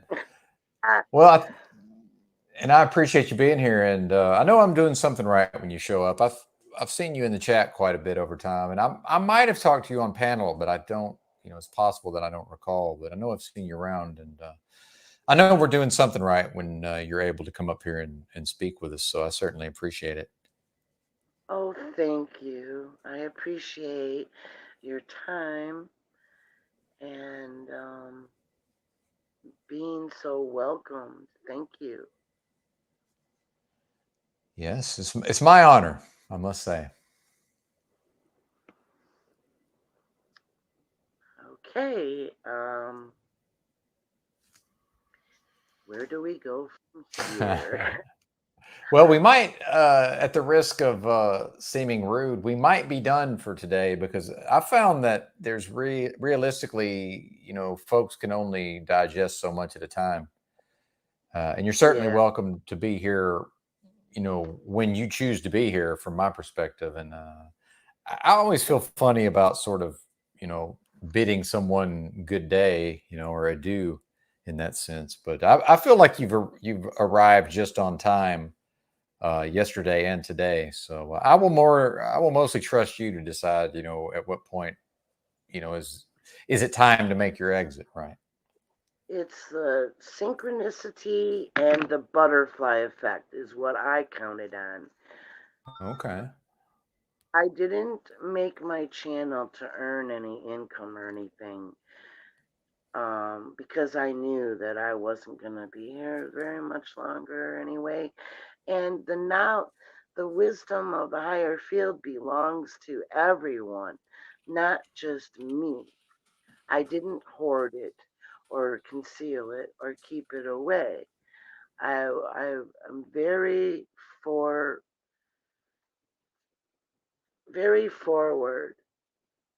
because that's what it takes, you know. Like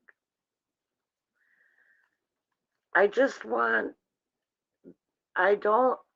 the dark ones. I don't want them to win this polarity war, you know. And I am Yes. going through a lot. I am going through a lot to get out of here. And then I'm like, well, did I make a mistake? Because I know that it's like having the polarity war. You got the negatives and the positives, and they're all fighting with the positives in you are fighting to keep the dark ones from being able to, you know, take me back and give me the business of forgetting again.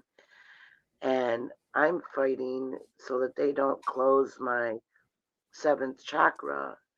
So that entails some knowledge there in order to combat them, what kills them and what you can do to avert the thought forms too.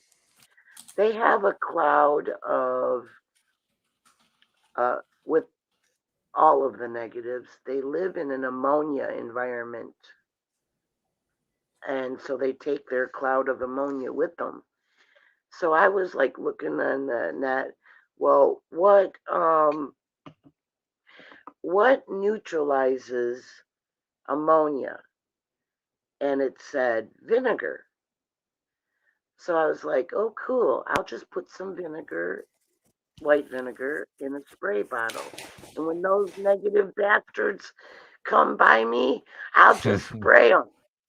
And so they won't be able to exist anymore. So they have to leave and go to get more.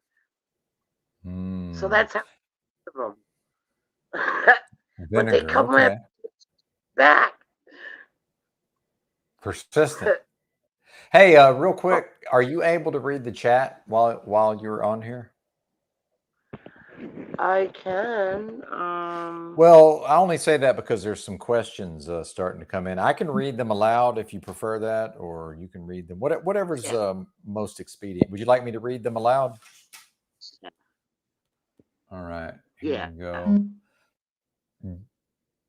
Britt says, I have a question for Leslie. Are our soul groups then considered God? Although we would probably need to ask Britt what she means by God, or he or she rather, with regards when we experience miracles and ask the universe and receive synchronicities and signs. It's just the negatives and the positives that exist. The negatives have put that belief systems, all different ones, as you know, the Buddhas, the Christians, all of them. They developed all those systems and put them here because they took form and like way back, and they created this system. It was a really good one for entrapment.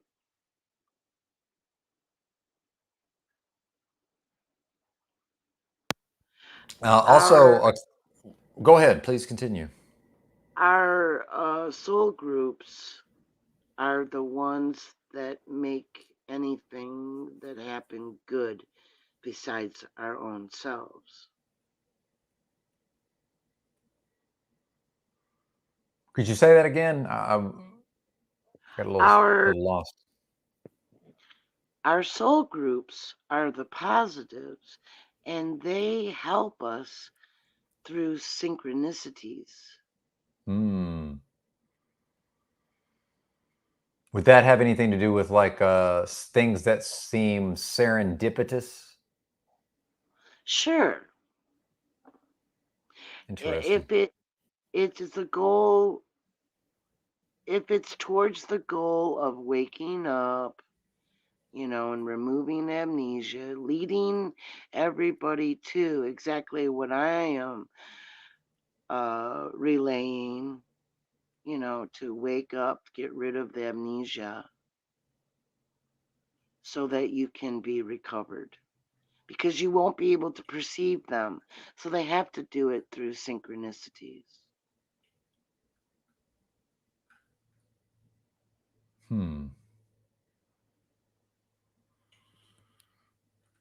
And I saw Dominic had asked this question. Let me see. And this was probably in response to what you were saying at the time. So this has been 4 minutes ago. Dominic asked, gatekeepers or ones that anchor this realm. And then he said, thank you. I think he's referring to the they that you're referencing. Yeah, gatekeepers, that's just a label somebody at some point put on them. But there really isn't, and not in the New Agers rhetoric. That's just like something that they just threw in there, thinking that there's something like that that could stop us when there really isn't. It's all up to the individual on whether they can escape from this entrapment. And Jimmy Shively had said the labels are only for separation from what is. And then Britt said, thank you for your answer. She liked she said, wow, thank you, Leslie. Well, thanks, Britt. You're most welcome. I'm assuming that's a lady. I'm assuming. I don't know that for a fact, but I believe so. Good. I just want to recover as many as I can. Yeah, I feel that. And I most strongly resonate with, why should these entities win? That's I line up more with. I don't want to see, those sort of beings, energetic beings, carry the day. Right. The reason they don't have energy of their own. They are like parasites. Yes, parasites, predators, definitely. Predators. Yep. Yeah, feeding on us, presumably. Yep. Yeah, I've certainly experienced that, and yeah, many times in the past. Absolutely. They project many things at us. Like when you feel someone else's emotion, you can pick it up and you don't really have to know the specifics, but you just know that they are like angry or sad or whatever. That's how the higher field operates. It's all by feeling, sensing, but it's not emotion. What is it? Emotions are human. Okay. It's feeling because there's a wide range of like the emotions. That's part of the mind body emotion complex. Hmm.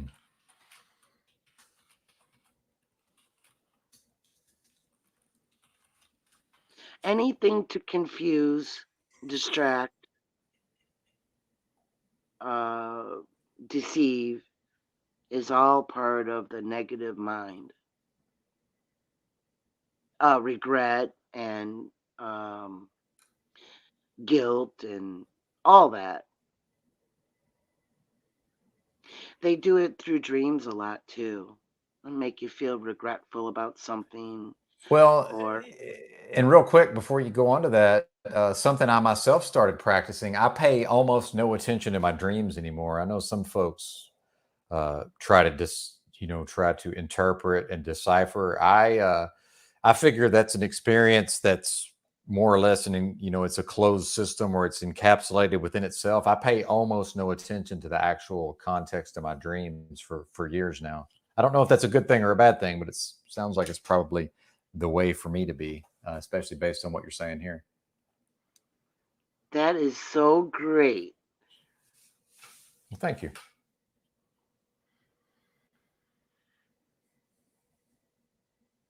But I agree with you about I think we can have a propensity to try to read into them, and then again, like you're saying, with the guilt or maybe other negative emotions, and if I'm experiencing them in the dream, that's one thing, but I certainly don't want to carry them over, beyond that.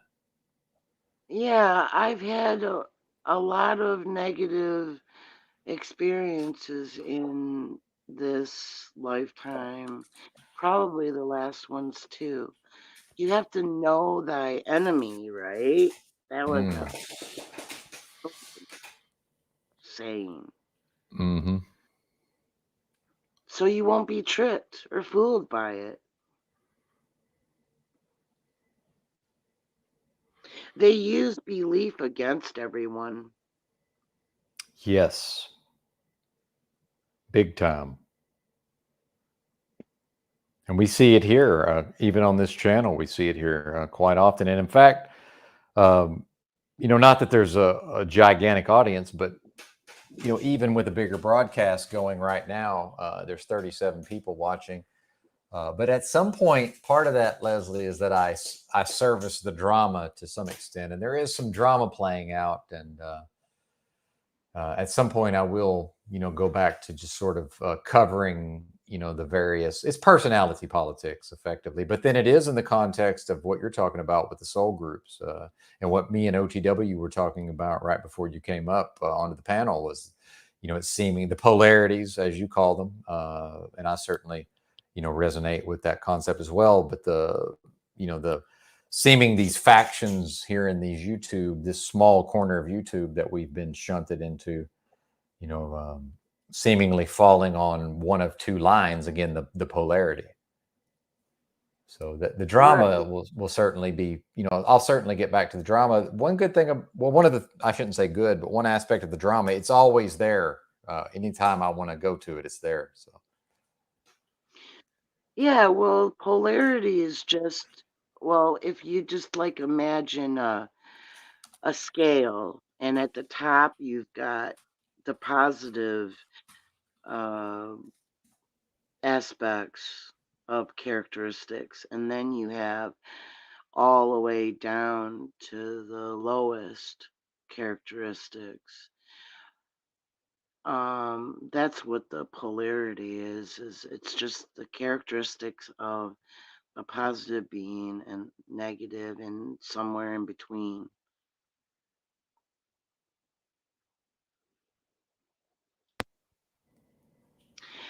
A positive would never kill, but negative would. Got it. Yeah, that makes sense. Certainly. Well, and you've given me a lot to. No, go ahead. Keep going. A positive wouldn't, do wrong, and and a negative would. It's just the characteristics is all it is. Words. We don't have language in the higher field. It's all felt.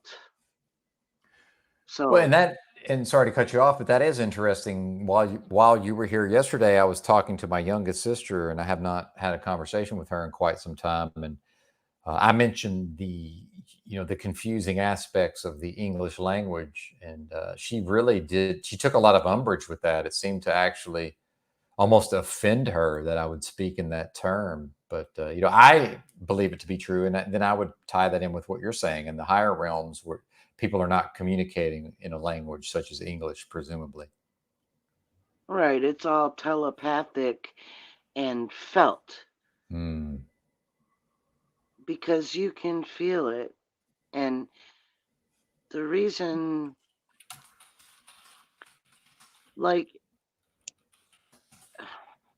they know us too, and they know what we're going through. Oh, hello. Good morning, Leslie. How are you? Yeah, Bex is here, and real quick, Leslie, I am going to take another break, but I'm listening on my phone just for the record. So take it away, folks. I'll be right back. How have you been, girl? I'm well, thank you for asking. How are you? Fine. Yeah. I heard you guys were discussing abstract concepts, the abstraction of Leslie, of your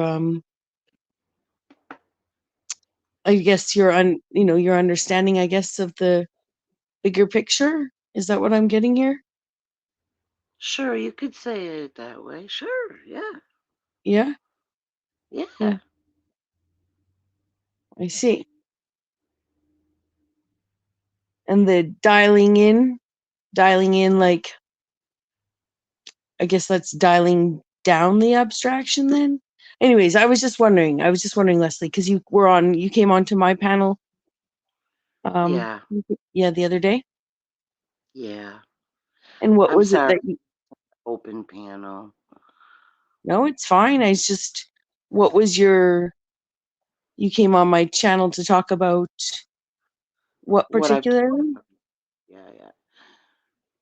Liberation of this soul trap. Mm. About Raising yourself. awareness. Mm. Huh? No, About for all yourself. of us. Hey, real quick, ladies. Yeah. Apologies. Real quick. Sorry, I'm on the. Hang on, I'm on the delay. We've got a drama incoming. I think Z's coming in, so we may have to shelve this conversation for a For future sure. time.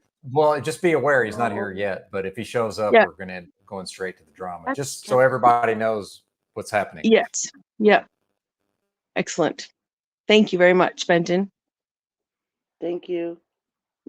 So so yeah, so when you came onto my channel, you didn't start right off the bat with the conversation about the I remember now talking about you were talking about the soul, your soul tribe or something like that, and that you would come back up on my channel if perhaps you were still stuck in this matrix. I think that's what you said. Yeah. Mm-hmm. Yeah, because I'm unplugging, but I didn't forget about everybody else. I left my that's what I did with my channel. I'm not going to be running my channel when I unplug. I would love it if somebody would be able to take over for me, but it would have to be somebody that thoroughly understands it. Mm. But I haven't found anybody yet, and I don't have much time left. I've been fighting the dark thought forms in order to take the last step. Mm. Was it the dark, was it the dark thought forms or yourself that it doesn't really matter to me, because I assume that you yourself is the one that, you know, brings yourself here. Like you're not, like, whether you're talking to something, some entities or not, like they're not the ones making you do stuff, right? You're doing your stuff on your own accord. I am in charge. Yeah. Mm-hmm. What else have you but what else did you hop up to talk to me about? Like, I'm getting to a point here. I hope I'm getting to a point here. Well, see, recovery of the low level awareness folks here, to raise them up in awareness is Mm-hmm. my objective, so that they too Mm-hmm. can step out and get Mm-hmm. unplugged and go back to their origins. Mm-hmm. So when you came on my panel to talk to me about my feelings about another content creator's approach to how he deals with women philosophically, right? You did come onto my channel to directly address me as a woman about how specifically Paul feels about women, right? No, I didn't come there with that Mhm. intent. Oh, but it's how you started the conversation before you even Right. talked about, yeah. So your segue in was, hey lady, Hey, hey lady, yeah, Bex, real yeah, quick. We're just out of time for this. okay, We could certainly continue this, but okay. we got Z backstage, and I must Oh, is he cool? necessarily, Well, we can, Leslie and I can finish it another time. I just wanted, like, I just wanted to remind her sort of like that she, you know, what she says and what she talks about is like sitting right behind her, right? You know? And I then, was just yeah, saying it because but we can talk. I saw you, Mm-hmm. and I liked what you said, Mm. and it just wasn't fair in, my perspective of how things went over there. But you held your Mm. own. Well, things went really well, and I think that's the problem. That all I'm going to say to you, Leslie, is I don't even know if you're seeing through the same lens as I am, right? But that was sort of my point, you know? Like, I mean, just even seeing the capability of sitting back and saying, oh, hey, how was this woman treated in this scenario? But instead you're like, oh, I see a woman in a scenario, and now I'm going to go talk to her because I can have, I offer up some understanding, which you didn't. You offered up judgment that you wanted to Sound of her verify own voice, by having and that's this coming conversation. from me, RT. Hey, you're on, Hi. Z. Oh, Hey, howdy. well, the ladies are not gonna. No offense to the ladies, but they're not gonna wrap it up. So, ladies, we must move on. It's just. I don't what think it is. Bex has ever wrapped it up ever in her life. Yeah, likely. Nice to see you. How's it going, guys? Let me just make sure my guys can hear me. This is like, I just want to make sure my audio is good. Can you guys hear me? My audience? Yeah. Oh, your audience. Yeah. Howdy. I saw you guys were streaming. OTW came peeking into my chat. So what's up? Are you there, Patrick? Oh, you were speaking to me? Sorry, I wasn't paying attention. Hi, Pat. Hi, Pat. I'm here to talk to everybody. But definitely, Pat. Why is my no can't hear you? My audience is saying they can't hear me, but some are saying yes. Hold on. Oh, well, this happens every time we ask people about the audio, certainly. But yeah, well, you've got time to work it out. We'll All right, hold on. Let me try now. I'm gonna, guys. If I have it like this, you're gonna hear double me. No. You'll be all right. We won't hear double you. So, Pat, do I need to have my side muted or not? Because I have you, your you audio. Don't need up. to mute you don't need to mute anything. You just gotta All right. restream the StreamYard that you're participating in. Gotcha. That's pretty easy. All right. Yeah, that's all you have to do. Right on. Right on. All right, Pat. I played you earlier, freaking out on Talcott. I saw that. I went into the whole thing, dude. You turning the keys over to your show, the whole 9 yards there. Is that something you're comfortable talking about or not? Okay, so because it's Paul, handed the keys over as a co-host to Paul, that's an issue. But when Freedom was my co-host, that's not an issue. So you guys see right off the bat, you're not making any sense. It's just because it's Paul, but it would have been anybody else. Nobody would have said fuck all. So because it's Paul, I'm the fucking better cuck who's fucking handing over my keys to my kingdom and being a fucking coward. You know, you guys are fucking ridiculous. It's funny, I wasn't a coward when I was having Dick as a co-host, but now I have Paul as a co-host. All of a sudden, I'm a coward and I let my keys and I'm better to fucking. You guys are ridiculous. This is nonsense. Are you comfortable with that, Paul? I mean, OTW. Like, regardless what other people think, are you comfortable with it? I'm loving it. I'm wondering how long you're going to be loving it, Mr. I'm loving Patrick. it. I'm having. Yeah, a you're great loving time. it My now. channel's going good. Everything's fine. I don't have any issues with Paul. I don't know, Of course, man. but You people all are the right. ones that are having issues with him. When you all are the ones fucking. We're all sucking up to him before, and now for some reason or other, you guys are on some fucking ego trip, and everybody's breaking bad on him.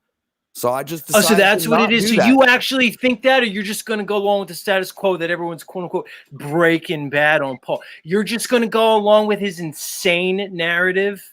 Okay, and you're not on some fucking insane narrative, Z, right?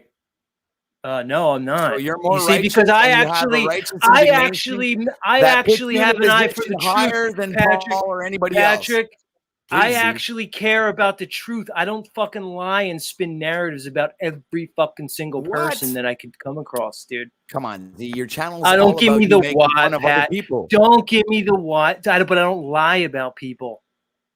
I don't just blatantly When you're state conjecturing falsehoods. and making fun of someone, it's close to lying about them, you know? Oh, really, Patrick? Go ahead. When? How many people do you want me to mention? How many people have you disparaged on your channel and made fun of? You know, I mean, I've even participated in some of those fucking things, you know, like I'm Mellow talking Dome or about whoever blatantly else, fucking lying about Karen, people who to cares? spin an insane narrative. What kind of insane narrative are you talking about? Please be more clear. The one that is spun every single day on his show. You're not going to address that you're selling yourself out, Pat, that you now turn your keys over and you don't have control over your own Okay, so content. I sold myself You out think to this is going to Paul, but I work did out well sell for you? myself out to Dick, Freedom Grower, right? I don't know what you're talking There's no about at the sense Dick in what of you're Freedom saying, man. Grower. There's no sense Because I decided don't to think have a Dick. I co-host. don't think I'm fucking yielding to somebody else's fucking power. What kind of fucking ridiculous? Yeah, that's mindset is exactly that? what you're doing. You're getting But that's strong stupid armed. You thinking know, that if you way. go against Paul at No. this point, Yeah, I said it before. I'll say it again. It was a business decision. I thought it was good for my channel. I figured it was the best thing I could do to align myself with Paul and have him as a co-host because he can hold the fucking broadcast down and make things interesting and entertaining for the audience. Hold on, my audio fucked up. Give me like 60 seconds. My battery died in my headphones. I'm gonna try to switch my headphones. Carry on. I'll try to come back. Well, I don't know what else to tell you, man. I mean, what are your thoughts, Benton? Bex? You know, I mean, you think I'm a bitch ass fucking beta cuck who's fucking cucking to Paul and giving him my keys and fucking being a coward and not be able to, you know, I don't know what people are thinking all kinds of different things. I want you guys to tell me what you think while Z is fixing his audio. Let's hear what your opinions are. I think that I think it has more to do. It's not just a sound business decision for you at all. You know, I think we've had conversations in the last few days that display that. That it's about a purpose as well, perhaps. Is it? I'm listening. Mm-hmm. At least I see a little bit more purpose in, and maybe I'm misinterpreting. This is just me, and my opinion would be just a little more purpose in sort of not looping, having reason to not loop.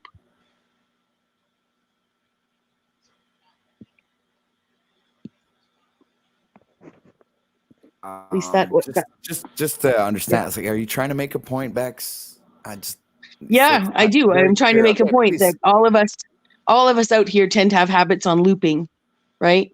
Like whatever it is that our talking points are, talking too long, talking too much, talking about nonsense, you know? And I'm one to speak. You know, I point a finger out, 3 point back at me, right? But I also won't have my voice completely diminished to being pointless just because I can use more words, right? Or my emotions reduced to being a hissy fit just because I have emotions, right? I just see purpose. I see purpose. I'm speaking for myself. I see purpose in the conversations I've had in the last few days.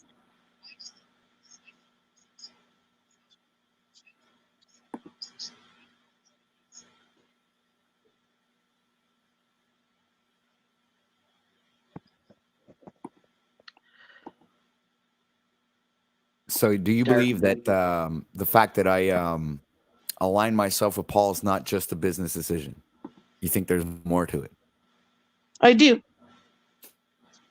But I can't speak for you. No, but I might have been. I like to know, like that comes from somewhere. So I'd like to understand where that's coming from. So maybe I can maybe try to see things from your perspective. Because I do have a firm belief, and I will die on that hill, you know. So I'm still willing though to listen and have an open mind to what other people have to say. I'm not, you know, only fools don't change their minds. So I'm just wondering, where's this coming from?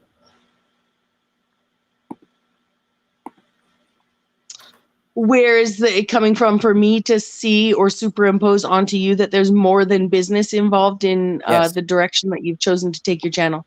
Yes. Well, I would say through the conversations that we've had, through watching the episode yesterday, through seeing Paul come in, talk to Flow State, talk to other people there about what they're doing and the kind of conversations they're having and why. You know, it felt like he had a direct. I don't know. It just felt to me like that the platform that you had and you were holding there was an opportunity for, you know, to exhibit that there's more to what Paul's doing in having conversations with some of you. So Pat, you just hold on. All right. I'm listening. See, now I'm getting an echo. No echo on this end. See? Are you basically just saying that, like, why am I echoing? All right, so you're. Oh. Hold on a second, guys. Pat, are you basically just saying that your content was shit and then Paul's just improving it now? Is that what the deal is? Well, that's actually the words that you're employing, but worded differently. Yeah, kind of. Like, yeah, I could admit that maybe my content wasn't the best and that it's getting better now that Paul has decided to invest in OTW News, time, energy, and attention. I do believe that, yeah, I've grown in numbers. The numbers speak for themselves, I guess. Yeah, if you're talking administratively, yes.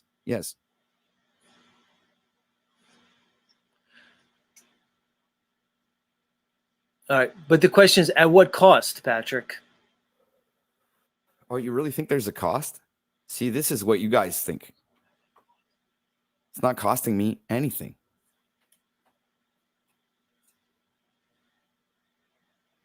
I don't mean money. I mean cost to your integrity. I cost understand to where you're your getting at. No, creativity. that has nothing to do with it. Cost to Integrity whatever you set What out kind of integrity? with your channel.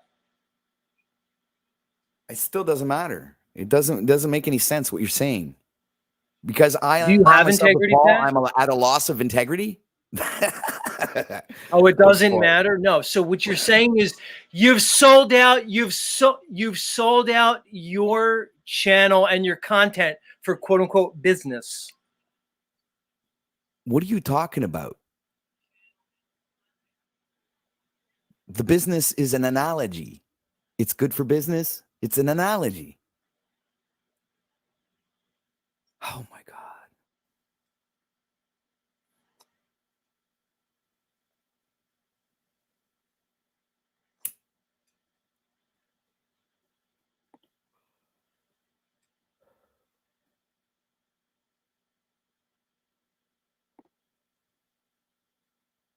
How long do you think before it goes bad, Pat?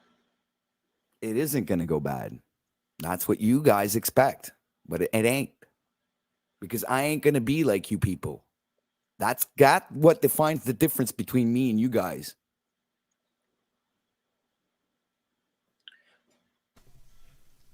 Can I jump in here for a second, Z? I got a delay. I'm going to click back on. I got to leave and come back. So, Patrick, you're talking about, the numbers are good since Paul has helped you with your broadcast. I'll be back. Yes. Looking at your page, looking at your live streams, you were basically averaging anywhere from 400 to 600 views on all of your live streams before you've given him panels. Actually, you've had more views on your older streams than your newer ones. So I don't know what numbers, if you're talking like live viewer numbers or whatnot, but what Z is trying to explain is that you were given the keys to Paul to run your stream, and he's basically controlling your stream. See, there you're making false allegations. It's not false if you let me explain. My stream. Nobody's running my stream. We are working as two partners in if you're considering this a broadcast and as if we were at a radio station, he's my co-host. He's just sitting at the other desk. We're working together. That's what we're doing. And people are so fucking jealous about it. It's fucking funny. It's laughable. It's not that it's laughable, Patrick. I'll laughable. Just use you one. Guys are so I'll use triggered. just one time I was on there. The last time I was on your channel when Paul called my wife an ugly cunt, and him and I were going back and forth. Remember that? Who was in control of muting my mic and turning my mic down? Who was in control of that? You or Paul? Oh, I see. I don't remember. But probably if Paul had the keys, he was the one probably doing that at the time. My point is talking about better content. You had two people on your panel, giving you content, and him and I were arguing, which we all know everybody loves to see people argue. And yet when I rewatched that stream, my mic was turned fucking down.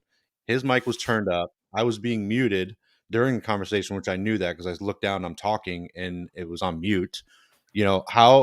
If that's the kind of show you want to run, that's great. But people are going to give you shit about it. You have to be cognizant of that. But I've already gotten the shit about it, and I've already realized what the consequences of what type of triggering act can result in. I'm not oblivious to that. Steve. Well, that's what people have a complaint with. Then that's what they're bringing to you. I'm not here to argue with you and get in a shouting match with you. I'm just here stating truths and facts as I see it. But It I may don't, not be I don't yours. I don't see that you haven't realized what my content, my live content, obviously not the videos that I produce, but my live content has a kind of a theme to it. You know, I do have that. Let's get ready to rumble, and I have kinds of different things to show people that it's a show, Steve. Exactly. You put a lot of time and man. effort into your graphics. You put a lot of time and effort into your transitions and doing, messing with your StreamYard layout. And I can appreciate that. But what people have a complaint with is the same way Paul is on his channel. When he comes to your channel, he does the same thing. So it's like everyone's making fun of you. Many people would This is say Paul's the same second channel. thing about Jerry Springer. Yeah, but Jerry Springer always had the mic. Until You see his what I'm bouncer saying? got a hold of it, and he's the one who took over the show. Yeah, but here's the thing: having a co-host, you host together. If you're telling me that you think it's allowable to have two subjects on your panel have a discourse, and it's okay to have one of them be If I muted refer or to thrown off yesterday's screen, stream, and sorry to cut you off, but if I refer to yesterday's stream where Paul and I were absolutely a team, we were having a fucking good time, man. I was fucking doing things backstage, and he wasn't even doing anything. He was just talking, and I was just doing what he would have done on his own channel, just to recreate the same dynamic, but not having him pressing the buttons. I was already doing it for him. well, It's I'll be just because honest with you. I understand haven't the watched your stuff entertainment anymore. dynamic and where he takes things, so I just know how to read the room and I go with it. I'll be honest, I haven't watched your stuff anymore because it's very not entertaining for me more on a lot of these channels that are allowing But that's okay, just Steve. That's, I respect that. That's fine, Steve, because I understand that maybe you're not into that kind of type of drama type of thing and all that kind of, I used to watch you every day. I get it. Yeah, I get Every it, day but I used to watch you. channels evolved, man. It's turned into what it is now. It will continue to evolve. It will continue to grow. Things will change. Topics will evolve. Things will become different. Not always people come, people go, Steve. It's not like if you watch my first streams, they sucked, and now they maybe people find that they do suck, but now I'm getting a better feedback. When I'm talking about feedback, it's the audience, the interaction with the audience that I did not have before. So maybe you're saying my numbers are down or whatever. Yeah, but you haven't realized that the multitude of the videos that have so many views were shared by Santos Bonacci. So there's something that you don't realize there. But the ones that I haven't shared that it reached 500-600 views are videos that I have not shared with him, and he did not share, so they did not pass that 600 threshold, which is fucking good for my channel, bro, because I could see the numbers growing by themselves without the help of Santos. So, but you're not seeing those analytics because you're not on this side of the screen. You're on where you are, seeing things from your perspective. No, I'm just saying that's I fine. just went to your page and was just looking at general views of just your live stream, nothing else, because I'm assuming Paul's not helping you with your shorts or any other videos you're posting. But You might I think do all my different, shit but there is myself. a lot of people that's where saying he people are lost his just coming respect, from. right? Keep that in mind. But that's wild. That's wild. Yeah, London, man. I mean, the question is, does he have any respect for himself? Does he have any fucking integrity for himself? Like, are we giving Patrick more credit than maybe he deserves in this arena? You know what I'm saying? Like, because I'm assuming what I would do in this situation. I know what I would do. I know, what you would do. At least, I could assume. But is he basically? Are we projecting and giving him too much? Too much credit. You guys are. Of course, you guys. Basically Everybody's saying, giving that he much too sold much out and credit. shit. Yeah, you're right. You know what? Let's just fucking concede. Well, I think we might even be and giving him too just much credit, saying he agree had with respect. all these He lost respect motherfuckers. because I didn't really have Because respect you for the know guy what? anyway. No, There's I a lot haven't of people lost I respect didn't for even have myself. I'm respect for. absolutely I didn't losing get to respect know them for all of earn you or gain dumb respect. dipshits. But So what did you say? You're right. I don't give a fuck anymore. You're just fuck off. yeah, it's weird. I mean, he lost something. You might as well say he lost his Oh yeah, marbles. I They lost weren't my respect. He mind. lost That's his what I marbles. fucking lost here on YouTube. I lost my fucking mind because of dumb Like motherfuckers. he may have gained, And myself too. I blame myself. I'm the one who subscribers and decided to all come these here, so things, it's my fault. viewers or whatever, maybe. But the content's still the same. It's still the same. It's the same. Basically, it's not like if people was watching OTW and Paul, you wouldn't know who's the difference because it's a knockoff of each other. You know, obviously Paul comes first and then OTW comes second. But yeah, Oh yeah, see, there you go. It's just like watching stepson, daddy and stepson. Oh god. Oh yeah, this is Daddy and fucking stepson. gold. It's wild. This is gold. I'm glad Yeah, we're it's getting this on record. strange. Let me try to go back on.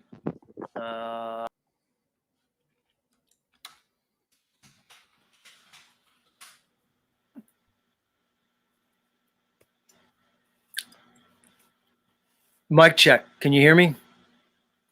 Loud and clear. All right. So I didn't. If you guys were saying, I didn't hear anything for the last X amount of time you guys are on. So I don't know what you were talking about as I was gone, but I got Okay, the let's issue. continue worked out. talking about what you were talking about the fact that maybe, you know, I'm getting a little bit too much credit than I deserve. How about we go on with Pat, that seems like conversation, it. Yeah, let's talk about that, Pat. That maybe I'm giving you too much credit, more than you deserve, in terms of your integrity, in terms of your commitment towards the What truth. about your integrity, Paul? Is it What about you telling fucking Paul that you're his beta and then going off on your fucking end and fucking, you know, breaking What do you back? mean going? What do you mean, Brett? When did I have an allegiance with Paul? What deal did I ever have with Paul? I'm gonna try not to scream, Patrick. I'm gonna try to have a normal conversation. I'm not with you. saying you had a deal. What? I'm just, What I'm deal? So how referring to the words hold that on? You're came gonna out of talk your over own mouth. you asked me a question. I'm gonna answer it. You understand? I was on Paul's panel. Whatever narrative Paul created in his mind about me and him and the content moving forward was a narrative that he created. Do you understand? Paul and I never had any deal. We never discussed anything about moving forward, ever, not even once. Oh, you're not going to be accountable for your own words on his fucking channel. There's nothing to be accountable for. I don't even know what you mean by that. So, okay, fine. You're just spinning a narrative and buying I ain't into it. spinning a all narrative. right? You're just not looking at the facts. What are the facts? The facts is that you went over to Paul and you were sucking his fucking balls for months. Okay. all I right? was sucking and all of a his balls. sudden, Go when ahead. he wants to Spin your work with narrative. you, and you fucking turn around and be a fucking a bitch about it, and you want to do So your own I'm thing. obligated to work with Paul Enslaved when he's called me an Well, agent. you know what? multiple- I'm glad that Hold you're not on, working dummy. with him now Hold because I on, get to have that stupid. spot. So fuck off.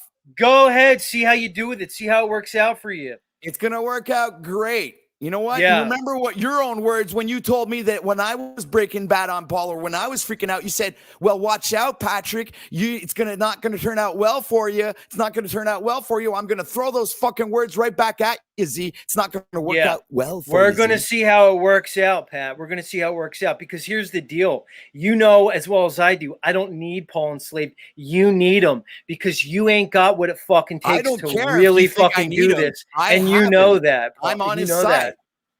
So You good luck fucking with know that. it. It's all right. Good luck Look, when with it that. when it all goes bad, for you, we're gonna see what the fuck you're saying. We'll see. When he's done using your ass, do you think Paul gives two fucks about you, Patrick? Really think about it. I want you to really think if he gives two shits about you, your content, or anything you fucking have to say. You're just a platform think for I him. haven't That's thought it. of that, and I You're haven't just a seen fucking that platform. from your bitch ass. You know, because I've thought about that from your end too, Z. And I fucking know for a fact that you don't give a fuck about me or whatever I fucking do, and you have no fucking care for anything. Oh, you're going to assume what I think But about I know because you're fucking projecting your own feelings and using Paul as a fucking derivative to fucking, you know, put your own feelings onto his fucking actions when you're the one who's fucking breaking bad on everybody all the time. Oh, I'm So breaking don't give me bad. your bullshit. So again, you're just gonna present another fucking narrative Oh, All right. okay, right. Like you haven't broken bad on fucking Ian from We Are Awake TV. You haven't broken bad on. I've broken bad on you. No, I I'm willing to haven't. fucking admit No, it. I But haven't. you've done all No, I kinds of things, haven't. man. No, I And you literally can't haven't. even fucking hold yourself accountable for those things. You can't even be accountable for the I own hold words you myself say. accountable At least for the somebody things comes that I and should be fucking confronts accountable me with for. something. I'm man enough to admit my fucking mistakes and repent. None of you have the ability to do that. None of you. You all think that you're all fucking right. I have no clue what you're saying, Pat. Why You're just is it saying that- a bunch of Because nonsense. you're not listening, because you don't really give a fuck about what I'm saying. Because the only thing that's important is what you're thinking about and what you're about to say. No, the thing is, Pat, is there's objective facts and there's spin, conjecture, and narrative. You're just bought up in a narrative because you think it benefits No, you at this I'm point. seeing things That's from all. an objective reality. Z, I'm seeing things objectively, like I'm out of my body and I'm Right, seeing things. because you're I even weak look as at myself. fuck, and you can't do your own fucking And you broadcast. think you're and you not think weak, you synthetic? need You Paul. act like a little You bitch. think you need You Paul. act like a you little think bitch. You need Paul, and You you're not think confident in what you yourself. want to think. I don't give a fuck lack if what you think I need Paul or not. self-confidence. You lack self-confidence. You're You're latched on the fucking Paul, jealous because just like now you latched on the Ian, just you're like you jealous 'cause latched on I'm the getting Ian. what you Yeah, I'm fucking jealous. always wanted, and you fucking ran away from it. And when you saw Oh, success really? coming, you fucking folded like a So bitch. what you just said makes no sense. So if I was jealous of you, why would I run away from it? That doesn't make any sense. Because you're idiot. fearful. You're afraid of Can I success. ask a question? Okay, you keep projecting onto me. It doesn't matter. Russ, you're just straight up culted, dude. And Russ Combs, I lost so much respect for you in the last week, Russ. I don't even know how to fucking explain it, Russ. You look weak as fuck, Russ, and maybe you'll come clean. But whatever happened to you lately, dude, I don't know, dude. It's whack as fuck. Wow, I wasn't expecting that. I've never Russ, said nothing I bad lost a about any lot of you. respect for you, Russ. A lot Never of respect, said dude. anything bad about any of Russ, you. then I went back where's and all this listened to you. coming from? Russ, I went back and listened to your last appearance on my show, and the way you came across, dude, with your whole mindset, dude. I lost so much respect for you, man. It was fucking palpable to me, man. It's okay. I still love you anyway, but it doesn't matter. Oh, I'm not saying I don't Good- love good- you. good I'm thing not saying I have to- don't love you. It's a good thing I don't have to follow the rules and guidelines of people that with those mentality that got all this opinions about everybody else instead of looking at themselves and finding out who the fuck they are before they come out here spitting a bunch of negative shit that amounts to no value to the truth whatsoever. I don't know what you're saying, Russ, honestly. But I mean, I don't get why everybody's so pissed off at OTW. Nobody's pissed at him. I'm not pissed at Jealous, Patrick. I mean, why is anybody worried about it? I'm not pissed at Patrick. Zero. I'm not. Why would I be pissed at Patrick? Why would I be pissed at him? Well, I mean, you're I've saying he's aligned posted myself up with and he gave Paul, us obviously, keys, and who cares? nobody's. No, I'm not pissed at you everybody's because of calling it. me a fucking bitch for it. Well, All it's I a bitch see is a bunch move. of jealous people. It's a I would bit. like You to can have just the keep. position that I'm Pat, in right now Pat, do because you all really you do think is people are jealous of you, Pat? Do you really think Yes, I anybody's do. actually jealous of Absolutely. you? Absolutely. I Do you can do you think have a I'm fucking jealous list. of you, Pat? Yes, You I think do. I'm jealous of you? You Well, think I'm fuck, jealous of see, you? Well, You're serious, why would you right? do that then? Why would you fucking come up and why would you fucking disparage me on your channel? Why would you go to these links to go ahead and try and trigger me? Because Who the fuck I are think you to fucking make some kind of I think psychological you're out analysis of about who line, and what I Pat. am. I think you're out of line. You take it for No, what it's I worth. think Pat. you're out of line. You take it for how it's worth, good sir. That's it. This isn't. That's all right, Pat. I'm just gonna wait. I'm just gonna wait patiently as the weeks and months go by and watch this whole farce play out. That's exactly what I did, Z. And look what happened. Look what happened. I did exactly what you said you're gonna do, but I know what you think is gonna happen is not gonna happen because I waited it out. I And have now no clue what I'm you're gonna saying. I'm gonna stay solid on my position no matter what.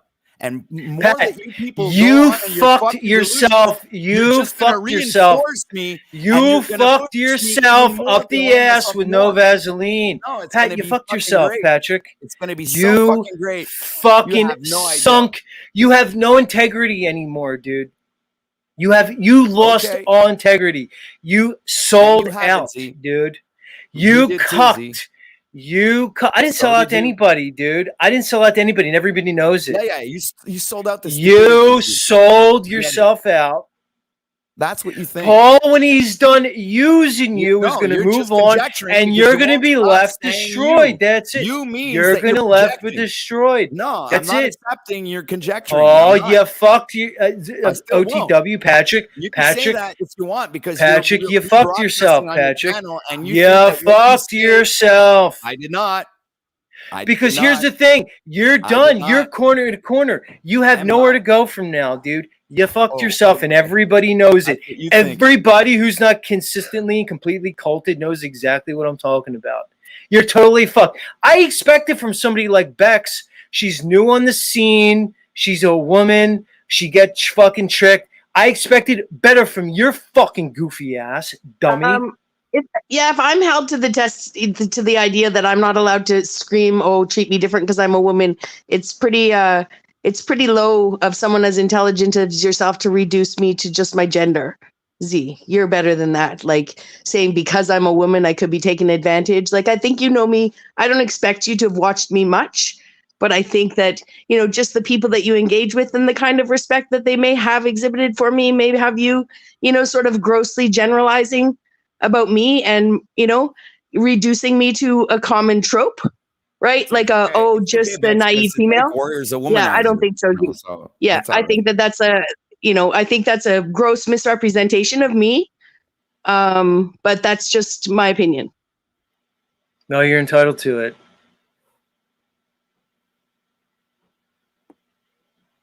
Pat, you clung on. You did the same thing with Ian, right? You consistently feel like you need to latch on with somebody.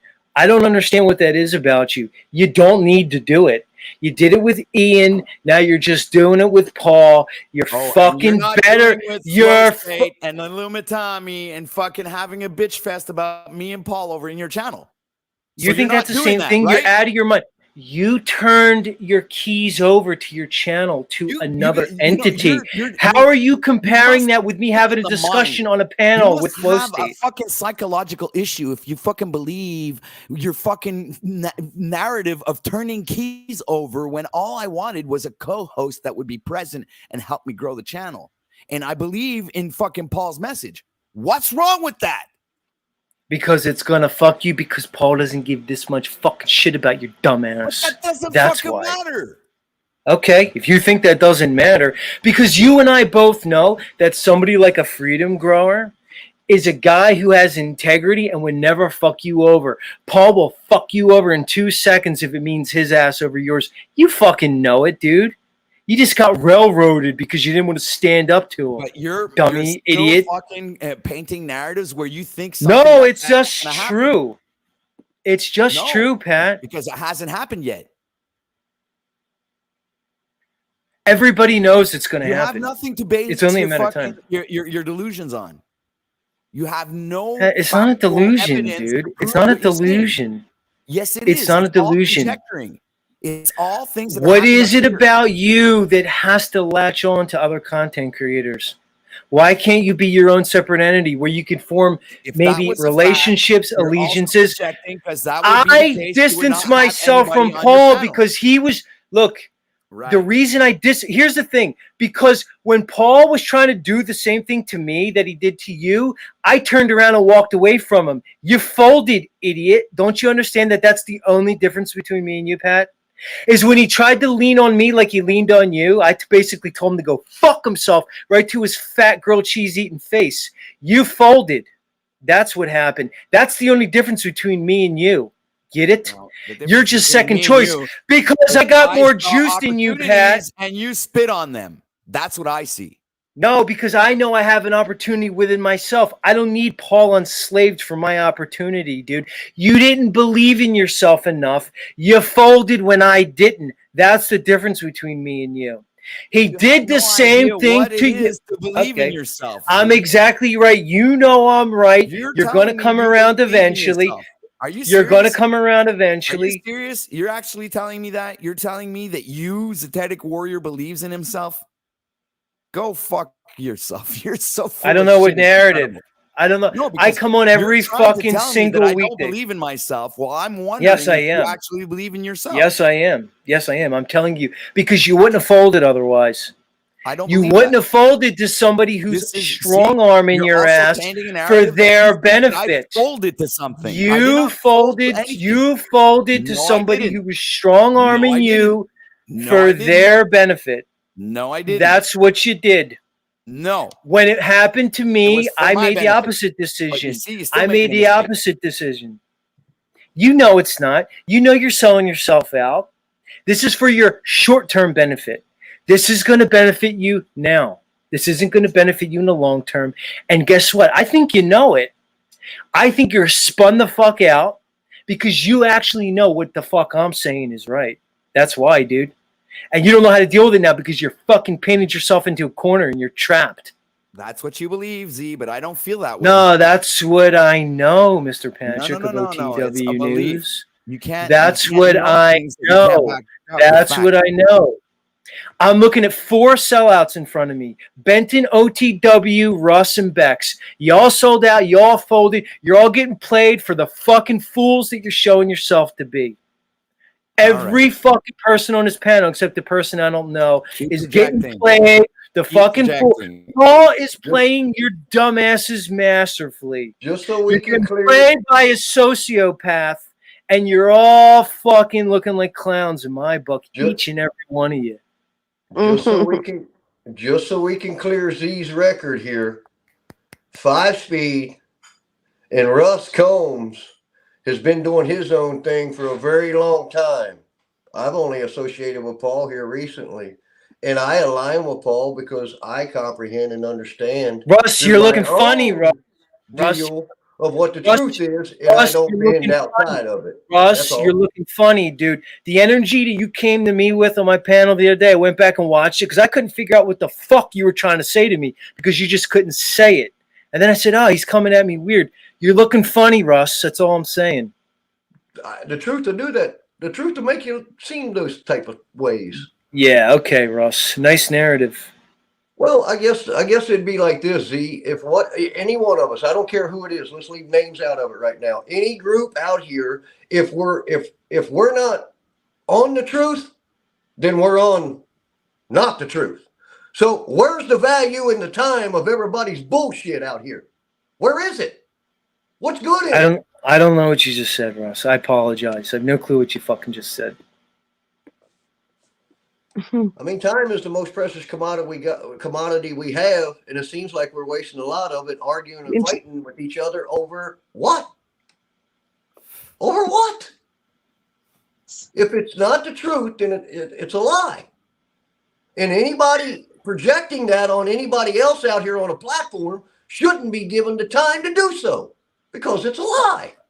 I don't know what you're saying. I mean, I appreciate what you're saying, but I don't know what that has to do with the conversation, honestly. I understand your words. All right, I understand your words, but Rights, freedoms, and principles. all right, it's detracting from the conversation. Look, Pat, regardless of the thing is, you know you sold yourself out. I know you're feeling No, I funny didn't on the sell myself inside. out. Yes, That's you did. still Yes, you fucking did. giving You're your looking fucking whack. You're looking. narrative out for You're people to looking fucking believe stupid as fuck. bullshit You're that you're looking spewing. stupid as fuck. No, you you're know the one that's better. looking stupid and revealing yourself for what you really are, Z. You know better. If you think I'm jealous, you're wrong. You could think that because it makes you feel better to say I'm fucking jealous of you. It's 0% of the truth. It's 0%, dude. Right. You were an opportunity for Paul. If you can't fucking see it, just like Benton is, and just like Bex is, you're right. But the thing is, he's gonna benefit and you're gonna lose. That's it. You just got played fuckface. You think it is. You think it's because you lost your integrity. Because the people, because everybody else in this realm, everybody else in this realm lost respect from you. Every other person in this realm lost subscribers. They'll fucking say different. Oh, really? Okay. Right, We'll just see when it all plays out. That's all. Right. We'll see when it all plays out. We'll see when it goes bad for you and Paul, how they all turn on your fucking ass. All those ill-gotten subscribers. We'll see how fucking things go once Paul decides to fucking sacrifice your ass for his self-interest. We'll see what happens. Once you stop towing the line, We'll see what happens. Once you try to go on somebody else's non-approved show, we'll see what happens. We'll see what happens. We'll see how long I can toe that line, Z. Thanks for the Yeah. motivation. Thanks for the We'll motivation. see. Exactly. We'll see how long I can toe that line. Right. We'll see. Because you're in over your head, You're Pat. just putting it on my shoulders, and you're giving me that fucking. Pat, you're playing a game that you are not. You're playing a You'll game see how determined I can prove things. equipped for, Patrick. You You're not think equipped. I'm not for the equipped. game that That's you're only your playing. perspective, Z. You're over I don't your live head. in the basement. You're over your Don't get head. me started, man. You're over your Don't get head me and you're started. ill-equipped. Don't tell me I'm ill-equipped. I believe that you're ill-equipped. And you're not in a position to be able to judge my position psychologically or morally.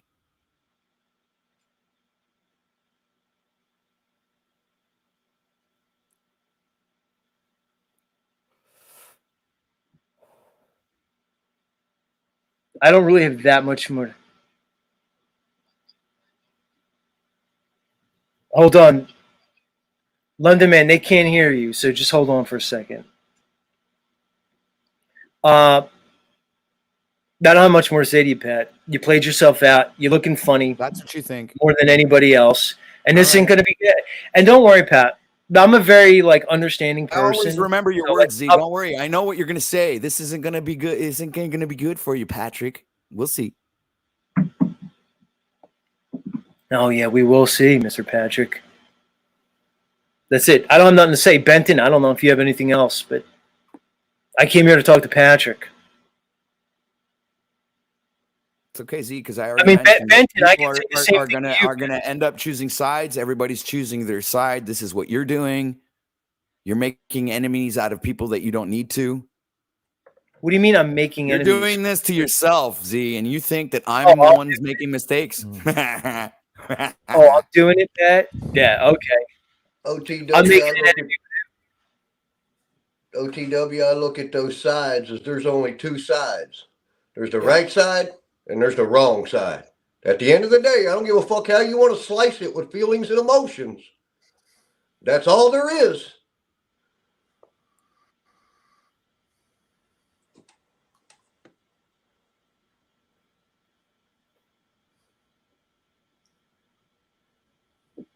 Choose love, brothers and sisters.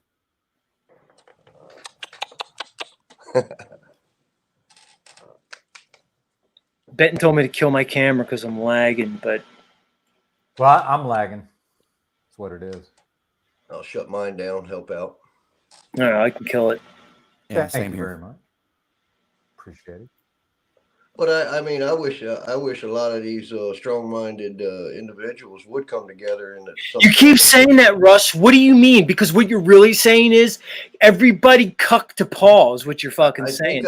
That's all you. Shut up. I'm not done talking, Russ. You can go. I let you go. Fucking cut That's your respectable and honorable, isn't it? your ass off. Hold on.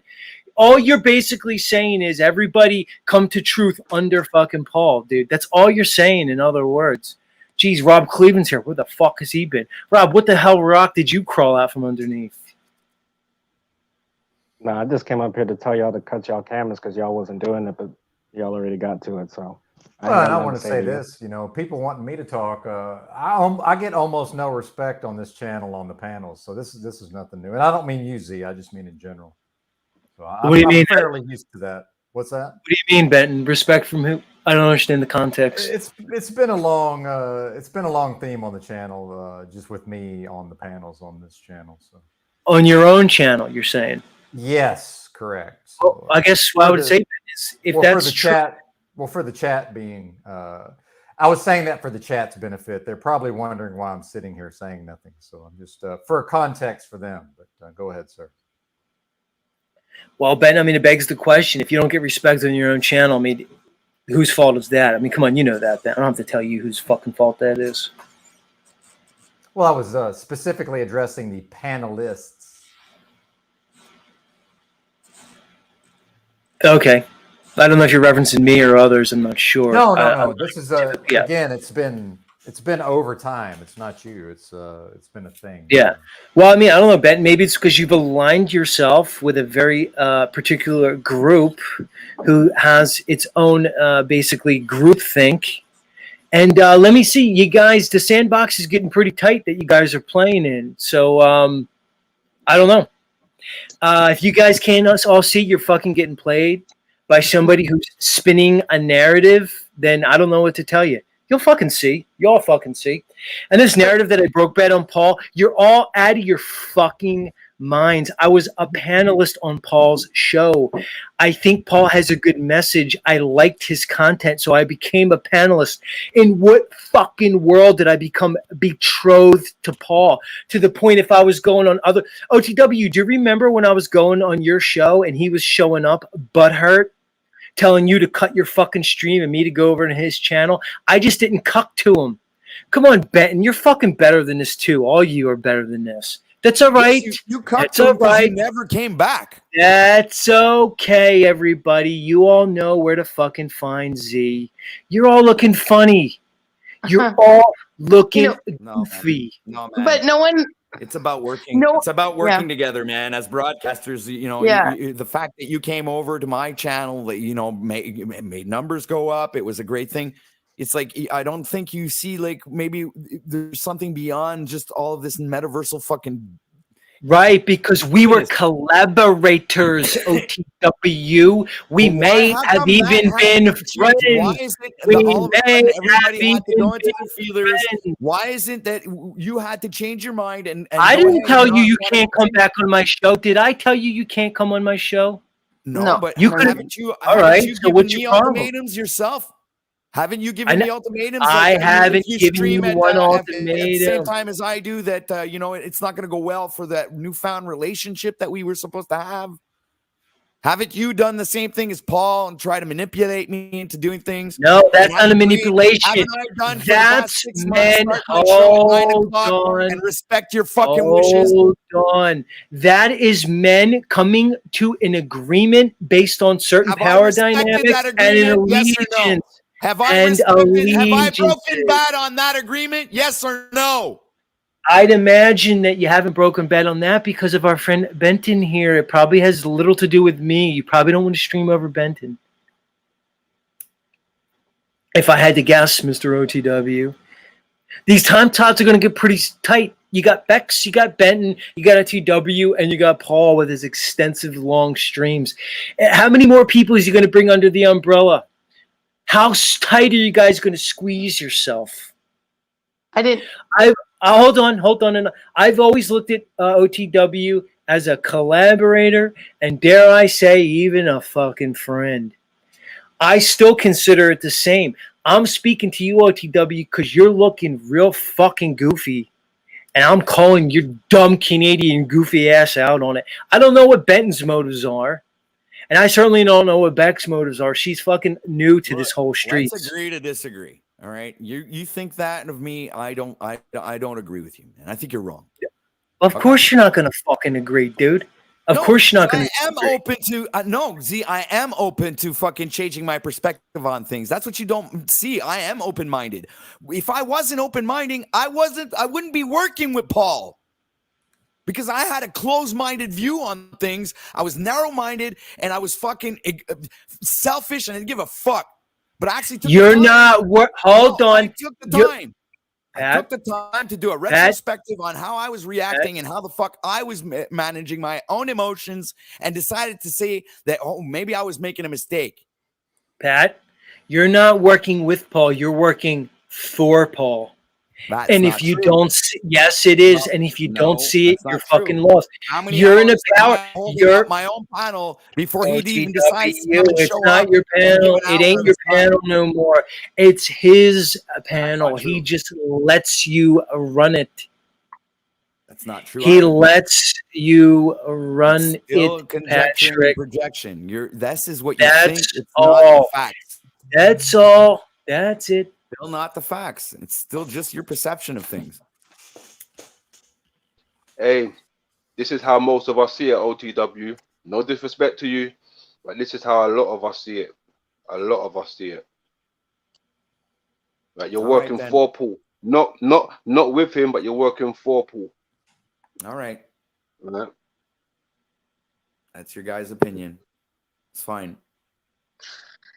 Hey, that is half of the metaverse opinion, Before bro. I decided to align myself with Paul, I was a dumb motherfucker, didn't know what the fuck I was doing. Nah.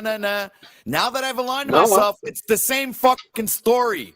So I never said that about you. Whoever said that about you, that you're a dumb motherfucker? Where the fuck did you just come up with that? Come on, insane man. You statement? know how many fucking dumb emails and fucking messages I've got? Even people Where's fucking that insane no. thing? You don't get it, man. When all of this started with We Are Awake TV, you just don't fucking realize all the fucking shit that I went through. You just don't give a fuck. And I'm not even here to fucking complain about it. I'm just saying that I decided to make the decision to finally align myself with Paul, I'm still getting the same type of reactions because all of yous are fucking out of your fucking mind. Why do they care is the question. Why do you guys sound like a bunch of Why do you guys sound like a bunch of Why are you talking over me, you hoe? You don't hear me talking, bitch? Yeah, I got keys here too. I guess Benton's working for me. OTW's working for me. Why the fuck do you guys even care? Go back to your holes, do your shitty fucking lukewarm content with a monotone voice, and wait for it to fucking go somewhere. Why do you guys even give a fuck about what any of us are doing? And who's looking bad exactly lately, Z? OTW? Not exactly. You're looking like a pathetic, desperate bitch with nowhere to go. Benton, I don't talk to Paul and Slave unless somebody's paying me on panel. Goodbye, bitch-ass motherfucker. You could go back to 4 a.m. where you got no competition doing horrible, lukewarm remixes of my broadcast. Since you want to play power games, he just ran from the back. Yeah, he won't talk to me on any panels, just like the rest of them won't. London, man, you're a bitch-ass motherfucker, too. You were in my face 2 weeks ago, laughing and giggling with me. You went right back to making videos about me and talking shit behind my back. You're a bunch of weak-ass, bitch-ass snakes. You wouldn't do none of this in the room with me. You get online to make fake controversy to try to drive your numbers up and to create community, and it's a pathetic embarrassment. You should be ashamed. Ashamed of what, Paul? Exactly. To make videos about you. Hey, I completely love you, bro. You give Why me the fuck content. are you still talking about me then, you bitch-ass motherfucker? You Why give me can't you just content. go on with your channel and your life? Why are you give me sitting with content, Z saying, Z, this is how we a lot of us feel about it. This is how a lot of us feel about it. We don't give a fuck how a lot of you feel about it. You're a bunch of loser failures online going nowhere who 3/4 of your show don't show your face. What is it you don't get about the difference? Why do I have to show a face? No, See? London, man. You don't shown have to, yourself but to you're be a not hypocrite credible. more than Why do once. you all keep talking about me as if it's going to end well for you? Why do you keep doing it? I always keep making up with you and reconciling with you people and saying, let's move on. And you can't help but to have my name and dick in your mouth every fucking time I turn around. What's the deal? You're grown fucking men. Fucking facts. And I was there, London, man, when you fucking We're much doing love Paul. business online, bro. Don't you get it? We're entertaining the audience. We're doing what we do. People are contributing. It's important. Why the fuck do you care unless you're jealous, envious, broke, and got nothing to talk about? This is the first time I've ever been backroom by somebody. I actually feel appreciated now. I actually feel appreciated. This is the power trip that people do, Paul. They got a backroom.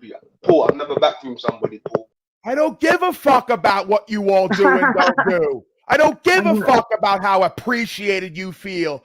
Go get a fucking spouse, complete with them like a hoe, and feel appreciated by them. We're tired of you all everywhere lobbying, bitching, complaining, talking about me, and doing horrible broadcasts on top of it. Get your fucking life together. Yeah, another one ran off. Another bitch-ass motherfucker.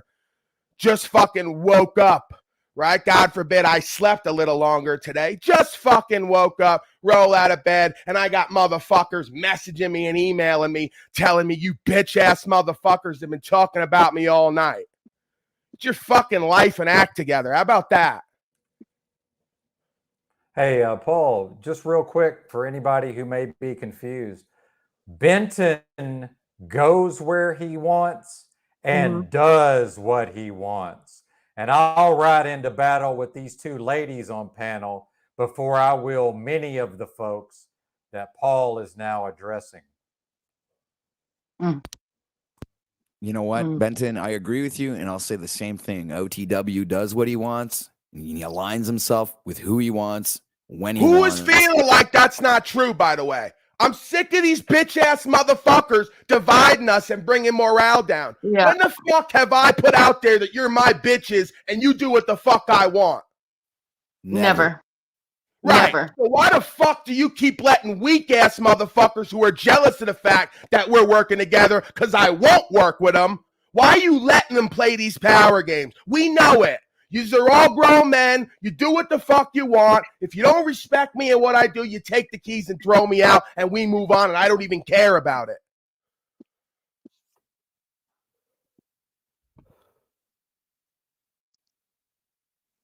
What's there to say? You're right. I ain't gonna repeat Mhm. that. Where'd Mhm. Paul go?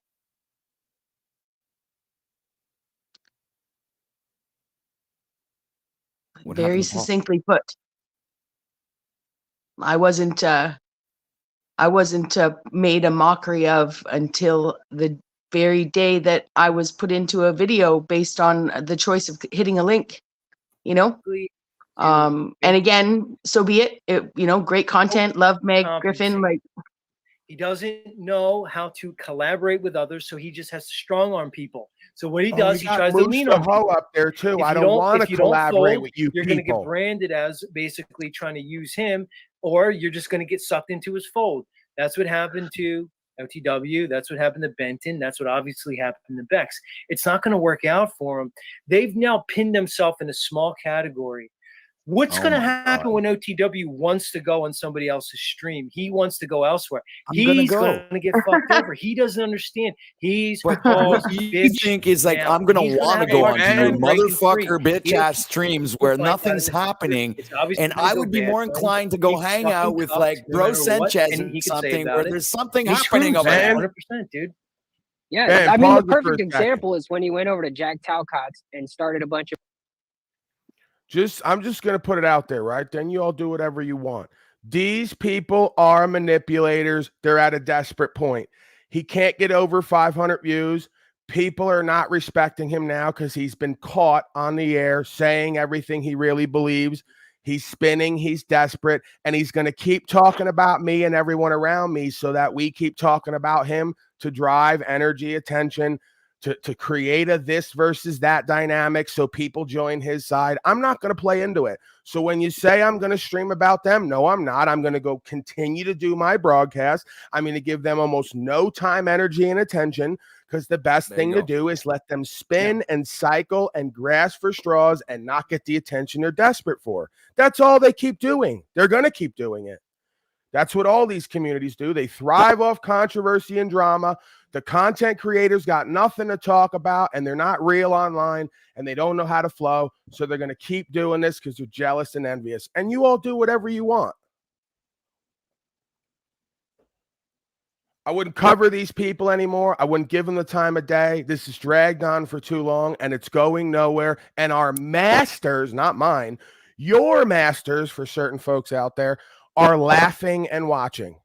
Well, Okay? it's funny you mentioned that, Paul, because I'm already have already thought of changing the direction of my channel towards different content, not covering these miscreants anymore, and maybe covering different YouTubers who have a good message to send out and will actually help people and not fucking continue this nonsense. Why they drama come here again? Why do they go everywhere but on my panel every day to hash out shit with me about me, but not I to have me? no idea, Paul. I really Because don't. they man. want the whole sectors of the community restreaming them, talking about them, getting everybody focused on the Fight Club energy like they always do. And it's honestly fucking boring at this point. I'm at the point where I don't want to focus on them no more, or I just want to whoop on them because I'm tired of them running their fucking mouth. Dude, seriously. I even used to do a bit on Zetetic Warriors channel there, the OTW news segment, and I stopped doing that, because it was a waste Just of my let time. them fail.